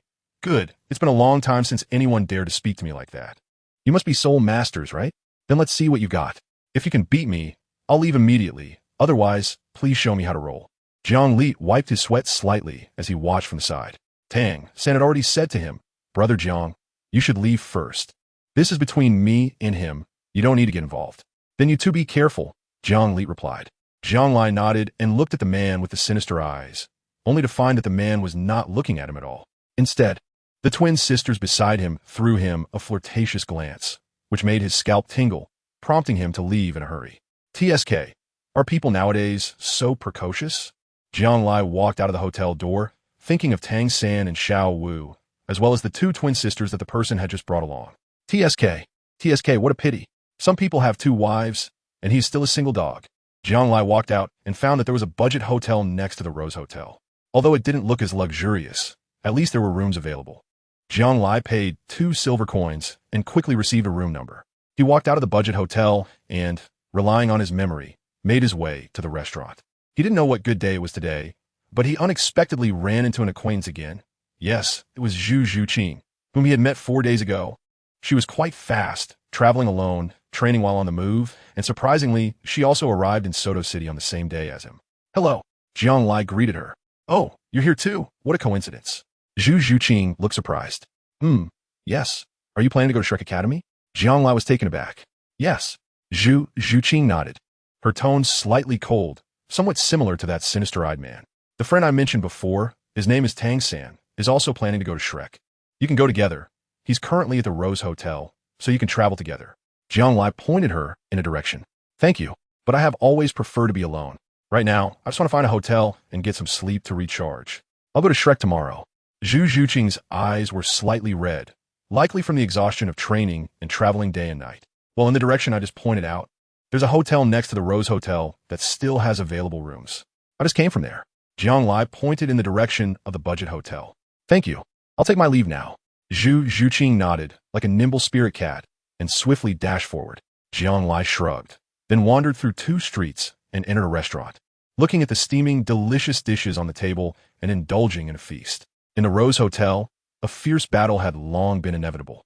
The blue-silver grass clashed with a white tiger's fierce light wave, creating chaos, until a tiger roar marked the end of the fight, triggered by the evil-eyed man's 3rd soul skill.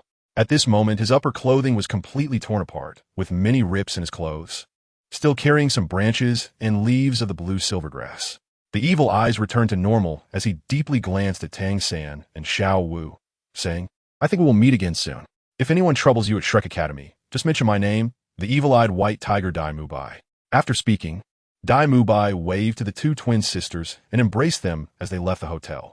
Just as they stepped out, the phantom spirit cat, Zhu Zhuqing, happened to pass by the Rose Hotel and saw Dai Mubai. The moment Dai Mubai saw her, he instantly lost his previous domineering composure.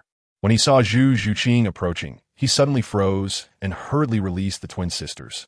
The twin sisters looked at Zhu Zhuqing, whose aura was gradually strengthening, and then at Dai Mubai's pale face, and instantly understood what was happening, quickly covering their heads and scurrying away. "This Zhuqing, how come?" Dai Mubai's throat felt dry, as if he had a lump in it, unable to form a complete sentence. He looked at Zhu Zhuqing and noticed that she did not have the anger he had imagined. Instead, her eyes were filled with overwhelming disappointment, staring at him like that. "Dai Mubai, before you left, you repeatedly told me you wanted to become strong and defeat Davis. So this is how it is?" Zhu Zhuqing took a deep breath, her expression calm, and before Dai Mubai could retort, she continued, "It seems you think you are already strong enough to defeat Davis and escape the pursuit, right?" Dai Mubai hesitated, thinking of the several times he had narrowly escaped danger and the brutal and dark pursuit by Davis, rendering him speechless. He now wished Zhu Zhuqing would at least slap him once instead of looking at him with such disappointment. But Zhu Zhuqing did not do that. Instead, she spoke of something seemingly unimportant to her. "Dai Mubai, don't worry. If one day you suddenly die, I won't be surprised. I originally lacked confidence in my strength, but seeing you now, I am instantly filled with confidence." Zhu Zhuqing smiled faintly. "You just keep drowning in your own delusions. I came to Shrek not to supervise you, but to surpass you step by step in front of you. Dai Mubai, don't let me down." After Zhu Zhuqing finished speaking, she cast him a faint glance, her black hair gently swaying in the breeze, and turned to enter the budget hotel. "Zhuqing." Dai Mubai was left speechless, but gradually, determination filled his gaze. Zhu Zhuqing's arrival awakened those dark memories from before. He absolutely could not give up easily. Moreover, he not only had to protect himself, but also his fiancée, Yi. He could not be looked down upon. Dai Mubai clenched his fists and did not take the twin sisters back to the hotel, but instead returned to Shrek. Chapter 52. The 9-lived cat from yesterday until now. After Jiang Lai finished eating, he lay in bed and slept soundly, even more soundly than Abai, sleeping until the sun was high in the sky. Jiang Pa turned over and looked at Jiang Lai, who was sleeping soundly beside him. He kicked him on the butt with his foot. "Get up, you little brat." "Oh." Jiang Lai squinted his eyes, looking at the sun outside the window that was already on fire. Suddenly, he felt a jolt, jumped out of bed, changed his clothes, and washed up. When he came out of the bathroom, he saw that Jiang Po was still fast asleep. Jiang Lai chuckled and kicked him in the butt. "Get up, Lao Jiang." Jiang Po frowned slightly, sitting up with sleepy eyes, looking at Jiang Lai and coldly sneering, "TSK, are you trying to die or just don't want to live? You wait for me." Dad, are we going to the Hermit Academy today?" "Not in a hurry. I'll take you to a good place first." Soon, the two finished their meal, and under Jiang Po's lead, they arrived at the Soto Great Spirit Arena. The Soto Great Spirit Arena is oval in shape, shining with a metallic luster, reaching a height of 120 meters. It is divided into a main arena and 24 sub-arenas, including VIP seats. Just the audience stands alone can accommodate 60,000 people at the same time. Jiang Lai raised his head, looking at the high arched dome building in shock, feeling as if he was in the ancient Roman Colosseum. This place is not only a venue for soul masters to spar and exchange, but also a stage for various forces to showcase their strength.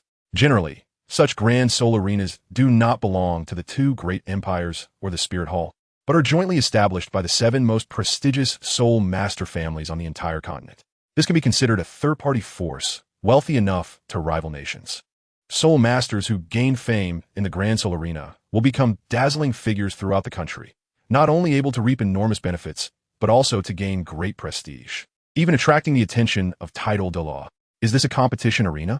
Although Jiang Lai was standing outside, seeing the continuous stream of people entering and the faint sounds of cheers, he suddenly understood something. It could be said that this is the Seoul fighting arena, and it is also the place with the highest foot traffic in the entire Soto city. Jiang Po's expression was serious as he looked at the imposing and grand building in front of him. He continued, buildings like this can only be found in cities at the level of a main city. Its scale could be said to be a symbol of a city's or even a country's prosperity. Therefore, both empires have a saying. The Seoul arena determines the rise and fall of a nation. I see. So, this is a place for Seoul masters to compete. Are you asking me to watch the battle or to participate in the Seoul arena? Jiang Lai immediately became interested. He had been resting at home for several days and had hardly been able to show his skills. He was already impatient. No kidding. I asked you to come over to train you, but don't get too excited too soon. I've already booked a hotel nearby. You'll be fighting here for the next half month. During this half month, you'll stay at that hotel at night and participate in combat battles during the day. You don't need to ask so many questions. I can only tell you that the Hermit Academy is recruiting. If you don't have rich practical experience, you might as well be going to your death. Even so, every time the Hermit Academy recruits, the number of deaths remains high. If you don't want to die, start training hard right now. Jiang Po coldly finished speaking, then, like picking up a chick, dragged the astonished Jiang Lai into the Soto Great Seoul Arena. Going to die? Jiang Lai was momentarily stunned. No way, it's just an admission assessment. Could it really lead to death? Are they afraid he won't die? And also, since there are deaths every year during the assessment, why do people still go every year? Jiang Lai felt a sense of dread, but at the same time, there was a terrifying excitement in his heart towards this academy. All right, don't think too much. I was just scaring you earlier. With my old friend Glide here, if you dare die, I'll kill him. Jiang Po smiled faintly, seemingly worried that he might scare Jiang Lai, and his tone softened slightly. Douluo. Jiang Lai didn't say anything and silently swallowed his saliva. He wasn't afraid at all. He definitely had the protagonist's halo since he had crossed over. As a traveler, if he didn't even have this little confidence, there would be no need to cross over at all. It would just be a waste of the opportunity. Jiang Lai thought this and mustered his courage to shake off Jiang Po's hand, lifting his chin and walking ahead with pride. Upon entering the Great Seoul Arena, the first thing that caught his eye was a massive stone tablet, densely engraved with the names of the deceased from the Seoul battles. The registration for the Seoul battles was very simple. One only needed to fill out a form that included their name, age, place of birth, and martial soul to receive the initial Iron Soul badge. This badge symbolized one's rank in the Great Seoul Arena and was universally recognized in all the main cities across the continent. The higher the badge's rank, the greater the benefits. The badge ranks were differentiated according to the quality of minerals, starting from the lowest, the Iron Badge, which is the Iron Soul, and ascending through copper, silver, gold, purple gold, sapphire, ruby, and diamond, for a total of 8 ranks. Jiang Lai arrived at the registration desk, filled out the form, underwent the soul power test, and paid the registration fee of 10 gold soul coins. The staff worked at an astonishing speed, almost like flowing clouds and flowing water, and soon he received his own Iron Soul badge. Here, soul battles are divided into 3 categories. The first is competition, which involves mutual sparring, prohibiting lethal force and killing. This is the most common form of soul battle and the main source of support for the soul battle arena. The second is life and death fights, used to resolve irreconcilable disputes. The last one is betting fights, which are typically employed by many nobles and clans when significant conflicts arise between them. Soul battle competitions come in 3 forms: 1-on-1, 2-on-2, and team battles. The team battle is limited to a group of 7 to 10 people, with the number of participants from both sides determining the final showdown. Jiang Lai participated in the simplest 1-on-1 battle, but this was also the place with the fewest spectators, as evidenced by the cheap ticket prices. Therefore, most spectators generally came for the 2-on-2 and team battles. At the same time, he learned that winning a battle soul could earn him 10 gold soul coins, which directly equated to a month's subsidy from a spirit hall. However, there were regulations stating that a person could only participate in the same type of battle soul once a day. This meant that for 1-on-1, 2-on-2, and team battles, he could participate in a maximum of 1 each day. Winning a match earned him 1 point, and the same applied when he lost. To advance from Copper Battle Soul to Iron Battle Soul, he needed 100 points, and to advance to Silver Battle Soul, he needed 1,000 points. Regardless of which Battle Soul badge he possessed, winning 5 consecutive matches would grant him additional points. Only those who achieved more than 5 consecutive wins or had a higher Soul Master level would be arranged in the main Battle Soul arena, while the others would be placed in the Battle Soul divisions. After a half-hour wait in the rest area and drawing lots to determine his opponent, Jianglai received his tag and, following the instructions, arrived at Battle Soul Division 12, Arena 5. It was a ring with a diameter of 30 meters. Not too large, but sufficient for him to showcase his skills. The audience was sparse, seated in a few scattered rows.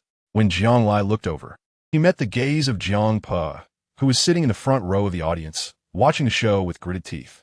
On the Battle Soul arena, a middle-aged man dressed in a tailcoat stepped onto the stage, adjusting his glasses professionally. His gaze shifted to the audience as he announced in a loud voice, "Next, we will have the 6th one-on-one match in our 5th Battle Soul arena. The contestants are 2 young men, both participating in a Battle Soul for the first time, with no previous records. The newcomers were 2 young Great Soul Masters, Jianglai, a level 28 attack-type Soul Master with a Martial Soul Restraining Coffin, and Wang Jian, a level 29 defense-type Soul Master with the Martial Soul 9 Lives Cat." Upon mentioning the Martial Souls, the middle-aged man clearly paused for a moment, but quickly continued. "Both are novices participating in Battle Souls for the first time. Let us wait and see.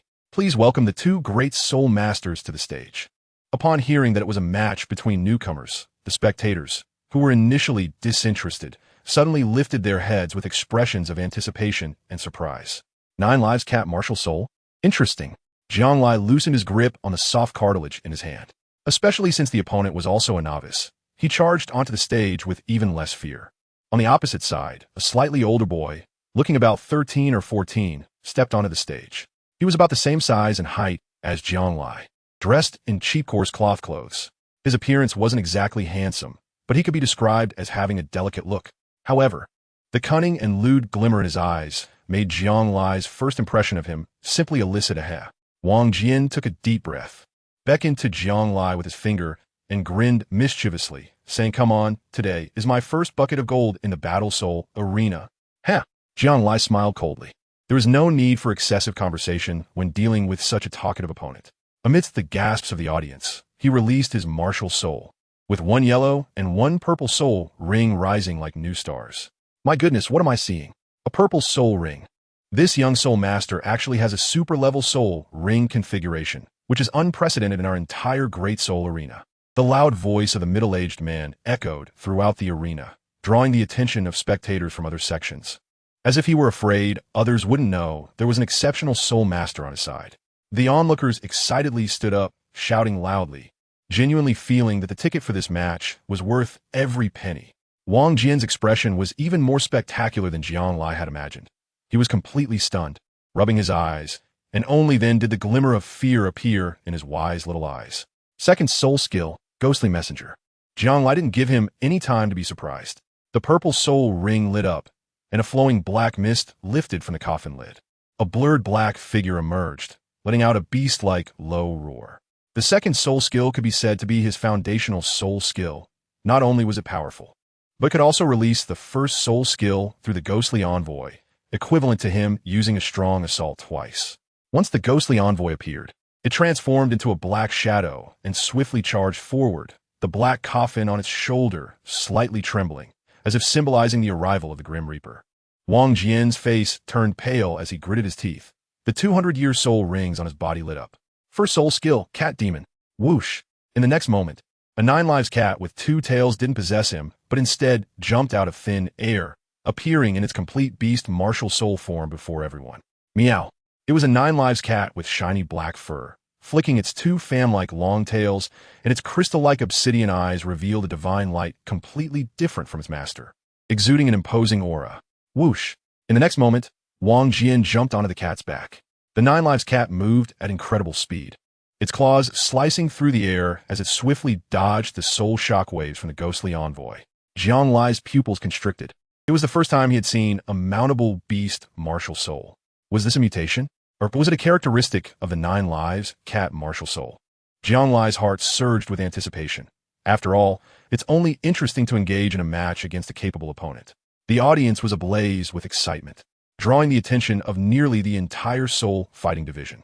Chapter 53. The Duo at this moment. Almost all eyes in the 12th Division were focused on the 5th Soul fighting arena.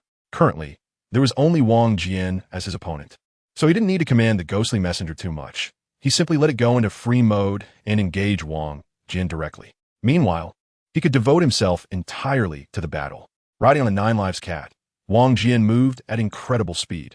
The cat's claws flickering like shadows as its black body darted around the corners of the arena, continuously dodging the attacks from the Soul Shock and constantly circling around the ghostly messenger. Bone Substitute, Strong Assault. Over there, Jiang Lai seized the opportunity, using his agile movement to leap high into the air, pushing off with both hands, channeling strength through his wrists, and releasing the Soul Tomb.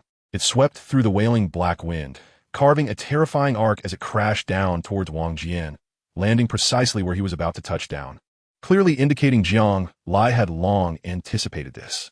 Oof. Wang Jian snorted coldly, knowing there was no way to avoid it. His second soul ring lit up, and at the same time, the 9 Lives cat beneath him meowed, seemingly collapsing like a liquid and instantly shrinking significantly, almost turning into a 3-dimensional carpet. Second soul skill. Soft Bones. Under the gaze of thousands, the shadow cast by the Soul Tomb rapidly expanded, and with a terrifying force, it slammed down onto the 9 Lives cat. Meow. The Soul Tomb landed, deeply sinking into the already retracted fur of the 9 Lives cat, as if most of its power had been dissipated, only pushing it back a couple of steps. The next moment, the strength of the defense-type Soul Master was demonstrated. The black fur suddenly expanded like a balloon at high speed, and the Soul Tomb, which had sunk into the fur, was directly bounced out. Meanwhile, the 9 Lives cat, carrying its master, stood there almost unharmed, exuding a commanding presence. Jiang Lai caught the soul resurrection coffin that was bounced back, slightly frowning. It said that cats are made of liquid, and just now he witnessed it firsthand. The strong attack on the 9 Lives cat felt like it hit cotton, sinking in and losing most of its force, not to mention rebounding the attack back, albeit only slightly. It was clear that Wang Jian was different from other defensive soul masters. Other defensive soul masters relied on hard defenses, with martial souls like turtles, farming oxen, rocks, and shields to withstand formidable attacks. Wang Jian, on the other hand, took a route of softening the hard, skillfully dissipating and rebounding force, making his defensive stance superior to those hard defenses. This was proven true. As a defensive soul master, Wang Jian's approach was quite unique compared to others in the same category, almost like a standalone style. Of course, this was related to his martial soul. He originally wanted to become an agility-type soul master, but due to the uniqueness of his martial soul and his second soul skill, Soft Bone, which increased defense by 50%, he ended up choosing the defensive path. His first soul skill was Cat Spirit, which allowed the soul master to ride it and increase speed by 30%. Coupled with the second soul skill, Soft Bone, he could be said to have both speed and defense. In direct combat, he dared not participate too much, but when it came to escaping, he could sprint away quickly and survive, like an indestructible cockroach. Right now, Wang Jian knew he couldn't defeat Jiang Lai, so he simply rode the 9 Lives cat, circling around him, clearly trying to wear Jiang Lai down. After all, once his opponent ran out of soul power, it meant he would win. He can't hit, can't catch. Wang Jian rode on the cat's back, swiftly darting past Jiang Lai, turning into a black shadow whirlwind, waving his hand, grinning lewdly. I must say, his method was indeed effective. He was incredibly fast, and with that soft and squishy cat as a shield, he continuously dodged and resisted attacks. Among his peers, it was difficult to take him down. Even a soul master would probably find it hard to deal with him in a short time. Meanwhile, the audience was filled with jeers, their initially excited mood dampened by his antics. They came to see an exciting battle, not a circus performance. Wang Jian pouted, digging in his ears, completely ignoring them. As long as he could win the match and earn his 10 gold soul coins as a reward, nothing else mattered. Jiang Lai gave a cold smile. Competing with him in soul power? He could easily exhaust this guy to death with a ghostly servant. But if he was going to win, he wanted to win beautifully. Whoosh! Jiang Lai threw out the soul requiem coffin, commanding the ghostly enforcers to initiate a soul shockwave, and then predicted his movements, swiftly darting away. Wang Jian's face turned pale as he looked left and right, realizing there was no way to retreat. Finally, gritting his teeth, he ran to the left while activating his soft bones, ready to defend against attacks at any moment. Immediately after, 2 soul requiem coffins blocked Wang Jian's front and back paths, while Jiang Lai charged toward the position he had anticipated for a side escape, then leaped high with great strides, directly landing on the back of the Nine Lives cat. Since the Nine Lives cat could carry its master, it meant that anyone could ride it if they jumped on. Now, it seemed he had made the right bet. How did you get up here? Wang Jian turned his head to look at Jiang Lai sitting behind him, his face turning ashen with fear. I didn't expect your martial soul to be so amazing. It can even serve as a means of transport. I really envy you for that. Jiang Lai let out a chuckle, then suddenly reached out with his hand, and a coffin the size of a person appeared. The lid of the coffin slammed down towards him, with both speed and defense enhanced on the Nine Lives cat. This guy was hit right in the face, completely unable to resist. He let out a miserable scream and was knocked away by the coffin, tumbling off the stage. Jiang Lai let out a hearty laugh, surprisingly finding that the nine-lived cat had not disappeared. He directly grabbed its fluffy ears and happily spun around the edge of the arena, waving at the audience. Maya Hui, Wang Jian, who had been thrown off the stage, saw this scene and was so furious that he almost spat blood. Gritting his teeth, he recalled his martial soul. Jiang Lai had long anticipated this moment.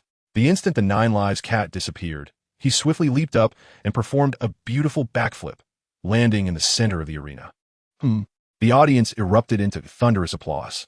Although the appearance of the Purple Soul Ring meant that this match wasn't as exciting as they had imagined. The previous fight between the two was truly entertaining, especially when Jiang Lai spun around on the Nine Lives cat spirit.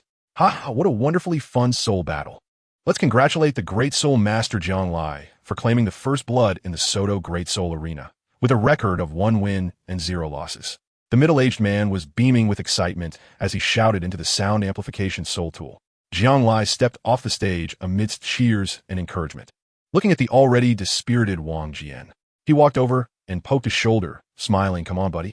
With your level 29 strength and the special nature of your martial soul, you can definitely crush a whole bunch of people." This wasn't an exaggeration. In one-on-one battles, only soul masters could duel against each other, and at level 29, Wang Jian was definitely a top-tier soul master. Unfortunately, he had encountered Jiang Lai. Wang Jian was taken aback, but didn't throw a tantrum. He could only blame himself for being outmatched. He nodded silently and said, "Yeah, it's a pity we can only have 1 match a day. But in a month, we have to pay the registration fee, and I'm worried I won't be able to gather enough for tuition."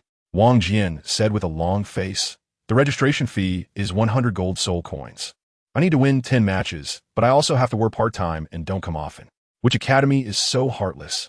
What a shameless, greedy merchant." Jiang Lai was taken aback, filled with righteous indignation as he scolded. "This academy is relatively remote, but it is quite famous. Have you heard of the Hermit Academy?" Wang Jian looked at him and noticed that Jiang Lai's eyelids twitched violently. "It's too dark." Jiang Lai blinked and suddenly felt the same as Wang Jian. He turned around and quietly calculated his savings over the years in his soul guide, then let out a sigh of relief and asked, "Where do you want to go to school?" "That's right, I've made up my mind. If I'm going to the best. If worst comes to worst, I'll confront my only rich friend and ask her for money," Wang Jian said with determination, then suddenly paused and looked at Jiang Lai, his eyes shining. "Jiang Xiaodi, I see you're not very old, but your strength is quite impressive. How about we form a duo? That way, we can have 2 matches a day. Sound good?" "I accept." Jiang Lai was taken aback for a moment and nodded. This was indeed beneficial for him. "All right, let's hurry up and register as a duo." Wang Jian rubbed his hands excitedly. "No, I came here this time to team up with my brother. You can find someone else." Jiang Pa suddenly blocked the way, pointing at the bewildered Jiang Lai, and said to Wang Jian, "I'm his big brother, Jiang Pa. You could just call me Brother Jiang." I have to say, even at 32 this year, Jiang Pa still looked like a young and handsome guy. Nobody would know his age if he didn't mention it. "Oh, hello, Brother Jiang." "Then I'll look for someone else," Wang Jian replied, slightly frustrated. He greeted Jiang Lai and turned to leave. Jiang Lai originally wanted to stop him and talk for a few more minutes, but thinking that they would meet again during the enrollment of the Hermit Academy, he shrugged and let him go. "What are you plotting again?" Jiang Lai turned his head and stared at this cheap old man. Kid, remember, at home I'm your dad, outside I'm your brother. And what I just said is true, duo team, I'm teaming up with you." Jiang Pa couldn't help but smile and said, "Excited or not, the time for us father and son to fight side by side has come. Are you with me?" Jiang Lai was momentarily stunned. "But you don't have a martial soul, and you still have a gray soul ring. Your soul power also needs to be tested in the soul arena. How can you? You don't need to worry about this. Gright will help me solve everything." Jiang Pa looked at the bustling crowd around him and smiled slightly, saying, "At this time, he should be almost here. Let's go meet your future dean, my friend." "Your uncle?" "Huh." Chapter 54. Galate Soto City, Silent Forest, Hermit Academy. In the early morning, light pierced through the grayness like delicate scissors, cutting through the darkness and dawn, creating a hole of light in the sky, heralding the arrival of a new day. On an ancient, quaint loft, the ivy crawled up the building's window, and dewy green leaves slipped into a corner of the window. With a gentle breeze blowing through, it swayed in the room, bringing a refreshing morning atmosphere. Galate leaned against a thick leather chair, feeling the breeze from the window brush against his cheek, slightly waking him up. He then leaned back a bit, squinting for a moment before sitting up and closing a thick stack of notes on the writing desk. Awake? Let's have breakfast first. The door was pushed open from the outside, and a beautiful middle-aged woman entered, holding a silver tray. She appeared to be in her 30s, exuding the charm of a mature woman, with brown hair cascading over her shoulders and a fitted dress accentuating her graceful figure. She approached with a smile and set down the silver tray. On it were 2 buttered breads with a sausage in between and a piece of dry cheese, accompanied by a silver fork that gleamed enticingly. Galate smiled with satisfaction, quickly washed up, and gently kissed the woman's cheek. He then returned to his chair, poured a glass of fine red wine, and pushed it toward the woman. Go ahead and eat, Sonia. I'm going to meet an old friend and might be back in 2 days. Friend? Sonia, the woman being addressed, showed a hint of surprise, then smiled. I thought you wouldn't have other friends besides here. Galate shook his head with a smile, put on his dark golden coat, tidied his slightly messy hair, and walked toward the door. It's him, Jiang Muyun. He invited me to the Soto Grand Soul Arena. That guy's the type who only looks for me when he needs something and doesn't bother to chat otherwise. I see. Be careful on the way. Sonia nodded and smiled. Even though the Soto Grand Soul Arena is your territory, it's better to keep a low profile. After all, it's a mixed crowd, and you never know what kind of people you'll encounter. Got it. I'm leaving now. Take care of yourself these days, and contact me if you need anything. Galate stepped out the door and walked down the loft corridor, just in time to encounter a crab-like bug wriggling on the windowsill. It resembled a crab, but had a slightly transparent shell, crawling gently. Galate pinched the crab bug with 2 fingers and instinctively placed it on his tongue, as if savoring an extremely delicious dish, and began to chew. The crab bug from a 10-year-old beast is not bad, but unfortunately, it won't fill me up. Galate licked the corner of his mouth, wiped away a bit of yellow stain with his index finger, and turned to leave. Galate walked out of the loft and whistled. In the next moment, a vulture soared out of the emerald green forest and obediently landed in front of him. Let's go meet an old friend.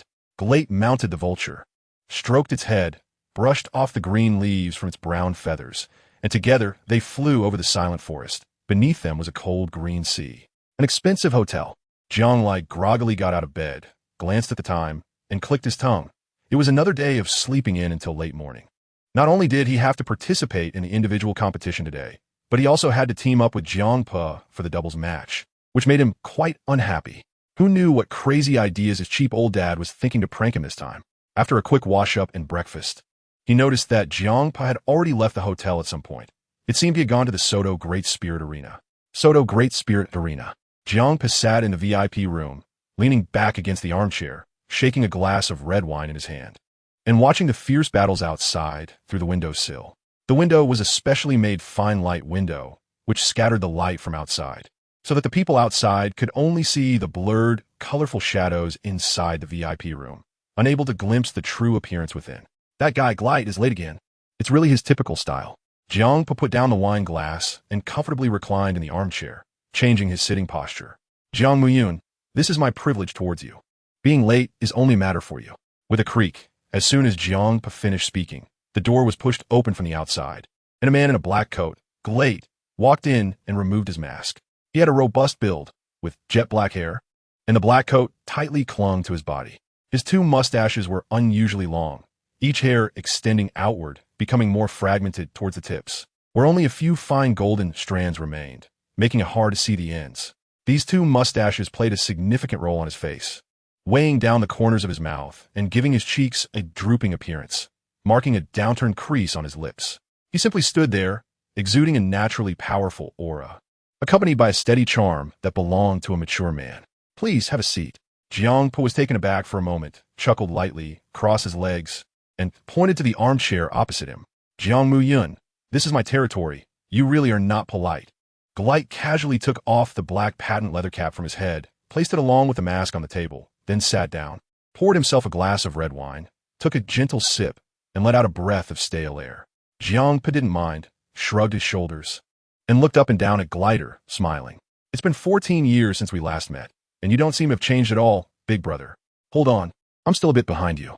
Hearing the term big brother, Glider's hand holding the wine glass paused slightly, then he sat up straight, carefully examining him with a playful smile. Go ahead, Jiang Muyun.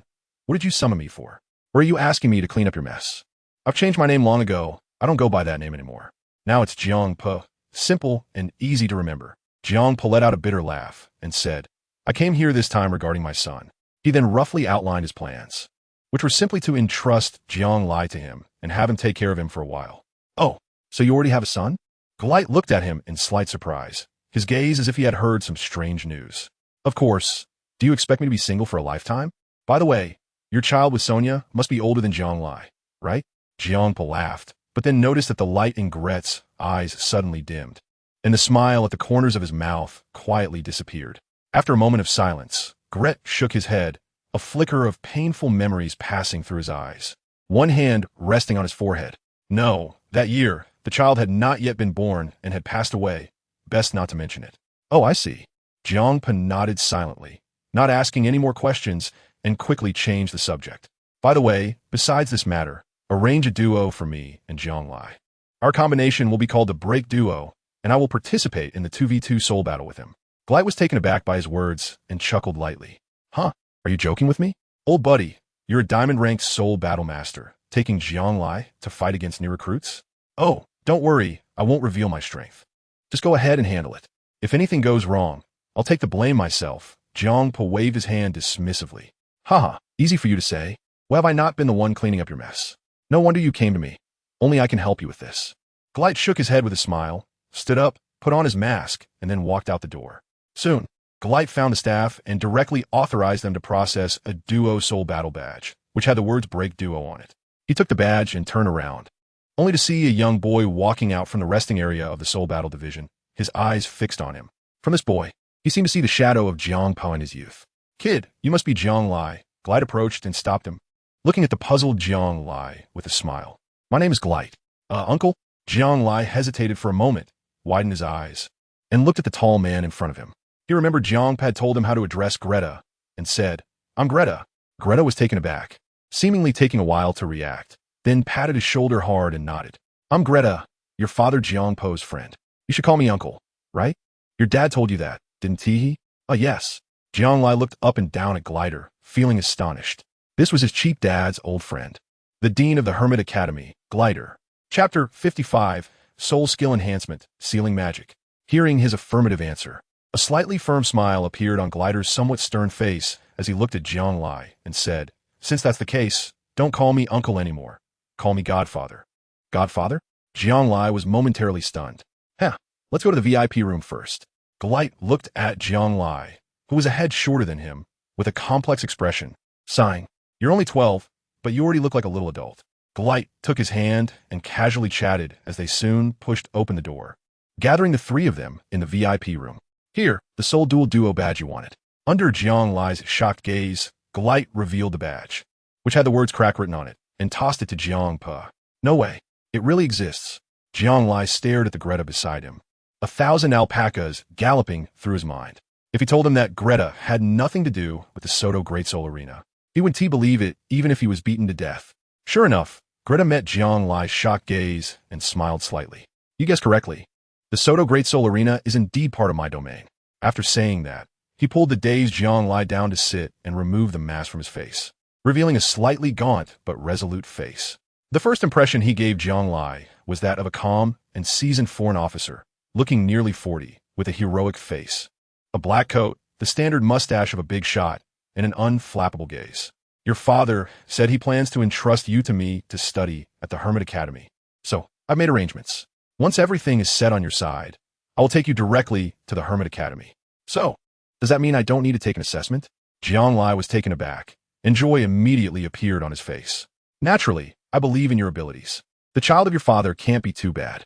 Even if you were completely lacking, I would still do my utmost to teach you. Glate smiled slightly. Thank you, Godfather.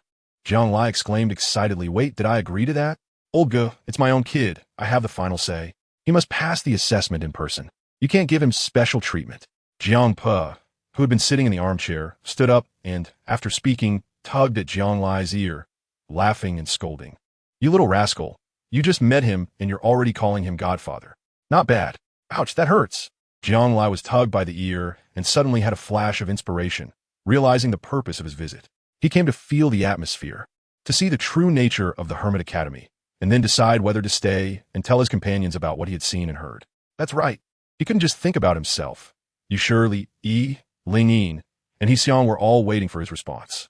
They were meant to leave together and pass the assessment as a group. Moreover, Jiang Pe had him train in the soul fighting arena to improve his abilities for the death assessment. If he were to pass the assessment easily through the back door, that would be too unreasonable.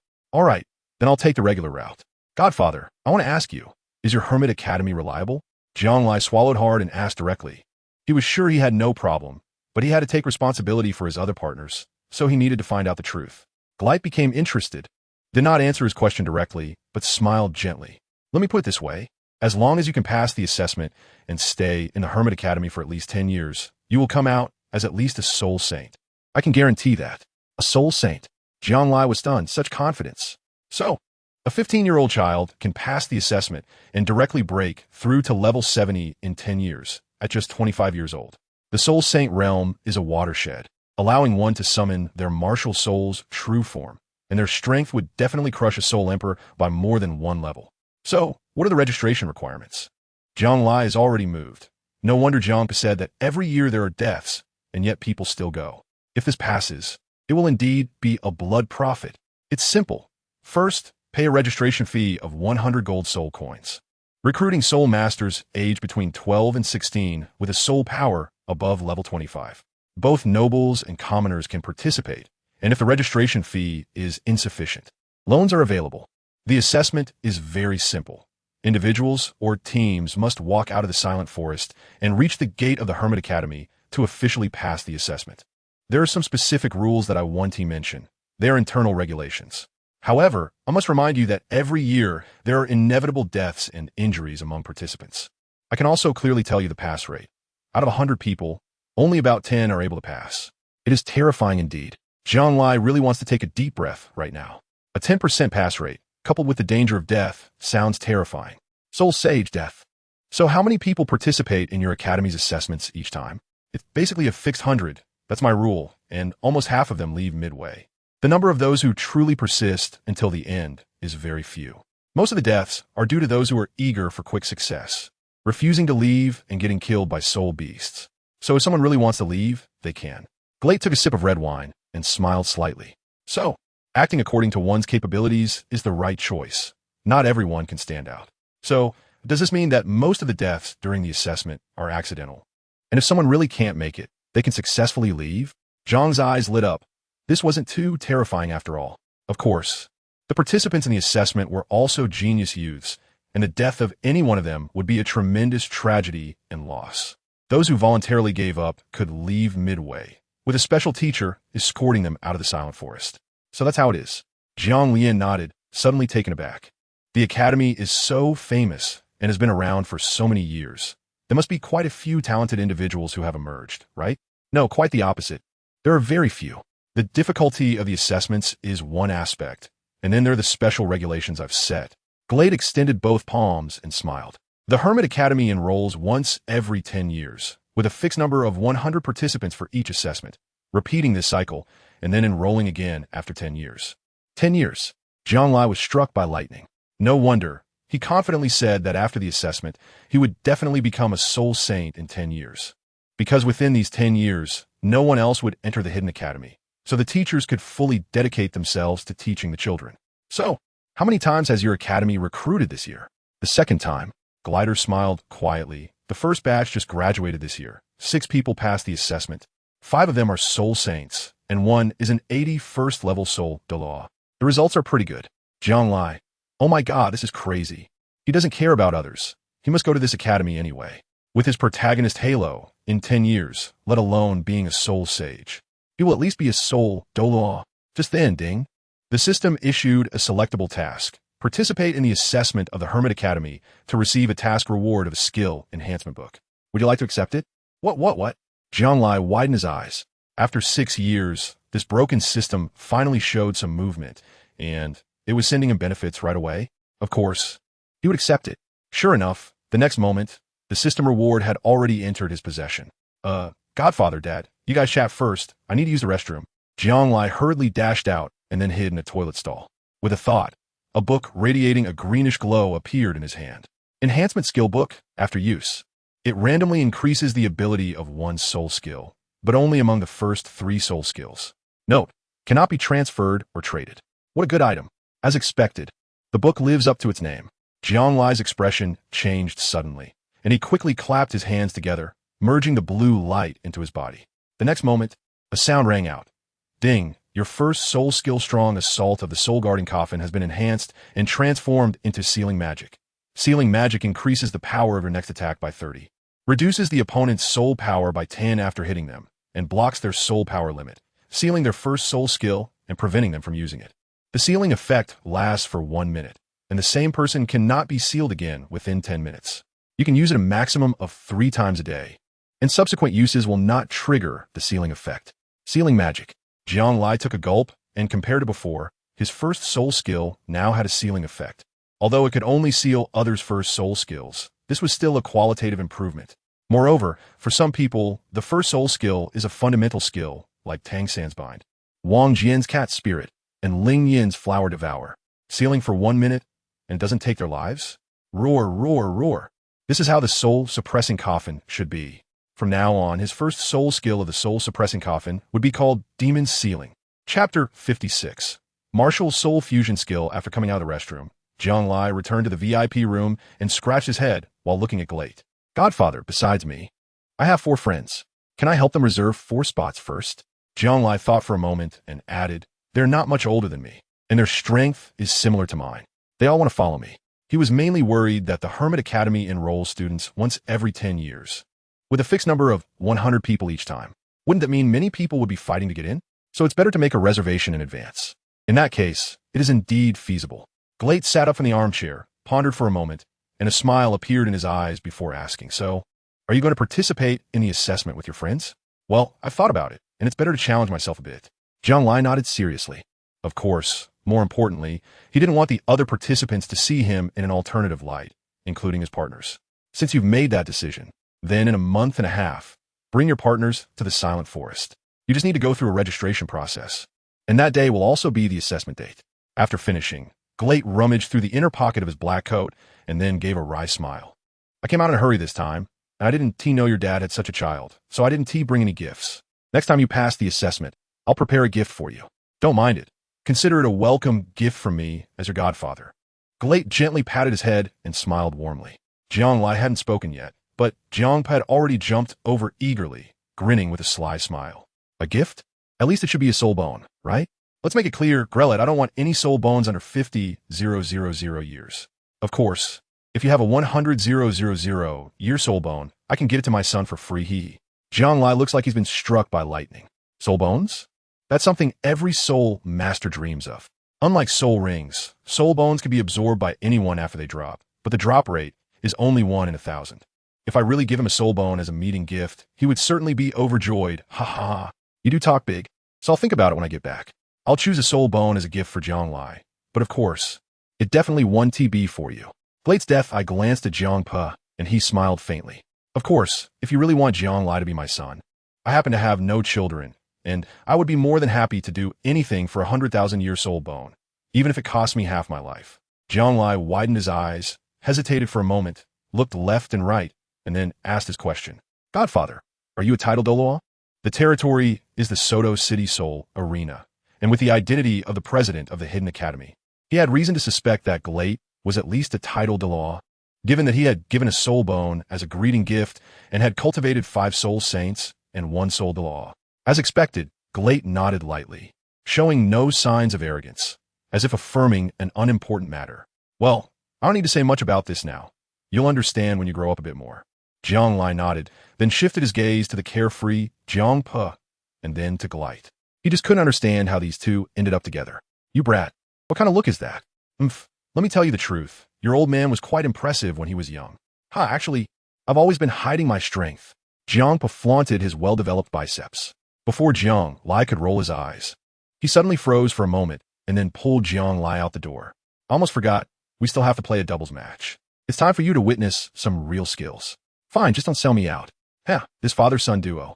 Glite watched their backs, a smile unconsciously rising at the corners of his mouth, a ripple of nostalgia passing through his eyes, tinged with a bit of envy.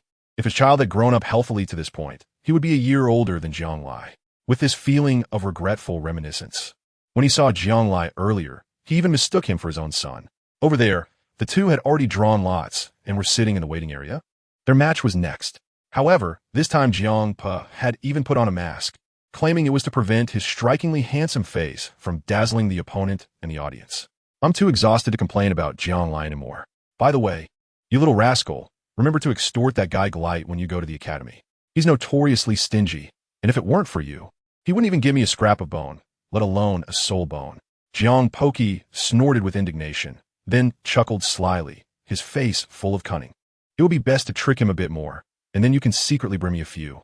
Come on, if my godfather treats me well, I wouldn't mind switching to another biological dad. What? Are you crazy? It's still true that 3 days without a beating makes a house fall apart. Just wait and see if I don't go home and compete. Jiang Lai shivered and quickly slipped away. This time they were in the 8th division of the Soul Fighting Arena at the 3rd stage, and the referee was still a middle-aged man. He raised his voice enthusiastically, holding a Soul Guide loudspeaker, and excitedly shouted to the crowd below. All right, the moment everyone has been waiting for is about to begin. Coming up next are the already 5-time champions, the Botao Duo, and the rookie Palai Duo. The Botao Duo needs no introduction, having achieved 5 consecutive victories. Winning this match will earn them an additional 10 points.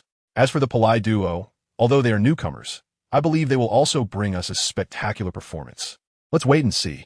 The audience for the 2-on-2 match was noticeably large, and amidst the enthusiastic cheers, their opponents, the Xiao Tao brothers, stepped onto the stage. Botao Duo. Damn, how is it you two? Jiang Lai. The three exchanged glances, and the Xiao Tao brothers exclaimed in unison, their faces filled with shock. Cough. Your classmates? Jiang Pa blinked and looked at the 2 chubby twin brothers across from him. Yes, they were classmates and even shared a dorm.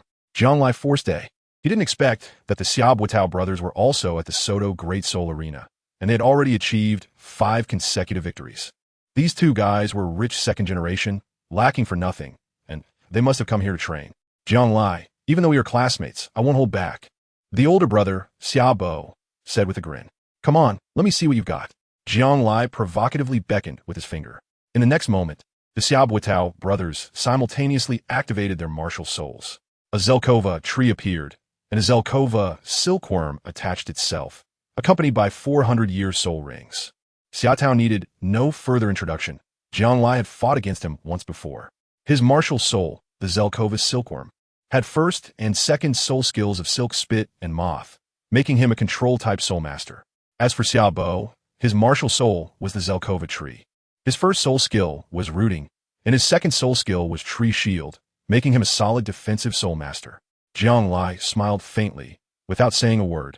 The soul-settling coffin appeared, with 1 yellow and 1 purple soul ring shocking the entire audience. Both soul rings lit up simultaneously. The ghostly messenger, carrying a decaying aura of death, quickly rushed forward holding the coffin. First soul skill, Seal of Magic. The 2 had no advantage in speed, so they could only brace themselves. Sure enough, the older brother Xiao Bo grinned, and with the activation of the second soul ring, he clearly had already prepared a defensive stance. Second soul skill, Tree Shield. Whoosh! The large tree extended its dense green branches, forming a large green shield in front of the 2 brothers, looking ancient and natural, as if sculpted by nature itself. Bang! The ghostly messenger, holding the soul-settling coffin, struck the tree shield with the Seal of Magic. The shield shimmered with light, and after supporting for 3 seconds, it shattered with a loud noise. But this blow had withstood most of the power of the Seal of Magic, and the 2 remained lively, feeling only a portion of their soul power dissipate, with no other issues. Hee, that's all there is to it. Brother, cover me, watch me. Xiao Tao laughed heartily, raising his chubby, silkworm-like tentacle, resembling a meatball. First soul skill, Silk Spit. The air fell into silence.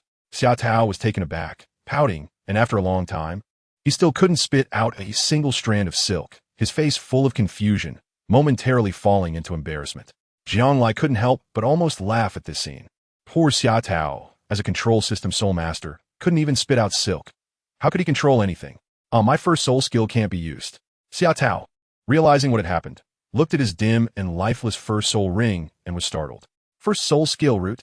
Xiaobo didn't believe it and hurriedly tried to use his first soul skill, but the oak tree remained completely still. His first soul skill root was a basic soul skill. The longer it rooted underground, the higher the defense of the oak tree would be. If it couldn't even activate, what good was it for defense? The audience below was even more dumbfounded, with each face reflecting different expressions of shock and fear, gasping in disbelief. The two unfortunate little guys seemed to have their first soul skills sealed. In the VIP room, Glate comfortably leaned back in his armchair, took a sip of red wine, and looked out at the scene. After a moment of surprise, he smiled faintly. He was growing fonder of Jianglai. TSK, this little brat is impressive. No wonder he's my kid. So I've decided, let you take me flying while I cheer you on from the side. Jiangpo was slightly shocked, then shamelessly said with a smile, get lost. Jianglai couldn't be bothered with him, looking at his brother Xiaobo Tao with a playful expression. So, are you still comparing? We won't give up. Xia Tao huffed angrily, then looked at Xiaobo with a determined face. The soul rings on both of them disappeared at the same time, their figures overlapping and merging, manifesting a strange power. This is... Jianglai was stunned for a moment, then suddenly realized something and was greatly shocked. Martial soul fusion skill. You hold on, you little brat. I'll cheer you on from behind. Jiangpo quickly retreated to the edge of the arena, making Jianglai grit his teeth in frustration. He finally understood why Jiangpo insisted on forming a duo. It was all to set him up, making him fight two against one. Over there, the two figures gradually disappeared from the arena, and a powerful fluctuation began to tear, expand, and deepen on the stage. Martial soul fusion skill, path of the oak death. Jianglai was incredulous and stunned. A path to self-destruction? How could this martial soul fusion technique be so bizarre? Chapter 57. Escaping from the tiger's mouth. In the 8th Soul Fighting District, the audience's attention suddenly focused there. Even though they were in the stands, they could feel a mysterious and powerful aura gradually brewing, making their breaths quicken. They didn't dare to blink, afraid of missing a crucial moment. That was a martial soul fusion technique. Such a technique could only be activated when the compatibility of the martial souls reached a certain level, combined with the two individuals' seamless cooperation. This was not simply 1 + 1 = 2. It represented a qualitative change and leap in martial souls, and the power it brought was definitely greater than the sum of the two individual strengths. All eyes in the arena were fixed on the Xiaobo Tao brothers, completely forgetting Jiang Pe, who was just watching the drama unfold on the other side. Jianglai's expression was serious as he immediately recalled the ghostly messengers, preparing to defend against everything that might happen. In front of him, layers of platforms rolled inward and writhing tree roots drilled outward, carving out artificial cracks that densely covered half of the platform like a spider web.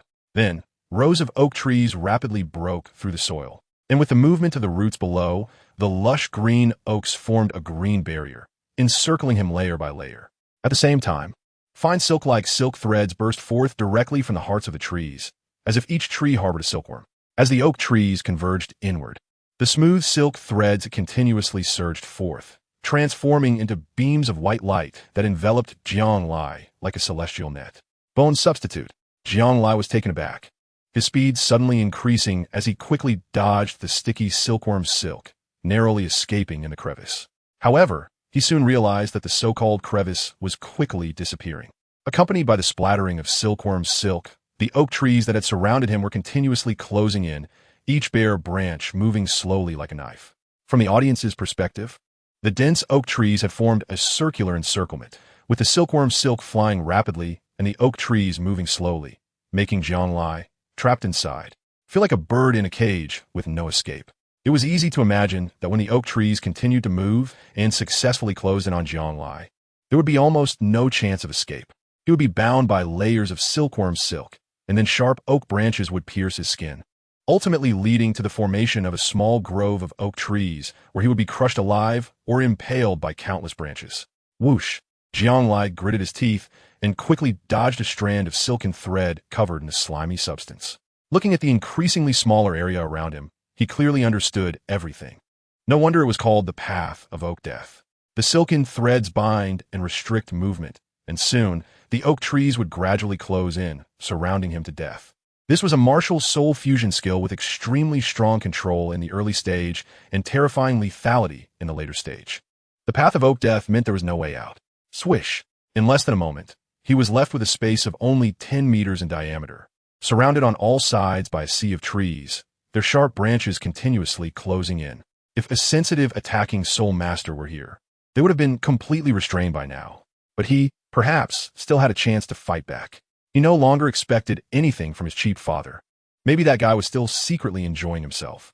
Jiang Lai, just admit defeat. We don't want to hurt you, came the voice of Xiao Tao from the tree hole, even slowing the movement of the oak trees slightly.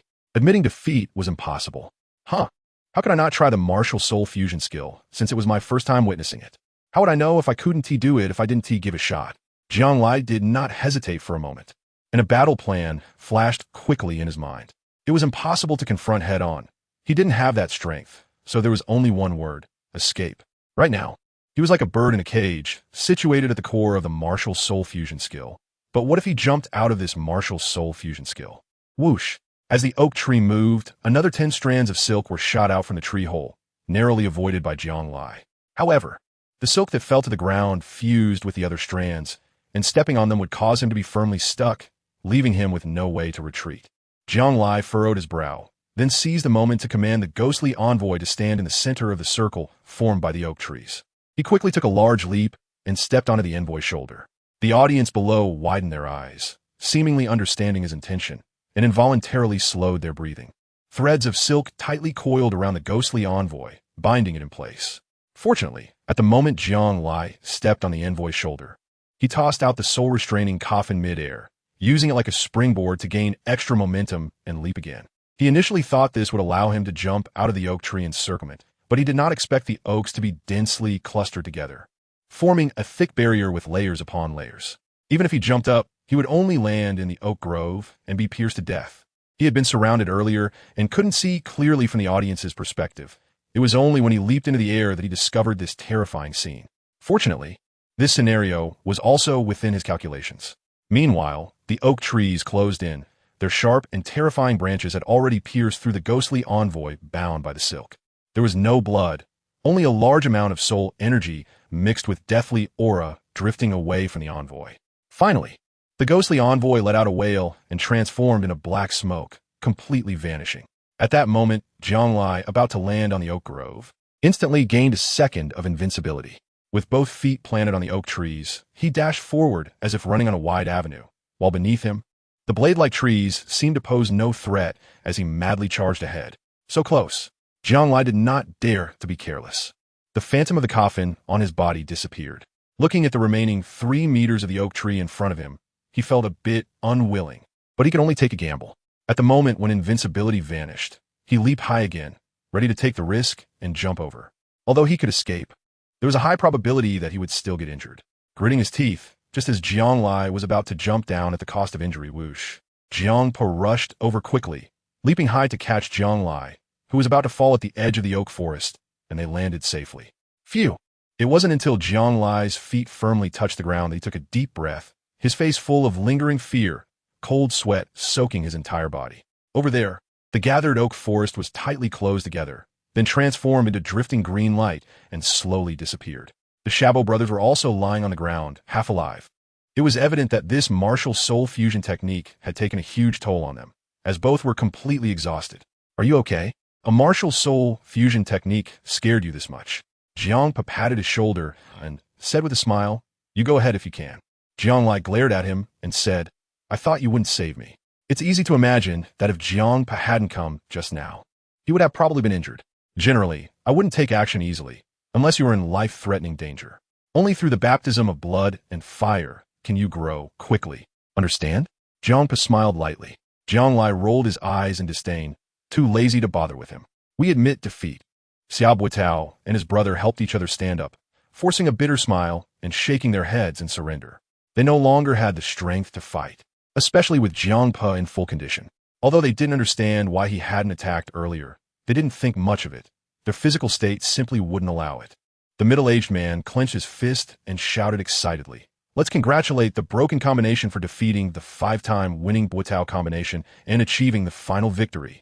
Their record is now 0 wins and 1 loss. In the audience, after a long silence, there was suddenly an eruption of enthusiastic cheers, rolling towards the ring like ocean waves. But more applause was directed at Jiang Lai, as that was a martial soul fusion technique. Although Jiang Lai hadn't faced him head-on, escaping from such a terrifying martial soul fusion technique was already incredibly impressive. Phew, we won. Jiang Lai smiled with relief, feeling the enthusiastic cheers around him, and then excitedly jumped off the stage. Over there, Greta, who had been comfortably staying in the VIP room, had somehow already stood at the foot of the ring. When he saw Jiang Lai come out, he let out a slight breath. Then, he shot a fierce glare at Jiang Pe and pulled Jiang Lai away. Damn, who the hell is his father? Jiang Pe widened his eyes, feeling full of grievances. Heck, kid, not bad. With your strength, if it weren't for your thieving old man, you'd be able to crush everyone at the same level. Just a bit lucky. Jiang Lai scratched his head and smiled awkwardly. As he was walking, he suddenly noticed a young man ahead of him unconsciously. Just then, the system's electronic voice sounded again. Ding! 100 meters ahead, the iconic figure of Shunfeng Academy, Feng Xiaotian, has appeared. Please engage him in battle to complete the check-in task. Regardless of victory or defeat, you can receive a check-in reward.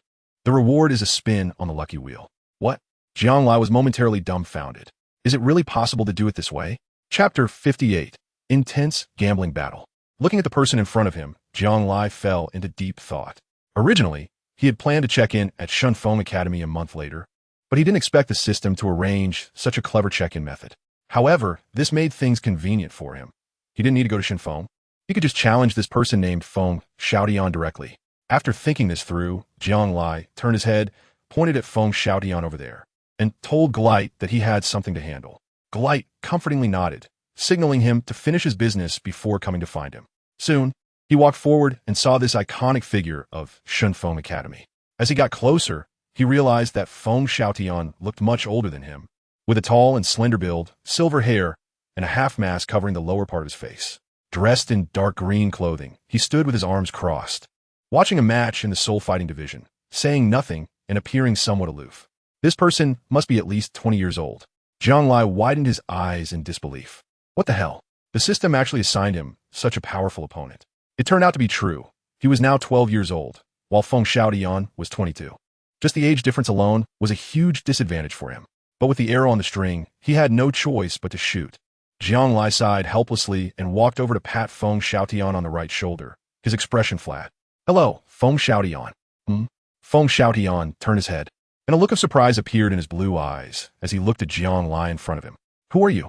I am. Jiang Liming pondered expressionlessly for a moment, then suddenly grabbed his shoulders with shining eyes, excitedly saying, I'm your fan. My name is Jiang Liming. You probably haven't heard of me, but that's okay. I'm already very happy to see my idol in person today, so I want to challenge you. Oh, sorry, not interested. Feng Xiaotian replied without a ripple of emotion, his gaze returning to the soul fighting arena, where a fiery red-dressed girl was entangled in a fight with someone. Jiang Lai was feeling frustrated after being embarrassed. This guy really didn't take him seriously. It seemed he could only resort to provocation. Following his gaze, he saw a curvy girl on the stage, paused for a moment, as if he understood something, and sneered. Stop looking. That girl has long been in my pocket. You can't get her. What did you say?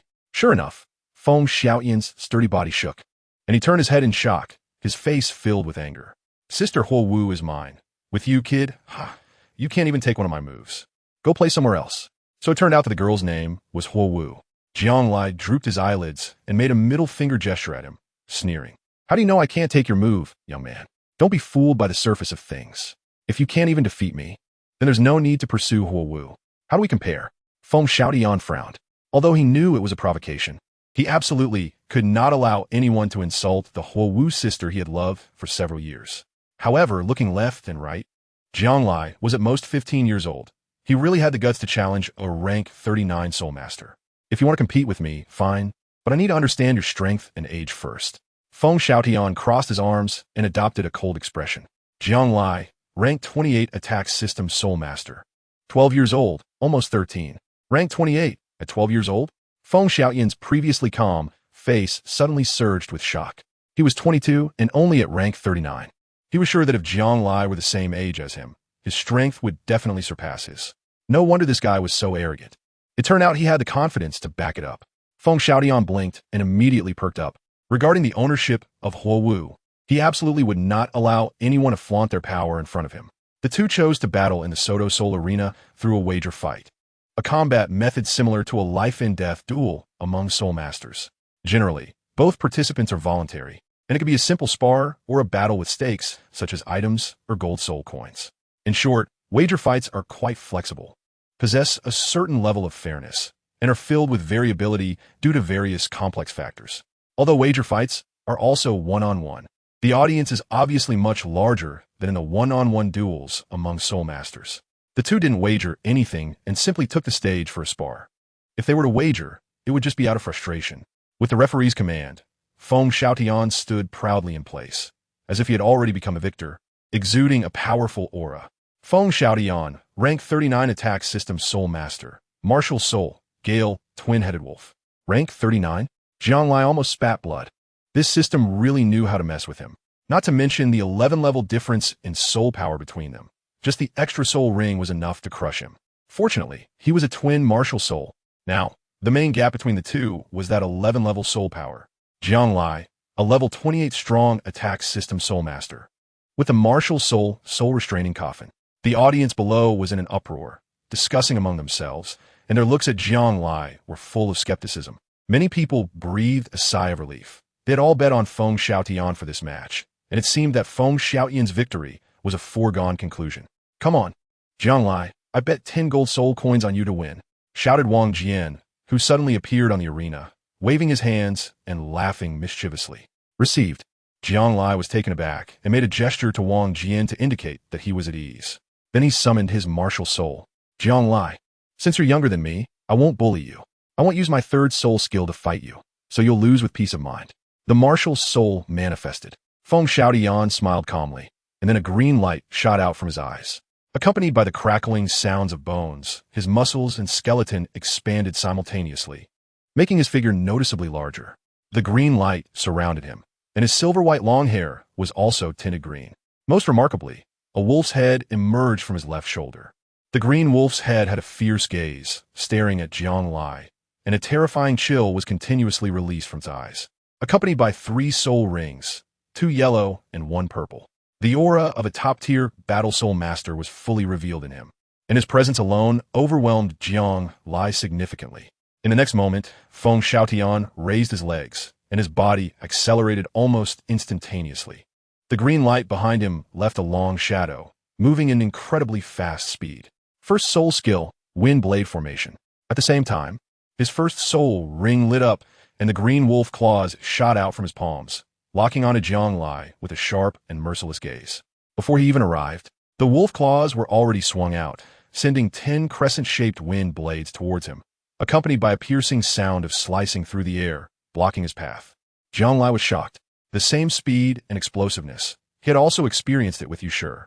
Although Yushur was a strong attack-type soul master, he focused on high speed and high explosiveness. His first and second soul skills, Wind and Thunderstorm, could unleash a burst of power stronger than that of an ordinary agility-type soul master. However, the person before him, Feng Xiaotian, gave him the same feeling, even more terrifying. Buona substituta, se makik. Under the shocked gazes of the crowd, Jianglai lifted the lid off the soul requiem coffin. He then jumped 3 steps high, the coffin lid in his hand radiating a shimmering light, with mysterious black runes exuding an aura of taboo. Feng Xiaotian let out a cold laugh, and 10 azure wind blades formed a siege attack, rapidly flying towards Jianglai, creating the feeling of a forest of blades and rain of swords. With keen insight, a golden-red divine light shot out from Jianglai's eyes. In his gaze, the flight trajectory and speed of the 10 wind blades clearly slowed down, and he could even see the green light jumping on the wind blades under the illumination of the lights. Bang! Jianglai skillfully dodged the 6 wind blades, narrowly avoiding a perilous situation. After losing a bone substitute, Feng Mo had already clashed hard with Feng Xiaotian. Although Feng Mo had increased his power by 30%, it was undeniable that the gap in soul power of level 11 was still too large. A gust of wind swept between the two, and Jianglai's strike only forced Feng Xiaotian back 5 steps, nearly knocking him off the stage. Can this be over now? Feng Xiaotian smiled calmly, extending his wolf claw toward him. Then he stretched his claw, and the air fell silent, with no wind blades in sight. Wind blade formation? Wind blade formation. Feng Xiaotian was momentarily stunned, channeling all his soul power, but after shouting for a long time, he still couldn't produce a single blue light. The audience watched in confusion, unable to understand what kind of awkward performance Feng Xiaotian was putting on. Just as Feng Xiaotian was trying to figure out what was going on, Jianglai seized the opportunity, rushing towards him with a coffin lid in hand. Second soul skill, Twin Wolf's Possession. Feng Xiaotian furrowed his brow as the shadow of the two-headed wolf behind him gradually fused with his body.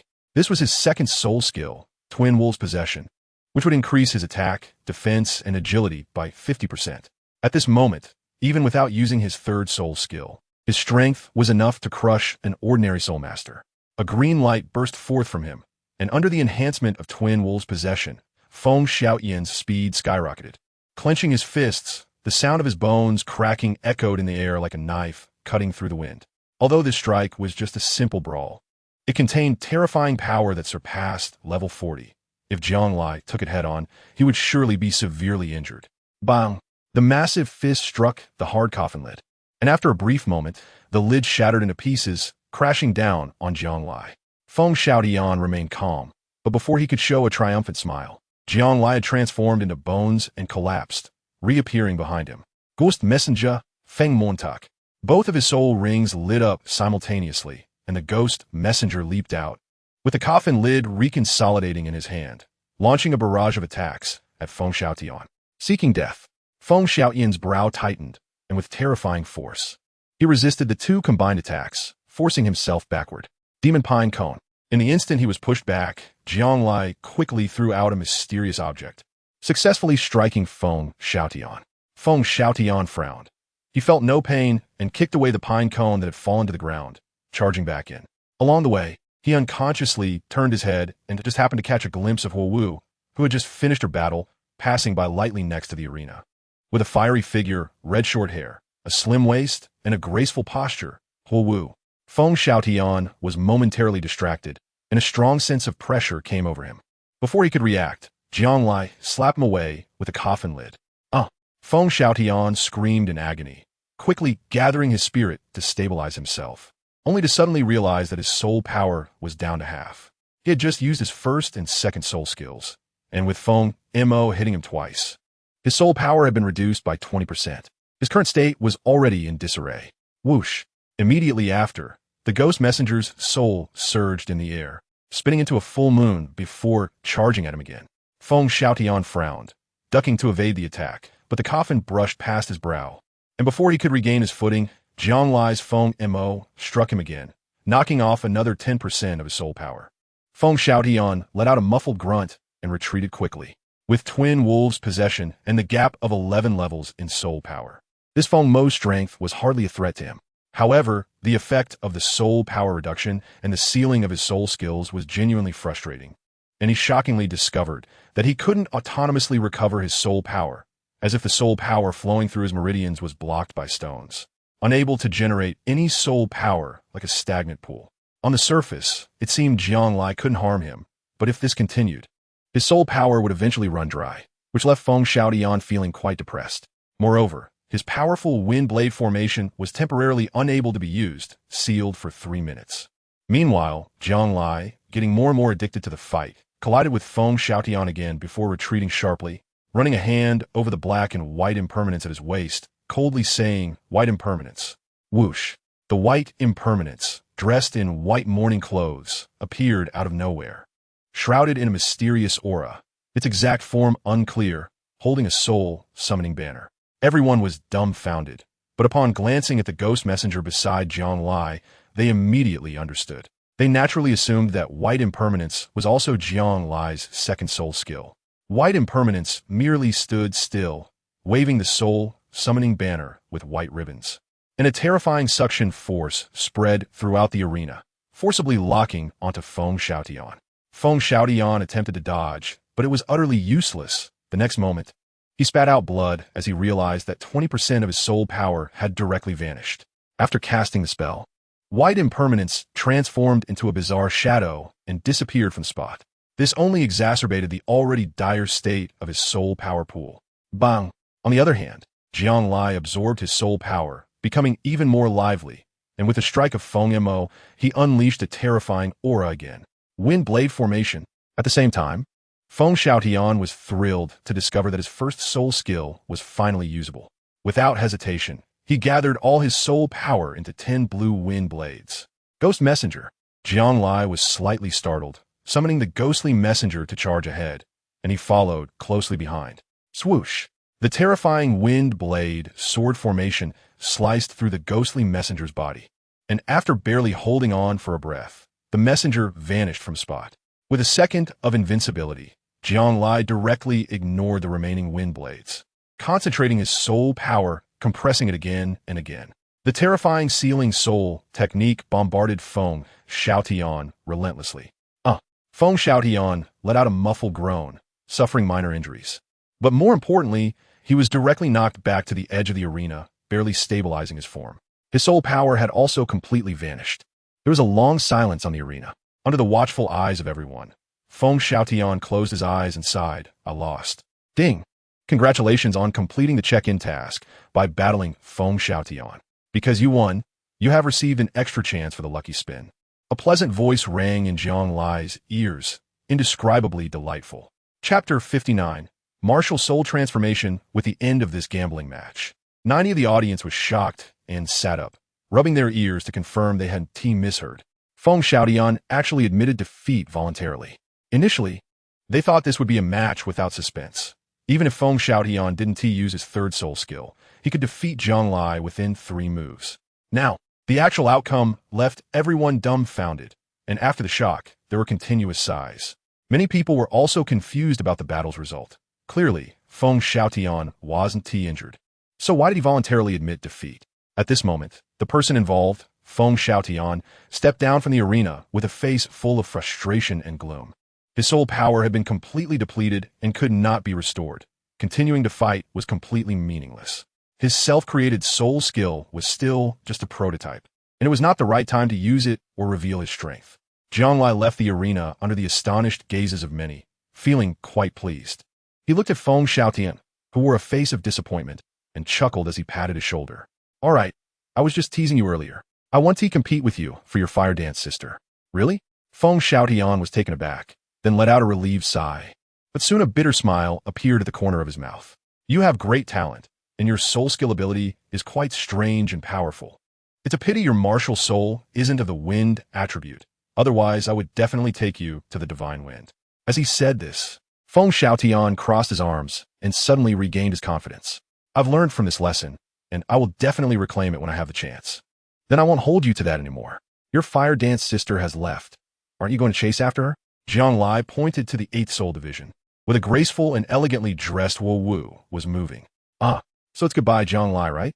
The next time I see you, I will definitely fight you without holding back," Feng Xiaotian said hurriedly before quickly chasing after Wo Wu. This guy is quite interesting." Jiang Lai laughed indifferently and said, "Let's give it a try then. It's not just Feng Xiaotian who's growing." Then, Jiang Lai turned to look at the dazed Wang Jian and laughed heartily. "So, Wang Jian, tell me, how much did I win?" Wang Jian was taken aback, finally coming to his senses, and immediately started shouting at Jiang Lai. "What are you talking about?" "I've lost my entire fortune. All 10 gold soul coins are gone because of you." Didn't you bet on me to win?" "Logically, you should have made a profit." Jiang Lai looked at him suspiciously. Could it be that this guy? Sure enough, Wang Jian half covered his face and shyly muttered, "Well, actually, I bet on Feng Xiaotian. Who knew you actually won? Damn, how can you still question me?" Jiang Lai rolled his eyes at him irritably. "Gambling battles are unreliable for you. You should stick to one-on-one matches instead. Don't wait until the Hermit Academy's enrollment and find you can't even gather the registration fee." Heavens, Earth, why do you have to torment me like this?" Wang Jian, who shuddered, cried out twice, then wiped away non-existent tears and quickly ran away. Jiang Lai turned around lightly, feeling a surge of excitement in his heart. Holding the key that Glite had left for him, he slipped into the VIP room, then hid in his own room and locked the door. Everything was perfect, just waiting to count the spoils. Speaking of spoils, it was really just 2 chances at the lucky draw from the lucky wheel. Logically, it should have been 1 chance, but winning came with an extra reward. which pleased him. At the same time, he marveled that the system had finally come to its senses after 6 years of malfunctioning. Soon, a lucky wheel appeared out of thin air in front of Jianglai, with a central spinner radiating colorful light. There were a total of 8 slots, corresponding to 8 rewards. Jianglai pressed a finger on the rotating needle, thought for a moment, and decided to first see what these 8 slots were. Jiang opened the topmost slot, which was a white circle that looked like a soul ring. After glancing at the description, he almost vomited blood. A 10-year soul ring. He couldn't be bothered to complain. To the right of that slot was a 1,000-year pink lady external soul bone. And then there was a 60,000-year peach blossom jellyfish skull soul bone. TSK, there are quite a few soul bones. Jianglai was momentarily stunned and looked to the right, where a red soul bone nearly took his breath away. It was the left leg bone of the Death Spider Emperor, aged 100,000 years. With a gulp, Jianglai noticed there were a total of 8 slots, 3 of which were soul bones. Undoubtedly, the most precious was the 100,000-year-old left leg bone of the Death Spider Emperor, followed by the external soul bone of the Pink Lady, which could grow. There were also 4 slots remaining, 2 of which were potions, the Extreme Potion and the Madness Potion. Jianglai knew about the Extreme Potion. It could increase one's soul power by 1 level without any rank restrictions. However, he was puzzled by the Madness Potion, as it only had a name and no description. Another slot contained a Soul Beast Lollipop. As for the last slot, it made Jianglai tremble with excitement. The original martial soul. Although it wasn't explicitly stated, it seemed that he could obtain a martial soul, and it could even be a part of his own body. Jianglai exhaled a breath of turbid air, feeling his limbs invigorated. He cracked his knuckles, making them pop, ready to take a gamble on his luck. All 7 slots contained good items. As long as he didn't T-land on that 10-year soul ring, it would be fine, otherwise it would be too terrifying.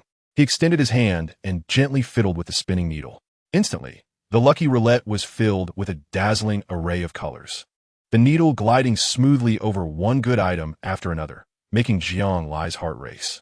In the end, the needle slowly passed over the 10-year soul ring, the external soul bone, the 60,000-year soul bone, and the 100,000-year soul bone. Damn, not a single piece of soul bone for me. Jianglai widened his eyes, ready to complain, when the pointer stopped on a bottle of blue potion. Ding! Congratulations to the host for drawing 3 bottles of Madness Potion. The system kindly announced in an electronic voice. Let me take a look first. 3 bottles? Although it's surprising, rare items are precious, and it sounds like it's not worth much. Jianglai looked at the blue potion, cautiously clicking on the description, his breath quickening. Crazy Potion. A one-time use potion that grants the user a second awakening of their martial soul upon consumption. Description. When a martial soul awakens, it undergoes a mutation, with a 50% chance of evolving and a 50% chance of degrading. Each person can use the Crazy Potion only once, and the effect is irreversible. So please use it with caution. Note: transferable, tradable. Truly crazy indeed. Jianglai's expression changed slightly, and he couldn't help but exclaim from the bottom of his heart that drinking this thing could either lead to soaring success or add fuel to the fire, resulting in a tragic outcome. Forget it. Let's continue happily drawing lots. Jianglai happily stored away the Crazy Potion and waved his hand to continue spinning the wheel. Under his tense gaze, the pointer cruelly slid past the 3 soul bones once again, making him doubt whether he could really avoid that 3/8 chance. In the end, the pointer lightly glided past the ultimate potion and stopped at a slot. Ding! Congratulations, the host has obtained a Soul Beast Lollipop. With trembling hands, he clicked to see the description. Soul Beast Lollipop, exclusive for soul beasts. Consuming it immediately increases cultivation by 100,000 years and forcibly transforms the user into human form. Well, I accept my fate. I can go back and give it to Dabai. He is also curious about what Dabai would look like in human form. Tianpeng Marshall? Second brother? After putting away the Soul Beast Lollipop, Jianglai sat down on the bed and took out a bottle of the Crazy Potion. It was time to gamble with fate. Jianglai was just about to take a sip when suddenly a flash of inspiration struck him, and he used that soul skill. Fortune or misfortune. Whoosh. Instantly, an indescribable aura enveloped him, and he felt as if he was floating beyond words. He believed that he was the child of destiny, and the degradation of his martial soul could never happen to him. Gulp. As he took a sip, Jianglai almost spat it out. It didn't taste very good, blueberry flavored, sour and tangy. At the same time, a wonderful sensation spread throughout his body, like a gentle stream nourishing his mind and body. And the sound of flowing water echoed in his ears, as if he was situated in a picturesque landscape. Ding, your soul common coffin martial soul has successfully mutated, and the ability of the heavenly mechanism coffin has awakened. Heavenly mechanism coffin? Jiang Lai was stunned, remembering that Jiang Pa had mentioned before that the soul-settling coffin had another name, the heavenly mechanism coffin, which contained hidden mysteries and was very enigmatic. Summoning the martial soul. The soul-settling coffin reappeared, ancient and solemn, shining with a dark luster. Unlike before, 4 small holes appeared at the 4 corners of the coffin's bottom lid. Exuding a mystérieux aura. It seemed as if each small hole contained a rare treasure. Before Jiang Lai could react, a flash of light emerged from one of the small holes glowing with white light, and a shimmering silver jade flute appeared out of thin air. This jade flute appeared to be made of exquisite white jade, with a blowing hole at the top, a total of 6 holes. And 3 holes were adorned with a golden finger ring, designed for single-pipe vertical blowing. The entire flute was a jade white color, with 2 golden finger rings. Looking ancient and elegant, mysterious yet powerful, Jiang Lai reached out his hand, and at the moment he grasped the jade flute, he knew its name was Wu Ying Xiao. At the same time, he also realized that Wu Ying Xiao inherited part of the abilities of the Jinhuan coffin and belonged to the category of martial souls. Thus it could release the first soul skill, sealing magic. However, the second soul skill, ghostly messenger, still had to be activated by opening the coffin lid of the Jinhuan coffin. It could be said that as long as the soul skill did not have special requirements for martial souls, Wu Ying Xiao could perform it. Jiang Lai's heart raced as he held the shadowless flute, trying to place the tip against his lips, and gently blew a note, sealing the demon. In the next moment, a strange black musical note shot out from the flute's hole, quickly striking the vase on his bedside table. Bang! As the note landed, the vase instantly shattered into pieces. Hiss! So powerful! Does this mean I can use my martial soul from a distance in the future? Jiang Lai was shocked and imagined a scene where he stood on the arena, facing his opponent with composure, blowing a whistle without a shadow, exuding an imposing presence that was renowned far and wide. He couldn't help but laugh excitedly. Bang! Outside the door, Jiang Po's rough voice rang out. You little brat, what are you doing in there? Making such a loud noise. Jiang Lai scratched his head, looking at the shattered vase on the ground, lost in thought. Chapter 60. Old Wong. That night, Jiang Lai was so excited that he couldn't sleep for a long time. After groping for a while, he finally understood the new abilities awakened after the mutation of the soul-settling coffin. Now it could also be called the heavenly mechanism coffin. Compared to before, the soul-settling coffin had become even more mysterious, with several new seals added. There were a total of 4 seals, represented by 4 small holes, and he could only unlock the corresponding 4 seals at the levels of 20, 40, 60, and 80. It was clear that the shadowless Xiao was the seal that could be unlocked at level 20. The other 3 small holes should correspond to 3 weapons with different abilities. Although they were called weapons, they were actually another form of the soul-settling coffin's martial soul. The items within the 4 major seals belonged to the martial soul. They just had different forms, which would change their combat abilities and methods. Just like when he previously used the coffin to hit people, although he could throw the coffin, it was clearly inconvenient for long-range combat due to its size. However, the shadowless Xiao was much simpler to handle, allowing for long-range preemptive strikes and close combat with the enemy using the jade flute. In short, with the awakening of the martial soul, his combat abilities and methods would undergo more flexible changes, which was far more important than merely enhancing soul skill abilities. Jiang Lai lay in bed, unable to sleep for a long time, so he simply sat up and began to meditate and practice. With the experience from the last time, he estimated that Jiang Pa would arrange for him to fight 1 against 2 again, and he had to improve himself to slap his cheap dad in the face. The next day, as soon as it got light, after Jiang Lai washed up and had breakfast, he was dragged away by Jiang Pa like a chicken to participate in the devil training. After drawing lots, standing on the arena, Jiang Pa chuckled and said, "Look at you, feeling so proud yesterday, you must be in a good mood, so today it's still 1 against 2, and I won't help you anymore. Just watch. Little Pa, today I'm going to show you my strength." Jiang Lai rolled his eyes at him, carrying a coffin, shining brightly under the spotlight of the arena. A well-dressed middle-aged man had already taken the stage and announced loudly, "All right, let's start the 7th match of our 12th arena, the breaking duo versus the 3-game winning double flower duo. Let's see what happens." Soon, 2 girls stepped onto the stage. One was slightly overweight, with a bit of chubby look, pouting her lips, a girl who looked quite cute, around 17 years old. The other had a moderate build, neither fat nor thin, looking much like most girls. with a graceful appearance, standing confidently at the same age as the chubby girl. The chubby girl grinned broadly, revealing a set of big white teeth. Cheng Yuan, Level 26 Control System Soul Master, Martial Soul, Morning Glory. The other girl also stepped forward, her expression calm. Lu Yun, Martial Soul, Lotus, Level 25 Support System Soul Master. Jiang Lai, Level 28, Assault System Soul Master, Martial Soul, Soul Guarding Coffin. Jiang Lai gave a slight nod to the two and briefly introduced himself, then assumed a combat stance. Jiang Pa stood motionless beside them, resembling a passerby. In fact, having a support-type Soul Master in a 2-on-2 match is somewhat redundant, equivalent to one-on-one support. It should be quite challenging to face two Assault-type Soul Masters. However, the fact that these two girls could achieve 3 consecutive victories indicates their exceptional skills, especially since he has to face both of them alone. Upon hearing that Jiang Lai is at level 28 and so young, the two were shocked for a moment, but quickly composed themselves and positioned properly, summoning their martial souls. It was evident that the chubby girl, Cheng Yuan, was the main attacker, while Lu Yun was responsible for support. The first soul skill, Flower Seat. The second soul skill, Lotus Unbreakable. On the other side, Lu Yun's 2 soul rings, one white and one yellow, lit up in succession. Beneath Cheng Yuan's feet, a large lotus flower had already enveloped her body, emitting a faint pink glow and gently swaying.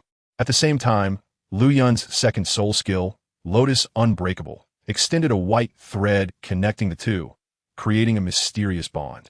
Shadowless Flute, Seal of Magic. Jiang Lai summoned the shadowless Xiao, holding in his hand, and brought his lips close to the upper blowing hole. A steady yet slightly strange sound emerged, accompanied by a dark musical note that burst forth, taking the initiative. The first soul skill, Pull. In Cheng Yuan's hand, a blood-colored morning glory connected to green vines suddenly flew out, quickly enlarging in the air. In an instant, the morning glory, now the height of a person, transformed into a carnivorous flower, opening its large flower mouth. Whoosh! With almost no suspense, the sealing magic shattered the morning glories, landing on the two of them. The sealing magic struck Cheng Yuan, yet it only caused both of them to groan softly. The white lotus silk also swayed slightly. Cheng Yuan appeared unharmed, while Lu Yun's complexion turned slightly pale, seeming to have transferred all the power of the sealing magic onto herself. However, at the same time, both were astonished to discover that they could no longer use their first soul skill. Jiang Lai secretly scoffed. The sealing magic was originally supposed to target the chubby girl, but the damage transferred, resulting in both of them being affected by the sealing effect. It could be concluded now. The sound of the shadowless flute played by Jiang Lai stirred the air, and the continuous black notes emitted a terrifying aura of death, causing both of them to retreat step by step, their soul power dwindling. Meanwhile, from the soul-restraining coffin, a ghostly messenger crawled out, launching a magic seal and a soul shock that nearly made the two of them spit blood. The second soul skill, Poison Powder. The chubby girl Cheng Yuan's expression changed drastically as her only century-old soul ring lit up.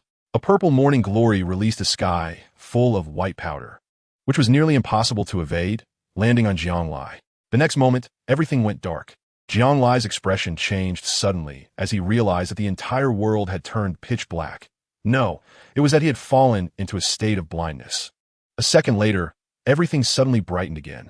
When he opened his eyes, a huge morning glory had wrapped around him, and there was Cheng Yuan sneering at him from the side. She had used this move 3 times, each time turning the situation around, making it a signature technique of hers. However, when dealing with someone like Jiang Lai, she was overthinking it. Swish! Jiang Lai condensed his soul power in the palm of his hand, then struck with the shadowless flute to seal the magic, directly piercing through the petal. The white bone substitute activated and quickly approached. Cheng Yuan was taken aback and hurriedly continued to block. The shadowless flute in Jiang Lai's hand spun continuously, taking a large step forward, aimed straight at her, and the strong force forced her out of the arena. Similarly, on the other side, he didn't need to handle it all. The ghostly envoy slammed a coffin lid on Lu Yun, leaving her dazed, and mercilessly punched her away. Congratulations to the broken combination for defeating the double flower combination and achieving a 2-game winning streak. The audience was bewildered. This battle lasted at most 3 minutes. It was over just like that? This was a complete display of overwhelming strength. Indeed, against them, Jiang Lai didn't need any skills. He believed that even without moving a finger, the ghostly envoy could defeat them.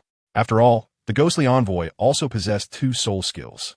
The previous match against the Xiaobuotao brothers was very thrilling and challenging for him, but this round was basically flavorless. So he was confident that unless he encountered a martial soul fusion skill again, he could easily defeat the duo on his own, as his level 28 strength and martial soul were right there. Of course, if the duo included strong members like Tang San, Xiao Wu, Ling Yin, or He Xiang, then he would take back what he said. Even if Li Yi and Yushir came, they would only end up being chased and beaten by him. As he expected, for 10 consecutive days, he achieved 10 consecutive victories, with no one able to withstand him for 3 minutes. In the toughest match, 2 peak level 29 assault-type fighters faced him and were quickly defeated in less than 5 minutes. Gulp! Jiang Lai drank a large cup of water, wiped the water stains from the corners of his mouth, and smiled. So, how about it, little ghost? Are you coming or not? Jiang Pa chuckled, looking at her strange son, speechless and choked up. For Jiang Lai, battling against 2 people had become a common occurrence these days.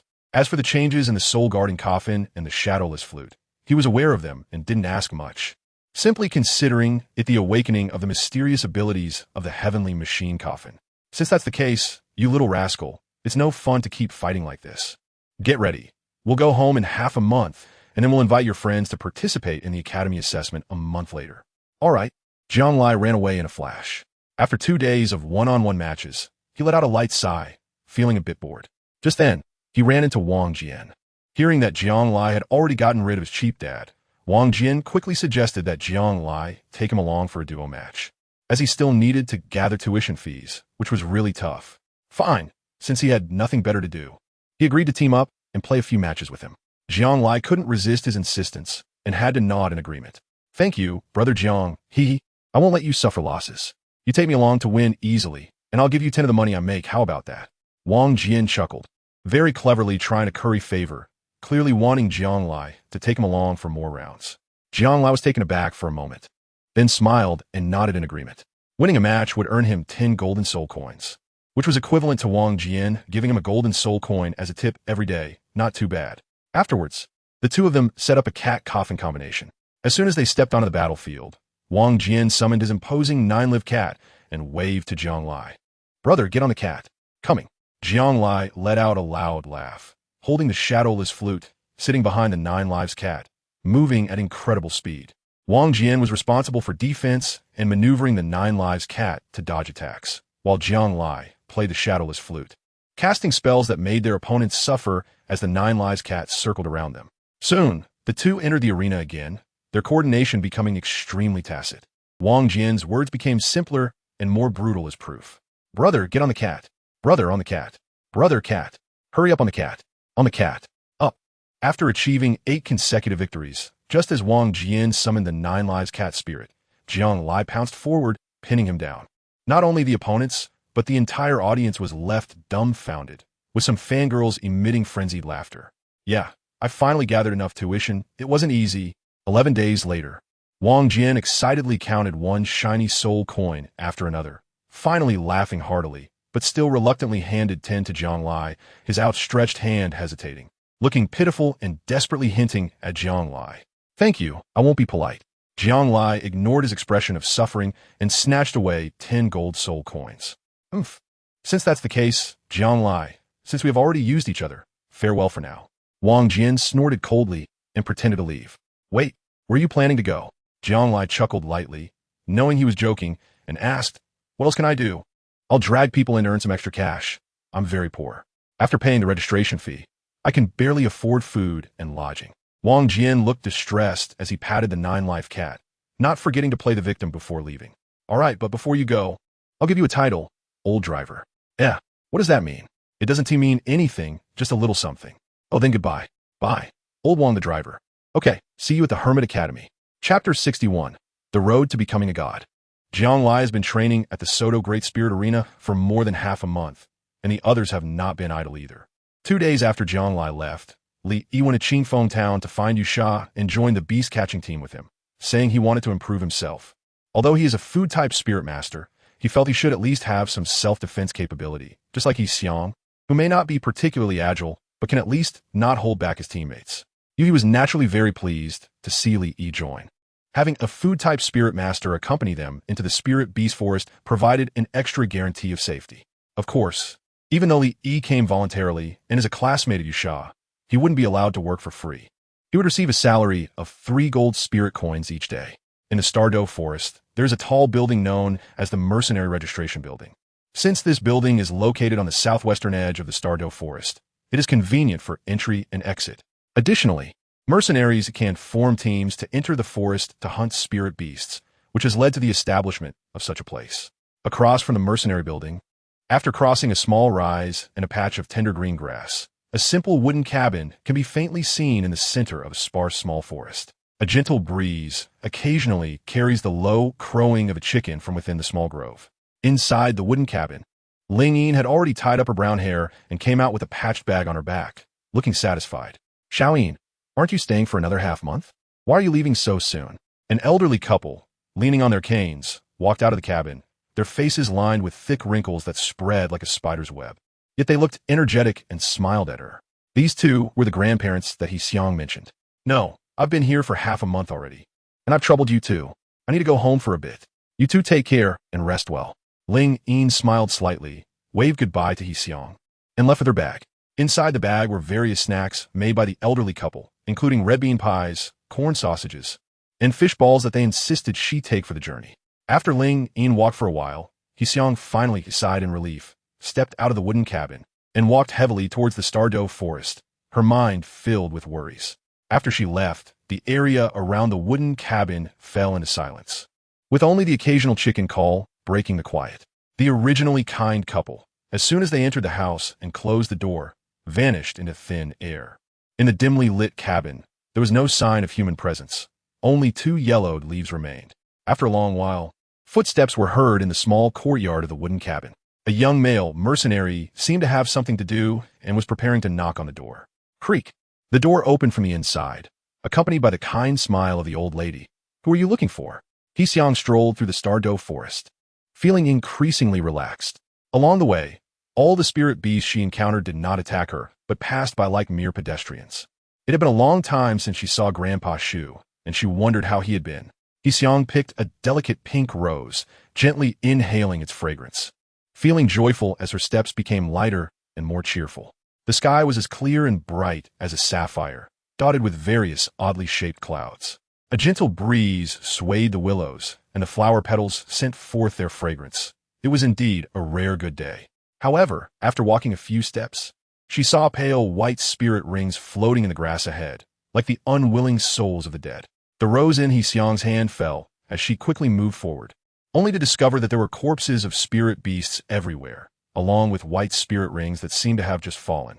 In addition, there were some glaring yellow spirit rings, which appeared to have been discarded like weeds.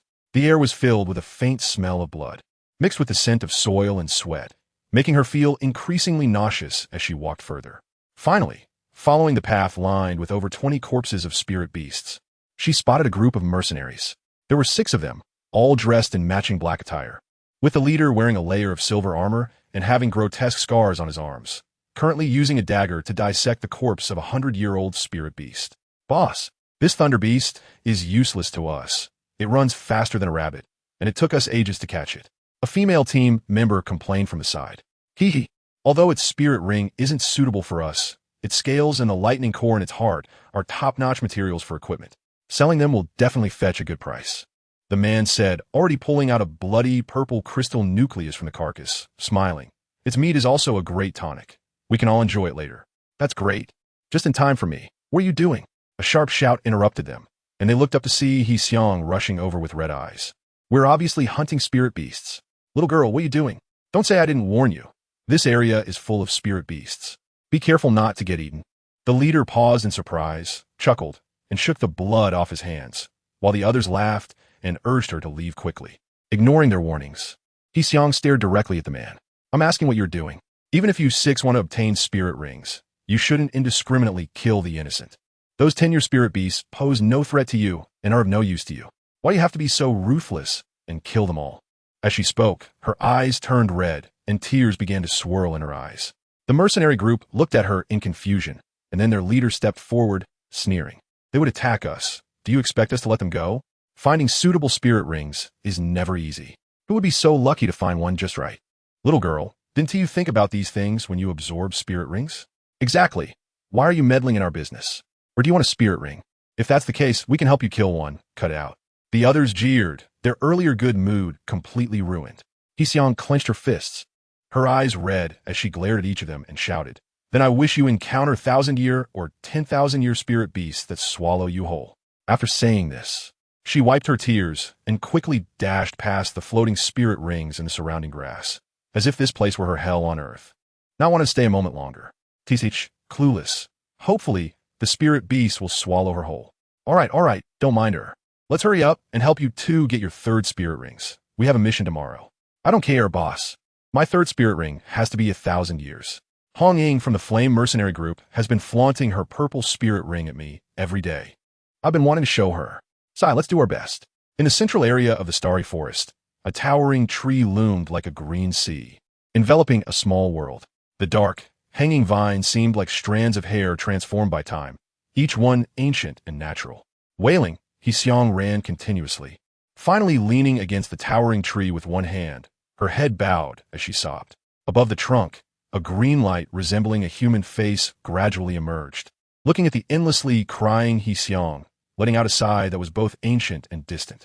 Heeseong, as a soul beast of 100,000 years, you have been in the human world for so long. You should have accepted this commonplace matter between soul beasts and humans by now. Why are you still crying?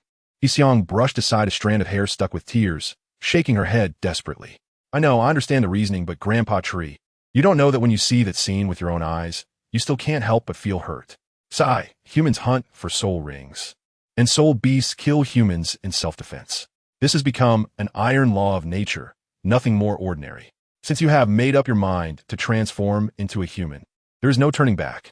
Either in 100 years, you will turn to dust, or as you said, only by becoming a god can you break free from the shackles of fate. I will. Heeseong raised her head, her eyes shining with unwavering determination and courage. If it weren't to become a god, I wouldn't choose to transform. 1,000,000 years is too long. I don't want to live in silence and boredom. So I want to truly live for myself once. Within 100 years, if I don't become a god, I will not give up. Heeseong stood up, her frail body bursting with powerful resolve and confidence. The giant spirit tree behind her fell into a brief silence, and then a crystalline leaf, seemingly carved by time, fell down. It's been 6 years. Refine this leaf. At the very least, it can conceal your aura. This single leaf was transformed from the giant spirit tree's 10,000 years of cultivation. Every 6 years, Heeseong would refine and absorb it to conceal her soul beast aura. Heeseong nodded, knowing it was not the time for pretentiousness, and sat down quietly to begin refining. If she became a god, although she couldn't protect all soul beasts on the continent, at least she could safeguard her homeland and friends, even if it was just a piece of land. Heeseong closed her eyes. The tears on her cheeks dried by the wind, leaving only faint traces. Chapter 62. Gathering of 5 after training for a full month at the Suatu Great Soul Arena. The father and son rode back to the village on the big white horse, preparing to settle everything before setting off again. The feeling of being home is much better. Jiang Lai walked along the country path, where there was no bustling prosperity of Soto City, only wooden and earthen houses. Yet everywhere exuded a wonderful charm. Perhaps this is the feeling that everyone in the village experiences upon returning home from their travels. Jiang Lai went to Li Yi's house, but was told that the guy had gone to find Yushur, so he had no choice but to prepare to head to Qingfeng town. However, he didn't expect to be stopped by the village chief, old Luo, halfway there, who said that a girl had been waiting for him in the village for several days. Waiting for me? For what? Jiang Lai looked confused for a moment, then suddenly realized, could it be Ling Yin or Heeseong? He followed the village chief to his house, only to be greatly disappointed. It was Yang Lan Lan, and he felt like he had gotten all worked up for nothing. What do you want with me? Jiang Lai rolled his eyes inwardly, but maintained a polite expression on the surface. After all, the other person had waited for him for half a month. Yang Lan Lan snorted coldly, walked over angrily, and looked at Jiang Lai with a hostile gaze. Class monitor, I know someone has a crush on you. Is that all? Jiang Lai smiled faintly and nodded calmly. I know this. After all, I'm too handsome. So there's certainly many girls who like me. Hey, don't tell me you like me too. Bro, you can't betray your brother's wife. Why are you looking for me instead of Yushur? Pa, how can you even say that? Yang Lan Lan blushed instantly at his mention of brother's wife, turning as red as a ripe tomato, as if the juice were about to burst out. The one who has a crush on you is your good brother. You sure? He told me that himself. Huh? Jiang Lai was stunned for a moment, finally understanding her intention for coming here, and sneered. Do you really believe this? He just doesn't like you, it's that simple. You don't have to see me as your rival in love. All right, if you have nothing else, I'll be leaving. Hope to see you again. Hey, wait. Yang Lanlan grabbed him, still blushing. There's one more thing. Have you decided which academy you want to go to? The Hermit Academy of Soto City. Interested? I've never heard of that academy. Will you sure follow you there too? Well, maybe I should probably ask for his opinion. Yang Lanlan was taken aback, clenched her fists, and said determinedly, Then I want to go too. Suit yourself. Jiang Lai shook off her hand, took 2 steps forward, then turned back and said with a smile, Just a friendly reminder, the registration fee is 100 gold soul coins. And you must have a soul power level of at least 24 to enter the silent forest in Soto City in half a month. Good luck. Huh? Upon hearing the registration fee of 100 gold soul coins and the requirement of 24 levels of soul power, Yang Lanlan's face turned pale, and she was completely stunned in place. Jiang Lai shrugged and didn't pay her any more attention. Not to mention that Yang Lanlan was a poor girl who needed several years of subsidies from the Wuhan Hall just to buy a century-old soul beast. She had only graduated a month ago, and her soul power was at most level 22, which clearly made it impossible. After more than 2 hours, Jiang Lai arrived at Qingfeng Town and found their home. Just in time, they had also returned from the Soul Beast Forest, along with Yuhi's 4 mercenary team members, as well as Yushi and Li Yi. Uncle. Jiang Lai looked at Yuhi and greeted him. He noticed that since their meeting 6 years ago, the scar on Yuhi's face had become more pronounced, and there were some new wounds nearby, some of which had already scabbed over. Oh, it's you, kid. Not bad. When I saw you 6 years ago, you were just a little runt, and now you've grown into a little adult. Yuhi laughed heartily and put his arm around Jiang Lai's shoulder. Boss, you're finally back. Li Yi had a head of messy hair, a bit dirty, which had become his daily look. Lai, it seems you made up your mind? Yushi walked over, his slightly stiff facial lines sketching a faint smile. After a month of life and death struggles in the Soul Beast Forest, he looked more mature, exuding the hormonal scent of an adult man. Let's sit down and talk. Jiang Lai then revealed the enrollment assessment of the Hermit Academy, including requirements, conditions, and the potential danger of death, as well as the fact that the principal was his uncle, without any concealment. Oh, once every 10 years for enrollment, and graduating means definitely becoming a soul sage? Yuhi widened his eyes, pondering for a moment, then frowned. It seemed this assessment was certainly very dangerous, with a 10% pass rate and the constant threat of death. Son, have you thought this through? Yushi's response was very decisive, showing no hesitation in making such a significant decision. 100 gold soul coins is such a ripoff. Li Yi's eyes widened, then he gulped down a jug of liquor. Fortunately, he had worked here for a month and earned over 80 gold soul coins. Otherwise, he would really be in a tight spot. Well, it's just in time. 2 days later is the time we agreed with Ling Yin. Let's ask for their opinions then. Jiang Lai was very happy. He knew that Yushi made such a decision more out of trust in him, but he was unsure about the thoughts of the other 2. If the 5 of them could graduate from the same academy, that would be wonderful. 2 days later, the 5 gathered at Nottingham Academy. Without saying a word, Jiang Lai recited a lot of information fluently, seeking their opinions. Is there really such an academy? Will it definitely produce a soul sane in 10 years? Xiang slightly opened her mouth, and after receiving Jiang Lai's affirmative answer, she smiled brightly, her eyes shining with a compelling determination. Then I will join. If it can cultivate a soul sane in at least 10 years, then I must at least become a soul Douluo. What ambition! Jiang Lai was taken aback and laughed confidently. Then my goal is to become a titled Douluo. Then I'll go too. Actually, I'm very curious about what this assessment will be like. The more thrilling it is, the more I like it. I hope it won't disappoint me. Ling Ying casually brushed her brown hair that fluttered past her ears, clearly eager to try it out right now. I guarantee it will be thrilling. Well, to be honest, I'm not too sure either. Let's leave some space for imagination, but the assessment will definitely be related to soul beasts. Jiang Lai recalled Greta's words and said. Upon hearing something related to soul beasts, Xiang's expression clearly changed, but she quickly concealed it and fell into deep thought. Soon, the 5 of them agreed on a time to set off for Soto City to participate in the assessment on time. During the 2 days of preparation, Jiang Lai returned to the village to organize his belongings into the soul guide. Unexpectedly, he received a pleasant surprise from the system's wonderful prompt sound. Ding.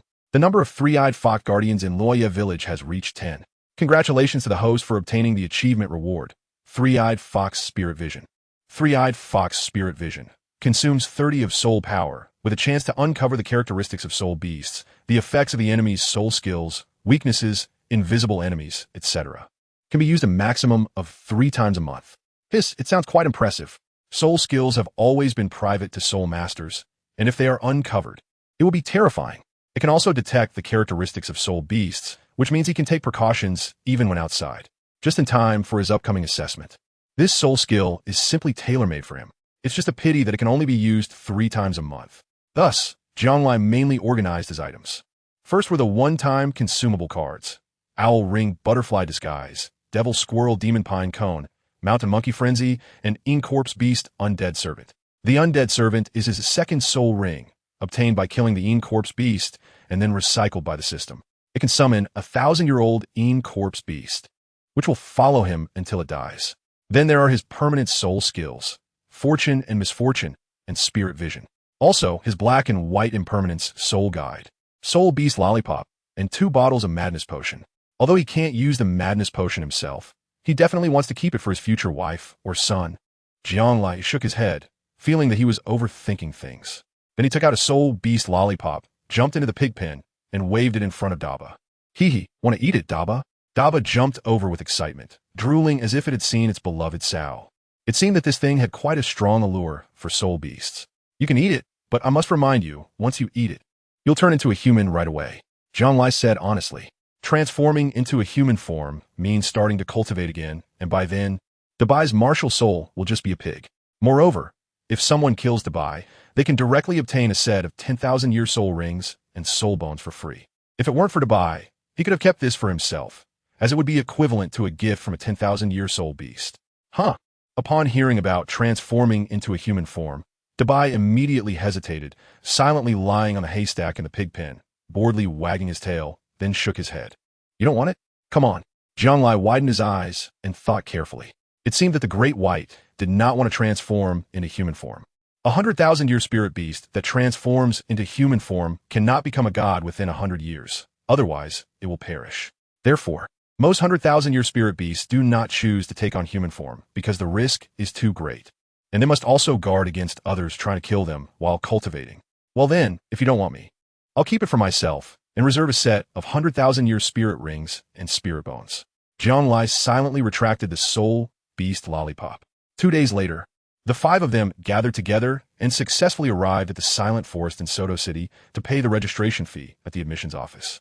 Chapter 63. Death Map Soto City, Silent Forest.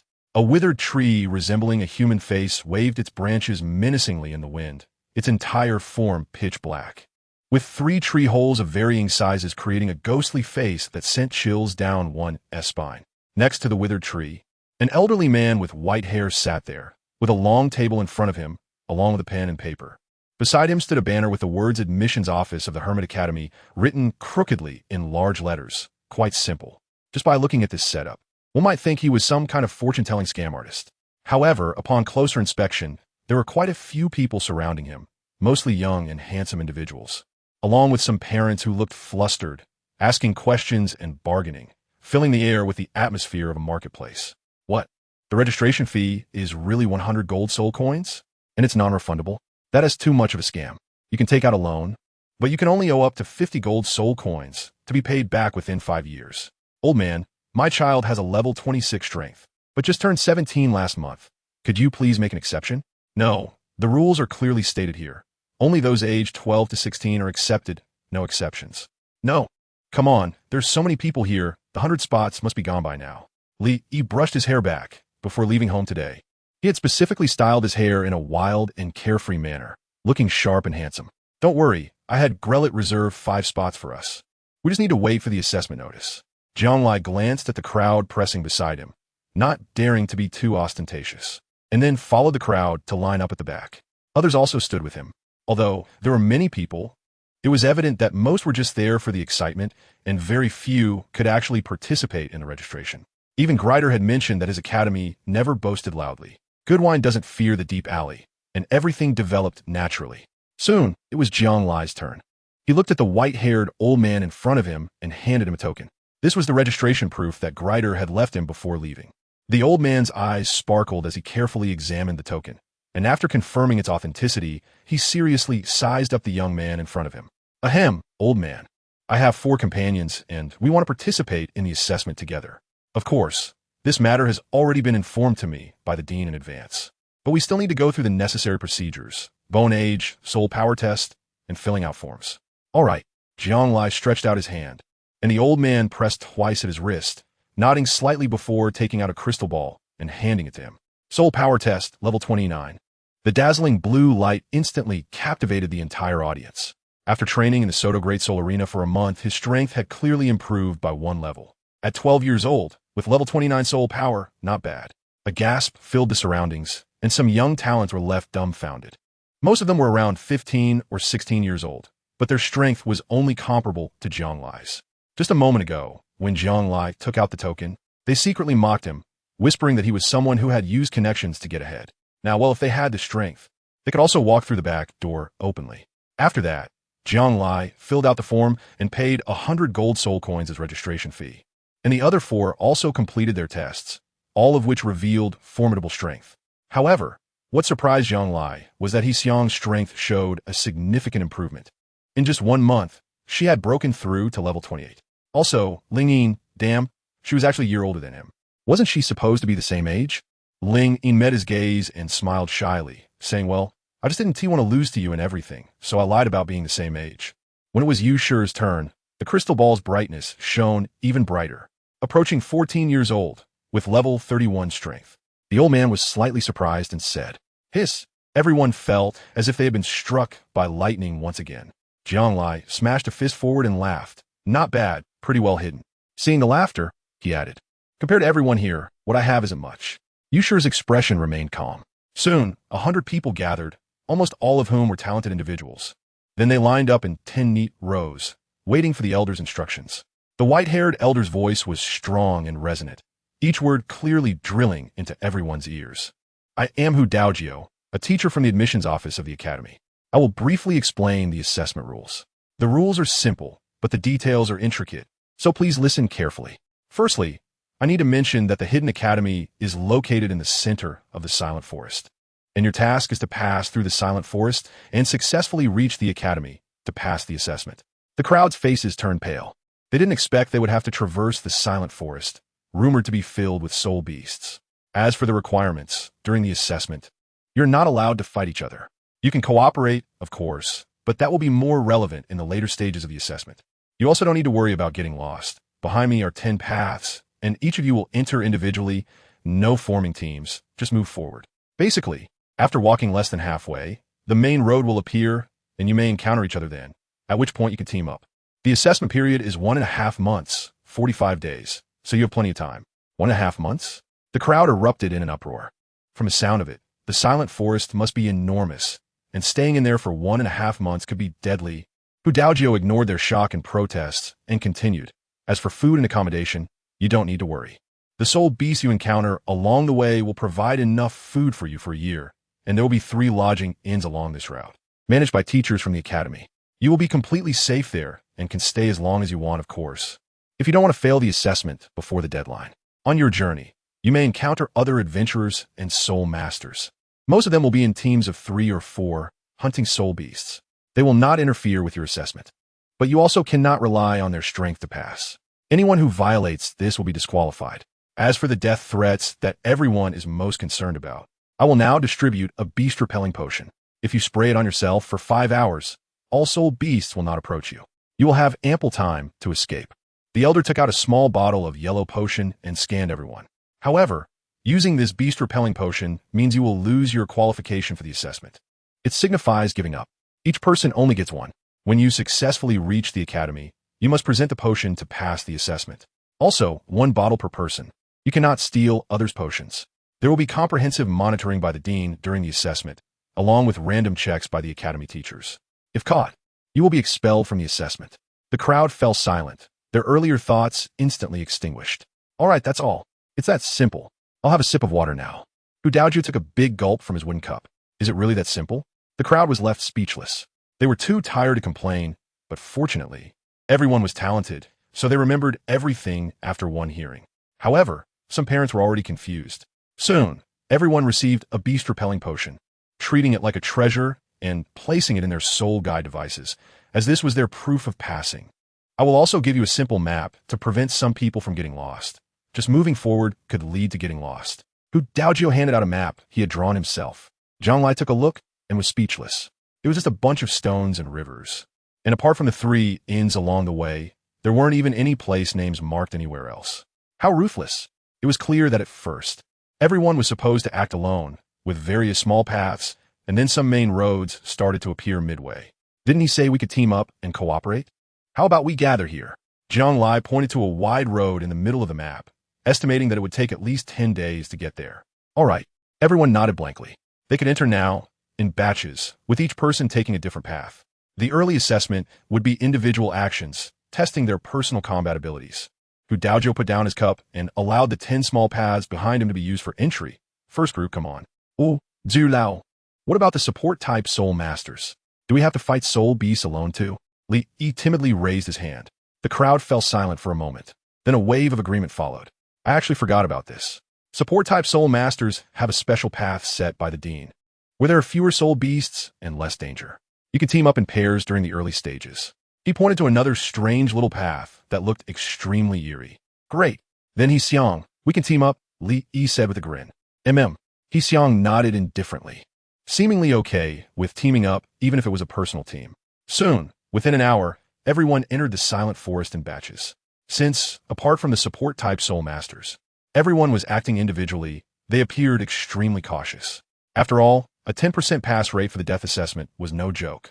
Zhang took a deep breath and then stepped onto a small path in the underworld. As soon as he entered, an electronic voice sounded in his ear, startling him. Ding! Host detected entering Level A map of the Silent Forest. Please prepare for Level 2 combat. Emergency system mechanism activated. 500 meters ahead. There are soul beasts roaming. Proceed slowly. Damn! Zhang felt a tingling sensation on his scalp, his heart pounding as he stepped into the Silent Forest. The Silent Forest appeared eerie, as if shrouded in a layer of dark shadow, with sunlight unable to penetrate its gloom. All around him stood gnarled, claw-like dead trees, as if they were ready to reach out and grab him at any moment. Zhang walked for a while without discovering any danger. Just as he was about to breathe a sigh of relief, a sudden gust of wind blew past, and a series of piercing, harsh laughter rang in his ears, drilling into his eardrums.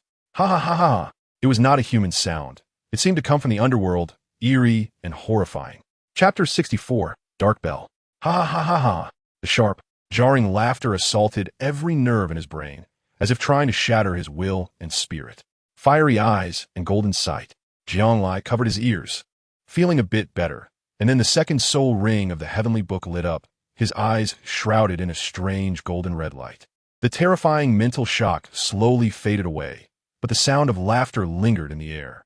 He walked over and saw that in the center of 2 withered trees, a series of black-blue flowers wove together like a spider's web. The flowers, resembling dark blue bells, were densely intertwined through green vines, swaying continuously in the strong wind. And the piercing laughter emanated from within. They seemed somewhat reminiscent of bellflowers. After the strong wind blew for a while, the laughter also disappeared, and the forest fell silent once again. Zhang let out a sigh of turbid air, thought for a moment, and decided to use a spiritual vision to glimpse the basic characteristics of the soul beasts here. Spiritual vision. Zhang tightly closed his eyes, and then a light hole shot out from his forehead, with a strange eye pupil standing in the center of his forehead, emitting an eerie gray-blue light. The light fell on the bellflower in front of him, and rows of information quickly appeared in his mind. Dark Bell, 460 years soul beast characteristics. A parasitic soul beast that relies on the human-faced tree for nutrition and survival. It is affected by natural environmental factors such as strong winds, hail, or human-induced shaking, and when it attacks, it emits a sharp, loud laugh. The laughter stimulates the brain's nerves and, accompanied by a certain mental shock, causes dizziness in the listener. Covering the ears can prevent this effect to some extent. The Dark Bell does not initiate attacks proactively. It only responds passively to external interventions for self-protection, maintaining a mutually dependent relationship with the human-faced tree. Other information is currently unknown and cannot be detected. Phew, how strange. Zhang wiped the cold sweat from his forehead. The third eye vanished. And when he opened his eyes again, he looked at the now calm dark bell in front of him, feeling a lingering fear. Fortunately, this soul beast wouldn't attack on its own, so there wasn't much to worry about. Moreover, if that's the case, then these clawing and gnashing dead trees are actually human face trees, and where there are human face trees, there must be dark bells? It turned out that his thinking was correct. Although dark bells were not to be feared, their widespread presence seemed to constantly pose a danger. In the following time, as Jiang Lai walked a certain distance, the strong wind would blow, and sharp laughter would echo in his ears. Even when he tried to lean against a tree to take a quick nap, he would be startled awake by the sudden bursts of laughter. If an ordinary person were to stay here, even if they didn't suffer an attack from Soul Beast, their mind would likely be tormented to the point of being battered and bruised. Jiang Lai did not dare to be careless, and summoned the ghostly messenger to protect him closely, always ready to start a fight. Thus, he traveled for 5 or 6 days, enduring the wind and rain, and besides the ever-present dark bells, he also encountered several weak, century-old soul beasts. But they were no match for him and fled in all directions after being beaten. Even so, he remained vigilant, studying the map and continuing to move forward to find his way. In another 7 or 8 days at most, he should be able to encounter other people, right? Jiang Lai dealt with a rage hound that was over 300 years old and let out a light breath. At the same time, he couldn't help but sigh at how the Hermit's Academy was actually located in the heart of the silent forest. It was truly fearless and quite bizarre. Whoosh! Suddenly, a gust of wind rushed through the trees, carrying with it a series of hearty laughs. Jiang Lai felt a sudden alertness, sensing a strange aura slipping by just now. Unlike the gentle breeze of nature. Whoosh! After walking for a while, a sudden oppressive feeling rushed from behind him. Jiang Lai frowned, and without thinking, he swiftly thrust the shadowless flute in his hand backward. Seal the demon. Dark energy coiled around the shadowless flute, and when it touched the air, it seemed to hit some kind of obstruction. Accompanied by a beastly roar, Jiang Lai was forced back several steps. He turned around and looked around, but there was no trace of any soul beast. However, just now, he clearly heard a beastly roar. Could it be the Eye of Fire and Gold? Jiang Lai's eyes emitted a golden light, and he could clearly see the movements of the wind and grass around him. In the next moment, he noticed a vague black shadow pouncing at him again from the direction of the grass on his left shoulder, its speed astonishing. Sealing the demon. This time, he was well prepared. The shadowless flute in Jiang Lai's hand danced rapidly in the air, and a black character appeared out of thin air, striking the shadow. The shadow was forced back several steps, fleeing in a panic. Jiang Lai clenched his fist and directed the ghostly servant standing not far away to charge forward. But he didn't expect that the creature would slip away faster than a rabbit, disappearing without a trace. Strange, it seems to be an invisible soul beast. Jiang Lai frowned, and as the journey continued, he became increasingly cautious. As for the spirit vision soul technique, he didn't dare to use it casually. He would wait until he encountered a more powerful soul beast. After all, it could only be used 3 times in a month. He also wondered how the others were doing. Jiang Lai fell in a deep thought, not worried about Ling Yin and Yu Shi, mainly because He Xiang and Li Yi had almost no combat power. The fragrance of rice flowers speaks of a bountiful year. He Xiang nimbly jumped down from the face tree, her first soul ring shining brightly, golden light crawling beneath her feet, swaying with a faint fragrance of rice flowers, covering an area with a diameter of up to 30 meters. In such circumstances, it looked like a golden rice field, seemingly devoid of any eerie and terrifying atmosphere. Bang! He Xiang delivered a flying kick, accompanied by the appearance of golden rice ears, swiftly kicking away a poisonous toad that was preparing to attack them, her expression vigilant. Li Yi stood beside her, silently handing her a gourd of wine, forcing a bitter smile. He Xiang, luckily I have you, otherwise I definitely couldn't stay here. It's too scary. Coward, if you can't fight, just run. Do I have to teach you such a simple principle? He Xiang shot him a glance and continued. Even if you're a food system soul master, you can't lack any fighting spirit, right? When reciting poetry, you're more graceful than anyone, but when facing soul beasts, you just ha ha ha ha ha. A breeze blew by, and then Ling let out a hearty laugh, making Li Yi's face flush with embarrassment. Ahem. However, he quickly became fearless, patting his chest with a confident expression. I was born with talent, He Xiang. I won't let you underestimate me. From now on, I'll lead the way. That is more like it. He Xiang stepped aside and gestured to him. Whoosh! The next moment, Li took out a gleaming silver longsword from his soul guide device. Intricately carved with dense patterns, looking quite extraordinary, coupled with the wine gourd hanging at his waist. He exuded an air of a swordsman wandering the world in a drunken haze. Li Yi drew the long sword, his gaze sharp, instantly transforming into a formidable figure as he skillfully wielded the sword, as if he were a battle soul master himself. He Xiang was momentarily stunned, then broke into a smile. "That's right, go for it, Li Jiuxian. Keep your eyes open." While they struggled to advance, Ling Yin and Yu Shi were rampaging without restraint. Thunderstorm. Wherever Yu Shi passed, thunder roared continuously. Regardless of the soul beasts, he smashed with a punch.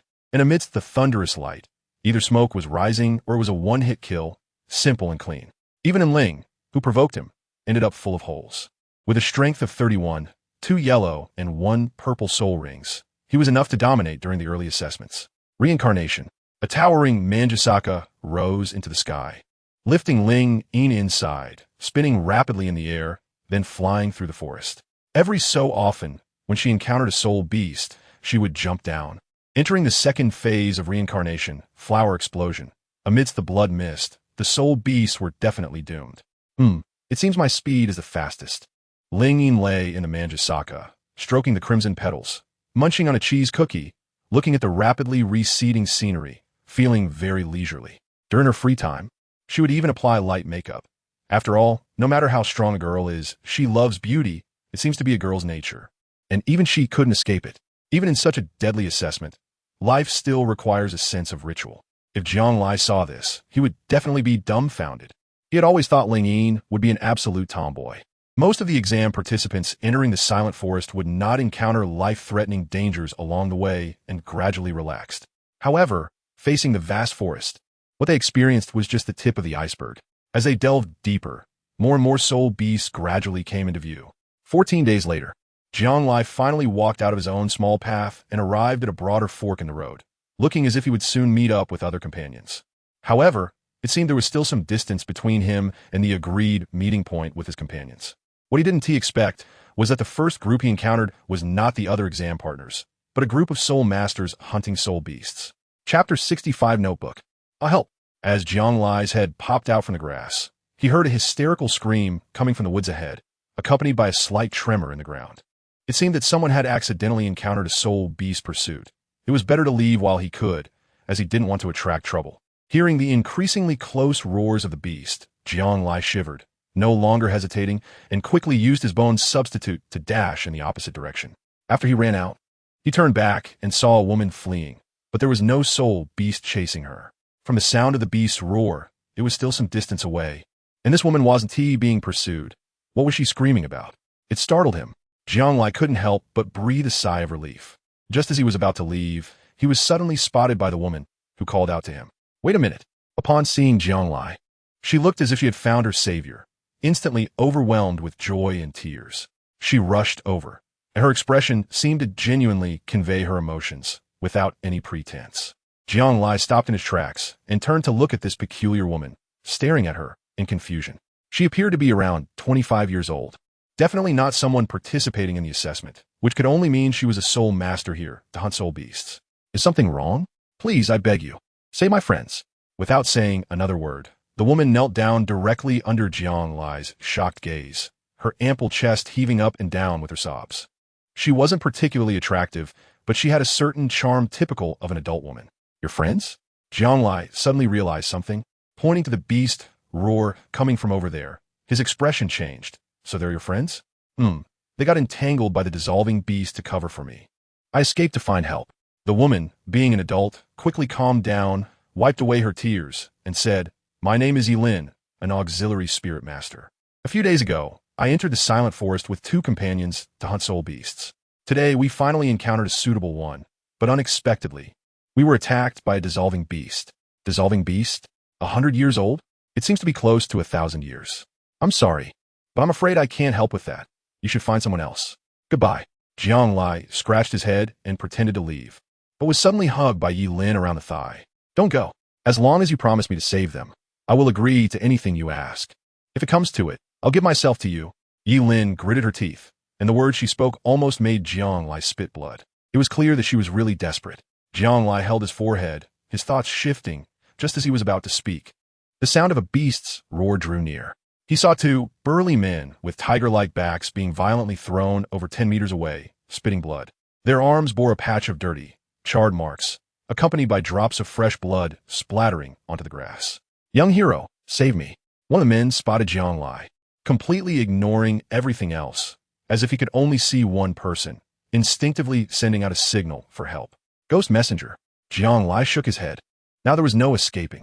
He directly ordered the ghostly messenger beside him to charge forward as a meat shield.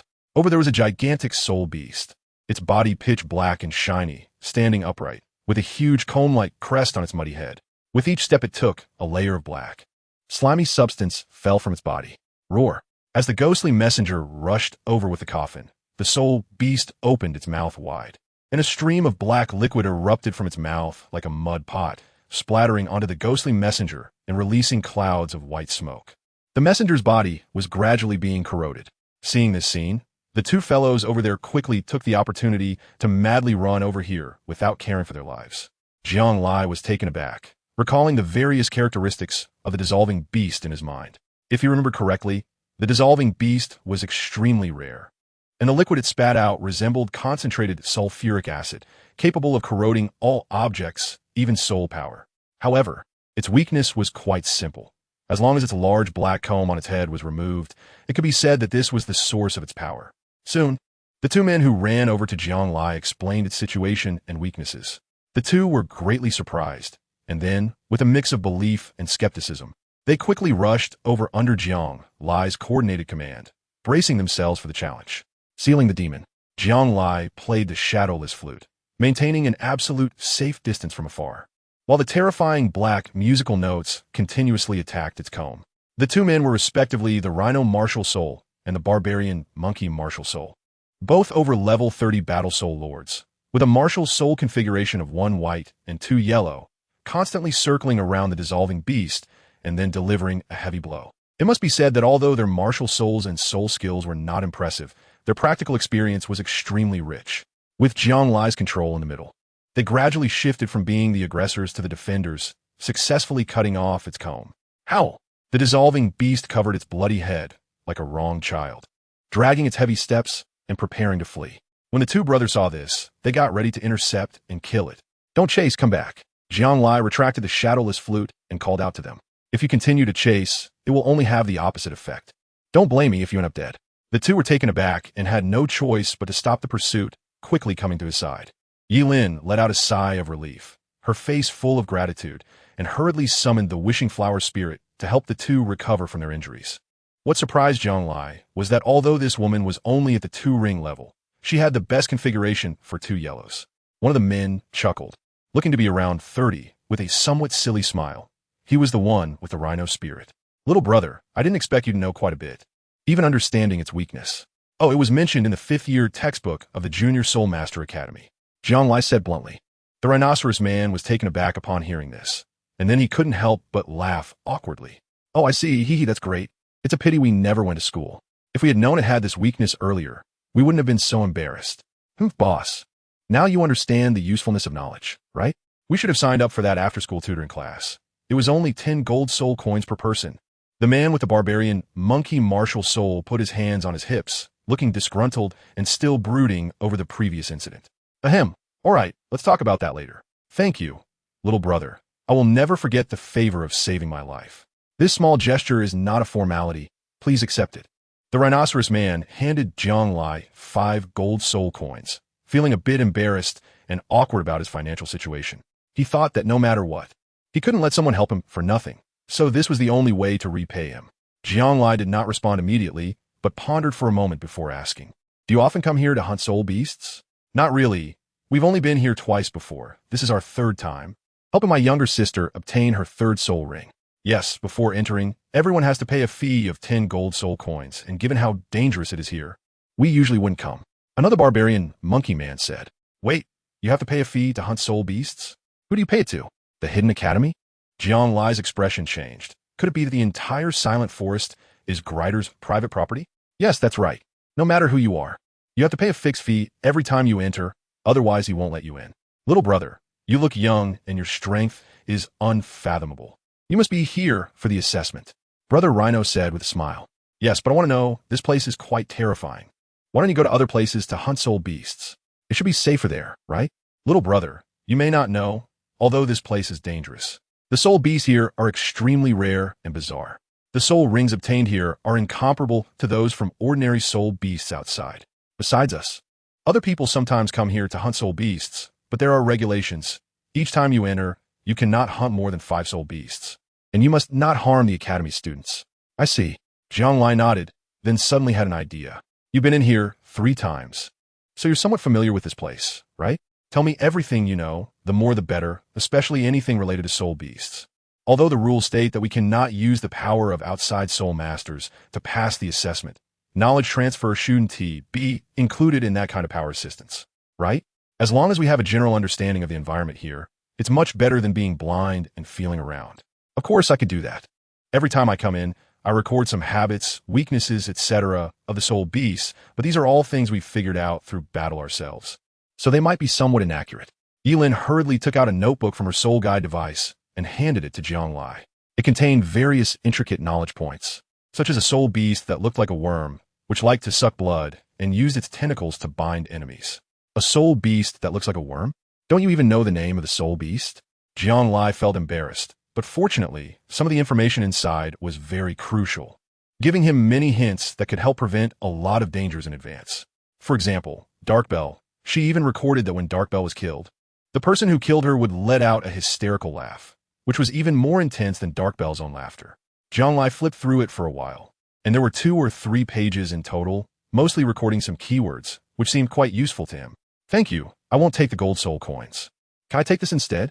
Jianglai looked at Yilin and the 2 brothers. Of course, benefactor, Brother Rhino chuckled. Yilin also nodded, blushing, and said it's fine. I've remembered most of the content inside, but the records might not be very accurate. Just use it as a reference. Don't take it too seriously. Also, my handwriting is a bit messy. Please don't laugh. Don't worry, I know what I'm doing. Jianglai put away his notebook, glanced at the gradually darkening sky, and thought it was time for him to leave. Farewell. All right, take care, my friend. The 3 of them nodded gratefully.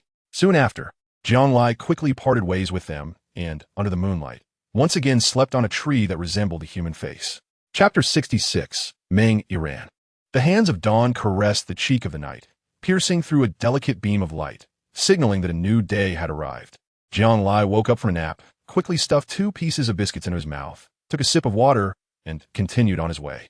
According to the map, he should be close to reuniting with his other companions, but this broken map was indeed unreliable. Whoosh! Suddenly, the sound of arrows piercing through the air came in an instant. Jianglai hurriedly dodged to the side, and a cold blue beam whizzed past his ear. Looking back, he saw a soul beast crawling on the ground. It was not large, slightly delicate, with black scales mottled with glowing blue lines. On its inverted triangular head, there were 2 antennae, and as it moved, a strange wave spread across its body. A hornbow beast? Jianglai recalled the notes in his notebook. This was an amphibious crawling soul beast that emitted lightning-like long-range attacks through its antennae, which resembled slingshots. It was agile and extremely adept at evasion and ambush. Whoosh! Just as he was pondering, a bolt of lightning quickly condensed between its 2 antennae and shot out with a chilling speed. Seal the demon. There was no time to blow a sound and draw a symbol. Jianglai threw the shadowless flute in his hand. The jade-white flute began to be enveloped by a black aura that gradually spread and collided with the incoming lightning, creating a powerful shockwave that forced him back several steps. Whoosh! Just as the shadowless flute returned to Jianglai's hand, the horned bow beast had already closed in, leaping swiftly among the trees, almost ignoring any obstacles. Its 2 claws were approaching, while at the same time, the lightning above its head launched a fierce attack towards Jianglai. Bone substitute. Jianglai's breath paused, and the powerful lightning exploded in front of his chest. Using his stand, he had just been flung away, and before he could hit the ground, the 2 sharp claws of the horned beast were already grasping at his chest, destroying another layer of his stand. Jianglai fell to the ground, looking greatly shocked. The speed of the horned bow beast was faster than that of an ordinary mixed sovereign, and it could even rival a regular soul master. With a hiss, the lightning gathered for 2 breaths, and the horned bow beast roared again as it pounced forward. Ghostly messenger. The soul-restricting coffin appeared, and the moment the ghostly messenger emerged, the lightning exploded violently, reducing the poor, ghostly messenger to mere fragments as soon as it appeared. In the instant the ghostly messenger appeared and was shattered, he gained 1 second of invincibility. Therefore, he obtained 2 seconds of invincibility time, allowing him to escape quickly. Fiery eyes of insight, Jiang Liling's light flickered, and he quickly pounced between 2 human-faced trees, shaking a series of dark bells. Ha ha ha ha ha. The terrifying and chilling laughter echoed through the forest, causing the horned beast's forward momentum to falter, its head shaking violently as it let out 2 unwilling roars. Its claws shot up from the ground, and it fled rapidly. Jiang Li let out a light breath, his scalp tingling with fear. What is this all about? It's only been half a month, and such powerful soul beasts have already appeared. It seems he must find other candidates to team up with. It's too difficult to do it alone. Jiang Li leaned against the trunk of the human-faced tree and sighed softly when he saw a colorful, venomous python gently flicking its tongue at him from a hollow in the tree. The head of this python appeared thicker than the waist of the human-faced tree, its body adorned with vibrant colors, exuding the bright and lively hues and aura of nature. Hello, little snake, goodbye. Jiang Liuan froze for a moment, let out a miserable scream, and hurriedly waved his hand to leave. Whoosh! The colorful, venomous python had already crawled out of the tree hole, dragging its thick, long body. Above its bright red forked tongue, 2 venomous fangs glimmered with a cold light. Bad luck, bad luck. Jiang Li summoned the ghostly messenger and ran desperately without looking back. Only when he saw the ghostly messenger entangled with the venomous python did he breathe a sigh of relief. However, in the next moment, he found himself stuck in a spider's web. The web was surprisingly transparent, making it almost invisible unless one looked closely. Now that he was trapped, he realized just how strange these threads were. Jiang Li widened his eyes and saw a series of bright red spiders crawling over on silk threads, spitting out wisps of flames that quickly spread across the spiderwebs. Moreover, these flames did not burn through the webs, but swiftly leapt toward him. Undead minions. Jiang felt his scalp tingle as he struggled to free himself from the spider web, which fortunately was not very sturdy. He exerted all his strength to break free, leaving 2 bloody marks on his head. Then, he quickly used the In-Corpse Beast card, and a strange soul beast in human form appeared out of thin air. It let out a loud roar and charged at the fire spiders, swiftly tearing them apart and swallowing 5 or 6 at a time. He was close to breaking through level 30, so summoning the 1,000-year In-Corpse Beast now was the best opportunity to avoid it becoming ineffective as his strength increased in the future. It must be said that the 1,000-year In-Corpse Beast was extremely fierce and brutal. It devoured all the fire spiders and licked its tongue as if still wanting more. Jiang Li then realized that he had accidentally entered the human-faced tree while being chased by the cornerbow beast. He had been taking the small path before. No wonder it felt like he had entered the lair of a soul beast. Jiang Li dashed out of the dense forest with the In-Corpse Beast, not daring to relax for a moment.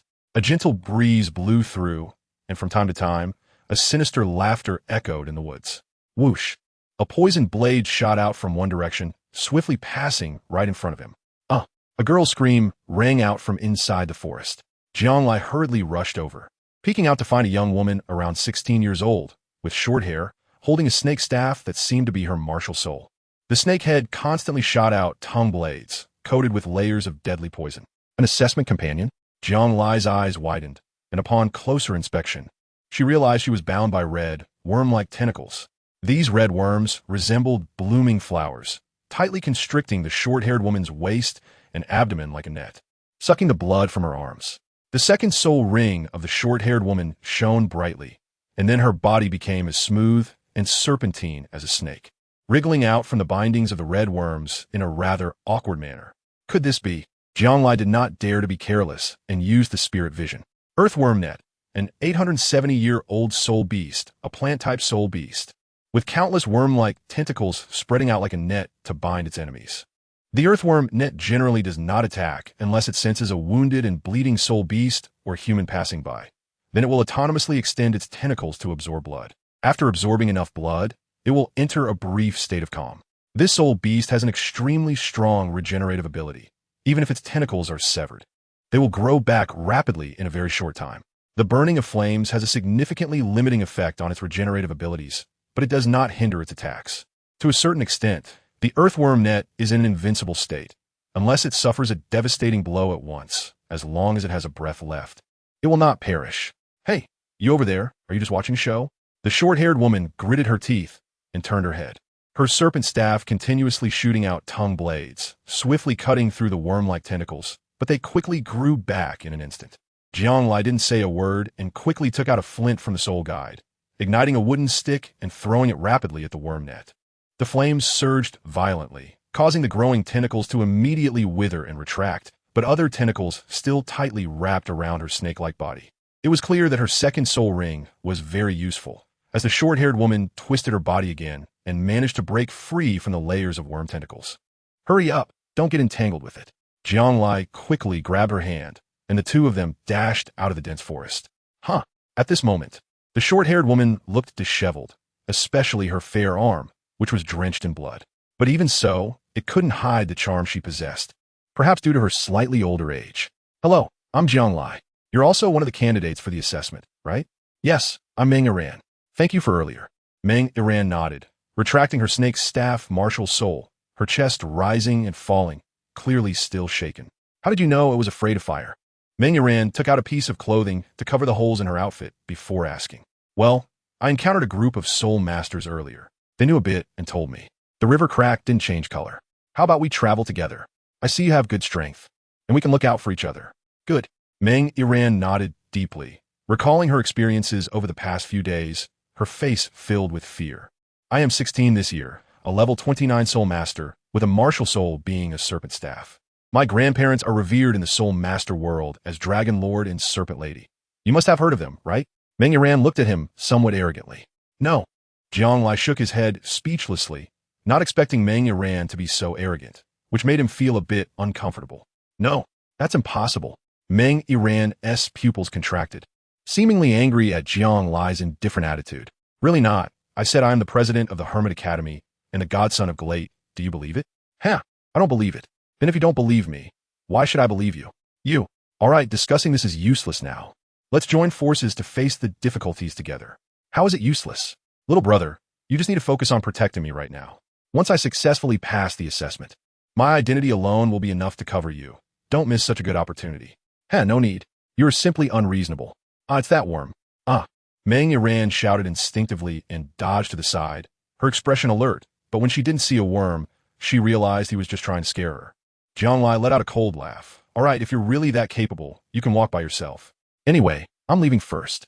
Bye. Stop, wait for me. Meng Iran gritted her teeth. She initially thought of leaving, but when she recalled the terrifying soul beast that kept appearing, her body trembled, and she had no choice but to follow him. In the dead silence forest, more and more soul beasts lay in wait in the darkness, like assassins of the night, silently crawling through every corner. Chapter 67. Soul, Spirit, Heart, Tongue Blade. Sead Makhik. A blade shaped like a tongue, accompanied by a black character, struck the forehead of the hornbow beast ahead, creating a wave-like splash of blood. Blood splattered from its head as the hornbow beast let out a low growl, hesitating for 2 breaths with its 4 legs before it reluctantly turned and ran away, its fierce blue eyes resembling an icy abyss. This guy really is relentless, like an assassin trying to ambush us in every way possible. Meng Iran tightly gripped her snake staff and, seeing the hornbow beast retreat, finally breathed a sigh of relief, then stomped her foot in frustration. Turning around, she was surprised to see Jiang lie meticulously writing something in his notebook. Hey, what are you doing? I'm recording his habits. Hornbow beast, agile in close combat, releases lightning in ranged attacks, charging for about 2 seconds, vengeful. Jianglai quickly jotted down a few keywords and then closed the notebook. What's so hard to remember? I can memorize it after dealing with it just once.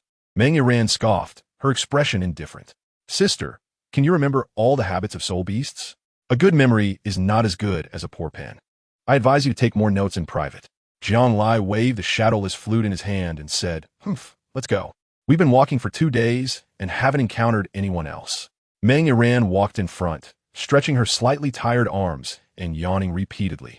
During the day, she was anxious while traveling, and at night she couldn't sleep well, often being awakened by bursts of loud laughter, all while being on guard against possible attacks from soul beasts. Although she had good talent, she had grown up under the indulgence of Long Gong and Shipa, and now, suddenly changing her environment, she had been suffering these days. If her grandparents knew, they would definitely be heartbroken for her. If it weren't for that promise that she could become a soul saint upon graduation, she wouldn't want to come here to seek hardship. Jianglai, who was walking behind, suddenly shouted in surprise, startling her. "What are you doing? Are you crazy?"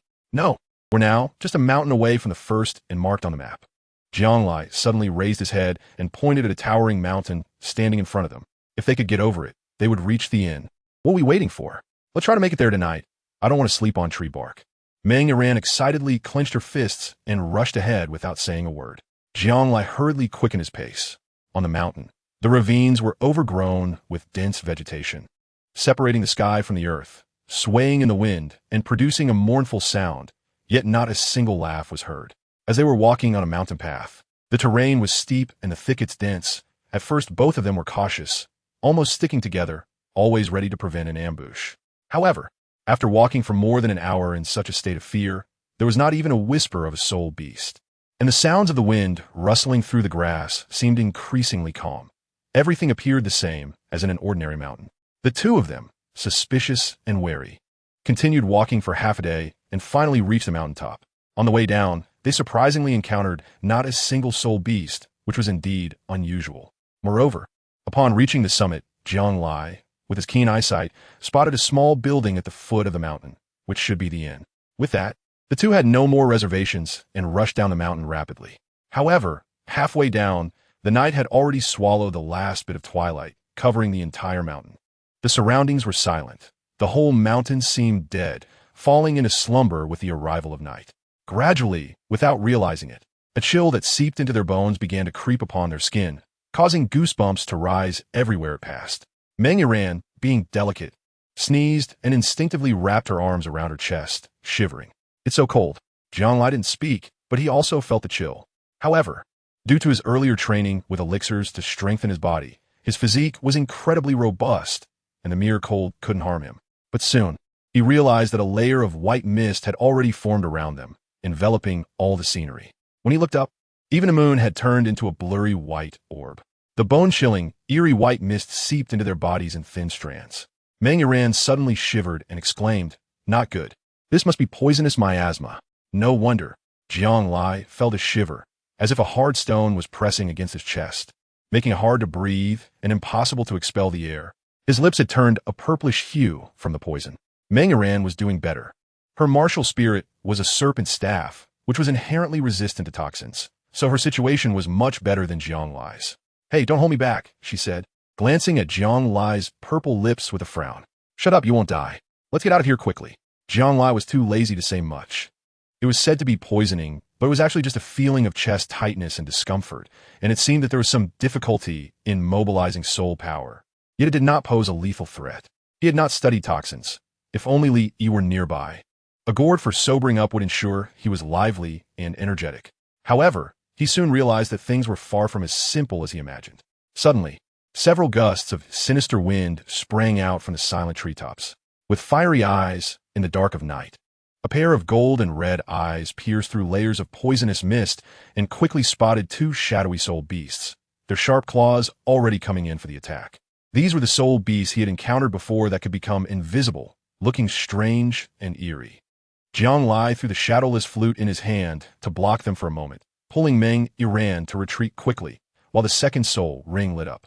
The ghost messenger had already crawled out of the soul-guarding coffin and swiftly moved forward to intercept the two soul beasts. What on earth is happening? Meng Yiran's face turned pale as she let Jiang pull her away in a frantic escape. Just now, she had clearly felt the Grim Reaper brush past her. An invisible soul beast? I'm not too sure either. Let's get out of here quickly. Jianglai's mouth corner oozed with blood.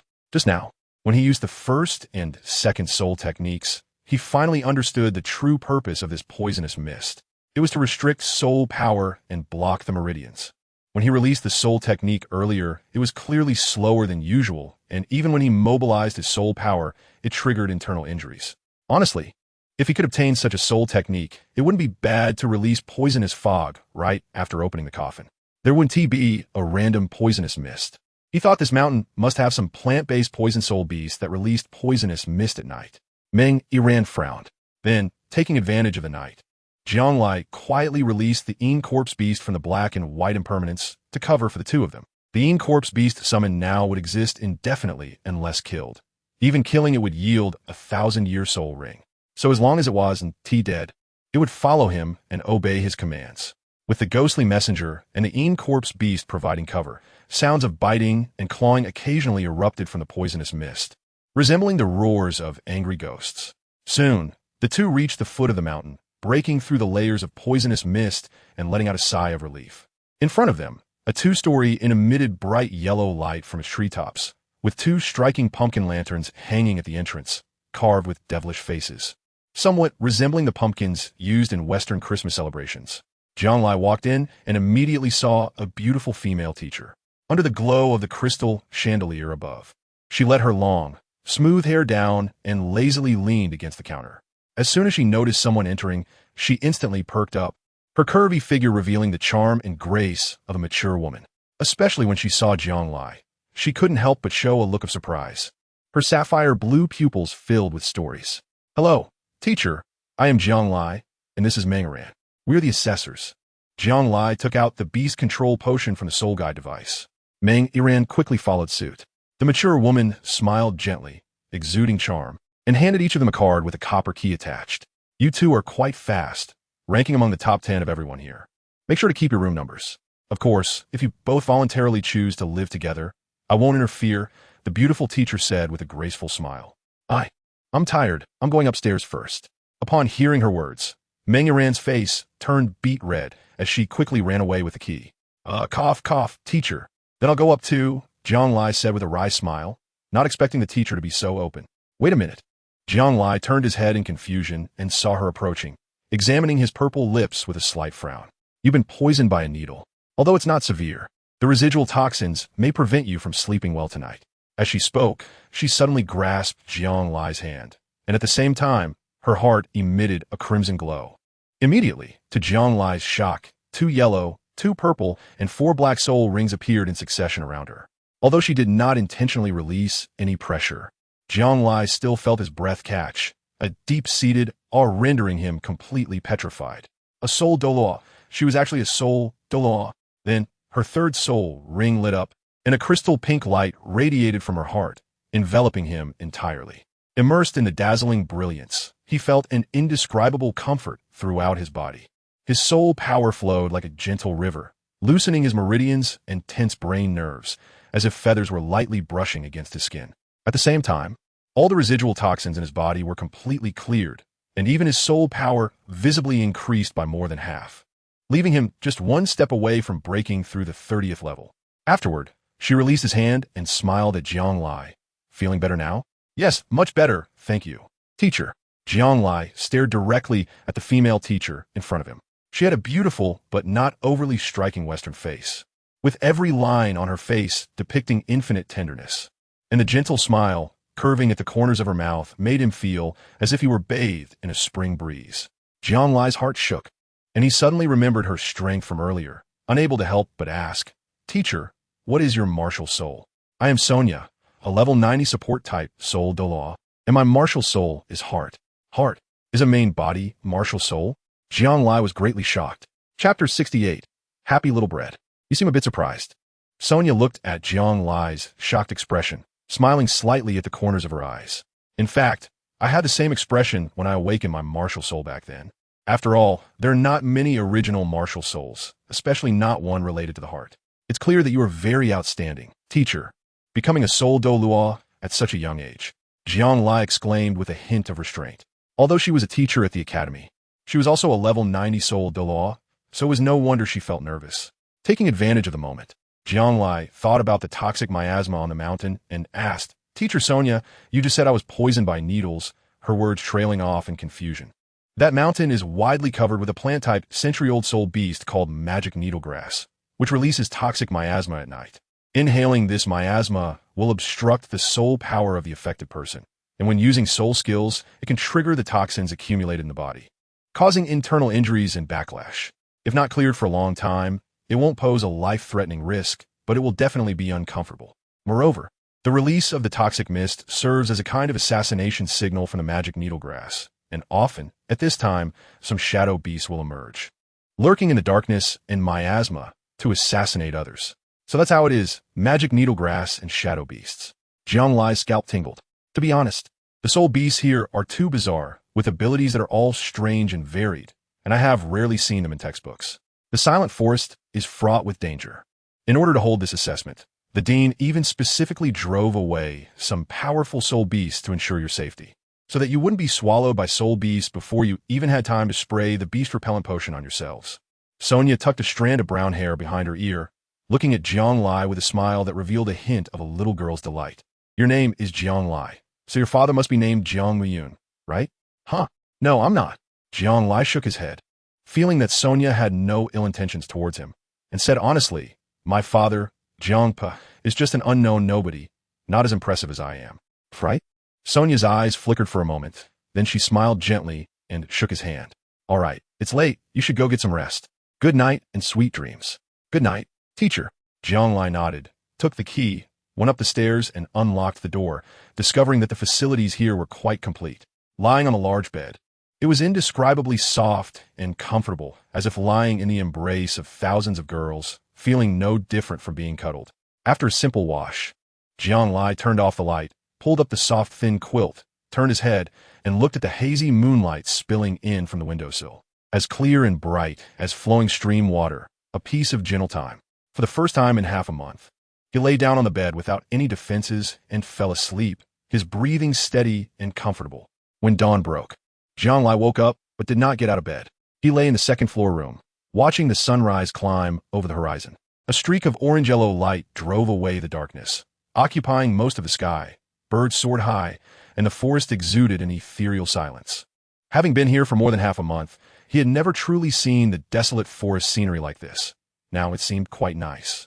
Going downstairs, the first floor had a special supply of various foods and several square dining tables, with tablecloths displaying various patterns. The food was very simple: buttered bread, sausages, and cheesecake. Sweet, but not greasy, just right for his taste, and all made by food-type soul masters with excellent texture. Jiang Lai finished his breakfast at a leisurely pace, ready to say goodbye to teacher Sonia, when he noticed someone he was all too familiar with, Ling Yin. Jiang Lai. Ling Yin wiped the cream off the corner of her mouth and gracefully walked up to him. I didn't expect you to be so quick. It was worth my waiting for you for 2 days. You've been here for 3 days? Jiang Lai was both surprised and delighted, not expecting Ling Yin to be so fast. Of course, since this was the first and marked on the map, I thought there would definitely be someone coming. So let's just wait here. Ling Yin stuck out her tongue. By the way, you sure came on the same day as me, but he left the next day. Huh? Why? Because he said he wanted to challenge himself and train alone, waiting for the rest of us at the place you marked. I saw him leave quite happily. Ling Yin shrugged. That's fine. It seems he is quite confident. I can't let him surpass me. Let's set off now, Jiang Lai said with determination, cracking his knuckles. Just then, Meng Yiran walked out, accompanied by a handsome young man who looked about the same age as her. Jiang Lai, this is my friend, a disciple of the Blue Electric Tyrant Dragon family, one of the top 3 sects, Yuji. Oh, hello. My name is Jiang Lai. Jiang Lai extended his hand, and Yuji, with a rather indifferent demeanor, shook it briefly, showing a hint of disdain, without saying a word. My friend, Ling Yin. Jiang Lai looked at Meng Yiran and introduced her in the same way. Well, since that's the case, let's part ways here. I will go with my friends. Of course, if you two lack confidence in yourselves, you can join us. Meng Yiran glanced at Ling Yin, showing little interest, and said, no need, farewell. Jiang Li nodded, pouted, and after saying goodbye to Ling Yin and Sonia, walked out. TCH goodbye. Ling Yin looked down on the disdain from the two of them, glaring at them with extreme contempt, serious and earnest, before turning around and leaving. The two walked along the path, and Ling Yin seemed particularly lively, continuously sharing various experiences from the road and all kinds of bizarre soul beasts. In the next 2 days, the two of them worked together seamlessly, and basically all the soul beasts they encountered fled in panic. They had a smooth journey and even ran into Li Yi and He Xiang halfway. Boss, Li Yi. The two embraced and cried, like a pair of brothers separated for many years. Not bad, you kid, you've caught up with our speed. Jiang Li chuckled. Luckily, our support-type soul masters take the shortcut, with fewer soul beasts, plus I cleared the way, so my speed is quite fast. Li Yi swung the long sword in his hand, full of spirit. Great. Now it seems that when we reach the place, we just need to meet up with you, sure? Yeah, then let's set off quickly. He Xiang clapped his hands, scratching his head as he said, if we encounter soul beasts, we just need to drive them away. Unless we face life-threatening situations, we shouldn't get too entangled with them. I agree. It's better to avoid trouble. We need to keep moving and maintain our peak condition. Unless the soul beasts persistently chase us, we shouldn't pay them too much attention. Jianglai frowned, recalling the earthworm net and the hornbow beast, and said, "Moreover, there are some extremely special soul beasts that are simply impossible to kill, like cockroaches." "Yes, that's what I mean."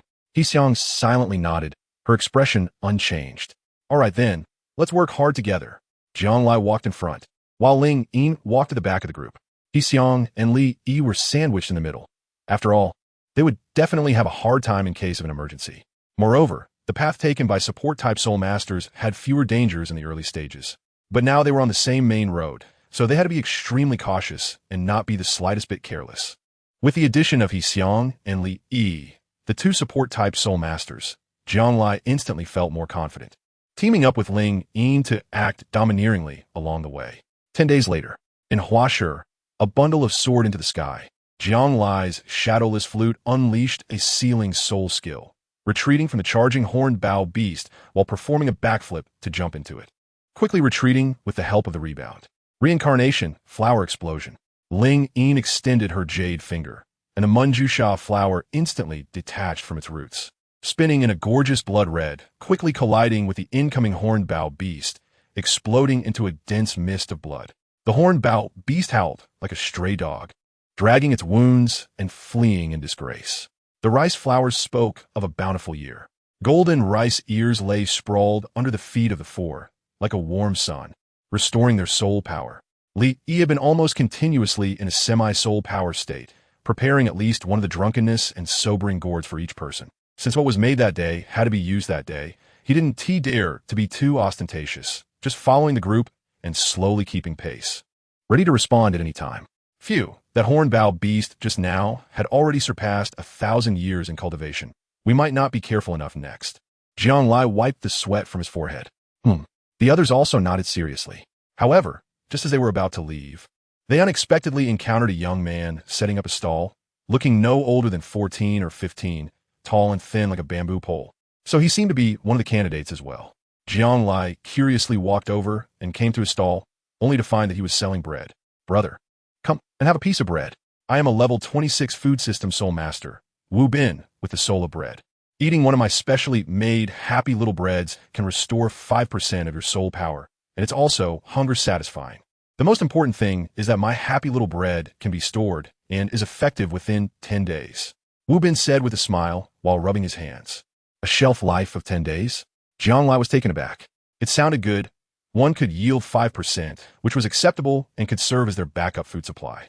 Unlike Li Yi's drunken gourd and Hexiang's fragrant rice flowers speak of abundant years, which couldn't restore their soul power. This kind of thing could provide them with a bit more security. How much for 100 happy little breads? Jianglai was about to take out his money, but he was warmly stopped by Wu Bin.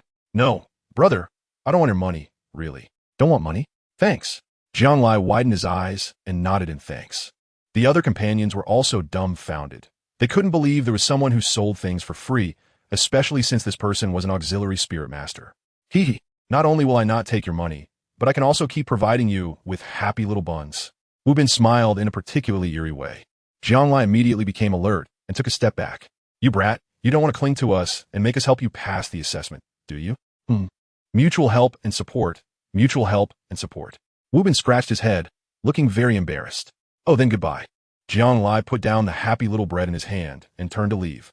He had figured it out. This guy was selling bread here just to team up with others, not wanting to be alone. But sorry, there were already 4 of them, and 2 were support-type soul masters, so they didn't need him. Having one more would only be a burden, a hassle. "Please, big brother, save a child. I can't fight those soul beasts. Let me join you. I promise I won't hold you back. I beg you." Wu Bin suddenly knelt down, hugging Jianglai's thigh and sobbing uncontrollably. Chapter 69.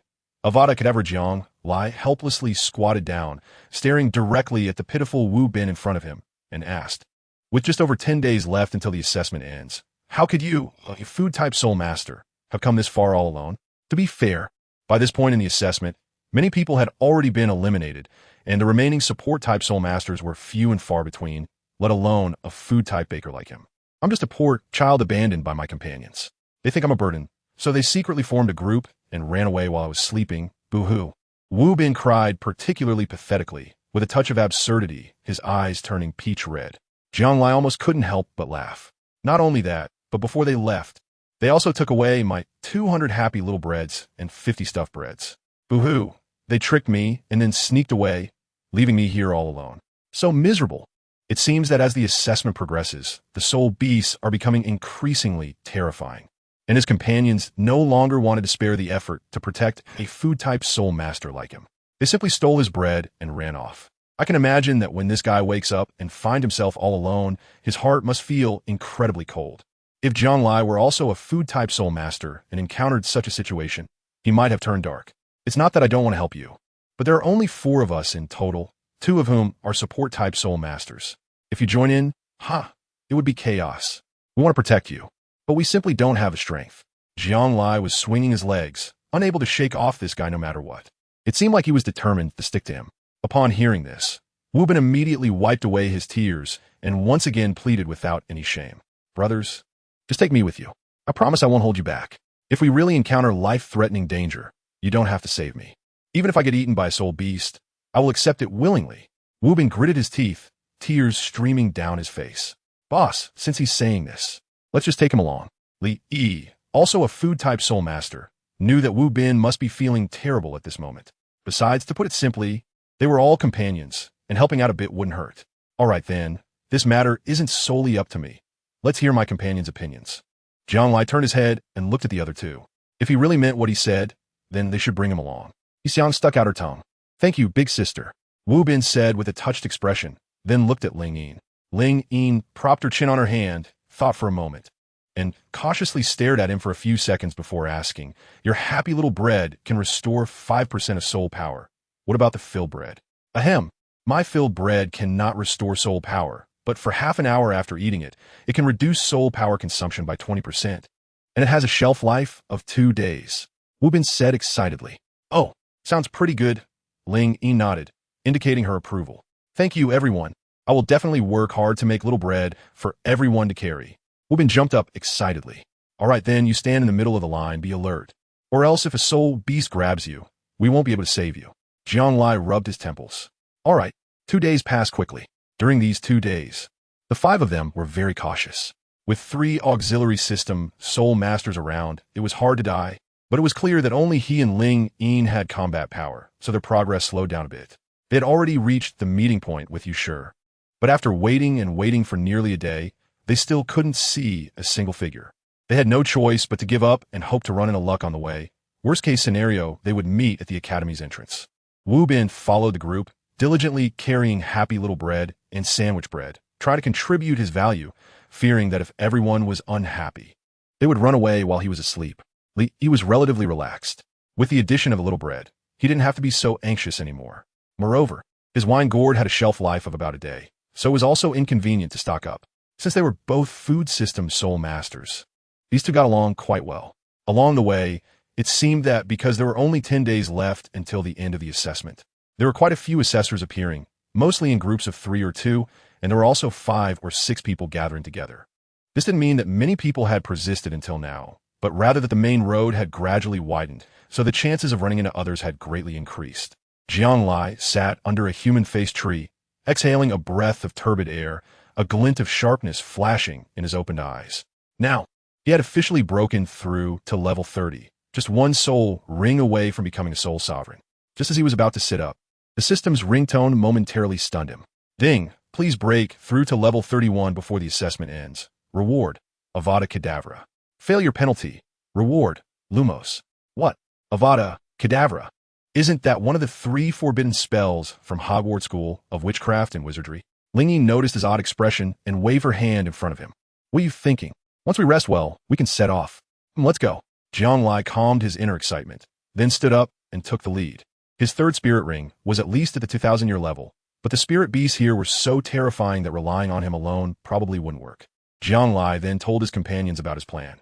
If they encountered a suitable 1,000-year spirit beast, they must intercept and kill it. What? Boss, you really broke through to level 30, Li Yi exclaimed, his face full of surprise. Not bad, you got there a step ahead of me, but I'm catching up fast. I won't lose to you. Ling Yin was shocked for a moment, then defiantly made a fist. Wu Bin remained silent, his mouth wide enough to fit a duck egg. And through these days of contact, he had learned some basics. Breaking through to level 30 at 12 years old, that's outrageous. Comparing people makes one feel inferior. His heart was racing. Heseong wasn't too surprised. Upon hearing about hunting spirit beasts, her eyes flashed and then dimmed significantly, revealing a somewhat tough smile. Well then, you can absorb a second spirit ring, just over 1,000 years old. What are your plans for the third ring? Ling Yin asked with a smile. Let's see how lucky I get. I still don't know if I'll encounter a suitable spirit beast, and whether I can defeat it is another matter, Jianglai shrugged. Actually, he suddenly thought of the earthworm net, shadow beast, and magic needlegrass, all of which were quite good. He preferred the magic needlegrass, which released large amounts of poison and could control and restrict enemies. Perhaps he could even transform into a strong control-type battle spirit master. A combination of strong attack and control types would be a strong control type, capable of both controlling and outputting damage, which sounded great. Unfortunately, although he encountered many magic needlegrasses along the way, none were 1,000 years old. Unconsciously, the sky darkened, and each of them lay down in the summoned by Ling Yin, slowly falling asleep. As night gradually descended, the forest rustled, branches and leaves flickering with pale moonlight, quiet and serene. At this time, the moon was bright and the stars sparse, with only one person still awake, Wu Bin. He quietly peeked out from the edge of the flower bud, relieved to see that no one had sneaked away. He really didn't want to experience that feeling of being abandoned again. Wu Bin yawned, rubbed his dark circles, and prepared to sleep. Just as he was about to lie down, he suddenly felt as if something was binding around his waist. Looking down, he found a dark red flower thread tightly wrapped around him, emitting an eerie red glow. Cold sweat broke out all over Wu Bin, and before he could scream, he was already pulled into the small forest by the flower thread. Meanwhile, the still sleeping Li Yi was also being dragged away. The poor fool, unaware of the danger he was in. What sound? Jiang Lai jumped down into the realm of the other shore flower, and in the vast night, a gradually fading scream became increasingly distant. The others followed suit, only to discover that Li Yi and Wu Bin were missing. The sound came from that direction. Heseong perked up her sensitive ears, capturing the rustle of the surrounding wind with clarity, then suddenly rushed ahead. The fragrance of rice flowers signaled a bountiful harvest. As she ran, layers of golden rice ears rolled beneath her feet, scattering a gentle golden light that, though not blinding, was sufficient to illuminate their path. Ling Yin and Jiang Lai hurriedly followed closely behind. Heseong dashed ahead, skillfully weaving past faces, trees, and rocky obstacles, the scent of rice flowers wafting through the air with her movement. Soon, they saw the soul beast binding Li Yi and Wu Bin, the earthworm web. To be precise, it was a dark red earthworm web resembling the other shore flower. The blooming dark red other shore flowers emitted an eerie glow in the night sky. But each flower filament had transformed into a red earthworm. At first glance, it appeared to be a combination of the other shore flower and the earthworm web, with the earthworm web being dominant. A scan revealed, earthworm web, mutated 300-year-old soul beast. It gradually consumed the mutated other shore flower soul beast through a parasitic method. The earthworm web generally does not attack actively. Only human blood can trigger its feeding mechanism. The earthworm web is most active at night, and sunlight can completely drive it back. This soul beast has a strong regenerative ability. Severing its worm-like tentacles can stimulate its abilities, causing it to enter a frenzied state for a short time, seeking to replenish itself with fresh blood for slaughter. It is immune to water and fire, and only a one-time devastating strike can truly eliminate its existence. Be careful, this is a 5000-year-old mutated earthworm web, and only sunlight can restrain it. Jiang Lai retracted his spiritual vision, frowning as he recounted what he had just seen. What should we do? Ling Yin displayed a look of horror, having never seen the worm net that devoured the other shore flower before. Save me. Woo, I don't want to die, boss. At this moment, Li Yi had already awakened from his dream. A worm-like tentacle had pierced into one of his arms, frantically consuming his blood. He had only accidentally scratched his arm before going to bed, which had broken the skin and drawn a bit of blood, not expecting to be ensnared by the worm net. As for Wu Bin, he was screaming madly because the worm net had pierced his buttocks, where his hemorrhoids were, and it was just a routine bleeding. Chapter 70, Crisis Averted. Help. I don't want to die yet. I haven't married a wife. I haven't even earned back my 100 gold soul coins. Wu Bin struggled wildly, but could not escape the constraints of the surrounding worm net. His butt was in excruciating pain, already suffering from hemorrhoids, under the golden light of the rice ears. The blooming dark red other shore flower resembled a ghost of the night, with blood-red worm-like tentacles swaying slowly, entwining around the two of them. As for Jianglai and the others, the worm net showed no reaction, seemingly only interested in human blood. Jianglai and the others watched as Li Yi and Wu Bin were being devoured, not daring to make any large movements. After all, once the tentacles were severed, the Qiao Wang would fall into a frenzied state. No matter what, this was a soul beast that had existed for 5,000 years. They, a group of great soul masters, were still too weak and had to come up with a foolproof plan. Since the Qiao Wang fed on human blood, perhaps I can try cutting off its food source. Xiang's eyes flashed, and then her second 100-year soul ring lit up. Accompanied by the ancient and natural phantom of a peach tree, a graceful pink light gently descended into the bodies of the two. The peach blossoms were in full bloom. The pink little fairy's light danced over the wounds of the two, continuously healing their injuries. However, it was of no use. The pink light fell on Li Yi's arm, but could not heal the wound where the tentacle of the worm had sucked his blood. Wu Bin was in the same situation. He felt that the hemorrhoids on his buttocks seemed to stop bleeding for a moment, but the next second, he was howling in pain. It seemed that wounds that had come into contact with the Qiao Wang could not be healed in a short time. Ling Yin calmly said that now, it seemed the only way to save the two of them was to take a risk. In fact, there were options. Wasn't there a beast-repelling agent? Xiang stuck out her tongue, feeling that her idea was somewhat impossible. Using the beast-repelling agent meant they would not qualify for the assessment. However, a 5,000-year-old Qiao Wang was not something to be taken lightly, especially since only Jianglai and Ling Yin had combat power here. If we don't use the beast-repelling agent, I can still hold on a bit longer. You all think of a way quickly, Wu Bin said with a mournful face. Enduring the pain. Me too, boss. I noticed it doesn't suck a lot of blood. I just feel a bit dizzy. After the initial panic, Li Yi gradually calmed down. He didn't have the same pain from hemorrhoids as Wu Bin, so he felt a bit better. Moreover, only one tentacle of the worm was embedded in his arm, while the other tentacles were binding him layer by layer. I understand now. The feeding mechanism of the Qiao Wang should involve one main tentacle responsible for sucking blood, while the other subsidiary tentacles are responsible for binding and transporting nutrients, thereby promoting the strengthening of the Qiao Wang's bodily functions. A sharp light flashed in Ling Yin's eyes. Jianglai frowned slightly and nodded, adding, so, the main tentacles responsible for sucking blood are not many. Most of them are branched tentacles used for binding prey. This should be the general composition of the leech net. However, even so, there are still several hours until dawn.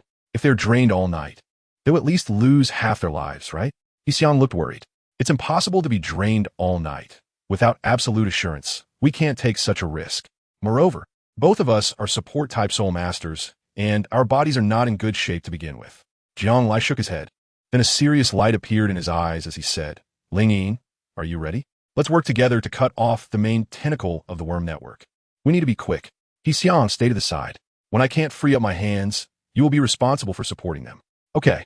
Xiang nodded, aware of the seriousness of the situation, standing not far from Li Yi, ready to assist at any moment. Wu Bin saw this scene and felt a chill in his heart, crying out, Sister He, please don't forget about me. Shut up. To avoid the worm network going berserk, we must rescue both of you at the same time as quickly as possible. Jianglai rolled his eyes at him, then looked at Ling Yin and took a deep breath. Ready. Flower devour. Ling Yin's expression was serious as one after another, the other shore flowers burst forth, swaying with a crimson glow, gathering around as if they were blazing flames. Reincarnation. In the flower devour state, the other shore flowers transformed into a reincarnation state, floating in the air with as many as 8, ready to instantly shift into the flower explosion state, delivering a breathtaking strike. This was already her highest performance state, and the explosive power of 8 other shore flowers would make even a top soul master retreat. Even so, she couldn't help but feel anxious inside. After all, this was a soul beast that had existed for 5,000 years and couldn't be measured by common sense. Jianglai summoned the ghostly envoy and the Yin corpse beast, instructing them to stand by for assistance. At the same time, a shadowless flute appeared in his hand, and he broke into a cold sweat. Get ready, Xiang. They're both covered in blood. Once they come out, take them and run quickly. Don't come back until before dawn. Jianglai instructed in a low voice, then shouted loudly as the power of sealing magic concentrated within the shadowless flute. A curved black light flashed by, cutting through the 2 main tendrils that were sucking the blood of the 2 people. As expected, the tendrils of the earthworm net were not hard. They were just numerous and primarily focused on control. As the main tendrils were violently severed, the remaining tendrils wrapping around the two retreated one after another, seemingly responding to a soul beast instinct. Go! In an instant, Jianglai grabbed the two falling individuals and threw them out. They escaped with their lives. Although their bodies were weak, they could still move, and with Xiang's support, they hurriedly fled the range of the earthworm net to avoid their blood, attracting its attacks again. Swish!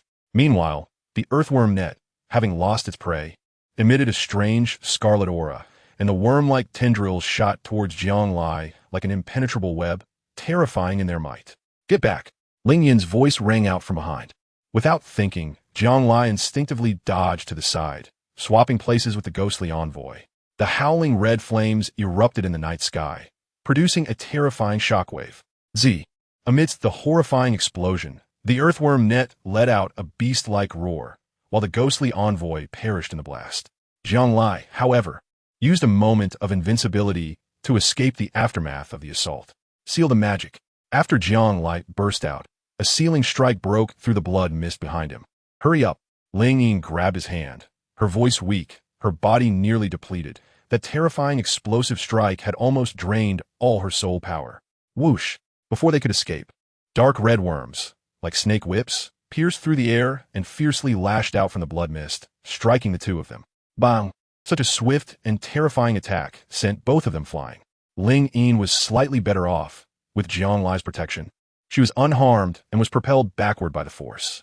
As for Jianglai, he was struck on the back by a worm's whip, instantly tearing his skin and flesh.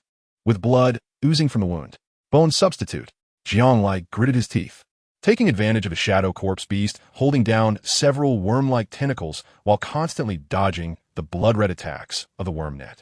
Sensing the smell of blood, the worm net became even more frenzied, with tentacles like bloodthirsty demons madly lunging at Jianglai, almost instantly breaking through his 3 layers of substitutes and quickly wrapping around him. Swoosh! A worm-like tentacle burrowed into the wound on Jianglai's back, tightly binding him layer by layer, plunging him into a brief calm.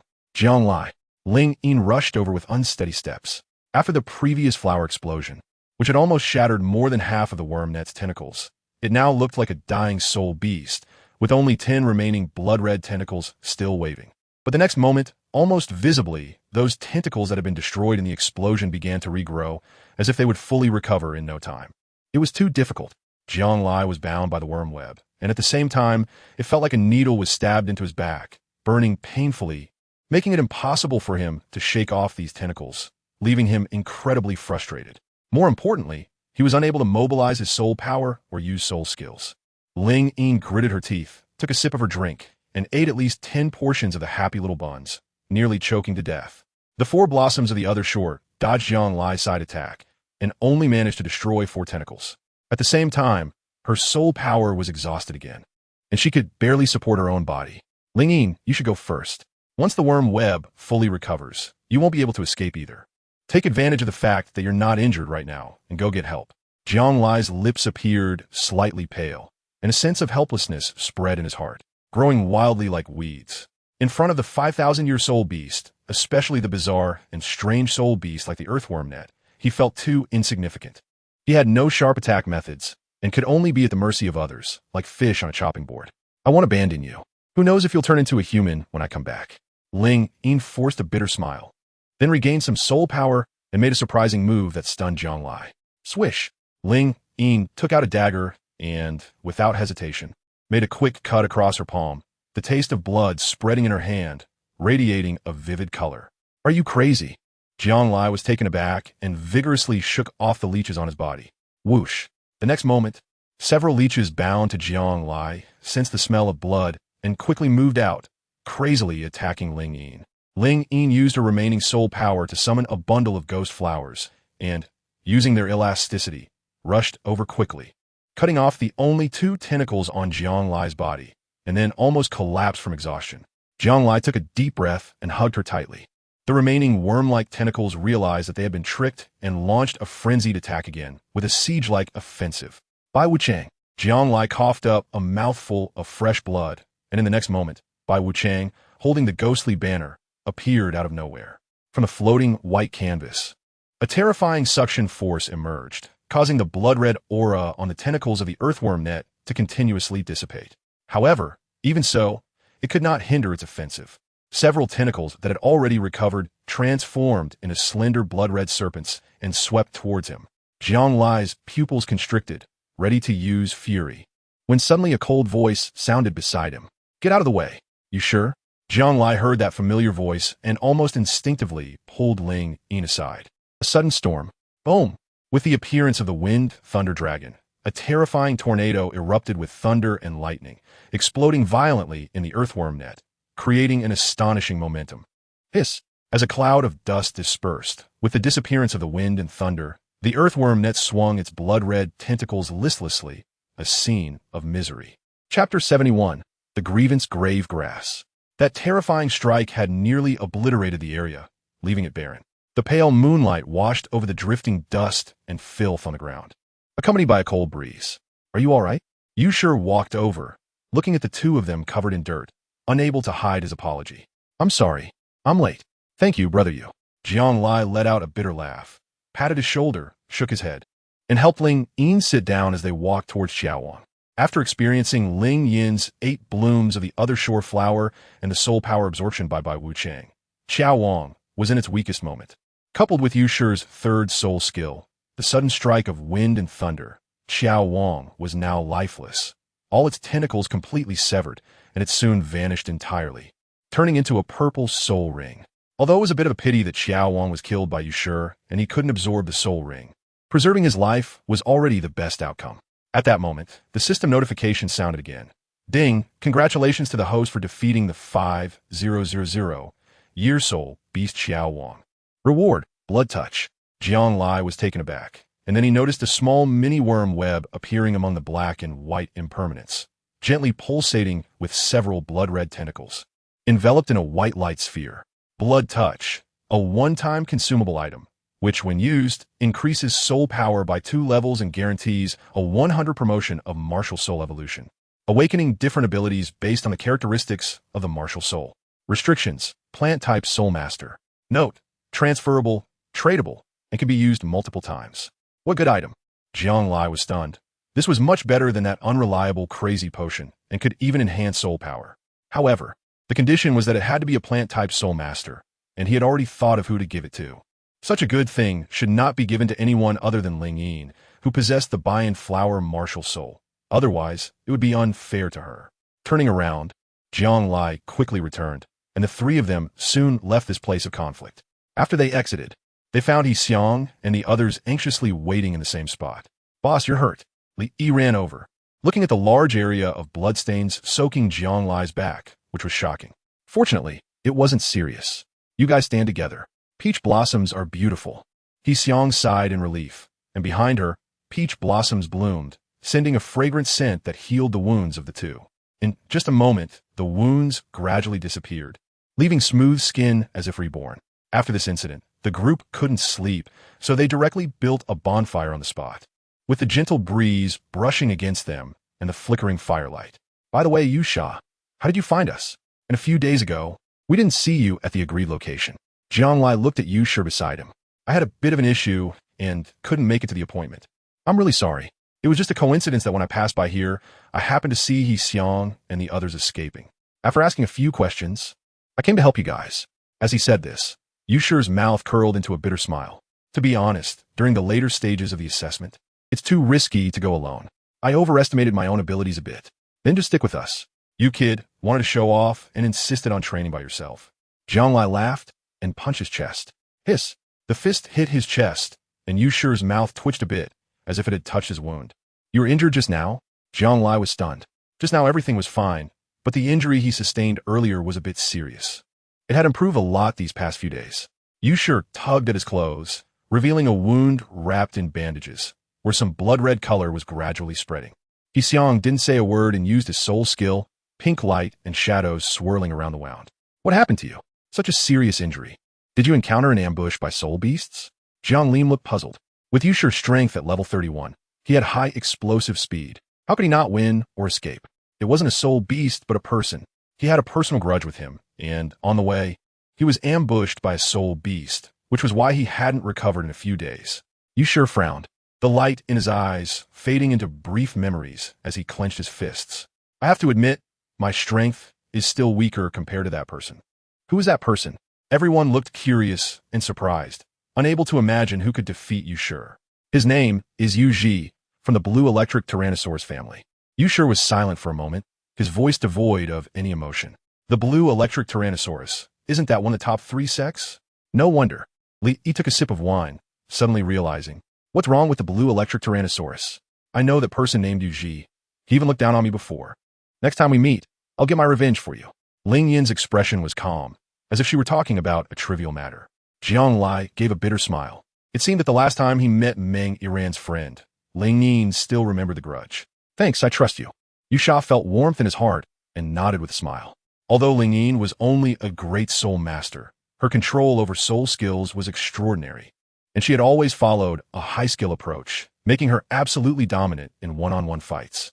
Even when facing powerful soul kings, she could still retreat unscathed. Soon, everyone was chatting casually, and when they heard that Jiang Lai had broken through to level 30, Yusha showed a look of surprise. Have you thought about your next soul ring plan? The soul beasts in the Silent Forest are all kinds of strange, and the soul rings obtained, they're definitely of a higher quality than those outside. I have the same idea as you, but I haven't encountered a suitable one yet. As for soul beasts, they need to be closely related to my coffin soul. Jiang Lai furrowed his brows in distress as he scratched his head. He suddenly thought that the 5,000-year-old earthworm net he had just encountered might really not be suitable for him. What was the point of obtaining the soul skill? Would it result in tentacles springing out of coffin? Or could it suck others' blood? Or perhaps regenerate a coffin that could heal himself? Upon careful consideration, such abilities seemed not very useful. What he truly needed was not this lukewarm power, but either something bizarre and extraordinary or a pursuit of explosive attack. He also realized that his current shortcoming was the lack of explosive power. The demon sealing control and ghostly envoy mainly served as a meat shield in front, along with several small helpers. Yusha, along your journey, have you encountered 1,000-year-old magic needlegrass, or any soul beasts with particularly strange abilities? Jiang Lai frowned tightly and then asked, let me think. I've never encountered the 1,000-year-old magic needlegrass, but I've come across some demon foxes and skeleton beasts. By the way, I know of a type of soul beast that might be quite compatible with your martial soul. As Yusha spoke, a sudden flash of inspiration struck him. A couple of days ago, I passed by a graveyard where many weeds were growing. For some reason, after staying there for a while, I started to experience hallucinations and even auditory hallucinations. It was very strange. Among them, there was a huge and peculiar soul beast that looked like a weed, but was actually very eerie. I didn't dare to stay there for long and quickly left. Hallucinations. Take me there. As soon as Jiang Lai heard this, he became interested and then looked at the other companions. You guys don't need to follow. Just you sure, and I will go. We will meet up with you soon. Ling Yin, these 3 will be entrusted to you. All right, be careful.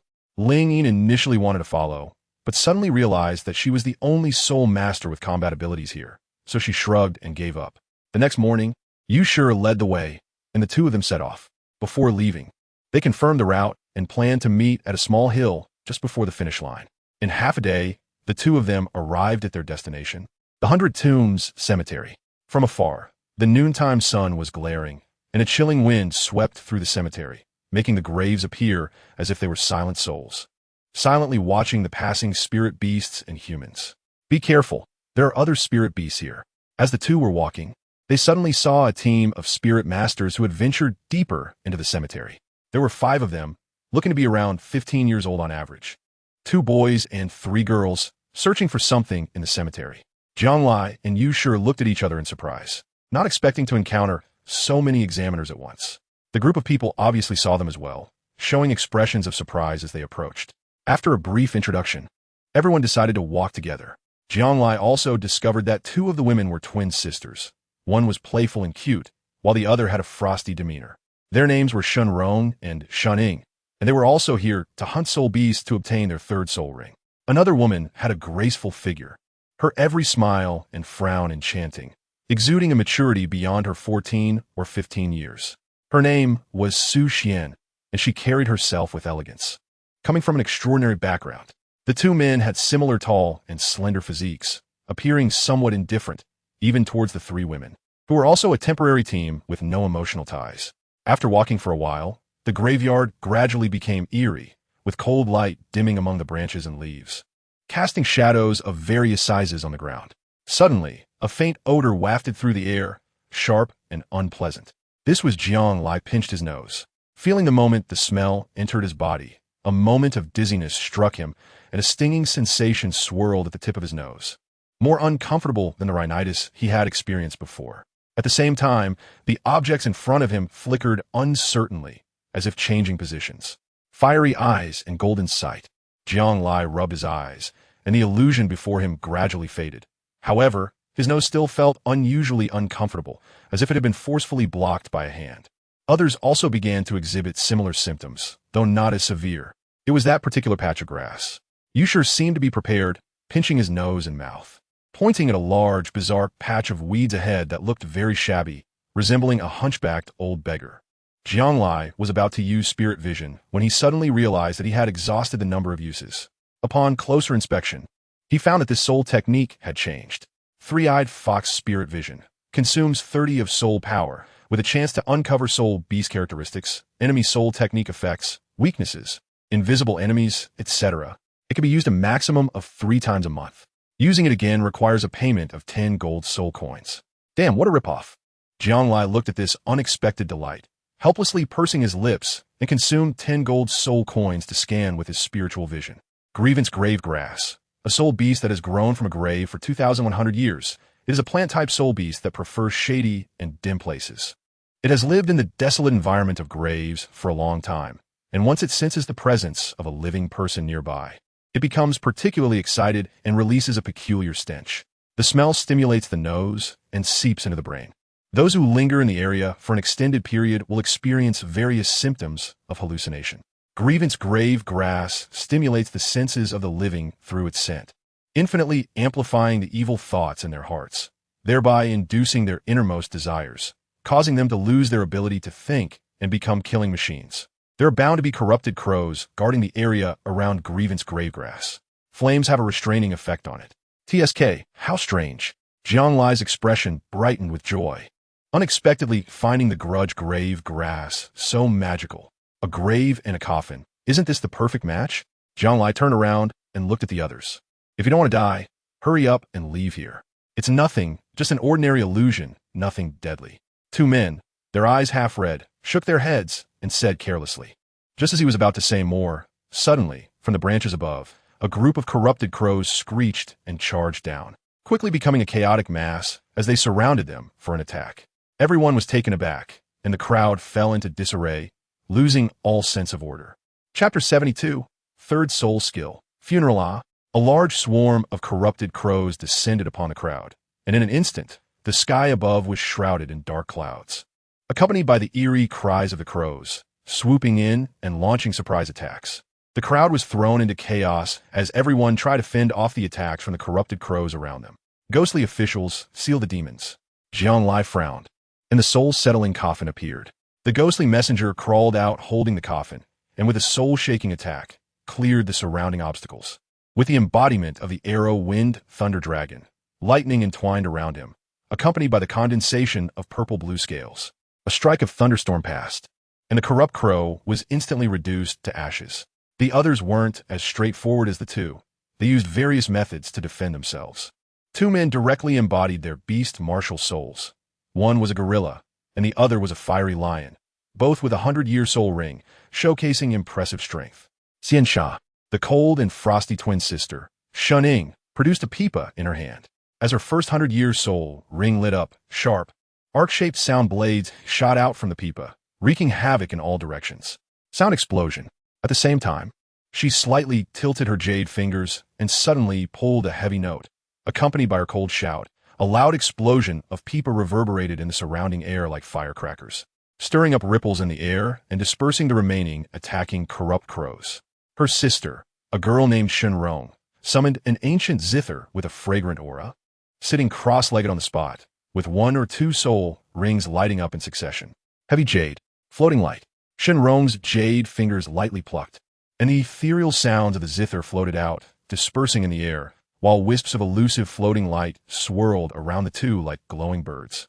guarding them with a faint white radiance. Jiang sidestepped to avoid the swirling black feather blades of the corrupted crows. Seeing the scene, he clicked his tongue in admiration, and then he noticed another woman. She was Su Xian, also a beast martial soul user, but her martial soul was unclear.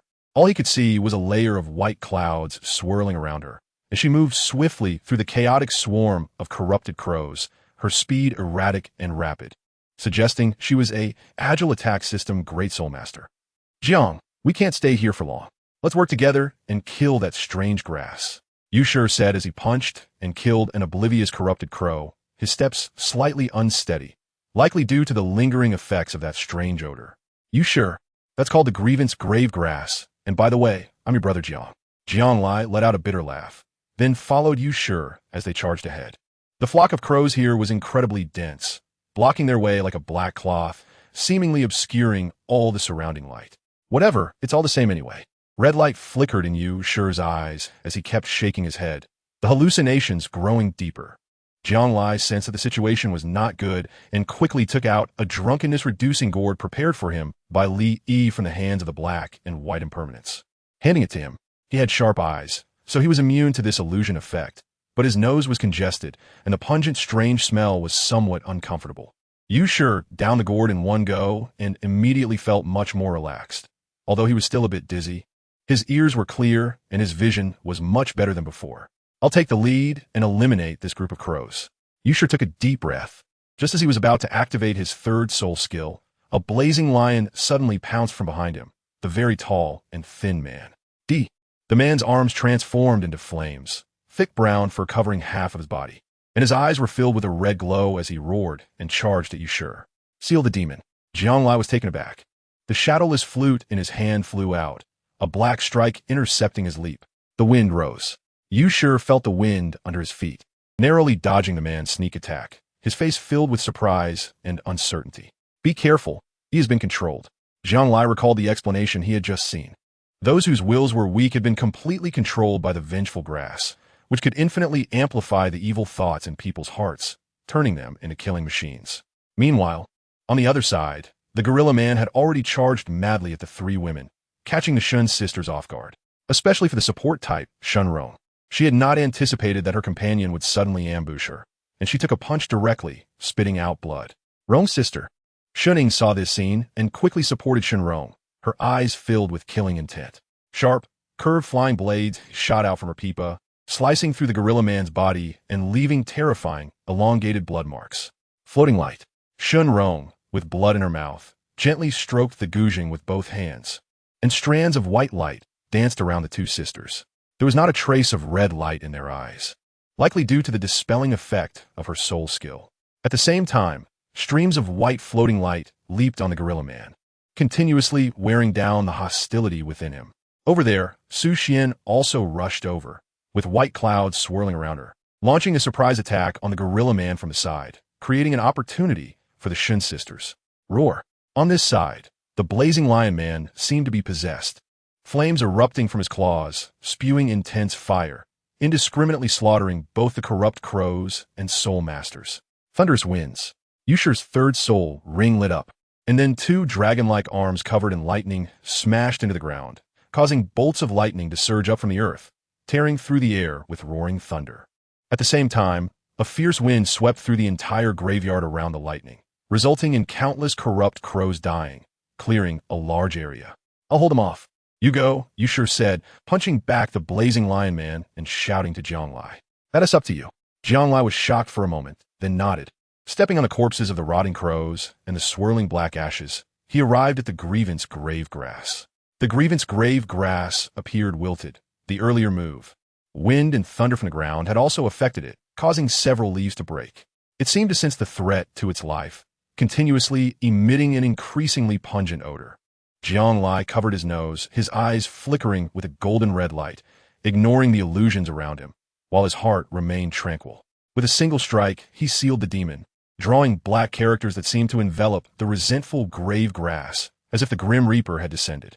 At the same time, the ghostly emissaries by Wu Chang and the Yin corpse beast rushed in, entangling and beating the resentful grave grass, causing it to tremble and emit various cries of agony. Jianglai rubbed his blocked nose, thinking that the strongest support of the grievance tomb grass, aside from that group of rotten crows, was its illusions. However, having the ability to see through illusions was of no use to him. Bang! After a frenzied barrage, Jianglai walked over casually, gave a soft chirp, and expressionlessly plucked one of its leaves. The creature let out a wail and exploded into a 1,000-year soul ring. At the same time, the crazed gorilla and the flame-crazed lion man gradually recovered, realizing they were injured and the hostility from the crowd towards them, and hurriedly fled in embarrassment. The Shun sisters approached, thanking Yu Shi, as his earlier display of power had indeed turned the tide and helped them considerably. Yu Shi's expression was calm. He exchanged a few words with them before letting them leave. Little girl, Su Xian, thank you, big brother Yu, for your rescue. Over there, the graceful Su Xian approached, surrounded by white clouds, radiating a natural and friendly light like willow fluff, a contradiction of purity and charm that made her look stunning. You're welcome. Saving you was just an unintentional act. A trace of surprise flashed in Yu Shi's eyes. Then he shook his head lightly and prepared to walk towards Jianglai. Wait a moment. I wonder if Big Brother Yu has a partner. I think it would be quite suitable. Su Xian walked over, her jade finger brushing against her lychee red lips, and gave Yu Shi a charming smile. I don't, and I think we are not suitable. Yu Shi frowned, not expecting Su Xian to be so bold, discussing marriage after just a few words. It was simply unreasonable, and he decisively rejected her. How could there be such a peculiar woman in this world? All right, I'll wait for you. Su Xian was stunned for a moment, then smiled lightly, her white clouds dispersing as she slowly left. Yu Shi shook his head, thinking it was just Su Xian joking with him, and silently stood by, watching Jianglai absorb the soul ring.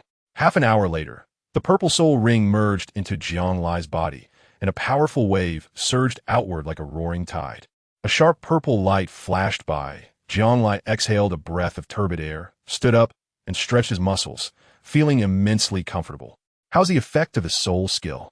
Yu Shi was taken aback, crossing his arms and smiling. The effect, well, how should I put it, is a bit unexpected, but also within reason. Stop beating around the bush.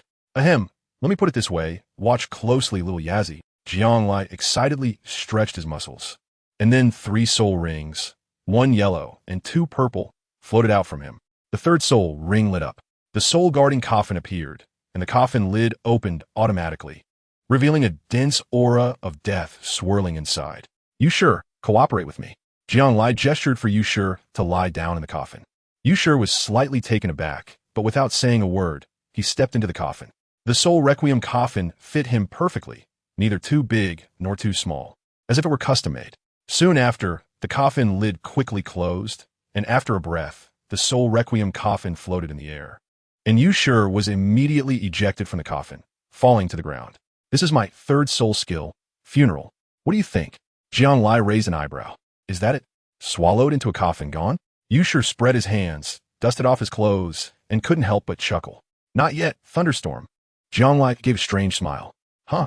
Yu Shi was taken aback, still unable to react, when suddenly his arm seemed to move on its own, covered in purple-blue scales. Then his body lunged forward, and with a powerful punch, he smashed a tree with a human face. To his horror, Yu Shi realized that he had lost control over his body. He was now completely manipulated by Jianglai. Disperse. Jianglai waved his hand, and a black ripple escaped from Yu Shi's body.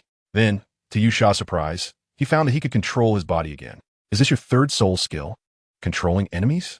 Yu Shi suddenly realized. That's right. By using the soul-suppressing coffin to devour an enemy or a soul beast, what could be any person or object, I can control it. How about that? Just like you, I can control you to release soul skills and manipulate you to attack others. Jiang smiled proudly and scratched his head. Of course, this 3rd soul skill consumes a lot of soul power. The longer I control time, the stronger the enemy, and it really drains soul power. With my current strength, if my soul power runs out, I could probably only manipulate it for about 10 seconds against a level 40 soul master. That's enough. Striking unexpectedly when the enemy is unprepared is quite a cunning move. Yu Shi patted his shoulder and said with a wry smile, if I fell for your trick, I would have almost no power to retaliate. Jianglai nodded. Indeed, among the same level, whoever gets hit by this move can only wait to become a zombie, at the mercy of others. Just then, the system's pleasant voice rang in his ears. Ding, congratulations to the host for completing the task and receiving the task reward. Avada Kedavra. Jianglai took a breath and closed his eyes, light flashing in his mind. The Avada Kedavra curse consumes one level of soul power, placing a person in a state of death. If the user's strength is significantly different from that of the opponent, it will only cause varying degrees of serious injury. The stronger the user, the greater the power. Condition: accumulating use of the Avada Kedavra curse will increase the consumption of soul power by one level, and so on. It can be used a maximum of once a year. Note: bound and cannot be dropped. Description: one of the 3 unforgivable curses. The most direct weakness of this move is that it can be directly dodged, but very few have truly evaded this move, as no one dares to make eye contact with death. Glug. Jianglai swallowed a mouthful of saliva. Feeling too powerful, his strongest trump card had finally appeared. Chapter 73. Strange shelf announcement, requesting first subscription. How strange. It's officially going on the shelves tomorrow, and everything has been communicated well for November 1st. So why has it suddenly turned into a VIP chapter today? Ahem, I really don't know about this, I swear. Since that's the case, the ship has sailed. So I can only give my shelf announcement now. First of all, thank you all for your support, 1,000 words omitted here. Then I silently ask for a first subscription. I have no objections if you read pirated versions. After all, that's your freedom, and I have no right to interfere. However, personally, I still hope everyone supports the official version roar. Then I still want to, just a little bit, be a bit overbearing and ask all the big shots for a first subscription, okay? If you haven't subscribed, how about a recommendation vote? This book is basically all original content written by me, with the protagonist having their own development line and storyline. So it's a bit slow to start, but it gets much better later on. As someone who isn't good with words, I'll just say this much. Thank you all. Phew, honestly, I'm still quite embarrassed. I didn't expect it to be released a day early. Strange, I can't understand. Thank you all, may all your wishes come true. I'll take my leave now, time to write. Chapter 74. Exile Jianglai secretly rejoiced a little, glancing at the resentful grave grass that had turned into rotten vegetable leaves, and ordered its recovery. Ding! Successfully recovered the resentful grave grass spirit beast. Obtained the mysterious item, grave grass. What the heck? Jianglai discovered a small grave in his hand, with a wilted grudge grass sprouting from it. Grave grass, a disposable consumable item that, when used, enhances the 3rd soul skill, increasing all attributes of controlled enemies by 20% when the control ends. It causes them to fall into a brief state of weakness. A good item. Jianglai felt a surge of joy in his heart as he silently activated the spell. The item in his hand vanished, and a magical aura penetrated his body, bringing an indescribable sense of refreshment and clarity. This journey was not in vain. Jianglai clapped his hands, turned around, and smiled with satisfaction as he continued to set off with Yushur. As for the 3rd soul ring of the heavenly book martial soul, he wasn't in a hurry. He always felt that the soul skills produced by the heavenly book weren't significantly related to the age of the soul rings. The soul rings seemed to be just a symbolic form, not affecting the effectiveness of the soul skills at all. He just didn't know what his 3rd soul skill would be. If he could summon Gao Lao Zhuang, the Kingdom of Women would be quite nice to think about. Of course, if he could get the Flying Nimbus and the 72 transformations, that would be even better. By the way, his black and white impermanence had also grown. Black and white impermanence. Storage soul guidance device, containing 40 cubic spaces, can store 40 dead or living beings, can be summoned with thought, and is convenient to carry. Special ability. Increases the wearer's soul power by 30%. Soul Skill 1. Summoned by Wu Chang to assist in battle. Absorbing 20% of the soul power of enemies within a 30-meter diameter. Soul Skill 2. Summon He Wu Chang to assist in battle, launching a Death God scythe attack once. Note: a very convenient storage soul guidance device. Can grow, requires blood to recognize the master, cannot be transferred, cannot be traded, cannot be dropped. As expected, it was indeed summoning He Wu Chang. However, it still showed the potential to grow. Could it be that next time he could summon King Yin? Jianglai was secretly reveling in his small joy of gaining strength when suddenly a familiar figure rushed over from the side. Meow, the 9-lived cat, carrying Wang Jian, came rushing in with a speed comparable to an electric donkey, and with a swift motion, it came to a sudden stop right in front of them. Hello, Brother Jiang. Wang Jian greeted enthusiastically, waving his hand. Did my 2 little flying cats bring you here? Old Wang, it's been over a month since we last met. I thought you had been eliminated already. Jianglai joked as he took the lead and jumped onto the cat's back, waving at Yushur. Come on, friend. Yushur smiled faintly and also jumped onto the cat's back, then said, I know this guy. Wang Jian, right?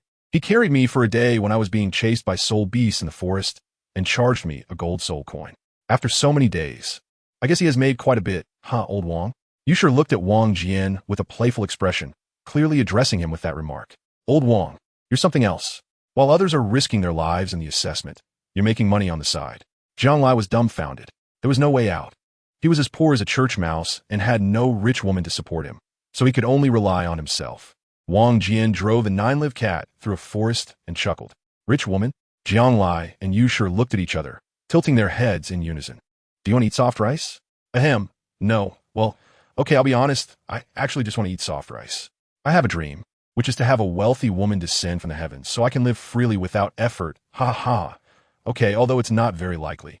By the way, if you know any rich women, you can introduce them to me, whether they are ugly, fat, or have a bad temper. Those don't matter. As long as they have money, I absolutely want refuse. Wang Jian confidently straightened his small frame, sniffed, and clenched his fists with righteous indignation. His small eyes filled with unwavering determination. Understood. I will notify you as soon as I encounter a wealthy woman. Jianglai chuckled softly. Haha, that's interesting. Then I wish you could eat soft rice soon. Yu Shi smiled lightly, watching the scenery retreat quickly beside him, shaking his head. Thank you, my two big brothers. I'll give you a friendship price of 20 off. Just pay me 8 silver soul coins. As they continued on their way, chatting and laughing on the other side, a fierce battle was already raging. In the vast grassland, Ling Yin dodged a bolt of lightning, leaping onto a flower that had detached from its root, freely jumping amidst the swirling crimson light, evading the attacks of Yu Shi. Chased Thunderflash.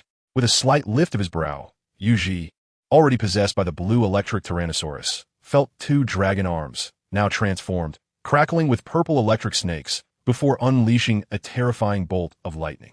Wherever the lightning passed, it crackled with the sound of purple electricity in the air.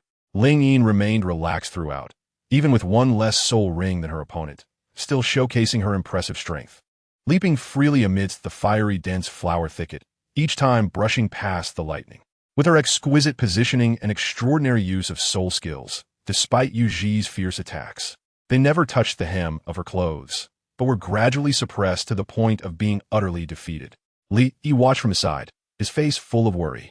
Just then, another candidate passed by, witnessing this scene, and couldn't help but stare in disbelief. Wait, the rules don't allow fighting, are they crazy? Dude, this is called sparring, Li Yi said, speechless, and sighed. There's nothing we can do. While we were on the road earlier, we happened to encounter Mangyaran and Yu Shi. Ling Yin saw them, and without saying a word, challenged Yu Shi, and that is how we got this scene. Thunder Dragon Rampage. Yu Shi frowned, quickly retreating 2 steps, dodging the encirclement attack of the flowers, feeling extremely frustrated, and directly released his Millennium Soul skill. Ji! Thunder rumbled as it rolled in. Ling Yin showed no fear, as 6 blood-drenched Manzashua collided violently with the thunder and lightning. Boom! The sky was filled with blood-red petals tearing apart from the furious thunder, stirring a violent soul power aura, scaring a crowd of onlookers to retreat in panic. As the smoke cleared, over there, Ling Yin jumped out unscathed from a ruined flower, while Yu Shi was left in shock. Impossible you. If even his 3rd soul skill couldn't harm Ling Yin, then there was no need for him to continue fighting. Yu Shi pressed his hand to his chest, where blood was seeping out, his expression a mix of astonishment and uncertainty. At that moment, several people suddenly rushed over, exclaiming, Run! There's a 1,000-year soul beast behind us. The originally curious crowd, upon hearing this, hurriedly scattered in all directions. It seemed some people were indeed all show and no substance. Goodbye. Ling Yin provocatively glanced at Yu Shi, silently mocking him with a smile, and left with her 3 support companions. You stop. I want to accept this. Yu Shi trembled with anger. Having never suffered such a loss with his top-tier beast martial soul, the blue electric Tyrannosaurus. Forget it, let her go. There will be plenty of opportunities to suppress her in the academy later. Mangyaran approached, halfway through her sentence, only to realize a large, angry porcupine was charging towards the 2 of them. Chased Thunderflash. Yu Shi snorted coldly, his arms crackling with purple electricity, and punched hard, directly blocking the porcupine. But he was forced back over 10 steps, a mouthful of blood spilling from his lips, his face filled with horror. Tongueblade. Mangyaran's snake staff shot out several poisonous blades, intercepting the porcupine, pulling Yu Shi quickly into the nearby dense forest. Phew, that was close. It's all that damn woman's fault for making me get hurt. Otherwise, 1,000-year porcupine wouldn't be able to harm me at all. Yuji punched a tree in frustration. Be careful. In these last few days, I don't want to stir up trouble again. If we encounter another soul beast.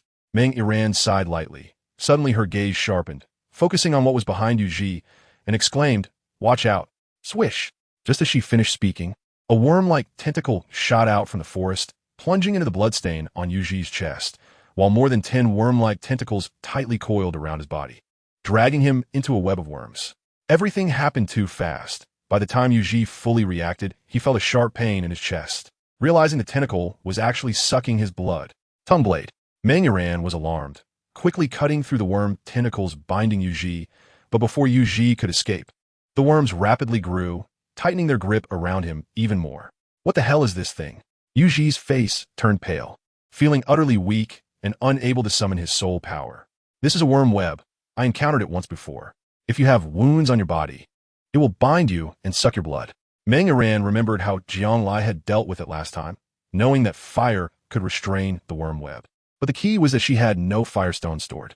Moreover, looking at the worm web binding Yuji, the tentacles were extremely dense and complex, at least to the millennium level. What to do? Just as Yuji struggled, he suddenly widened his eyes, seeing another main worm tentacle. Its slender and smooth, blood-colored body aimed at the blood oozing from the corner of his mouth. "Oh, what the hell is this thing? Hurry up and kill it." Yuji panicked as he watched the tentacle approach his lips. Tongue blade. Meng Iran kept summoning poisonous blades, but just as she cut through one tentacle, it quickly grew back, aiming for Yuji's mouth, specifically the blood he had just spilled. It was easy to imagine that if this tentacle really went into his mouth, he would need to live anymore. Quick, save me. Use the dispelling agent. I don't want to die. Yuji could no longer bear it. Screaming in terror at the worm tentacle that was so close, Meng Iran gritted her teeth, summoned another poisonous blade to cut the tentacle, and after seeing Yuji's pale face, hesitated for a moment before taking out her beast-repelling agent, spraying the yellow mist onto him.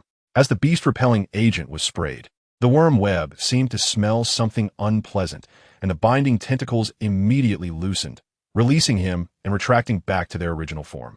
Yuji collapsed to the ground, cold sweat pouring down him, realizing he had almost been killed by this thing.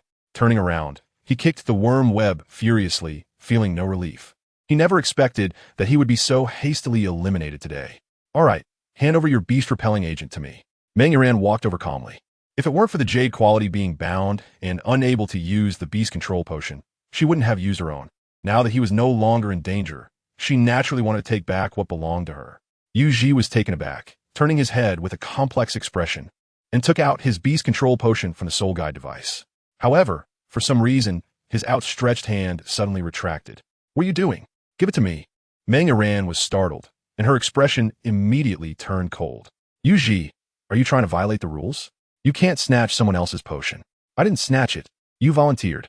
Yuji shrugged indifferently, a cold smile appearing at the corner of his mouth.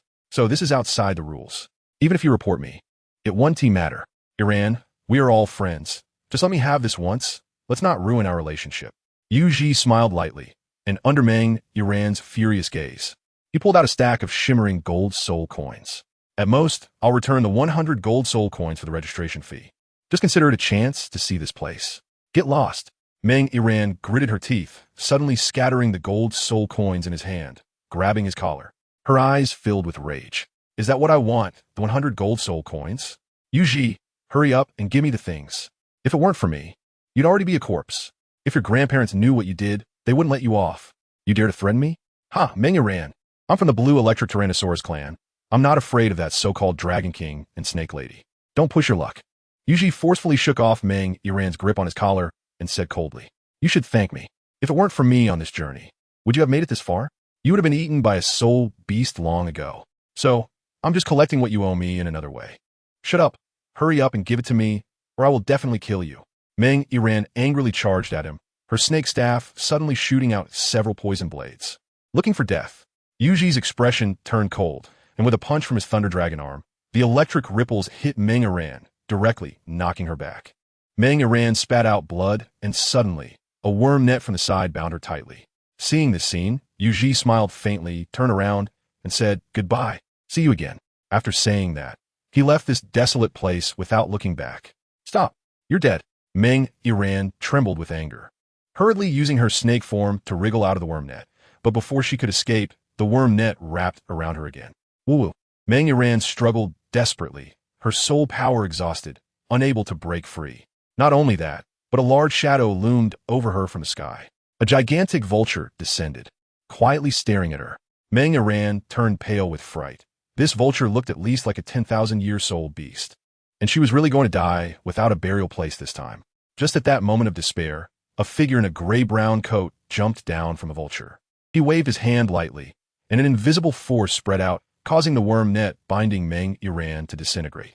Meng Yiran, still in shock, stood up, looking at him with a face full of fear. Who are you? I am Glite. Glite wore a half-mask of dark gold, and his voice was devoid of any emotional color. I saw everything that just happened.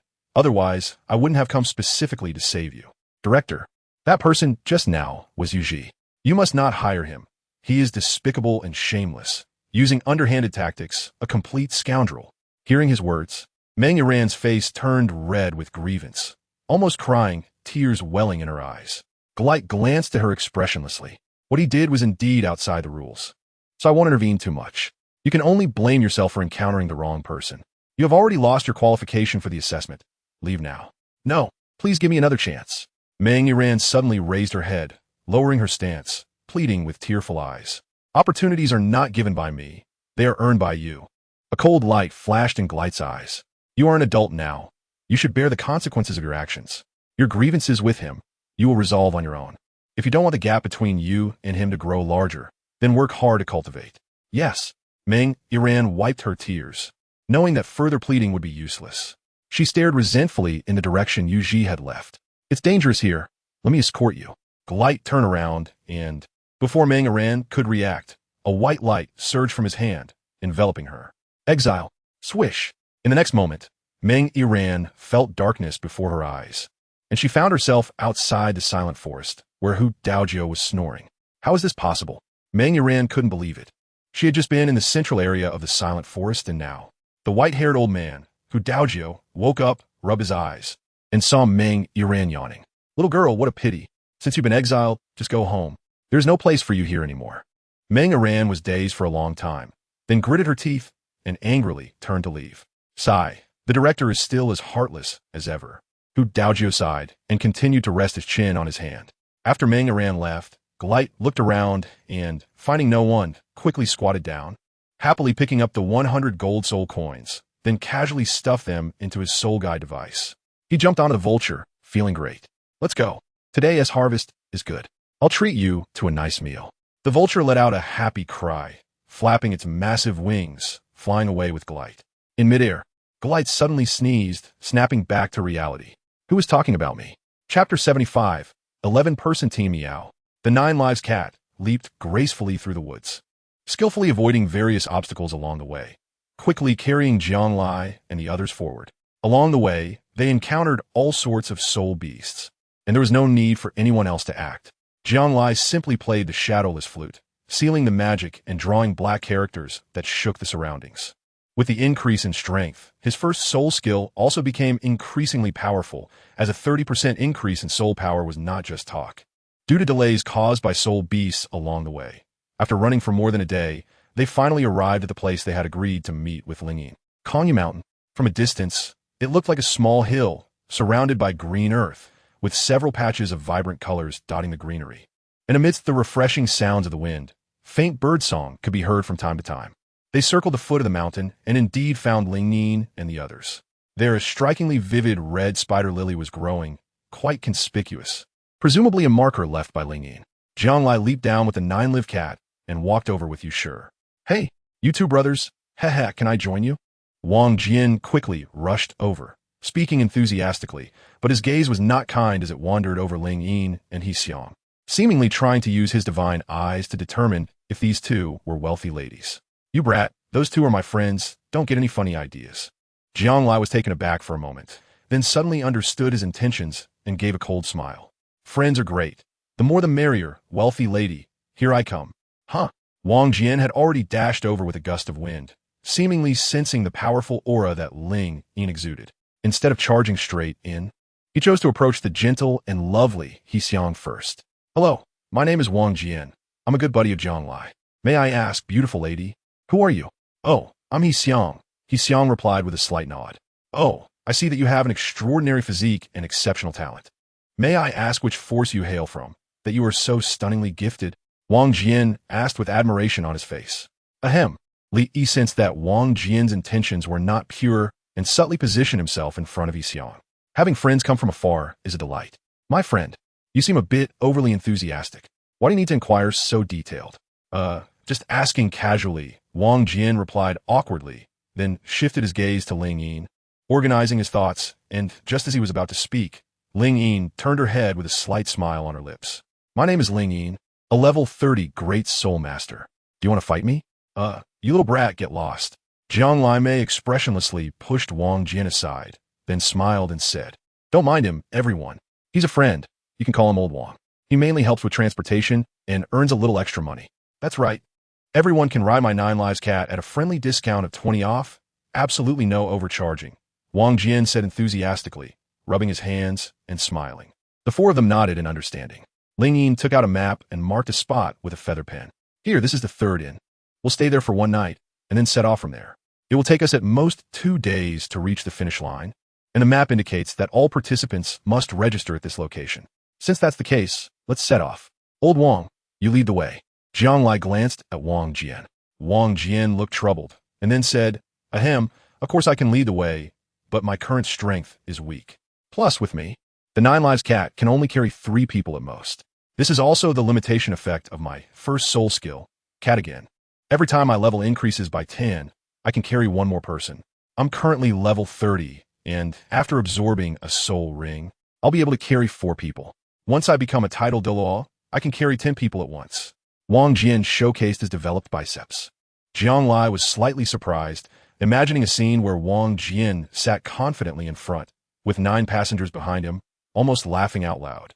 This guy could totally give himself the title of driver Douluo after becoming a title Douluo. What are you laughing at? Although my ultimate dream is to hook up with a wealthy woman, I still have a bit of self-awareness.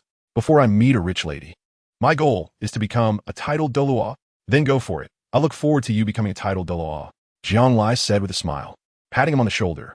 What do you mean by that? Soon, the 7 of them gathered together, and after about half a day's journey, they arrived at the 3rd hotel. The building was painted in a brilliant golden color, and the 6-foot-long reflective glass refracted bright light under the sunlight, looking quite luxurious from the outside. This was their final accommodation point.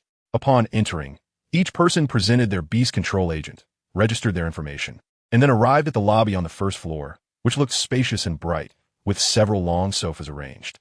In the middle of the sofas was a dining table filled with various exquisite foods, resembling a buffet where guests could help themselves, a dazzling array that made one drool.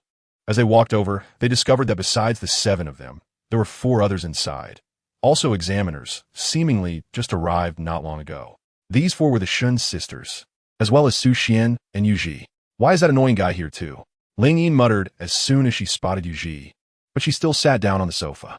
The others also took their seats and looked around. Yu Ji obviously saw them as well, feeling a bit awkward, then shifted his gaze to Zhonglai and smiled. Brother Jiang, we met at the 1st hotel before. I still remember you. Oh, me too. After all, you've had encounters with my 2 companions, so of course, I remember you. Zhonglai smiled knowingly and nodded. On the way here, he had also learned about Ling Yin's battle with Yu Ji. It was just a spar, Brother Jiang. You can't become acquainted without a bit of conflict, right? I apologize for my previous behavior, and I hope you don't mind. Yu Ji smiled faintly, raised his wine cup, and toasted Zhonglai from a distance. He then turned to Yu Shi, his gaze filled with profound meaning. Sure, it was wrong of me before, so don't take it to heart. Yu Shi remained cold-faced and ignored him. The others present exchanged glances upon hearing this, speculating about the relationship between the 2. However, their martial souls were different, and they didn't seem like siblings at all. Zhonglai suddenly thought of something and asked, what about Mengaran? Although he didn't have much emotional attachment to Mengaran, she was, after all, the first companion he encountered during the assessment, and out of curiosity, he casually asked, It's my fault. I encountered a powerful 1,000-year soul beast and couldn't protect Sister Iran. She has already left here. Yu Ji sighed softly, took a sip of red wine, and a hint of self-blame appeared on his brow.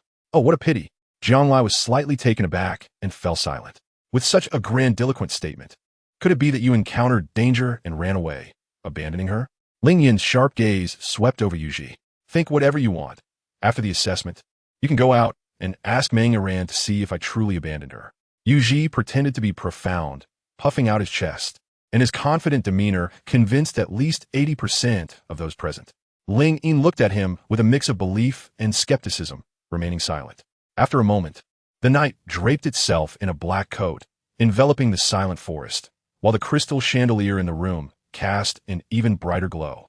The buffet was abundant, featuring sweet and sour fish, cumin beef, buttered bread, cheese, bass rib soup, grilled sausages, and red wine, everything one could wish for. Everyone quickly had a hearty meal and was preparing to return to their rooms to sleep when Grite suddenly walked in, startling everyone with his sudden appearance, like a ghost. He wore a brown-gray coat, had short, jet-black hair, and beneath the dark golden mask, the creases on his lips revealed the faint outline of a man's mustache, which was oddly charming. When his brown eyes scanned the room, everyone instinctively averted their gaze. Jiang Lai was dumbfounded, even doubting if this was still his godfather. You little ones in this generation are not bad at all. Surprisingly, 11 of you passed the assessment. Greta glanced over everyone, and a hint of warmth emerged in his otherwise emotionless voice as he sat down on the sofa. I'm your dean, Greta. You can call me Dean directly, or just by my name. I don't mind. Passed. Yuji was taken aback, stood up politely, and slightly bowed, asking very courteously, Dean, I believe what you just said means we have already passed the assessment? That's right. Although you still have the final battle at the end, theoretically speaking, unless someone dies in that battle, you have already become a part of the Hermit Academy.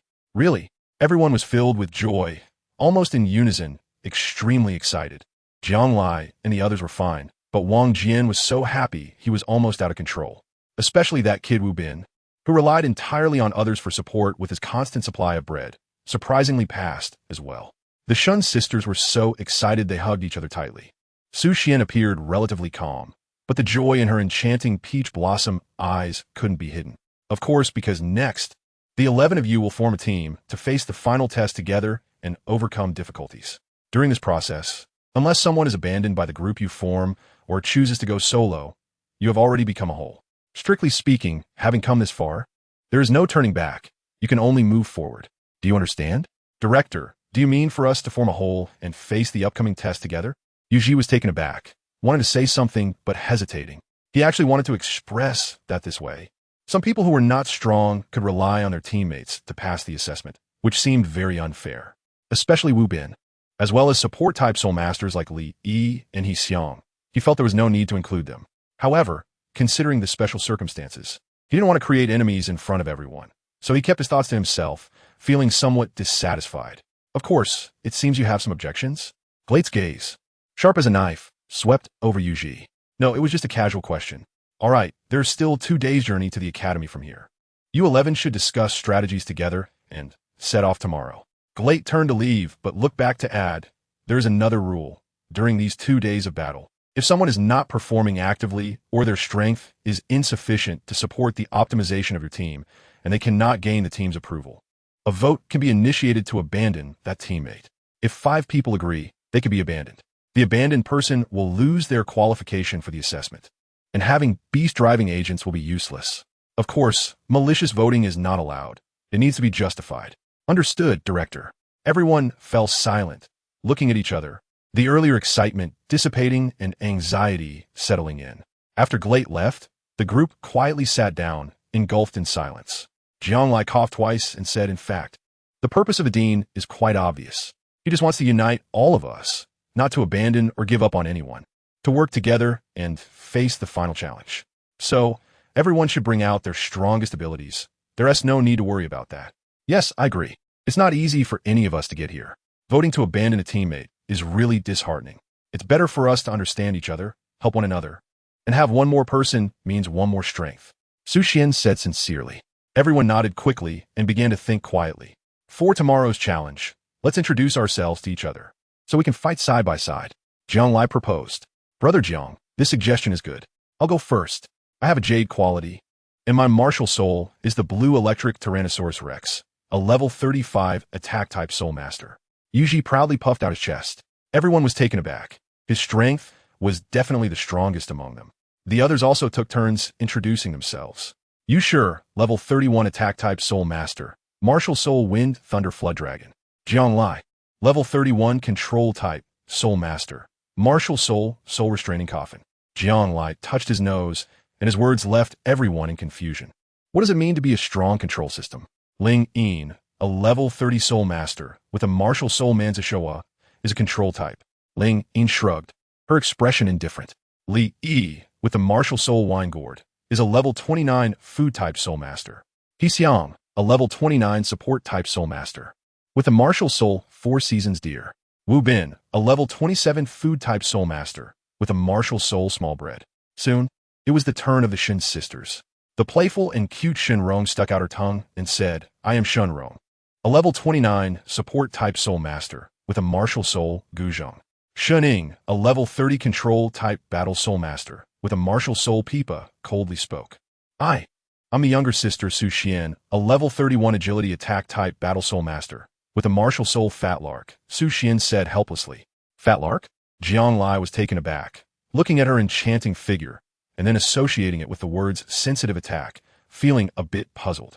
I'm an experienced driver, cough, Wang Jian, level 30 Defense type Soul Master, with a Martial Soul 9 Lives cat.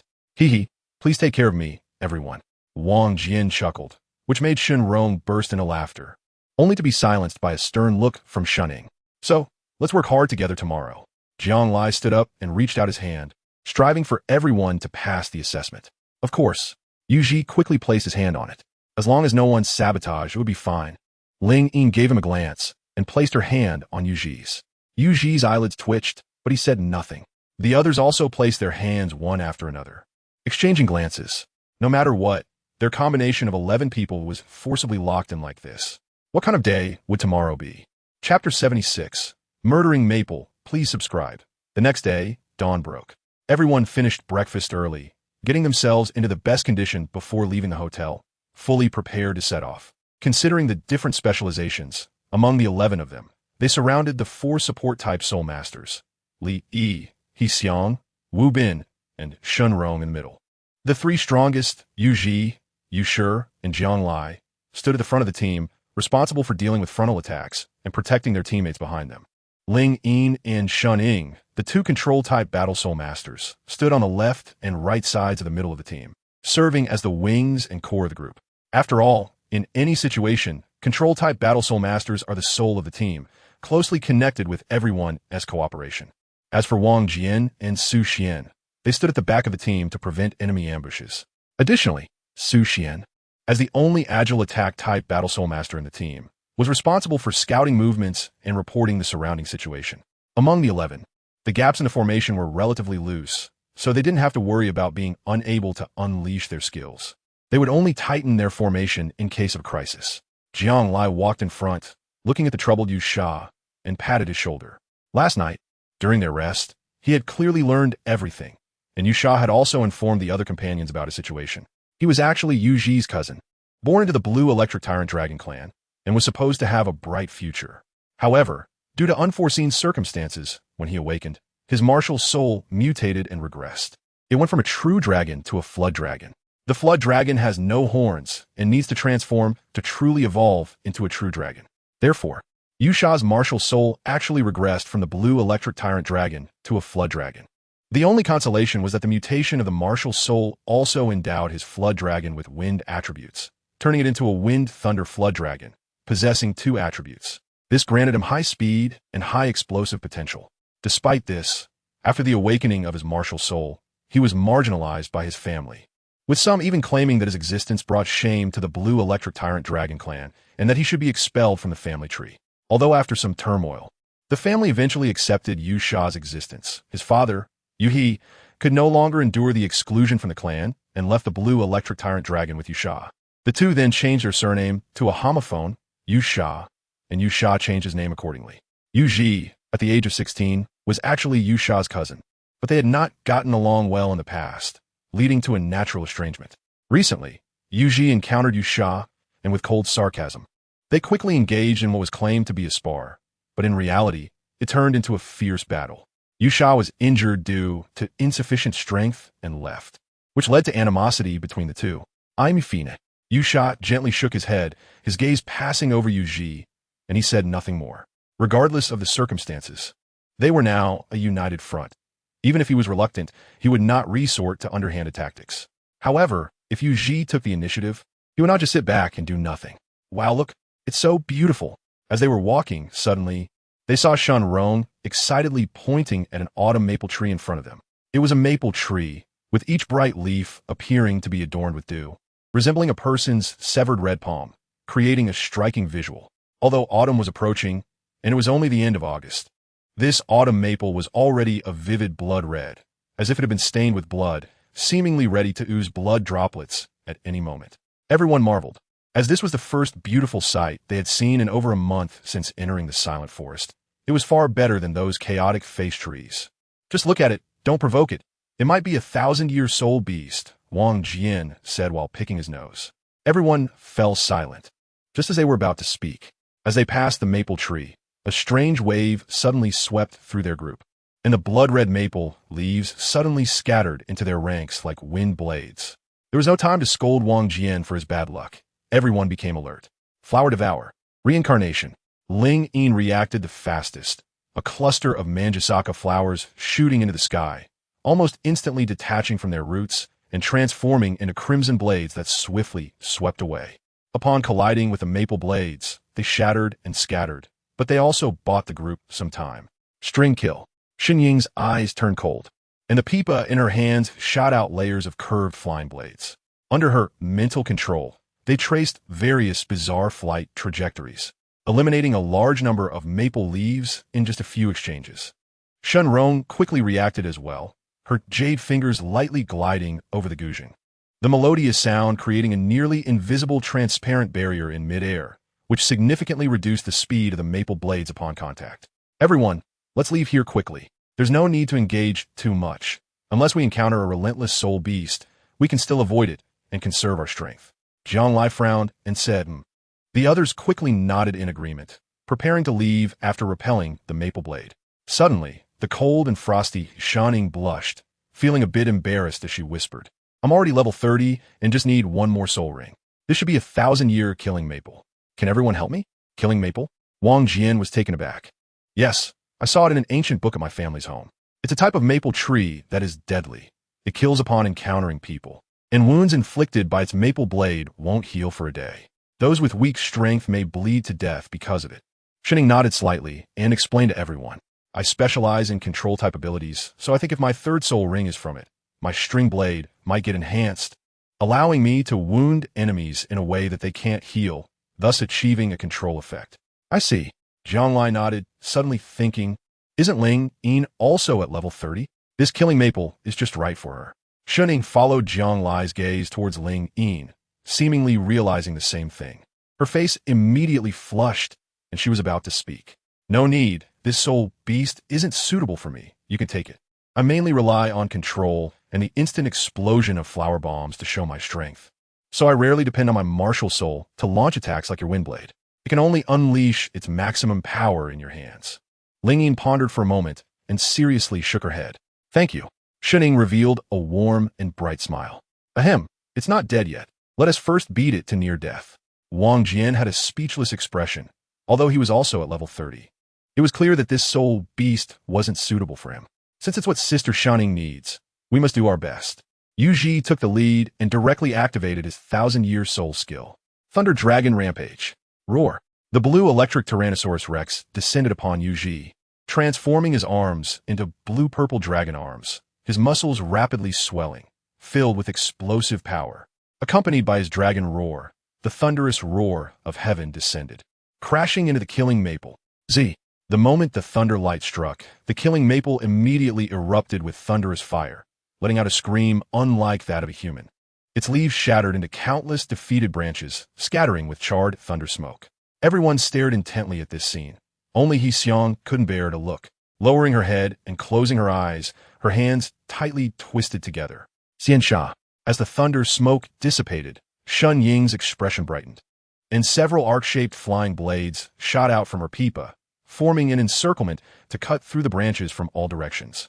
The killing maple suffered a fatal blow. Letting out a scream, all the blood-red leaves wildly surged out, At the same time, its entire body turned the color of raging fire, as if it could explode at any moment. Not good, it's going to self-destruct. Jiang Lai was taken aback, taking out the shadowless flute. A black character swept away, striking the tree trunk, and the blood-red aura on the killing maple instantly dimmed considerably. Through his research over the past few days, Jiang Lai discovered that his sealing magic on soul masters could seal soul skills and reduce soul power, but it also had a similar effect on soul beasts. For example, just now, it reduced the soul power of killing maple, thus slowing down its self-detonation speed. The maple leaves swept across the sky, quickly breaking through Shun Rong's barrier. At that moment, Wang Jian, who had been silent all along, suddenly rushed out. Softbone. This guy raised a 9-live cat in his hand, using his second soul skill, and threw it in front of everyone. Meow. The 9-live cat was startled, enduring a large wave of maple leaf siege, directly losing a life, turning into just a tail. Looking aggrieved. String kill. Meanwhile, Shun Ying's curved flying blade successfully killed the killing maple, and a pale purple 1,000-year soul ring floated out. Thank you, everyone. After obtaining the soul ring, the cold and frosty Shun Ying suddenly jumped up in joy, hurriedly walked over, sat down, and began to absorb the soul ring. Li Yi sighed softly, glancing at the worried He Xiong, and said with a smile, He Xiong, if you obtain its soul ring, then your third soul skill can be called Maple Leaves and Reed Flowers in Autumn. All right. He Xiong was momentarily stunned by his words, a bitter smile appearing at the corner of her mouth. Everyone waited patiently by the side, and after an hour, they saw her open her eyes. Sister, how is it? Hurry and tell me. Shenrong ran over with a smile. Shun Ying's face flushed slightly as she stood up, first giving a slight bow to everyone in gratitude, and then said, My third soul skill is called Maple Sound. The music it produces can significantly reduce the healing effects of enemies, and during the performance of Maple Sound, it will summon maple blades to strike others, which can indeed cause them to bleed, but the effect won't last too long. That's a very good soul skill, quite practical. Ling Yi nodded sincerely. Jiang Lai nodded, acknowledging that this move, combining offense and defense, indeed made others feel unbearable pain and could also enhance their team's overall strength. Let's go, we can expect an intense battle in the next 2 days. Yu Ji, a gentleman, nodded in agreement. The group quickly set off again. Chapter 77. Night 8. They departed from the third inn, realizing that it would only take 2 days to reach their destination. However, in reality, they encountered various soul beasts along the way, which meant it would take at least 4 or 5 days. Soon, 2 days passed. During these 2 days, as they ventured deeper, various soul beasts hidden in the forest began to awaken and grow stronger, often requiring them to exert their full strength to fend them off. The 4 support-type soul masters, He Xiong and Shun Rong, were responsible for protecting their teammates, restoring soul power, and alleviating some abnormal states. Li Yi and Wu Bin continuously produced wine gourds and small breads. Although Wu Bin's small breads restored only a little soul power, they had an impressively long shelf life. Over the 2 days, this guy, determined not to hold everyone back after being voted out, worked day and night to make small breads, preparing 20 portions of happy small breads and 5 portions of filled breads for each person. Li Yi's wine gourds, although only lasting 1 day, were pushed to the limit each time, with 3 portions of drunkenness and sobering wine for everyone. After all, when danger struck, there would be no extra time for preparation. So, throughout the journey, these 2 food-type soul masters appeared inconspicuous, but in reality, their soul power was constantly in a state of depletion, nearly exhausted. However, they had teammates to protect them, otherwise they wouldn't dare to be so reckless. Thunderstorm. With the spirit of the wind and thunder dragon, a punch exploded with lightning, shattering a horned bow beast into a spray of blood. Simultaneously, swarms of horned bow beasts rushed towards them like locusts. Those who did not know the situation might think these people had disturbed the soul beast nest. However, they truly hadn't. In the past 2 days, they had either been fighting soul beasts or fleeing from them, each wishing they had 3 heads and 6 arms. Although they were fine, they were physically and mentally exhausted and hadn't had a good sleep yet. The group formed a circular formation, protecting the 4 support-type soul masters in the center, fighting while retreating. Maple Sound. Shun Ying's 1,000-year soul ring lit up as her jade hand plucked the pipa strings. As the sounds resonated chaotically, blood-red maple blades shot out, tearing horrific wounds on the soul beasts. At a glance, it seemed like she was playing a death song, leaving rivers of blood in her wake. Sound explosion. Meanwhile, whenever a soul beast approached, her second soul ring played a significant role, creating ripples of air that forcefully pushed back the surrounding soul beasts. As she struck a heavy note, those repelled soul beasts lost their hearing for an instant, disrupting their rhythm.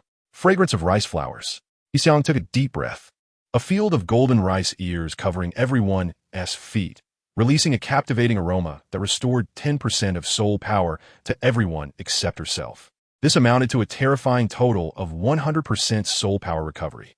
Yixiang remained silent. From initial reluctance to numbness and acceptance, she truly understood now. Whether here or elsewhere, there might be similar killings between soul beasts and soul masters happening. She couldn't control it. Rather than being anxious and distracted, it was better to grit her teeth and endure. For her, this was also a form of mental training. Ha ha ha ha ha. Amidst the encirclement of horned bow beasts and the explosive lightning, the dark bell hanging on the tree in front of them emitted sharp laughter in the wind, making everyone's ears uncomfortable, yet they couldn't cover their ears in the emergency. Floating light. Shen Rong, holding her guzheng delicately, activated her second soul ring, and white light danced like little fairies on everyone's shoulders, mitigating the negative effects. The laughter remained, but it was no longer as piercing, allowing everyone to breathe a sigh of relief as they quickly took a sip from the sobering wine gourds, clearing their heads to continue their fierce battle. Klutzrol. Su Xian twisted her alluring body, embodying the fat cloud lark, her first soul ring shining, as the clouds around her rolled like a skirt, moving with incredible agility, resembling swift, flowing clouds. Wind sweeps the clouds. At the same time, her arms elongated, 3 sharp nails thrusting forward, blood splattering across the ground amidst the rolling white clouds. Cat again. Wang Jian, as the experienced one, kept moving around the group for protection, occasionally pulling someone onto the cat to rescue them, then using a flexible soul technique to rebound and swiftly leave. Jiang Lai is the permanent passenger of his 9-live cat, playing the shadowless flute. Terrifying black characters spread and exploded among the soul beast group. The ghostly messengers and the corpse beasts launched relentless attacks.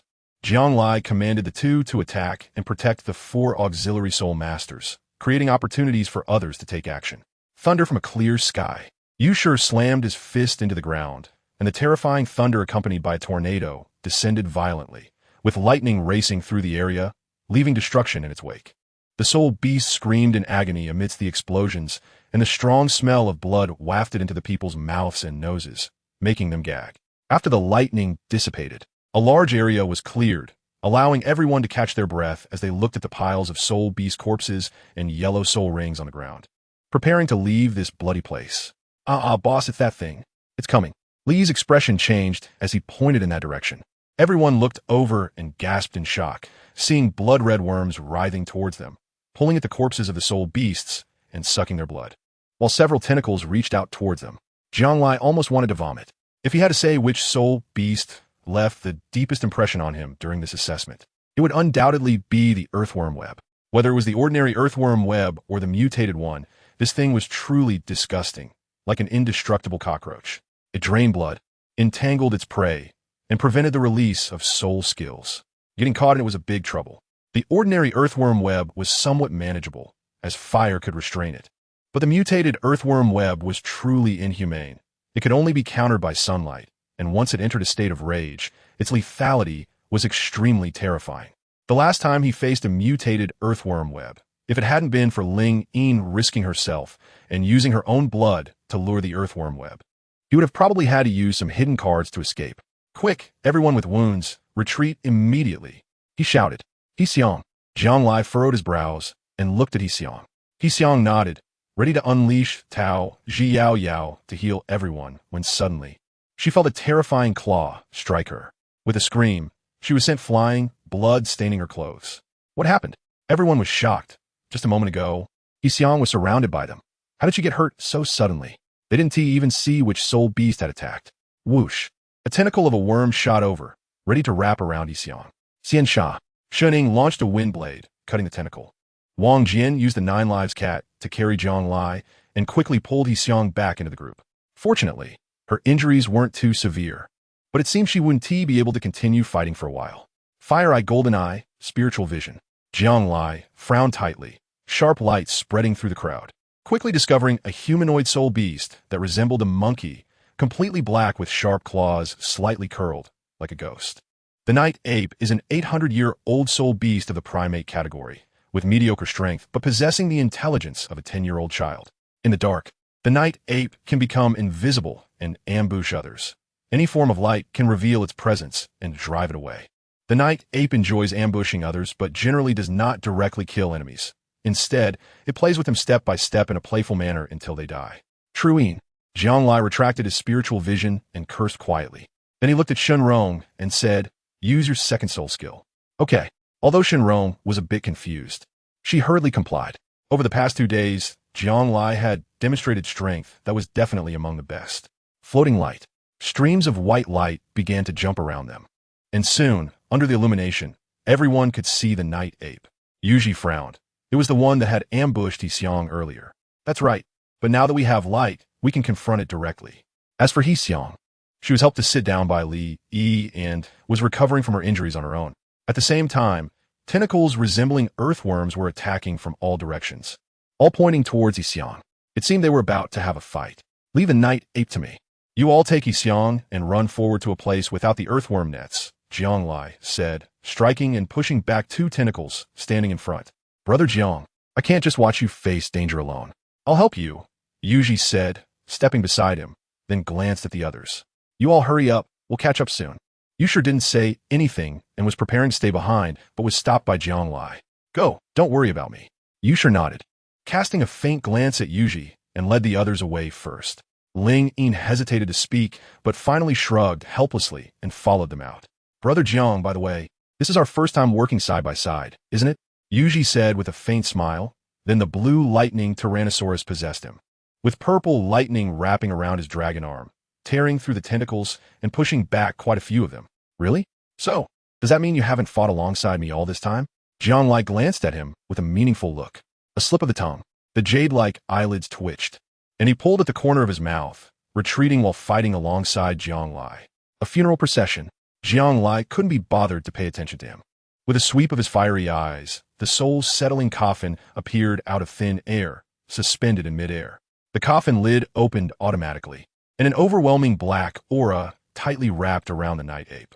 At the same time, a purple-black energy emanated from the coffin, accompanied by tearing dark clouds, as if there were lightning converging, completely ignoring the night ape's resistance and forcefully sucking it into the coffin. Then, the coffin lid opened again, and the night ape reappeared. But now with a tuft of grave grass sprouting from its head, its power significantly enhanced. "Now, you can battle these worm networks."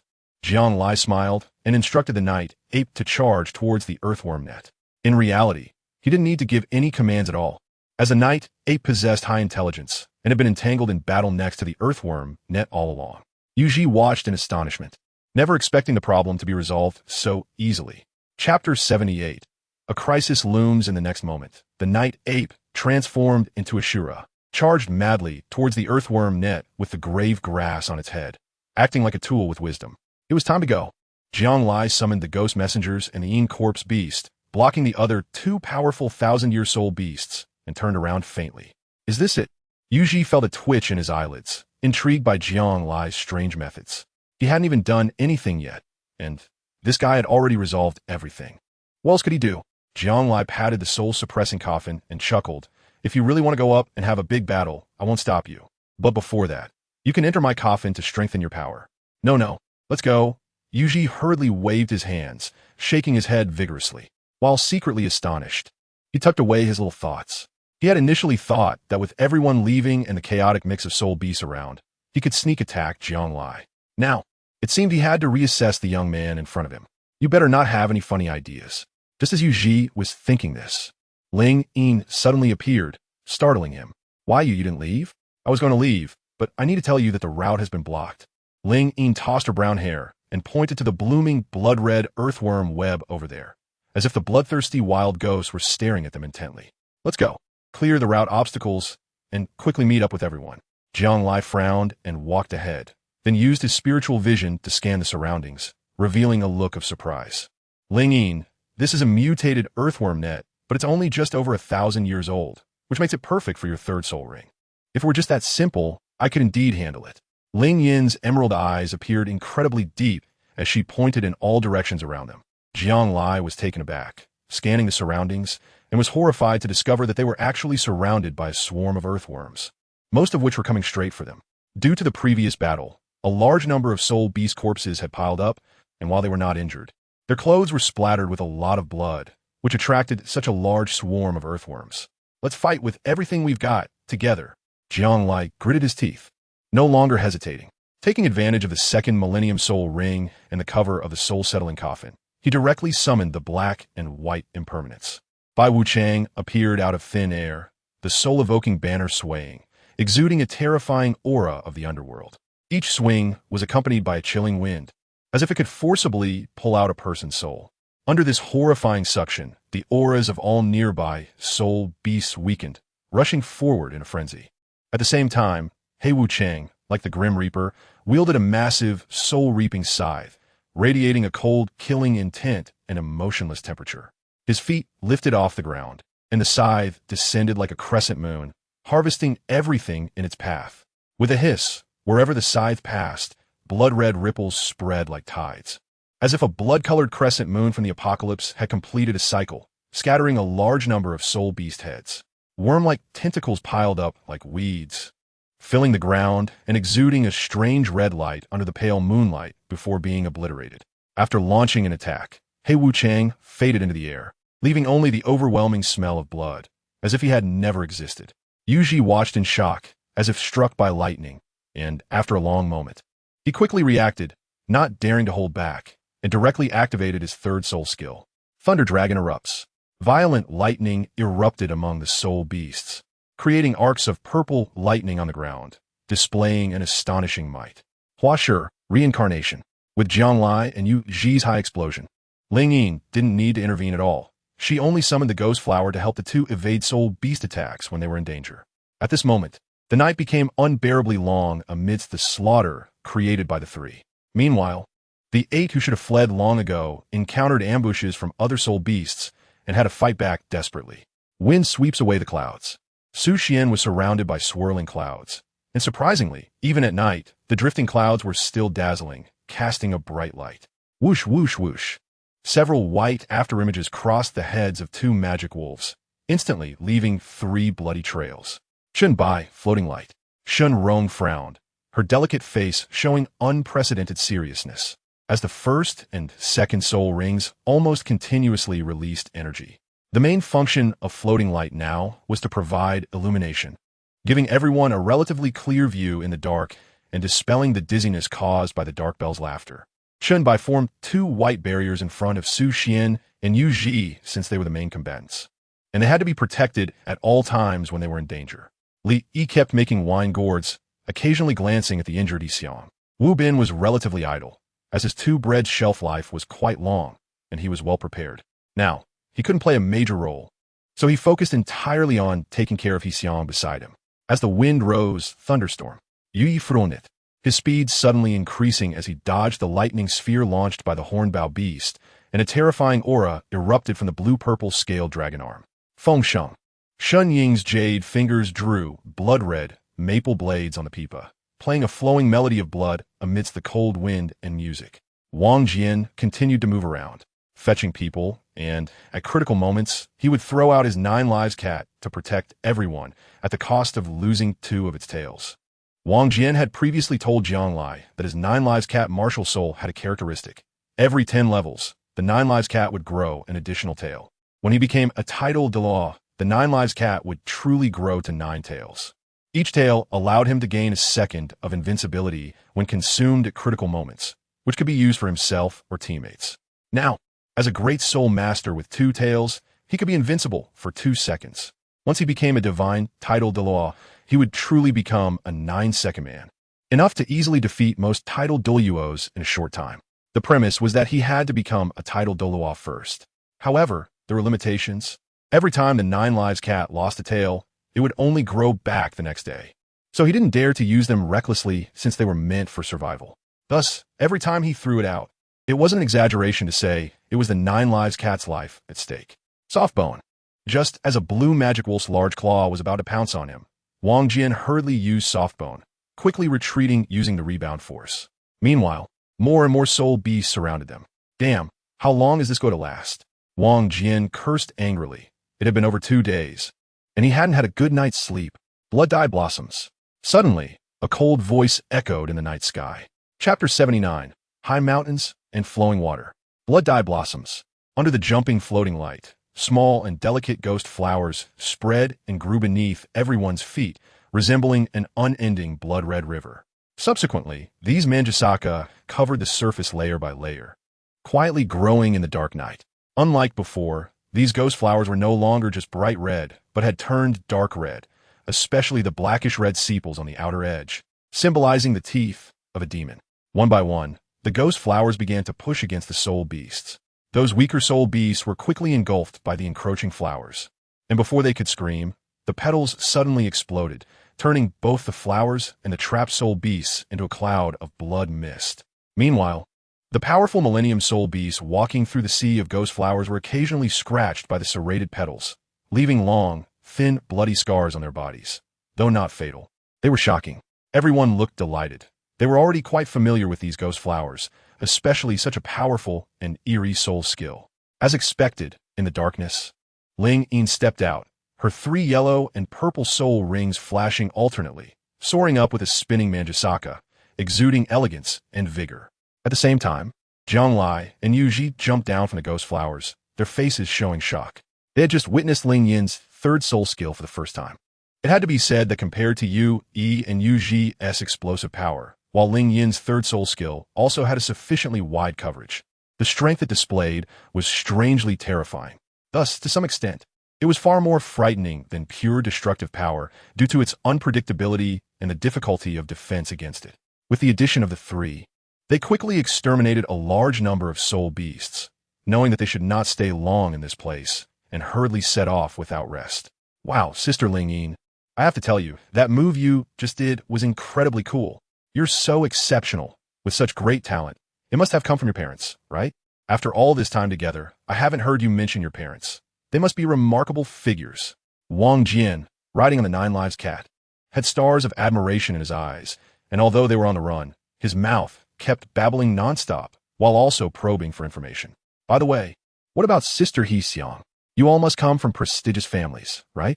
Wang Jian chuckled and prepared to continue probing, while Jiang Lai secretly grabbed his neck with one hand, his face displaying a clear threat. You better tone it down. Oh, Wang Jian nodded, looking aggrieved. Why did you suddenly shout? Ling Yin shot him a puzzled glance. Ahaha, it's nothing. I twisted my ankle just now, tripped over a stone. Sister, I want to sleep. I'm so tired. It's too dangerous here. Let's find a safe place to rest, once and for all. Oh, an owl. Bang. You sure casually swatted away. Ling Yin took advantage of the light to unfold a dusty leather scroll, speaking methodically. Everyone, the map indicates that there will be a final battle at a distance of 8,000 meters from the academy, which is our last checkpoint. As long as one of us can reach the academy, it counts as a victory for all. However, this is clearly impossible, without teamwork and mutual assistance. One person cannot pass through that last 8,000 meters alone, so we still need to overcome the final hurdle together. Before that, I must remind everyone, Suddenly, a scream erupted from the crowd, startling everyone into stopping in their tracks. They saw a mutated earthworm extending a blood-red tentacle, which hooked onto Wu Bin's backside, causing the child to scream in pain. Floating light. Shenrong hurriedly used her 2nd soul skill to provide everyone with a broader view. The spreading light wove a moon-white canvas, changing everyone's expressions. It was a mutated earthworm resembling a spider lily, with tentacles as thick as baby arms extending in vibrant scarlet. In addition, a slender-maned tentacle was embedded in Wu Bin's backside. It seemed this guy's hemorrhoids hadn't healed yet. This was at least a 7,000-year-old mutated earthworm. Jiang Lai Gudu spat out a mouthful of saliva, his face filled with fear. The last time he faced the 5,000-year-old worm net, he almost capsized in the gutter. This time, facing the 7,000-year-old soul beast, although there were enough people, it was likely that no one possessed absolute terrifying power. I'm saving myself. Its blood-sucking speed is particularly fast. I beg you all, save me. Wu Bin's face turned pale. The dual fear of both body and mind made his face look like a ghost's, almost crying as he pleaded with everyone. He was so unlucky. Jiang Lai took a deep breath and said, Everyone, listen carefully. The only way now is to force it, but once we cut off its tentacles, it will enter a state of frenzy, and I fear that none of us will be able to withstand it. So, everyone, prepare yourselves for this great battle. In an instant, everyone felt like they were facing a great enemy. After all, they were spirit beasts that had existed for 7,000 or 8,000 years. And these level 30 ants probably wouldn't be able to withstand a single blow. Yuji could no longer stand, his brows deeply furrowed. Just as he was about to speak, Shuning stepped out from the crowd, staring at Jianglai. I just want to know, what is your plan? Perhaps I have a way to remedy it. Cut off the tentacles and escape, but during this process, it will probably be very difficult for us to escape easily. Jianglai frowned slightly. If it were just like this, it might be much easier to handle. Shuning nodded and said, Renjir and I can use the martial soul fusion technique to help everyone buy valuable time. Jianglai, let's first take action to save Wu Bin. I guarantee that everyone will be safe. Martial soul fusion technique. Jianglai was taken aback, knowing that at this moment he couldn't say anything else, and then looked at Yushur. Let's act quickly together. Let me go first. My speed is fast enough to escape in a short time. Just then, Su Xian stepped forward, and without a word, her first and second soul rings lit up. Clouds rolled and wind swept. Whoosh! Suddenly, sharp claws protruded from her fingertips, like a sharp weapon, cutting through the slender main tentacle in an instant. At the same time, Yushur and Jianglai charged forward in perfect sync, severing the other worm-like tentacles that were binding Wu Bin. The mutated earthworm net's previously lazy tentacles erupted in fury, and a frenzied, blood-red aura enveloped everyone present. Just then, Shun Ying and Shun Rong sat back to back, and the moment their soul rings disappeared, a magnificent landscape painting unfolded behind them, sheltering everyone. High mountains and flowing waters. Chapter 80, Voting. At the moment the earthworm net launched an attack on the crowd, the Shun sisters seized the opportunity and activated their martial soul fusion skill, high mountains and flowing waters. Shenrong plucked the strings of the guzheng with both hands, while Shuning leaned against her, gently moving the pipa in her hands. The two quietly settled in place, playing a beautiful melody together. Accompanied by the rhythm of the guzheng and pipa, each note seemed to resonate with everyone's hearts, as if time had been sliced into fragmented points, one after another, continuously yet orderly. With the combination of the melody, a magnificent landscape painting unfurled behind them, where towering peaks and flowing waters created an infinitely realistic ink wash landscape that had been captured. Clang! As the ink wash landscape enveloped everyone, blood-red tentacles, like countless blood pythons, violently struck in front of them, yet seemed to encounter an invisible barrier, unable to penetrate. Everyone looked at the ink wash landscape around them, as if they were in a fairyland, where any disruptive external factors could not breach. This was their martial soul fusion skill, high mountains and flowing waters. Within the range of the soul skill, they were invincible for 5 seconds, and at the moment the invincibility ended, they pushed back all nearby enemies. Bang! The next moment, the ink wash landscape behind the two collapsed like a 9-tiered platform, without any terrifying pressure, just a pure white ripple like water waves, washing away the world's filth. At the same time, the tentacles of the earthworm net, preparing to attack again, quickly retracted the moment they approached the water ripple, forcibly retreating back to their original form, as if they had touched some terrible taboo. After the martial soul fusion skill ended, the Shun sisters finally breathed a sigh of relief, feeling weak and powerless. Wang Jian hurriedly summoned the 9 Lives cat to carry them both. The others also took the opportunity to quickly escape the coverage area of the mutated earthworm net. The group no longer dared to be careless. After walking for more than 2 hours in the dark night, the bright light fell, and the fish-belly white appeared on the horizon, prompting everyone to stop, looking dazed. Su Xian, having manifested her martial soul, checked the surroundings and nodded, indicating that it was temporarily safe here. Everyone, let's rest in place. Take a good break. We are about to face the final battle. Ling Yin rolled up the map, exhausted, leaning against a lush mulberry tree. The others quickly took a break as well. Having not slept for a day and a night, their bones felt like they were falling apart. Others were fine, but those with weaker physiques like Shun Rong and Wu Bin, being support-type soul masters, were nearly unable to stand after traveling day and night. Everyone, before we rest, I have something to say. Yuji, looking spirited, placed her hands on her hips and cast a cold gaze at Wu Bin. This time, it's all because of this guy dragging us down. If it weren't for the martial soul fusion skill of Shun Rong and Shun Ying, we probably wouldn't have made it to the academy or even escaped. That's because my hemorrhoids flared up. I didn't mean to, Wu Bin said, startled and panicking, stammering. I didn't do it on purpose, I'm sorry. Stop. Even so, I'm not just talking about that.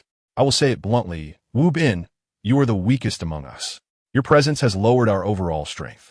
Yu Ji sneered. Among the 4 support-type soul masters in our team, you are the weakest. Your soul skills are like chicken ribs. To some extent, Li Yi, being a food-type soul master, has soul skills that are significantly stronger than yours. Moreover, you are physically weak, and last night, because of your personal issues, you caused a big trouble for all of us. Because of you, we even wasted a martial soul fusion skill. To put it simply, do you think Wu Bin is a dispensable person in our team? Jiang Lai took a bite of a sandwich and frowned. That's exactly what I mean. To be precise, it's not that he's dispensable. He's completely unnecessary. After he leaves, our overall strength will only increase. After speaking earnestly, Yu Ji scanned the crowd and raised his hand. So, everyone, let's vote to get rid of this guy who's holding us back. The room fell silent. Although Yu Ji's words were uncomfortable to hear, they did seem to hold some truth. Among them all, only Wu Bin's strength did not match his current circumstances. It could be said that if he hadn't joined Jiang Lai and the others beforehand, he wouldn't have made it this far. The reason this kid could sit here and chat with them was mostly due to luck. Moreover, it was indeed the case that after Wu Bin left, the 7 fighters and 3 support members made for a perfect combination. Wu Bin's presence was like a dish that was tasteless yet too wasteful to discard. The pity was that his small sandwich had a decent texture, serving as backup rations, but that was all it was limited to. Wang Jian was taken aback, preparing to raise his hand, but noticing that no one else was reacting, he hesitated. Just then, Wu Bin caught sight of this scene. Although there were only 2 people, it felt like thousands of needles stabbing at his heart. He suddenly thought, was he about to be abandoned again? Compared to the last time, when he had been secretly discarded while sleeping, this blatant vote was even more chilling, making his heart feel as if it were convulsing. This time, he had indeed come this far by sheer luck, but who wouldn't want to continue walking on such luck? Moreover, this time he had also taken a debt of 50 gold soul coins, regardless of success or failure. He would have to pay this money back to the academy within 5 years. He was just an ordinary boy who didn't want to remain ordinary forever. Did he really not even deserve the chance to climb higher? Wu Bin clenched his fists, his eyes reddening. If it's because of that 100 gold soul coin registration fee, I can give it to you. Now, please leave here, because you simply don't belong. Yu Ji coldly pulled out a stack of gold soul coins. Don't worry. If Wu Bin encounters danger, I will take care of him.